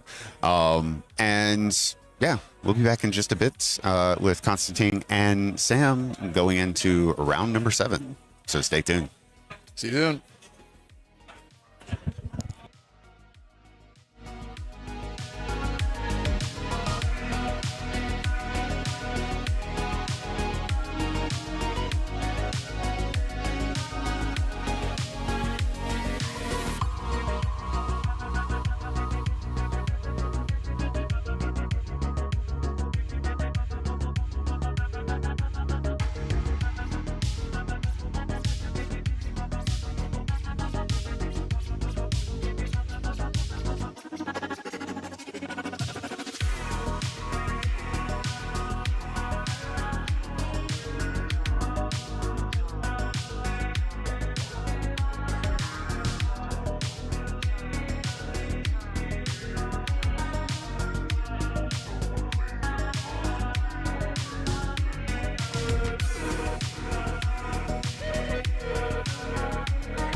Welcome back, everybody. We've got another exciting round of UniVersus action for you. I, of course, am Sam Tate. I'm joined with Constantine. Constantine, that last matchup, I mean, that one was a bit of a slog. That was down in the mud, in the trenches, back and forth. We played a ton of UniVersus in that one. Yes. And I really do think it was just the nature of those decks. They're really grindy. They have a resource loop, an engine that lets them go that long. But some of their offense is not as strong. It's more inevitable. And so by nature of that, we're going to have some really long games with that. Yep. But in contrast, we got what probably equates to UniVersus slap boxing coming up. Have you ever seen like the UFC slap contest? They lean forward and then slap across the face. And that's what we're here for. Balanced inevitability slaps. Both of these players believe that their approach is a more balanced one, and we've all talked about the inevitability of power tokens and the way that destructive heat ray and the ultra consistency of Godzilla Titan of Terror just lends itself to winning out in the late game. And I myself, I've experienced the mirror. I've talked about it a lot where sometimes going second is better though. So I've heard some players this weekend talk about they're still not sure about if they want to go first or second. So I'm really interested to see. Obviously, we have someone who's chosen to go first, or someone is going first. I don't know if they chose to. We will see in game 2. Right. Okay. So I'm being told that Jet is going first. Now, granted, my experience is specifically the manipulations of Zeke Yeager mirror, like the Titan ranged version. I think it's important to go second because of that review step, because you can discard the manipulations and then build it. Hard mulligan for it when I go second in a lot of matchups. But if you're not playing manipulations, if you're not playing like a super important 5 difficulty foundation, I don't think it's quite as important, forming to build a Genghis frog when you're going second is not as impressive. Manipulations, it changes the dynamic of who benefits from an enhanced step.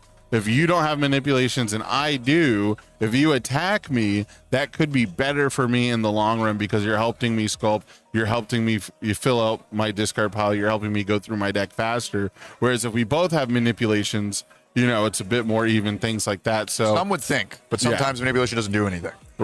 Right.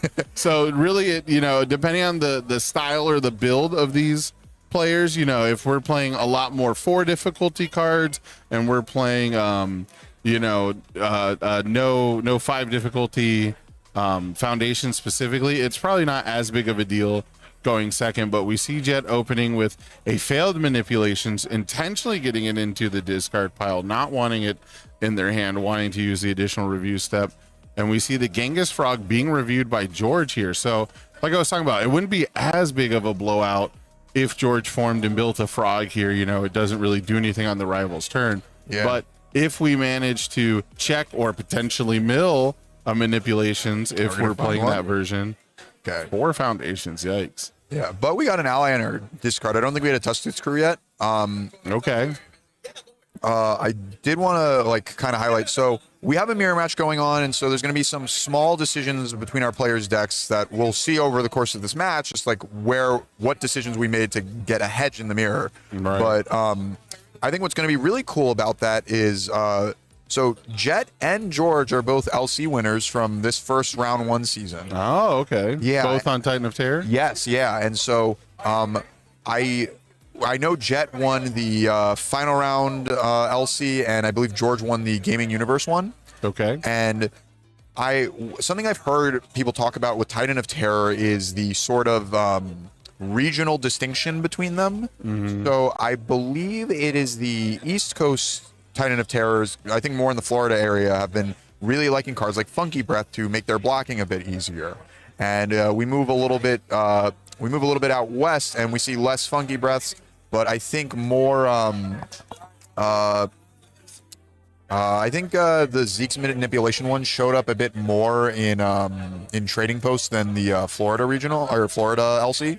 Well, I mean, Jet's here playing Funky Breath and manipulations. Yeah, so that's some of the evolution of the metagame, but I think George has. If I'm recalling from their LC list, I think they really liked some uniques 5 diffs that we've not been seeing in the other Titan of Terrors. So I'm kind of excited to see where we have our we have our regions of the game and also just our playtest circles, and so we're gonna get to see what 2 local champions have decided is the hedges that they want in this incredibly powerful character. Yeah, so Jet's going to go ahead, play the Destructive Heat Ray. We're going to deal the 3 damage, get our power tokens. But following it up with a Queen of the Monsters on a 6, checking the 5, aiming at the Genghis Frog. Historically, aiming at Genghis Frog and just backups in Hunter's ally decks in general has not been that successful. A lot of times the rival just draws the Hunter's ally. We see George have it now. Genghis Frog's going to be back on the table if that's exactly what we want, and I imagine that's what we want, to get that bonus damage, making every attack a little bit more potent, a little bit more lethal, something you really have to pay attention to. But now that Jet has manipulations out, if George fails to kill Jet on a long string of attacks, that's going to give Jet a ton of opportunities to sculpt a kill hand themselves. So strategic meeting happening. We're going to add the top card of our deck to our momentum. So that's one of those powerful ally package cards that the Hunter's ally Titan of Terrors get access to, is fast momentum. And now we've got Queen of the Monsters as our first attack on a 5. Have to imagine we're going to spend this momentum and go get whatever foundation we want. And I mean, we got to see a lot of that from Biolante last round. But this is kind of what UniVersus is looking like now, where discard tutoring is incredibly popular. A lot of different characters are doing it. Obviously, Titan of Terror has it on his face. Queen of the Monsters is fantastic at getting whatever resource you deem important to get. Yeah, and strategic meeting hitting the table here. So we're going to be able to get another momentum, basically just +1ing a free foundation and a free card in hand. And Genghis Frog on the block. That will be a partial, but Jet will be able to make a power token with that. Yep. And oh, I think that's only 2 keywords. Destructive Heat Ray, it's ranged charge or ranged fury. I think it's ranged fury. Yeah, but it's only 2, right? I believe so, yeah. Okay, so strategic meeting, when you reveal the top card of your deck, if it has 3 or more keywords, you can add it to your hand. If not, you can add it to your momentum. But you can always choose to leave it on top of your deck if you just want to check well. Obviously, we don't want to check a 3, so getting that additional momentum. What will George follow up with? Hunter's ally, okay. And another strategic meeting. So if we want even more momentum, we absolutely can get it. Yeah, but gonna opt for the frog. And like you said, we have drawn the Hunter's ally. We don't need a form with Titan of Terror to get it back, so maybe a little moot to send an attack at it. We could have sent that at our opponent's face, gotten some more damage in. But it did mean that this Hunter's ally is not getting an additional foundation, which could be the difference in how many attacks they're actually able to play in a turn. Yeah, so here's one of the best things to hit off of manipulations. One of the reasons why I'm so beholden to that version of the build. Dexterous Assault, +1 mid block. Response after you play this card as a block. You can change the block zone of the cards to make it a complete block. Now we're going to see the Titanstone Knuckles response.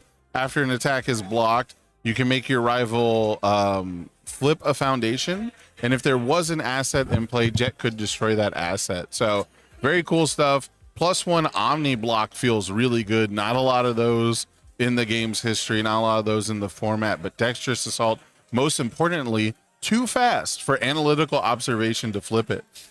It is on play. Nice. You play it as a block, so before the attack is blocked. Yeah, and I really, really love Dexterous as also just an offensive piece. Queen of the Monsters has shown me just how valuable printed 7 damage is. Correct. And yeah, the stat line, it's the same stat line. Yeah. Yeah, and whoa, interesting. We're gonna choose to draw a card and build a foundation with Queen of the Monsters instead of building down a card from our card pool, which kind of tells me that George doesn't feel confident that this Queen of the Monsters and an attack played with the form can deal 21 damage, which I don't know if that's really true. I mean, Jet could keep whiffing on manipulations, and with no cards in hand, these power tokens, as we're seeing them cashed in now. Yeah, and really I think just that was pumping up the tough skin for -1 damage. Yeah, I think that was one of the regional promos from last year, I want to say. Yeah. It was the alt art. Maybe he just didn't feel like he needed the extra progressive gun, and he was saying in case Jet lives, because it doesn't look like Jet's going to live here. That helps. Maybe we did need to clear that progressive. Now we've committed one extra resource trying to play this 2-diff on a 5, but Dumbfounded helps a lot. And now Titan form, everything should swing for at least 8 with Genghis Frog out, and it's going to be up to Jet to top deck a block with manipulations of Zeke. So I know Queen of the Monsters is a 1 low range attack we can pick up. Obviously, we could hit the Dexterous Assault, and then Does always that stroke the big tree? Sorry, or Wild Assault. That's Wild Assault in the discard pile. Yeah, that is not usually what we see. Now, unfortunately for Jet, we do not hit off the manipulations, and so Can relate. Yeah, we've been talking about it. Talking about it a little bit. And yeah, Hunter's Ally with Genghis Frog is exactly 8 damage. Jet has no cards in hand, so that's going to be it for game 1 going over to George. Really getting to see a bunch of the tech, or some of the tech in these decks where I know what I was saying about Funky Breath. Both players are playing it, so don't have access to the deck list in front of me, but certainly seeing some options that aren't in all the TOT decks. We noticed Wild Assault near the end of the game as one of the options that George could play. Another tension move, but it makes our rivals spend a momentum, which if your rival's greedily trying to just use Roman Cancel and momentum as their defense, Wild Assault answers that. You need to have an extra momentum to prevent that from working. It's also a 1 high block. And it's really sneaky. Yeah, it's really sneaky that you can do it on block too. Yeah. So very cool stuff with that. Importantly, do you think we're going to see Jet choose to go second? It didn't really seem like it was hurting him that much that George got to form and build the frog first, right? But at the same time, that was a turn 2 kill for George. Yeah, I really think it's interesting to consider it because you aren't going to get Titan of Terror's value. So what's interesting about it is Titan of Terror's form is just not playable going first. And so usually it sounds pretty good to get as many activations of your character in a game as possible. Right. TOT gets to do it going second, so you get to leverage that. And you get like, it's weird. It's hard to really conceptualize it, but you do get like 1 or 2 extra tokens going second.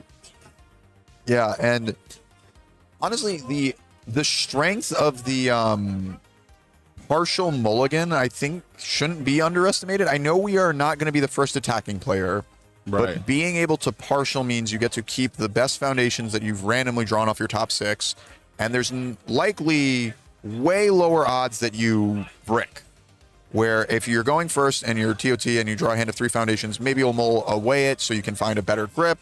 And then maybe because of that, you draw 2 foundations. The margins are really slim in this matchup because of how consistent the deck is. You know, you don't really get too many opportunities to have a bad hand. You know, you don't get too many opportunities to, at the very least, add something to your board.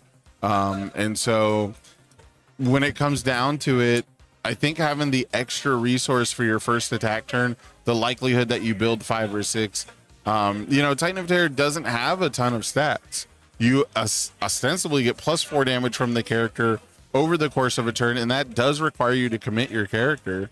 Something I really don't do that often is get the second power token because I might need that resource to block. So if I don't know I'm winning the game, cashing in for that power token is, and when I go to win the game, a lot of times you'll have so many power tokens you don't need to commit the character for that extra one. It seems superfluous. So I don't know if it was really helping George that much in this specific matchup, considering what he built and how things went.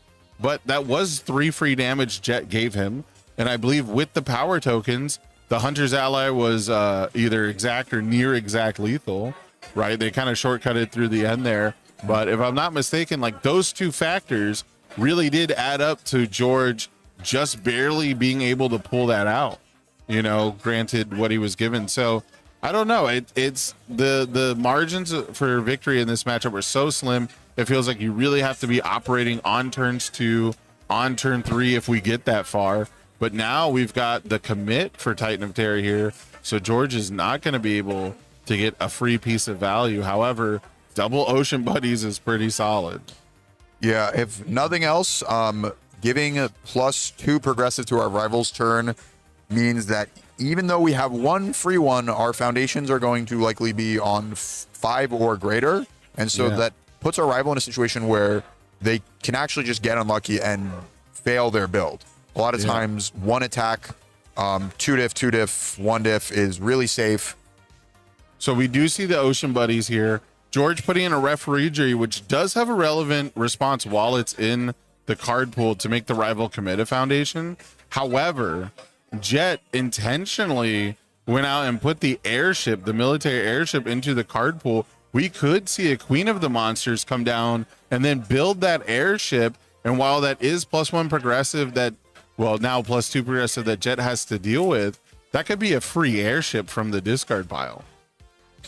Yeah, and I'm not sure that there's that much counterplay that you have. Yeah, you'd probably have to form it to really make that super valuable at this point. So not having one discard pile means that Jet probably doesn't just get it for free, but we are going to take a quick peeky doodle here. Yeah, the gigantification swing. Okay. Very interesting. So we're essentially saying that our rival's going to have to try and block on a 8 to block this. Yeah, -2 to the check. You can think of it as a 6-speed move. And then both of the cards in George's card pool do count towards progressive. So we saw he had the I would like to rage earlier. That might have gotten cited out for the referee juries or something like that. But that would normally be how you attempt to mitigate what's going on there. And it looks like, did we block with this jury? Oh no, we got -2 to the check to play. It was on a 4 and we checked a 1 to play it even as the enhanced, which is crazy. There goes George. Okay, so that's interesting. George opting to fail the block with a military airship to get it out of his hand. However, one of my favorite plays is just play military airship on a 3. Even if you have to use the Godzilla form to do it, play Queen of the Monsters after it and build it in. And then you can airship the Queen after you play your next attack, and then Queen again, which that's better than City Rampage, you know, for passing checks, getting that additional foundation and getting to, you know, clear 2 cards out, even though one of them is, you know, looping the attack. Like, that's 2 queens for 1. You know, Sam, I think we might have had a sort of Chekhov's gun with that turn, with both of our players interacting with their military airship. So follow me here. Jet put it in his card pool, and you were gassing up the Ocean Buddies, Queen of the Monsters to build it down. George is playing Hunter's Ally, and he still has Ocean Buddies in his discard pile. So we don't even need to draw the airship. We can get it from our discard pile. So that's true. That review means that if we can go Hunter's Ally, build an Ocean Buddies into Queen of the Monsters, we can do that exact line you just discussed, and we don't even have to have hard drawn the airship. Yeah, the Ocean Buddies, to add something I want to build in with Queen, was super, super appealing to me. However, in testing, the 4 check was a huge downside, and I didn't feel like if I was going to be playing against Titan of Terrors, that the card pool stuffing would be that helpful. You know, being able to open double Ocean Buddies definitely increases the potency by quite a bit, you know. But I didn't feel like it was quite strong enough to warrant the space. Yeah. Same thing with Fling Danger here. We see Fling Danger come in. We use Dexterous Assault to completely block the destructive heat ray, preventing a foundation from being readied by the rival and stuffing their card pool, seeing how they like it. And, you know, there was so many times where my rival would card pool stuff me in the Titan of Terramir, and I would form Queen of the Monsters, and I'd build that card face up because they gave me something like a Manipulations, like a Godzilla versus Biollante. So it is something insane. And I want to highlight this. So George has checked another airship, so I think we're at least playing 2. 2 is the correct number. I mean, three I saw it too much. 2 is correct. You want to see it. It's a really good card. Oh yeah. I mean, that's my hot take for 2026 has been that almost every deck playing 1 airship should probably be playing like 3 airship, because their win percentage goes drastically up if you see it turn 2 or turn 3. It is such an insane card for the outcome of the game. It drastically changes the ceiling of a deck if it's in your stage. It also just makes a lot of decks super hard to kill. You don't want to use airship on defense, but when you have to, you know, adding referee jury back to your hand is really, really good. Adding dexterous assault back to your hand is really, really good, and effectively negates an attack because you're gonna have the correct block zone. But we are gonna see another turn. We're gonna get to turn 3 this game, and we're gonna see manipulations on a 5. If there's not a Queen of the Monsters after this, it's probably not gonna be a super aggressive turn. And there it is. I did want to highlight at the end of George's turn, the TOT form that he opted for was a Wild Assault, which not only got us a Rowan cancel, so we can be a bit more defensive. If our rival doesn't have a Guardian, then we can be safe because of yellow. But it also means that now Jet has lost access to a momentum. So that means their Queen of the Monsters is no longer going to tutor a foundation from their discard. It means that we're not going to have EX on a Growing Grasp. It means our Roman cancel isn't guaranteed to be live. Yep, and now we see the form to play Destructive Heat Ray for free. We did the Aaron's Determination for +1 damage. George is going to opt to take 4 here. And I think that's going to be the end of the turn. Yep. So Zeke hitting the board. Manipulations is going to change, well, potentially change the contour of this matchup. But George has plenty of foundations to pass any line that he wants. He even has a momentum, and I think we saw City Rampage. Again, it might have been cited out for this game because there's quite a few actions, right? We have I Would Like to Rage, we have Referee Jury, and I think we saw City Rampage game 1, so that might still be in the deck. And we would have access to that with the momentum, but not a lot of attacks, it looks like, in George's hand. I mean, we do have access to Tusktooth Crew, which means at the very least we get to see a new one. Right. George playing a lot of I Would Like to Rage. I'm actually really Ocean Buddy's target. Yeah. So it doesn't do anything to you. You just remove the progressive. And it's also counterplay to their Ocean Buddies where you don't need to play a Queen of the Monsters. Right, yeah. I'm really curious if George's deck list is, like, I'm curious about the deck size because I know George has played some bigger deck lists in the past. Yeah. I remember he played a Mothra deck that was like 80 cards, and kind of similar vein of get a bunch of card advantage and sort of leverage this inevitability in your deck. Looks like we Tusktooth into a Queen. Okay, good start. We have our momentum to tutor another card draw if we want to. Yeah, or notably build down the first one for progressive purposes. But yeah, we're in a position where we'd have to find more attacks before that's really an issue.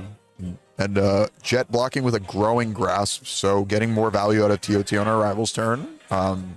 We are at 1, 2, 3, 4, 5, 6 power tokens on Jet's side. And so basically any move in our deck with all of our power tokens is game. That sort of phantom health that George has to worry about is he has minus 12 health right now. Right.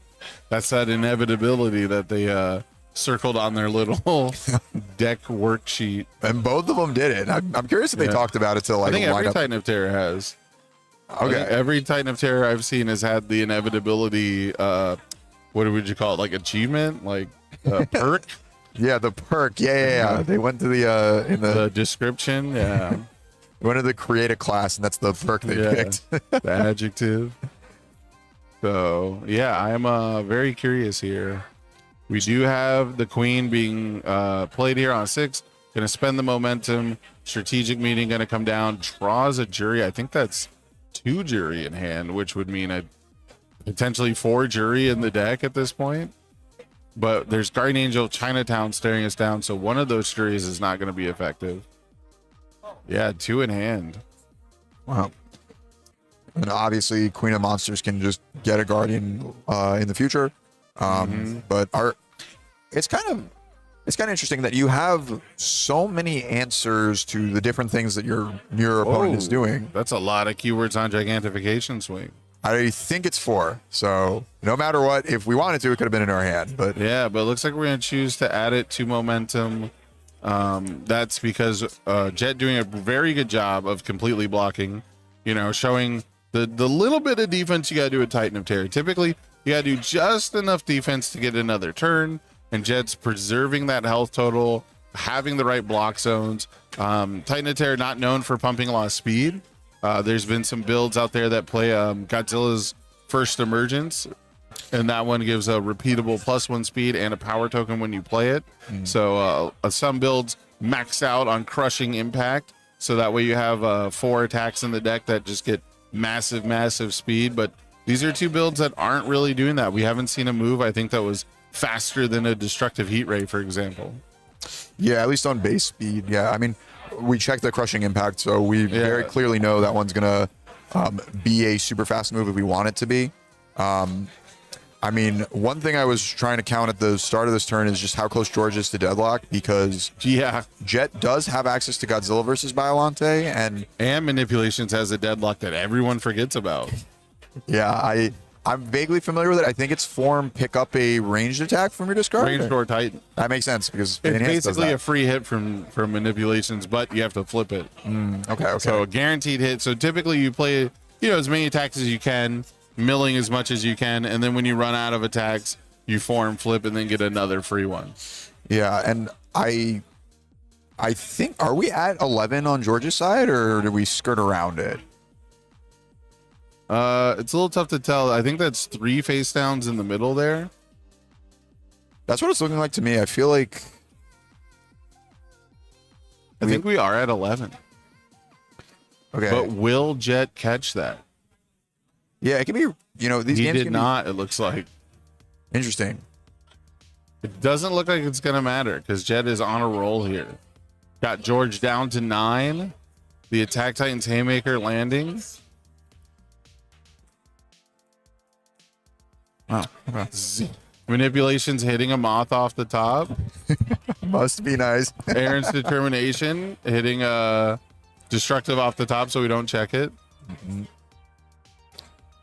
All right, so again, doing some of that, typical defense that we need to survive. I think Ocean Buddy's a 2 high block, so just need to block on a 6, check the 5. I love this. Okay, so we are using. We made a little bit of a weirder string so we can guarantee that this Guardian of Chinatown that's in our hand is now in our stage, so we do not have to worry about referee jury or Roman cancel yellow. If we think our rival is slacking on a block mod, we just send it for lethal. Yeah, a little chunky, a little expensive, but I don't think Jet has too many more attacks to play this turn, so it's really not going to matter too much if this is essentially the last control check we're going to make to play an attack. We're not drawing with Godzilla versus Biollante. We're not using the deadlock either, but we still have the deadlock for Manipulations, and maybe he's just like hard focused in on that. Or maybe we even miscounted. Yeah, I feel like there's 11 there, but I mean, there's 11. So, I mean, it's possible that Jet just sees a lethal line that doesn't even require that deadlock to force it through. Yeah, we do see a power token being applied here to make this lethal at 4 high for 10, but still just base speed. So a +1 block mod would handle this pretty easily. Blocking on a 7, not the hardest thing to do. I can't get over the Haymaker not being blocked, which it makes complete sense. It's only 5 damage. You don't want to over tap for it. But would you ever full send on the Haymaker and be like, you don't got it? Oh, I've done it plenty of times. Haymaker's my favorite card to use a Roman cancel to change the zone on. Because you can know a lot about somebody's deck and like what the potential blocks are. And one of the important things about deck building that I think is kind of a lost art is making sure your attacks block every zone, just because those are the cards you're going to hold the most. And so if you build a deck, and I've done this before, if you build a deck where none of your attacks block high, you're going to notice that you just won't have high blocks that often, because you'll draw a hand where all the high blocks are foundations and you have to build something, right? So when it comes to Attack Titans Haymaker, that really takes advantage of stuff like that. If you know that your rival really doesn't have any attacks that block a certain zone, changing the zone on that one is really, really strong. We do see the referee jury coming in as a partial. I think the last card in George's hand is another referee jury, which will explain why we couldn't block the Haymaker. Yeah, and I don't think we actually used it as a partial. We just used the enhance to make it a 4. And Jet didn't Guardian Angel that? I think that's pretty reasonable. Maybe we were worried about a rival baiting us. We also might be just thinking of a lethal line from our discard pile to make sure that one is lethal, because whatever our last one is not going to get Roman canceled, and it can't get juried. Yeah, and I guess the Guardian Angel still would let him draw off of like a partial block after this, but I think I would still make him block it with the last card in hand. But we also have Growing Grasp, so yeah, so it makes it a little bit easier. Sending a throw for half their life total, or for more than half their life total, is a really great way to close out the game. And we have an answer to we got the deadlock add to the card pool. Okay, so after the blitz of Growing Grass, but it's fine. We're gonna win this game anyways. Yes, That's always how it goes. Whenever a player is like forgetting something, it just never matters because they're so far ahead. You know, I have George now realizing that Roman cancel is screwed. Yep. We're still gonna use the jury. Maybe Jet forgets to use Guardian. Force him to do it. Yep. He did not. He did not forget it. But yeah, I don't think there needs to be too many more actions. I think we're just gonna go to the block step and see if we got any tricks. And it looks like we don't. But playing out the block, we can pass it. Potentially, can we pass it?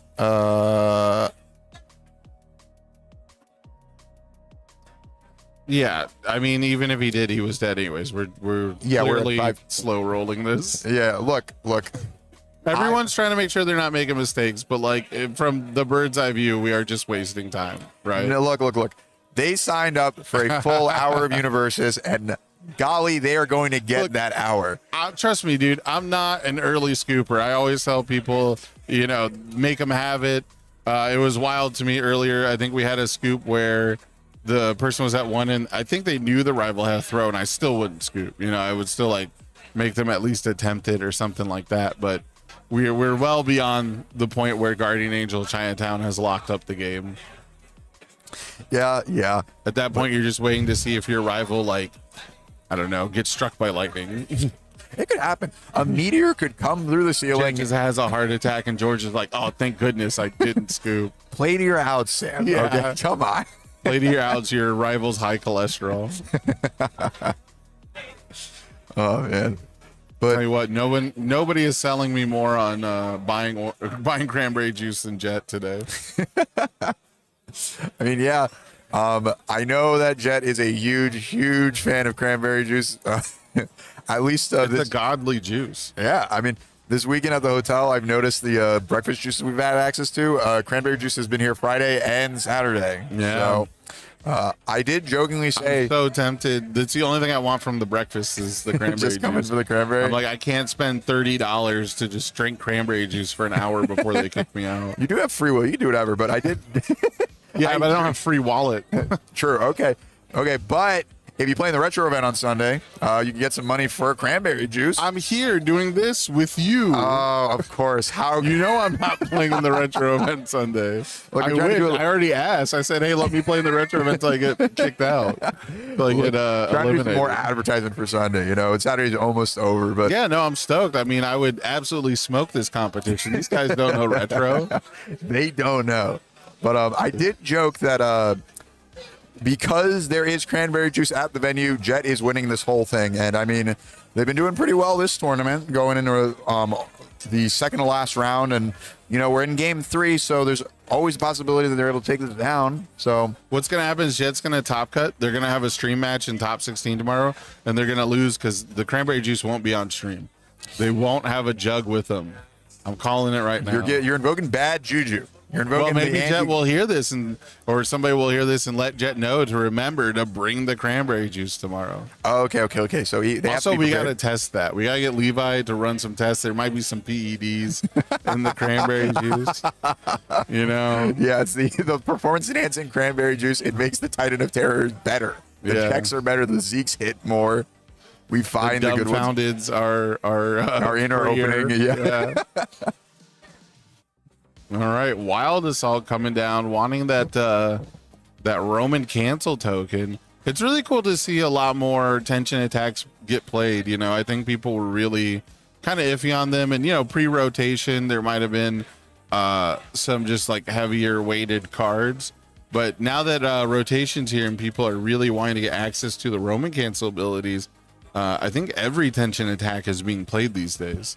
Yeah, I was talking about it with Snuggie, I think, in the previous round, where we have seen so many of the tension moves this weekend because obviously Titan of Terror is the big bad, and he kind of monopolizes the tension moves we're going to see, if it's going to be the earth ones, the fire ones, and the water ones. But we've been seeing a lot from all the different characters this weekend. So we've seen some Fortis that Titan of Terror is not going to play. Yeah. Like the Bridget one. We've seen, I think, at the very beginning of the day. Rolling movement is super popular in Biolante. Yep. And beginning of the day, we saw, I think it's Sickle Flash, the Axel 3 diff, right? The little 3 mid 3, and that was in Geigen because you get to put a momentum back on top of your deck and then make sure it's an attack. That way you get 2/2. Yeah. And coming back to this, we started with our Wild Salt. Not much value here just because we were going first, so not any momentum to hit, but we get a Roman Cancel token. And then build out our stage, and we Hunter's Ally into it. We got Tustus. Gotcha. And then we discarded and drew, I believe. Or maybe we didn't actually discard draw. It looked like we were about to, and then I think we pulled up on that because we've got high block, low block, low block. And here comes a low attack, destructive heat ray, checks the 5, gonna get a bonus token. Do you think if you're George, would you have used the Roman Cancel blue to freeze Jet's Biolante versus Godzilla, or do you still want to save it for potentially being able to use it this turn? I think I would freeze the Guardian Angel of Chinatown if I could. That's really what I would want to freeze, because the main reason not to keep the Roman Cancel token is because Guardian Angel of Chinatown exists. I don't know if we had that one committed. I know we committed the Godzilla versus Biolante. No, that one was not an applicable target, unfortunately. But yeah, I definitely would have done the freeze in this situation, if only because for this whole turn, my Roman Cancel reduction is only available to me if Jet checks bad enough that Guardian Angel's committed. And that's not really something I want to bank on my rival doing, right? Like, I don't want to win.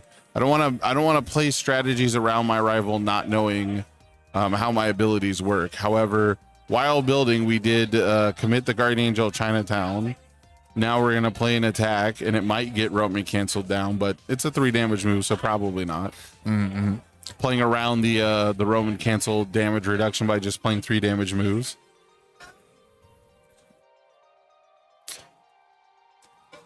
Change the zone of your attack.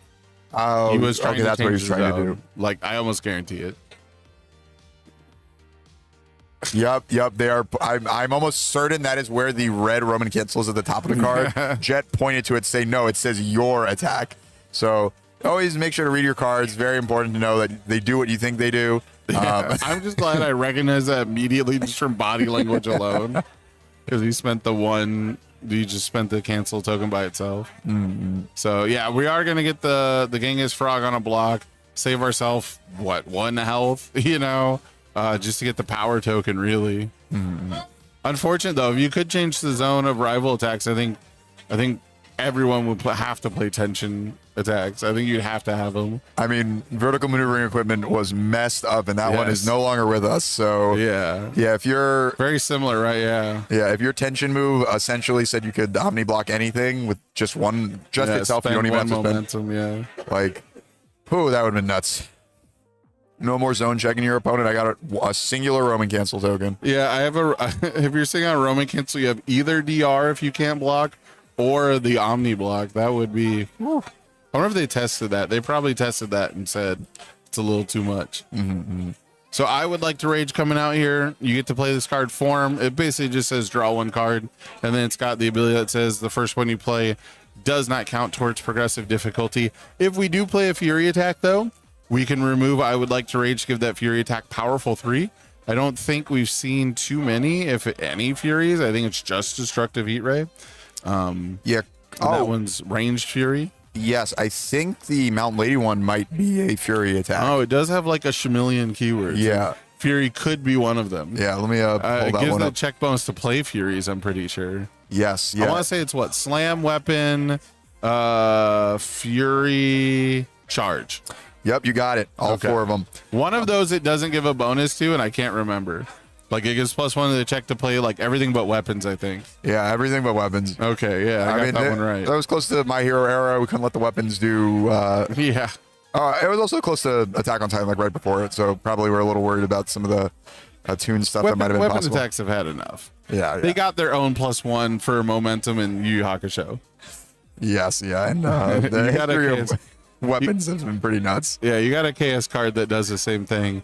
Speaking of does the same thing, here's Hunter's Ally. It does the same thing most games, which is it's either going to build Genghis Frog or it's going to build Tustus. Or it's going to make our rival discard a card and destroy a foundation. With high speed dodge. I love love this. to see it. Yeah, usually the action cancel that we've seen people play to interact with their rivals' attacks is filled with doubt. Right.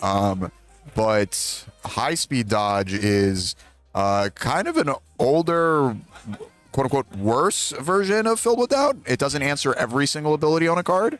However, I do know when I was talking to Jet about their 10 in a terror list a couple weeks ago, they were really into the idea of high speed dodge as a cancel your rival's blitz that clears itself from the card pool. Because so there's two big things about high speed dodge. One is it clears the card pool, so you don't have. There's really three things, but the minor one is it clears the card pool, so it doesn't slow you down blocking. The second thing is Wide Awake is very popular for good symbol characters. Wide Awake prevents you from sealing a card, and so Filled with Doubt becomes a dead card pretty much in that matchup. And then the third thing is high speed dodge lets your rival pay cost.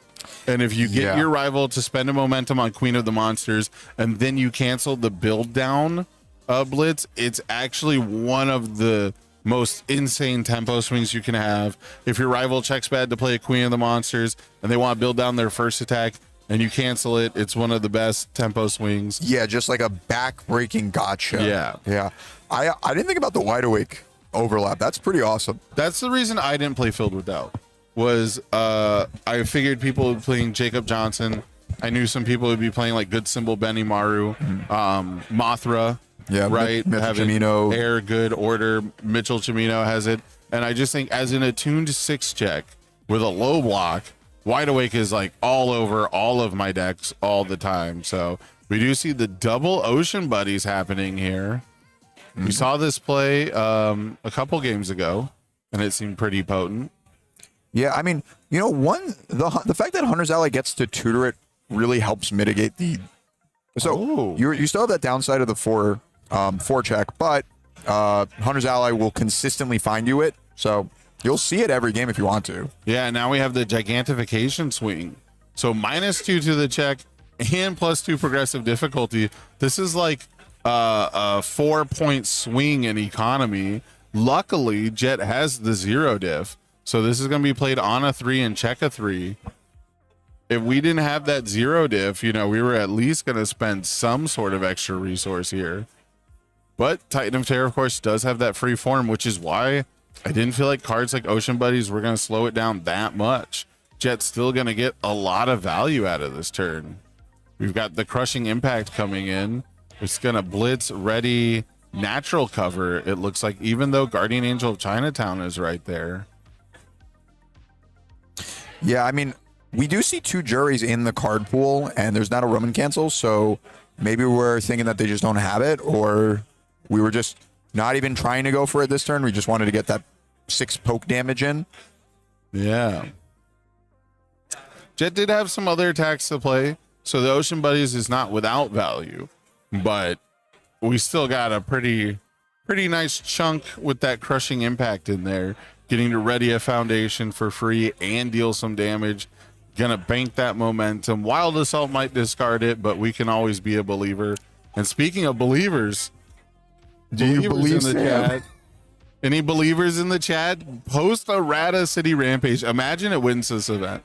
That'd be crazy. Have we ever had an errated card win the next event? The next event? Or any event, really. We've had some errated characters show up and do well again. Yeah, like Devilgen has done well again, but I don't know if I don't think he's won after. Did Devilgen win an event after? I don't think he did. He's done well, but I don't think he's won any of them after. I don't even know if Devilgen won an event before it got errated. Yeah, It might have won a UK regional actually. I know that high health total characters do really well in the UK. Anyways, here's a destructive heat ray on a 6 +2 to the check. We're gonna only have to commit one thing, and we're gonna get to flip a rival foundation. And it's gonna come in with 1/1, so it's a 6 low 4 at the moment. Godzilla versus Biolante gonna draw us a card. If we deal damage, we'll get to ready it. So this is incentivizing Jet to play a little defense earlier than he probably wants to this turn. Yeah, I mean, at this point, the game's gone long enough. Maybe, okay, well, forget what I'm saying. Jet does opt to try and block it to deny that card draw. But we check a 3, and I believe natural cover is a 2 low block. Yes. So on an 8, we'd have to tap our entire stage for that, or almost our entire stage. A lot of it. Yeah. Yeah, you got to let this one go. Yeah, I think Jet's trying to do the math on the Godzilla versus Biolante card draw was a bait. He didn't use the second one. He's not digging for attacks. You gotta just take the 4. There's 6 power tokens in play. Yeah, we are at that phantom.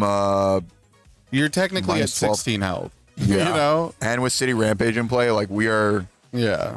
Yeah, 2 Queen of the Take the Monsters 4. is 16. Like, I don't know if we have a Genghis Frog in our grave, but yeah, like Queen of the Monsters, Hunter's Ally is just game if we tap out for that. Yeah. Speaking of Queen on a 7, we're gonna check a 5. Gonna have to commit 2. Attempt to blitz and build down. No high speed dodge this time. Jet potentially running out of cards in hand too. Only I think 3. No, okay. No, we got a full 4 grip. Got more cards than usual in hand. Yeah, I think it was mainly because we didn't play that much last turn because of the Ocean Buddies. Yeah, we played one from hand, we played the 0 diff, and then we formed from our discard pile. So, but a full grip to still hold on to. And this is why you had to take the 4, because now we get a nice clean block on a 6/7. Now we get to flip our double fleeing danger to, again, we had double Ocean Buddies clog. Now we have double fleeing danger clog. But Hunter's Ally for free from the discard pile. Gonna grab a Genghis Frog. We've seen it quite a bit this weekend. I am really liking the Ocean Buddies and the Fleeing Danger as a sort of means to buy a turn. Now, every time we've seen them used, they've been in multiples, and so yeah, 2 to the card pool is a lot better than 1. Right. But I'm imagining against like some of these aggro decks, like they're not. I don't think they're that prepared to deal with this, and so that's probably why we're seeing Jet and George doing so well in this tournament, that they're hedging so much for the people that are hedging for them to make sure that they don't keel over with their lower health total. Yeah, I mean, we got to use Godzilla versus Biolante to clear out a lot of those face downs, which is really nice. So the double card pool clog, not super strong in this matchup. I looked away. I was like, I look back, I see, why do we have 2 face downs gone from our card pool? So yeah, which makes Ocean Buddies a little bit stronger in that regard. However, George's going to continue to check 3s. Thankfully, that City Rampage turns them into 5s. Can you believe people don't play City Rampage in this character? Oh man. Yeah, you gotta just play City Rampage. That's what we've seen here. Can you believe people don't play him? I can hear Jet yelling from over there. My kingdom, the cranberry juice was not enough. Oh, you're fine. So for those just tuning in, we got to our final move on George's side in the Titan of Terror mirror, and it was a crushing impact that was unblockable with enough power tokens to seal the deal. And I'm saying it right now. Post errata, City Rampage is the correct way to play this character. Officially declared. Yeah. And, there's a chance. I won't play it because I'm not good at having momentum, but it is correct. Hey, just do some Hunter's Allies and strategic meetings. Like, you'll get there. Yeah. Oh, man. Wow. It was really, really cool seeing some of the kick flips that George is doing with his list. I know I think when I think of George's decks, I think he really likes to build these sort of engine piles where even if you're not winning the game right then and there, you're accruing like incremental advantages through card advantage, and it's just slowly but surely putting yourself in a position to overwhelm your opponent. And He likes to keep his options open too, it seems. Yeah, right? yeah. You know, playing some more open-ended stuff like Ocean Buddies, which could turn into a referee jury, or it could just turn into ignoring the progressive on your side with I Would Like to Rage, or it could turn into something you want to build in with or Queen of the Monsters. Sorry, there's only one Mothra attack for so long. I get it. So in Queen of the Monsters, it sounds like the name of a character card. That's the part that gets me. It doesn't sound like an attack. You know? Yeah. So, but yeah, so the Ocean Buddies being super open-ended, having a lot of utility, right? Maybe the utility in the mirror is really what you're looking for rather than just raw power. But it was really cool to see both players like try to card pull stuff each other. But the double Godzilla versus Biollante coming through clutch, allowing George to take it down in game 3. Yeah, I was I was so ignorant of it, and it actually would have mattered if we didn't have the Godzilla versus Biolantes, right? Where like that extra 2 progressive makes it so much more difficult to get our string going. And yeah, we put good cards in our deck, Sam, and we get rewarded for it. Hey, getting that +2 to the checks is really what made all the difference, because George was checking nothing but 3s there. So being able to have the momentum, being able to have the full Hunter's Ally package, you know, strategic meeting probably making him feel very safe. Having the tension text probably making him feel very safe at running City Rampage. So very cool stuff. Hopefully that's the last Titan of Terror mirror we'll have to watch on stream, because we've got some other top tables, and these Titan of Terrors are having to play it out. I believe, you know, tables 2 and 3, it wouldn't surprise me if they ID'd. So we're almost certainly going to have quite a few. But if they did play it out, that would be tight, because do you remember, I think it was Orlando, when all the Ojiro 2s had to fight each other in the bubble, and there only ended up being like one Ojiro 2 in top cuts? I was watching that event from home, and I was like, what the hell is going on? Where are the Ojiro 2s? And yeah, they just slaughtered themselves in Swiss. But man, I am super excited to see so many of these names here. We have a couple of people that were on stream earlier. I know at Table 10, both Blame Siren and River were on stream both today and yesterday. Elijah was on stream last round. The Mothra deck looked really sick.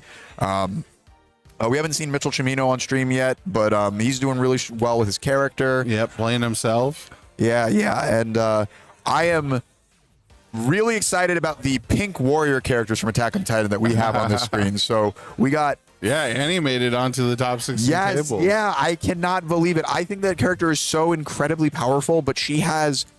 Oh, man, I think she has like 4 or 5 abilities on her character card. Yeah. And so it's really difficult to know which way you want to go. You can print a momentum on every move. You can rely on the backups. You can... She has a non-renewable energy issue where you have to be sacrificing things to get a second resource to then compensate for the lack of that resource, right? It's a really interesting... It's almost like an alchemist deck where you have to figure out, similar to Benny Maru, how do I turn this card that's in my stage into a momentum, into a check bonus, into the correct stats? And it's pretty easy to make a mistake when you've got so many things lined up that you have to make sure you're doing correctly. Yeah, and being a 7-hander, you're much more fragile, but I think it's so awesome that they're at table 16.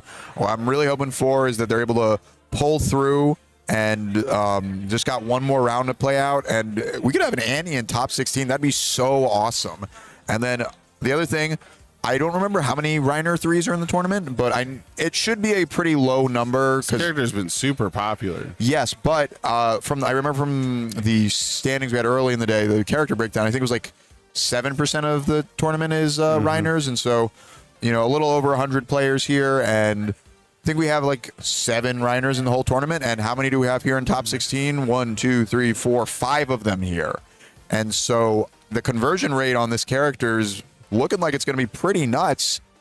Yeah, what's the difference? Is it the power token counting as a card type? It's got to be that. I have been playing this guy a lot locally. I wanted to, go back to some AOT characters that I think are really cool, and it's really difficult to keep a backup in your stage alongside Asset Foundation character. It is not that difficult to keep a token in your stage. Yeah, I mean, your rival would pretty much have to be playing fighter jets, and we've seen where aiming at a fighter jets can be beneficial for you. You know, it's been kind of a tumultuous include, but I'm definitely being more sold on the fighter jets if people are going to keep trying to cheese their transformation with power tokens. But yeah, we've got a lot of great action coming up. We've got one more round of Swiss. So a lot of these Titan of Terrors probably knocking each other out, knocking each other into must-win situations at least. But the ones that won are almost certainly going to be able to ID. So it'll be very interesting to see how things shake out. But we've got round 8 coming up for you real soon. So we'll be back in just a minute. Please don't go anywhere.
Hello, everyone. We are back with our final round of Swiss for our main event for the Chicago Round 1 Regional. At the end of this event, we're going to have a winner with a backup with their likeness on it, and it is going to be awesome.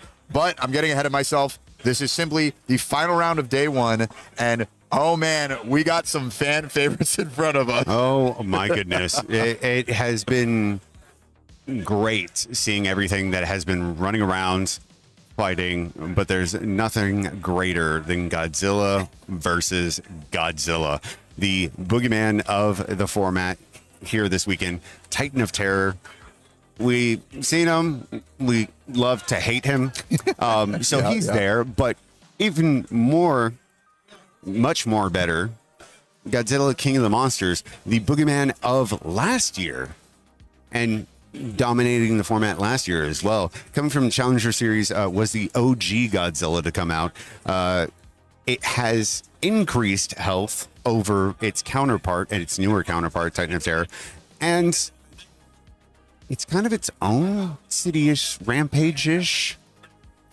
If they're playing it, because the errata has changed it. We just saw Titan of Terror do it last round, but I think 3 rounds ago, the Godzilla we featured, I did not think they had a City Rampage in their deck. They went through a lot of their deck, and I don't remember seeing that blue card in it. But important to note that, again, the players themselves are the ones that are giving the keywords for their deck and how they describe it. And Ross playing on Titan of Terror saying that it is a balance combo inevitability deck.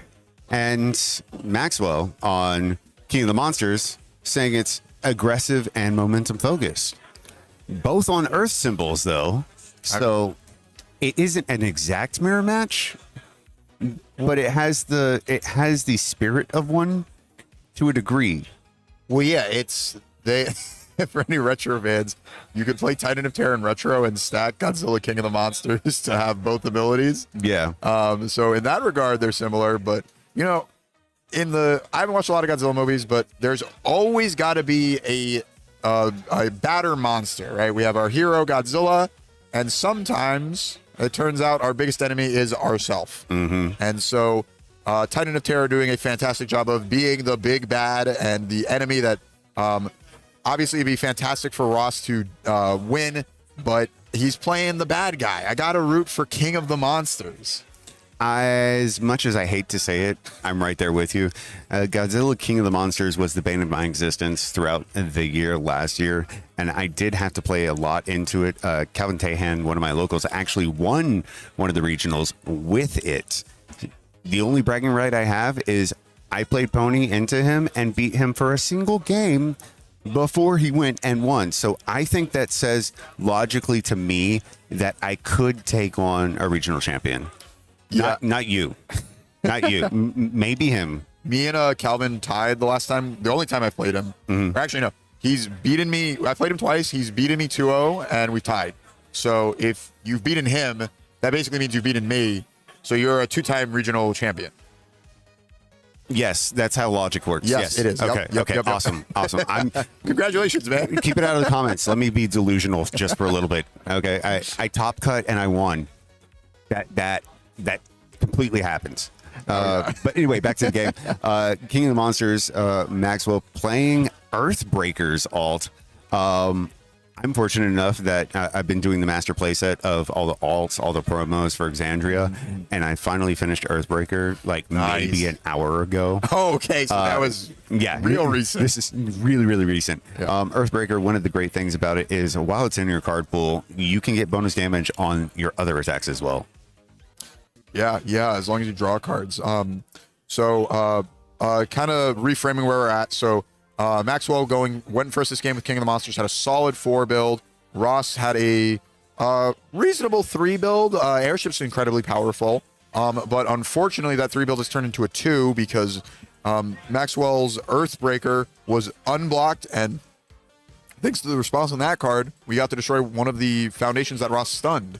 And we're keeping up the aggression. We play Queen of the Monsters on a 6, and we actually just checked the regular 6, our finally freeze. How really fantastic card in Godzilla. So we don't have any momentum yet, but we're playing on one progressive and threatening a ton of damage. And Ross doesn't even have the high block for Queen of the Monsters. And another one. And another finally free. Oh my God. Oh my goodness. Okay, this is exactly where you want to be with King of the Monsters. Like, we drew a grip of attacks. Our rival does not have full blocks for them. So we've been throwing out 8 and 9 damage moves. And if we have one more move, we might just be able to win this turn. Yeah, check the 6 outright. Extra 3 damage on face. Check the 6 outright. Extra 3 damage on face. 7 written down. Extra 3. 10 each attack. It's ridiculous damage right out the gate.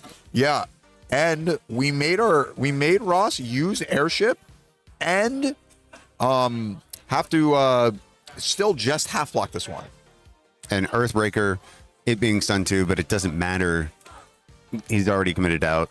Played around it. Yep. Then hold on. So this I'm one off of lethal here because we drew with Godzilla vs. Violante, made it 9, and okay, I was gonna hold my breath, but we do not have another one. No slow rolling here. That's why I paused for a second. I went math. He's surviving on 1. That's like the 4th match where we have someone survive on 1.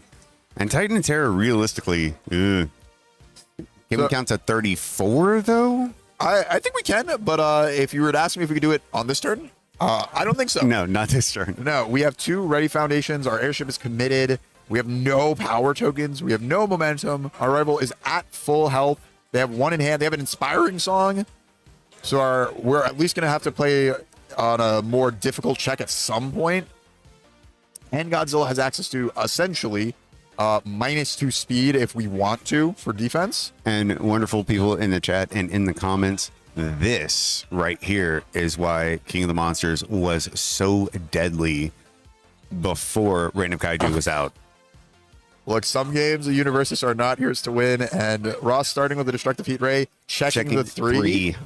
That is, I mean, to see that. Yeah, this is as brutal as it's gonna get. And you gotta, oh man, he had Crushing Impact in hand as well. I saw that. And maybe Queen of the Monsters. I think he had all the setup he needed in his hands, but there's no foundation for it. Yeah, and I'm not even sure that it counts to 34. Because we still have the card in hand to block with, and again, we have access to the 3 power tokens here, the potentially a 4th one from Titan of Terror as a second ability, but man, and I love this. Maxwell knows what they need to do. They are flipping their inspiring song to make any other 5 diff attack this turn incredibly difficult to play. Right now it would be on a 6. Now it's going to be on a 7 because of the inspiring song check hack, and that basically means we cannot play an attack as our next move unless we use Titan of Terror's form. And Titan of Terror's form basically just picking up out of the discard pile, immediately able to play it, and don't need a check required. I hate it. Well, it's kind of an advantage that they don't make a check for it, because that means the inspiring song is going to stick around. That is true. So now we have to play a foundation to get rid of it, and this one was guaranteed. It was on a 2. Radiant Visage, a great foundation to play. Yes, yeah, and it's going to be really helpful against King of the Monsters. Essentially, Radiant Visage making our rival spend momentum means that we're kind of breakering them ourselves. They don't get to give +2 to their check. And Destructive Heat Ray coming out with the form on character. Oh, man. So I like that we played around the breaker from Inspiring Song and using Titan of Terror form to get another Heat Ray and interact with our rival stage, but I think we missed the ready response on Heat Ray. I think so as well. Yeah, because we had the 2, we had to commit the 2 for the Heat Ray, we checked the 3, and the Heat Ray did hit. Because it did damage, so you could have readied 1 foundation. Yeah, and we have another Heat Ray here. It looks like it's going to hit. We could have had both of our foundations ready.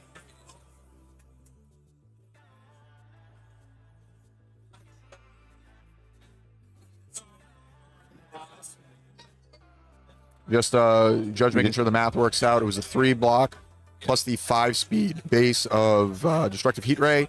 And it was a half block, did damage. He could have read a foundation. Oh man, you know, it's been a really long day, and we might have just been so focused on how bad beats this game has been. Yeah.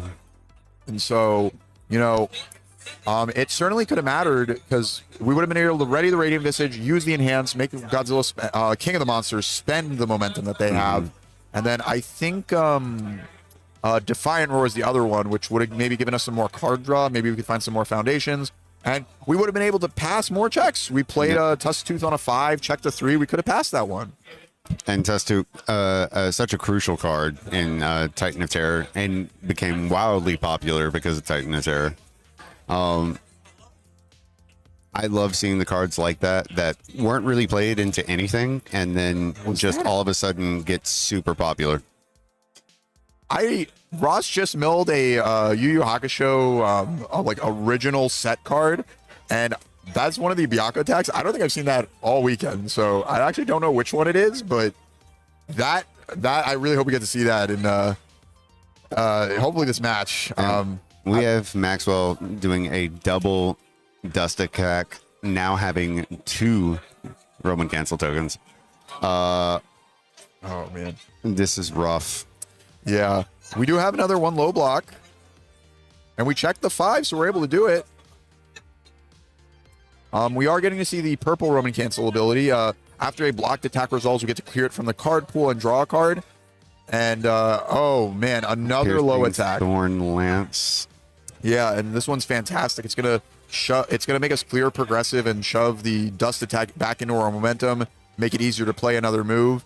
And this one is really difficult to block.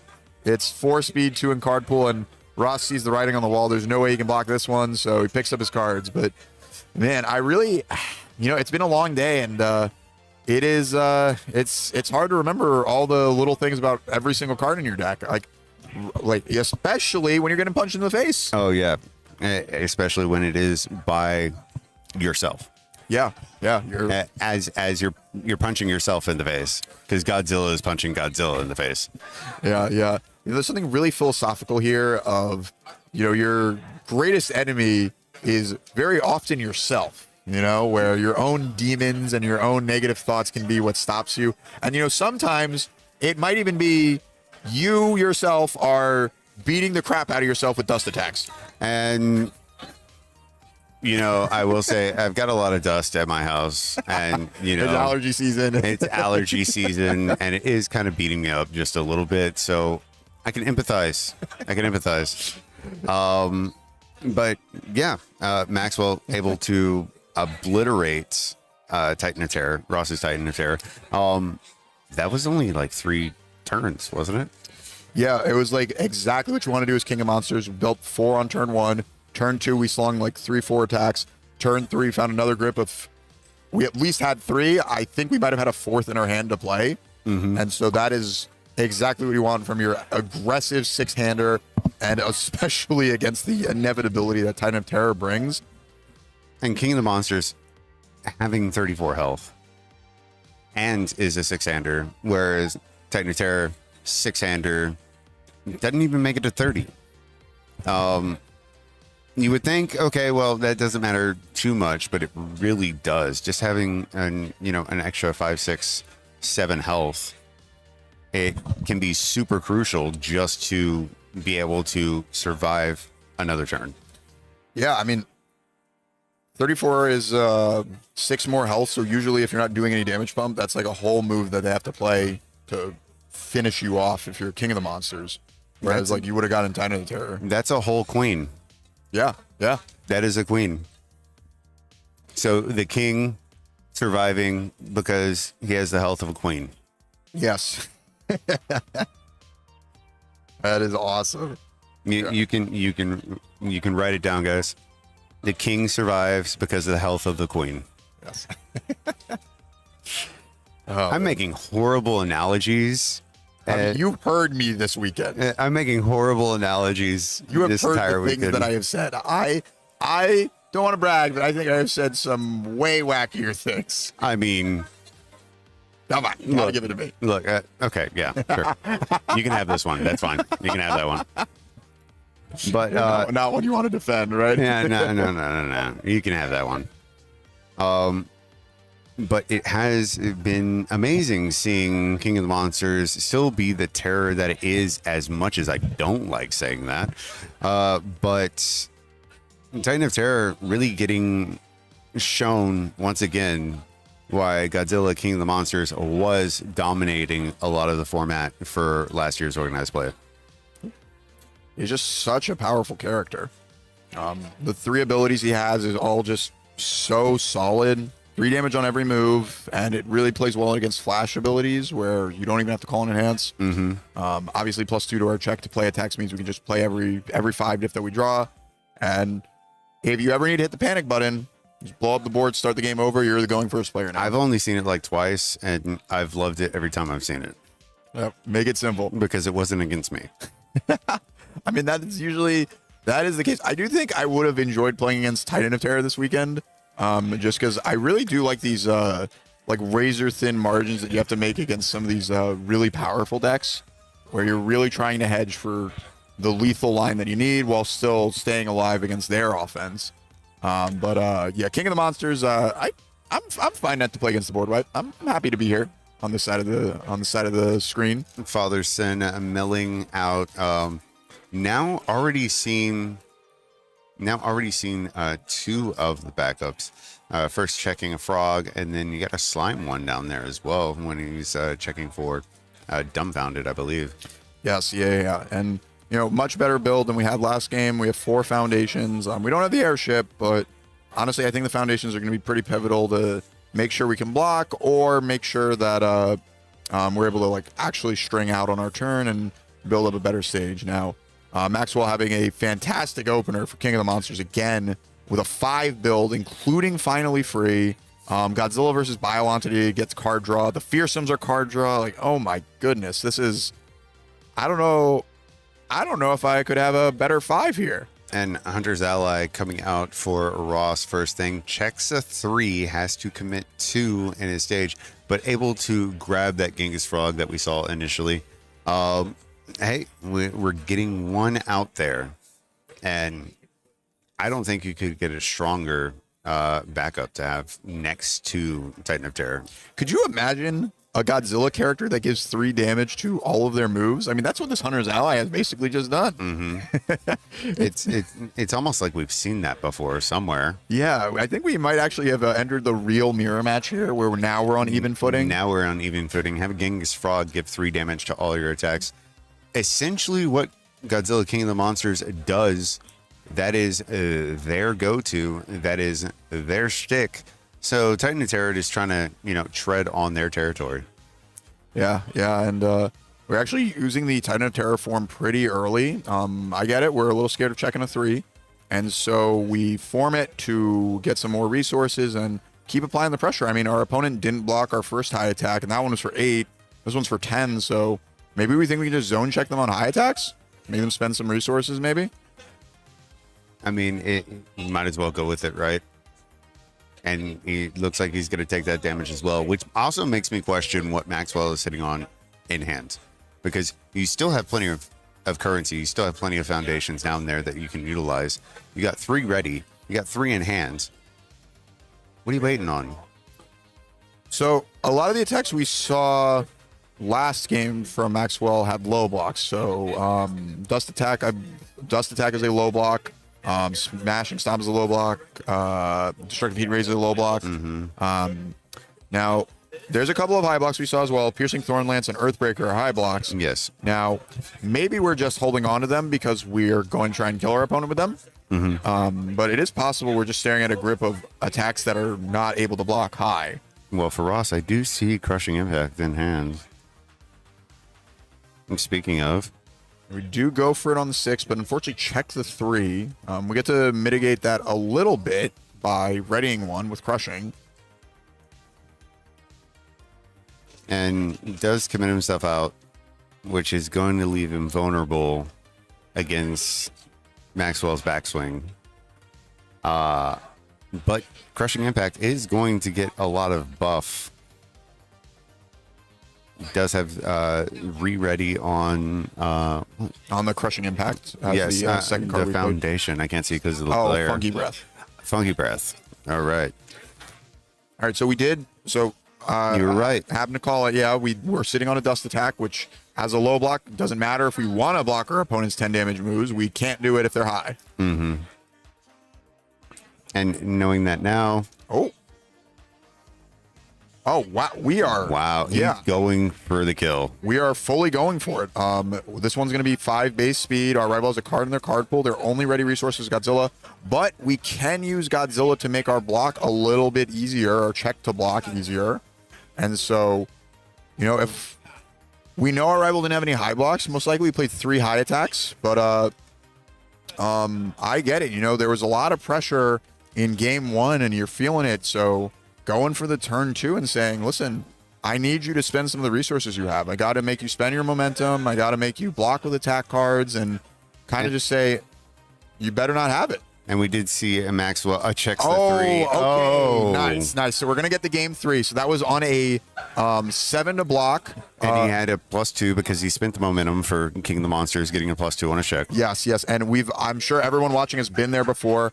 There is pivotal moments in this game where you need to check that 5, and that was one of them. Unfortunately for Maxwell, we have checked a 3, essentially a 5 because of Godzilla, but we needed a 7. Yeah. So that'll do it. We've counted the 34, and, you know, not too surprising with +3 damage on all our moves. Yes. It's amazing how that happens if you're able to just get +3 damage on everything. For free, even. You don't have to spend any resources. That is really, really powerful. This is awkward. Yeah, but our for those that don't get it, King of the Monsters has natively +3 printed. It is static. He always gets it for any of his attacks that are difficulty 5 or greater, which is pretty much every attack that they're ever going to play. What we're poking fun of is Genghis Frog, one of the backups that is almost in all of the Titan of Terror decks that we've seen, also gives a +3. Yeah, I remember when Genghis Frog came out, people jokingly referred to it as, oh, everyone gets to be Godzilla now. Yep. So, like, Pona could take advantage of it back then. I mean, she can do it now. Titan of Terror is obviously taking advantage here, we just saw. And so, yeah, I think I said it earlier in the stream where I really, really value damage over speed, because that's really going to be the way that you, a lot of times, apply pressure to your opponent. If you make unblockable moves on turn 2, but they're 4 damage, your rival's just not going to block them anyway. It's like, whatever. Like, I couldn't block it, I'll take the 4. I value damage over speed when I have History's Greatest Monster on board and then they're in deadlock, because then I just turn it into a throw and I don't have to worry about it. Yep. And that's another win for just pumping damage. Making it real simple. And I mean, we've been seeing that this weekend as well. Yes, exactly. A lot of throw decks just pumping damage on their throws and saying, this one is for your life total. It doesn't matter if you block it, you are going to die. And I am so intrigued as to how this is going to play out. We saw absolute domination in game 1 by Maxwell, basically building exactly what you need to. And then in game 2, Maxwell building exactly what you need to. But Ross just happened to have the fortitude to actually go for the kill and push through the attacks, commit himself out, and be able to pull it off. Yeah. And I was through, I think, at least 2-3 checks on our moves. Yes. And, you know, that's kind of got to see some of the strengths of, like, Destructive Heat Ray readying a foundation, Crushing Impact readying a foundation. If we didn't use the Crushing Impact, we wouldn't have been able to pass our final move. And I'm glad that they realized the mistake that they made in game 1 as far as not readying a foundation after Destructive Heat Ray did damage. Yeah. I have found myself kicking myself a lot of times when I played this game where right after I make a mistake, I'm like, why didn't I do that? Why did I not just use the ability on my card? And so really proper from Ross to, like, focus up and realize, that was a mistake I made. I'm going to do better next time. And we absolutely did better next time. We're getting to game 3 now, thanks to that improved play. And I think I recognize Maxwell's deck just because I saw Smashing Stomp. Mono Low is and was actually really popular in King of Monsters. Yes, yeah. But we have seen Queen of the Monsters, which is a messed up one. Yes. So that was the low block we tried to use last game. And it makes sense. Something that God's King of Monsters, I think, thrives with is the zone mix-up that he can randomly get you with is not something you can always be prepared for, especially on the early turns of the game where you don't have complete control over what you get to hold.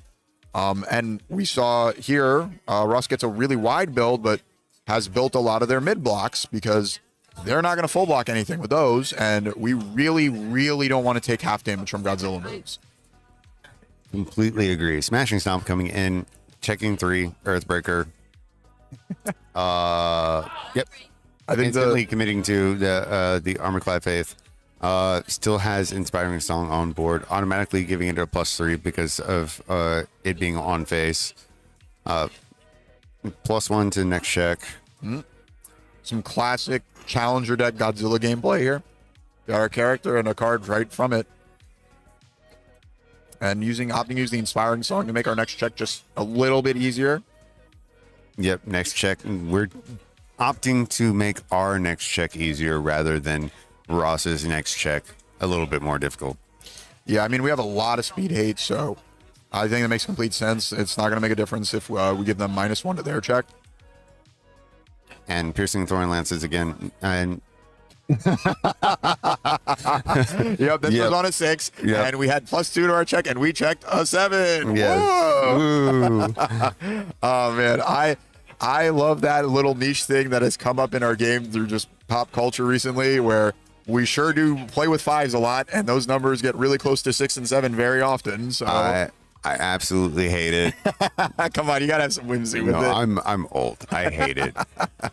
And I will joke around with some of our local guys. They'll do it to me because they know it annoys me. I'm like, I will smack you in the back of the head. Stop. Well, Godzilla King of the Monsters is smacking Titan of Terror in the back of the head with another 2 low attacks here.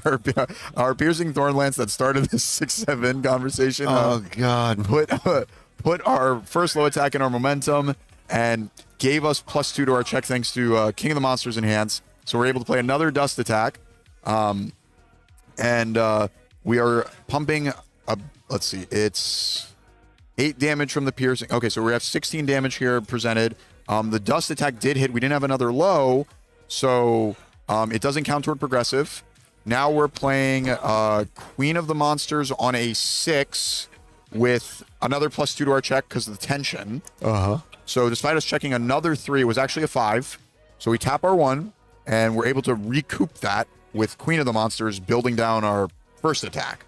Lot going on there. Gotta spin through it. Destructive Heat Ray coming in. Checking a 3 Earthbreaker, and that's gonna fail. Oh man. And okay. Down to 2. Wow, that was dangerous. I was gonna say we didn't block the piercing or the Dust attack, and that would mean Dust attack ignoring progressive, I think, is a huge deal with that card. Yes. So you really want to full block it. So Ross not blocking it made it seem like he didn't have a low block, but then he didn't block the Queen of the Monsters. Yeah. And so if Maxwell had another Queen of the Monsters, it could have just been game right there. And you can see it on Maxwell's face. Just hoping and praying that he can survive this turn. Yeah, I mean, game 1 we didn't find the Genghis Frog, but game 2 we did, and it was close, but we were able to play enough attacks that we could get there.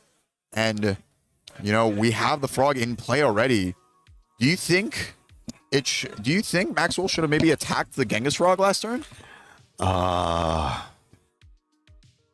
will say this, as somebody that has played backup decks and enjoys them. Yeah.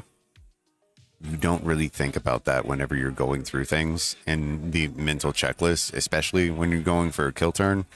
Got him down to 2 health. He was focused on, how can I take Titan of Terror down? How can I lock this up? That way I can be done, go home, rest up, go to wherever you're sleeping. Yeah, if you're at the hotel. Yeah. Rest up and get ready for tomorrow.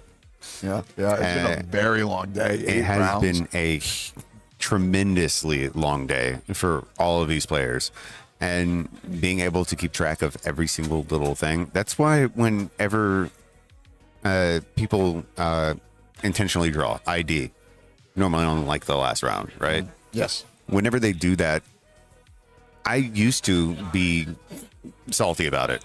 I felt a certain way because I'm like, well, you got that far.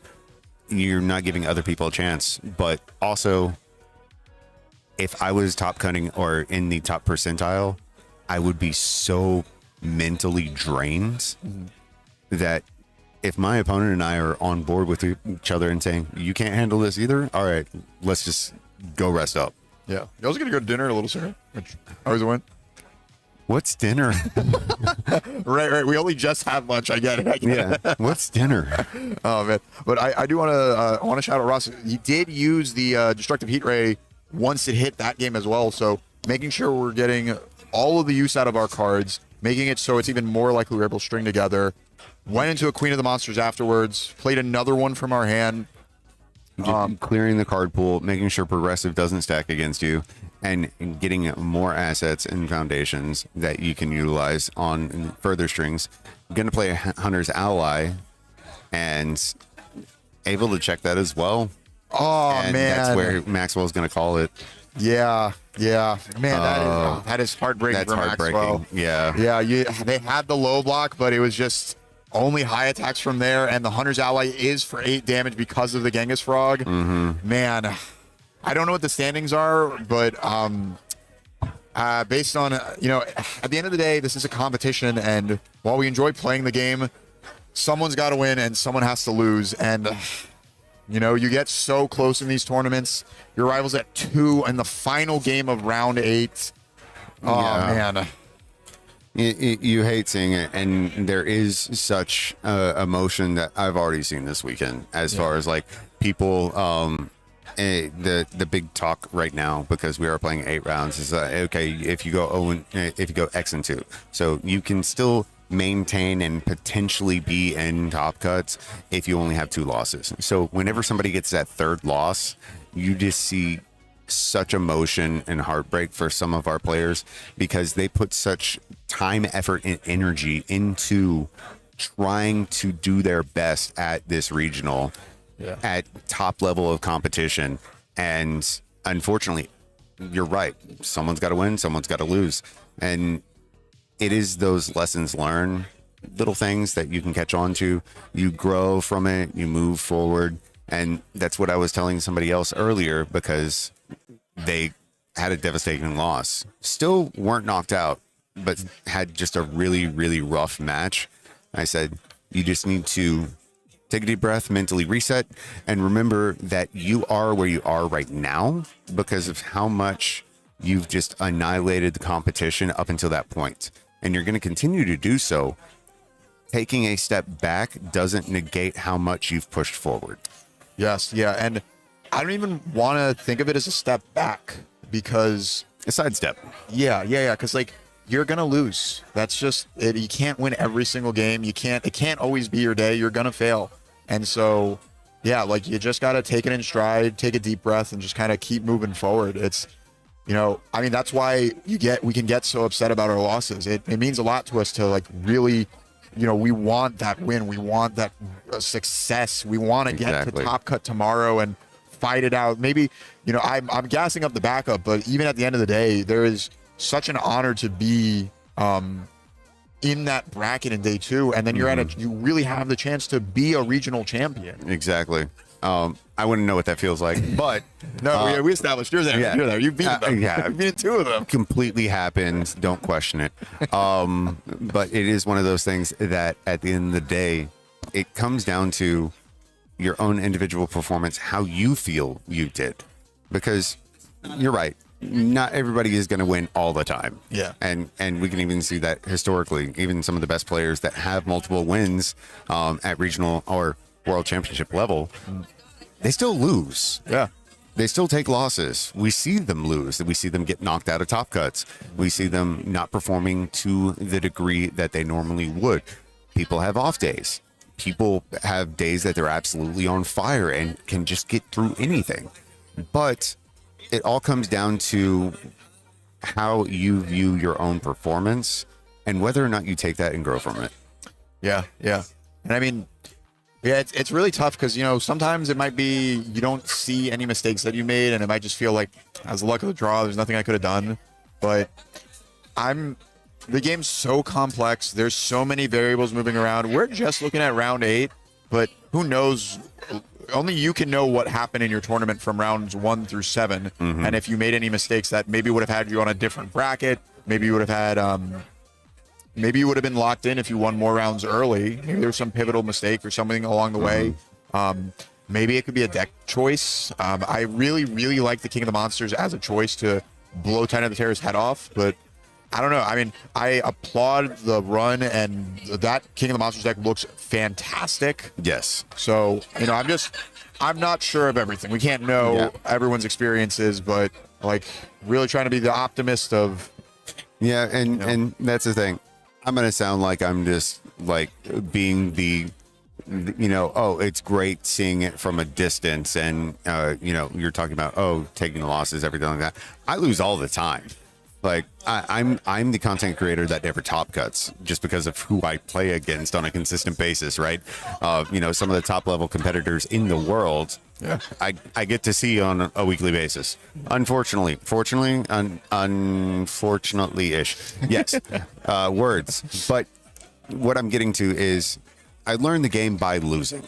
100%. This is UniVersus is a game of repetition, and in that repetition, you're gonna lose a lot. So, but you know, I mean, we got to see it from Ross's perspective, where I think game 1 was a little loose from him, and he learned from his mistakes. He caught it. He remembered about the strike speed ray, not using that response and being able to re-ready a card, which could have completely changed game 1 for him. We would have had the Tusk Tooth. We might have found the block mod that we need. We would have had more resources to block with.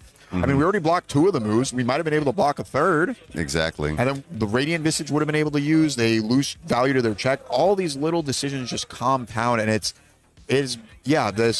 God, what a fantastic round to end on. Really encapsulate the UniVersus experience of just basically everything. Yeah. The joy, the sorrow. And seeing the victory by checking what you need to when you want to. Seeing the defeat of playing into what you believe is going to be something that you might potentially win with, and then just lose out by a sliver of a thread of a decision. Yeah. And that ultimately is what it comes down to for the great majority of the matches that we're going to see, especially going into tomorrow. Oh, yeah. Okay. As someone that has never top cut, how does it feel going into top cut on day 2? Well, I can tell you, it is really awesome. The dinner the night before is so fun. The food tastes better. The vibes are just better. You're on the high because you know that you top cut. Yes, yeah, and then it's such a privilege to play out in Top Cut. It's just I'm not 100% sure. I think they'll have open deck lists in Top Cut. Yes, from my understanding, that's correct. Yeah, and so before I had top before we had open deck lists, and something that is uniquely fun about Top Cuts is that mini game of you get to go look at your opponent's deck and think about it. Even the night before, if they get posted, you get to kind of think about it ahead of time and be like, oh yeah, so I'm playing against this person in top 16. What's in their deck? What do I have to worry about? You can start to like plan for it. And even if you don't get to do that the night before, you get like 3 minutes to do it beforehand, and you get this sort of mini game of, oh, how many low blocks do you have in your deck? Or what are the scary actions that you have? It's a really cool aspect of the game that, you know, you get kind of rewarded to have in Top Cut. And then you have the nail biters of each of the rounds. Yes. You in this Swiss tournament today, you could afford a couple of losses, and it's okay. If you lose in top 16, that's it. You're done. It is a single loss, and you're out. Yeah. And, you know, that I think is the probably biggest stressor for me if I ever did make it into Top Cut, especially at a regional level. I can't even understand how that would happen. A, but B, I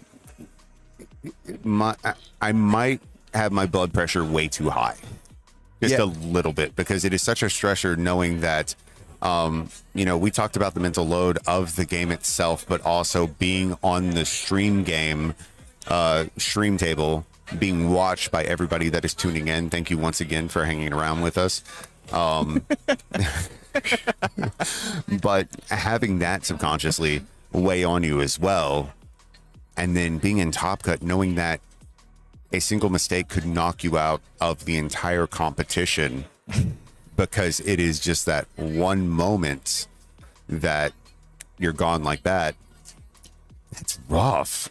But I can tell you, it is awesome when you hit the highs. Like, just speaking from my experience at Buffalo, I had some of the absolute craziest games of UniVersus in my top 8 foreign finals, and you remember those games, okay? Like, the emotion that was flowing through me as I win each of the rounds, and the pivotal moments in the games that I can still recall to this day will stay with you forever. It is, the stress is nuts, but man, it is such an unbelievable high to get there. And you know, that's sort of the beauty of our game, where, you know, you can have fun playing with your friends, and, you know, almost no matter what, you should try and have a good time in the main event. Even if you don't get there in Top Cut, there's still a bunch of experiences you get to have. You get to meet new people, you get to play old friends. Yeah. But especially, you know, I hate saying it because everyone's like, yeah, okay. If you get knocked out, well, there's always the side events. Well, as somebody that gets knocked out all the time, the side events themselves are a lot of fun. And some of the friendships and people that I've played against in side events are people that I've known for almost the entire time that I've been playing UniVersus. Like, I met them, keep in touch. We talk, I'll bounce ideas off of them, especially deck lists, because I don't know what I'm doing building decks. I'm horrible at it, you know? Yeah. Well, they're not that you're horrible, but talking to people about the ideas and, like, really, like, it's an awesome way to bond with people, you know? Yes. Something fantastic about the shared hobby that we have is it's real easy to walk up to somebody and be like, hey man, I saw you playing this deck. What do you think about it? I've been toying around with it. What are your ideas for it? You know, I was talking to Blame Siren after they got off of their next round match. 3? Yeah. And shortly after round 4, because I happened to run into them, I went, you know, hey, you've been killing it. And I even kind of glazed you on stream in that, like, I steal your deck lists. You know, I want you to know that you are appreciated for what you do, what you contribute. And I can say that about a lot of members of our community, many of which are here. You know, they may not know that I follow them or steal their deck list, but that is beside the point. I defeated a world champion, so national champion, not world champion. World champion way beyond my reach. That's never happening. Never say never. Anything can happen. And you can mark it down. He said it. We're 2026 world champion right here. This guy right here. Sure. Okay. I'm only playing in one regional, so I have to. George judged, played in one regional, got his Worlds invite. He didn't even get his Worlds invite from it. But then he played at Worlds and won the whole thing. It's George. And it's Snuggy. It's Snuggy, baby. I like your confidence. Take it down a notch. Okay. All right. So maybe 2 or 3 notches. Okay. So what if we take a break so I can bring down my energy for the ability to go back up when we announce top 16? Huh? Because it's getting together right now. We will know the top 16 that are moving on and competing tomorrow to try to get that opportunity, become a finalist, become the regional. I went from world to national. Yeah. Regional, round 1 regional champion. Yep. And get themselves their likeness and their name on a backup card of their choice. Any backup.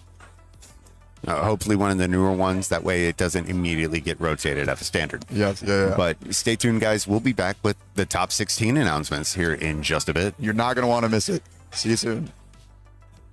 What's up, everybody? We are back playing another game of UniVersus Headbands. I am here with J-Ray. I am Brody, and we're going to get right into it. I'll start us off here.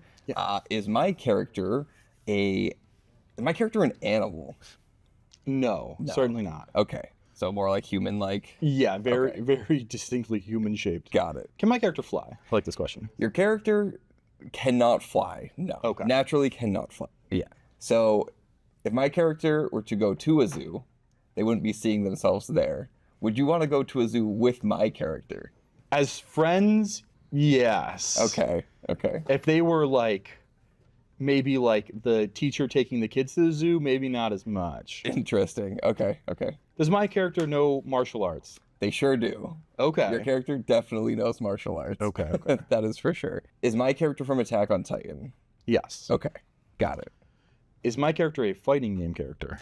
Your character has been in games that have fighting mechanics, like brawlers, but it's not from a fighting game. Okay. If that makes sense. Would you want to get into a fight with my character? No, I don't think I would do very Definitely well. not. Okay. I don't think that would go great for me. Okay, got it. Because I mean, there's some Attack on Titan characters, you might be able to go up against. Is my character Teenage Mutant Ninja Turtles? It sure is. Okay. It definitely is. Is my character from Attack on Titan one of the core characters of the IP of the show or the manga? For a while. For a while. Is our character a mutant? Yes. Okay. Very much so. Okay, Yeah. okay. Does my character have some pretty bad stuff happen to them? I feel like that's every Attack on Titan Yeah, I guess character. that is but the yes. character. Yeah, Okay, yeah. got I'm it. trying to think of who maybe get accepted from that. Yeah, not actually. a lot of people in Attack on Titan not end a- up not on a the great. positive side. All right. Does my character eat pizza? Yes. Okay, Yeah. we're narrowing. Love pizza. Yeah, you're one of four there, basically. Yeah. Does my character start off the show younger and kind of like progress an arc throughout it? No. Okay. That helps. That helps a lot. Is my character a cool but rude guy? Don't think so. I would say Okay. no. Yeah. Okay. Definitely more of like the chill, Okay, chill okay. side. Okay. So you only have a few to pick from, so I Yeah. gotta start guessing. Is my character Erwin? Yes. Let's go. I got it. Okay. I'm guessing I'm Mikey, but you are not. But I could be Leonardo? Or Donnie? You're Donnie. What? You're Donnie. Yeah. Donnie's not cool at all. I guess that's fair. He's on the nerdier, like chill Yeah. side. Yeah. Okay, fair. All right. Well, good game. Good game.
Welcome back. For the last time today, we have our top 16 announcements for you at home. We have all 16 players that have made it to day 2, what they've played, and who those players are.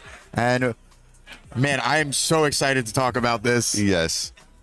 So we have some great competition going, and only one out of the entire field went undefeated. Went 6-0 and two ties. Let's just start rattling them off. So in first place, our Swiss champion undefeated was Travis Tangeman on Godzilla Titan of Terror. We have Gavin Kale coming in second, 6-1-1. Calvin Tahan from Gaming Giant, one of my locals, Titan of Terror as well. Yep. And then we have Barlow Guess on Godzilla Titan of Terror once again in fourth place. In fifth, Calvin Harrigal, Wub, playing Reiner Braun, Marley Shield. In sixth place, we have Daniel Tickle, who I unfortunately do not know what. Oh, yeah, it's not popping out now. Oh, sixth place, Daniel Tickle, congratulations. We have Tyler H. in seventh and Elijah Wakeman in eighth place. And then in ninth place, we have Salvador Servine from Let's Talk UVS. Also, Let's Talk UVS, Andrew Porat on Mothra, Divine Moth, coming in 10th place. In 11th place, we have River Cook from Team Block Party, also on Godzilla Titan of Terror. And Tim Keefe, the legend, currently in 12th place, playing Reiner Braun, Marley Shield. Yep, and in 13th place, we have Ross A., who we saw last round, and they're winning in round 8 on Godzilla Titan of Terror. I'll let you talk about 14th. Oh, my hero, Mike M. in 14th place with the coolest character in Top Cuts. We have them on Annie Leonhardt Awakened. I know you're so excited. Dude, I am so excited for tomorrow. I want to see them on stream instantly. And we have George Z from Let's Talk UVS in 15th place. And rounding out the top 16, George M. representing the Otter Clan. And we got Titan of Terror. We got Reiner Braun, Marley Shield. We got Mothra, Divine Moth, and Annie Leonhardt Awakened. Hey, I'm so excited. It's not all Titan of Terror. I'm happy. Yeah. And I'm looking forward to it. You guys should too. Some expert level gameplay coming at you tomorrow morning, kicking off at 9:30 Central here locally in Chicago. So join us again as we round out the top 16 going into the regional champion. All happening tomorrow morning, first thing. You'll see who gets their backup. Their own backup, named after them, looks like them, and they get to carry it forward into the legacy of UniVersus. Thank you guys so much for tuning in. We'll see you again tomorrow morning. I'm Snoggy on behalf of Constantine. We'll see you again soon. See you tomorrow.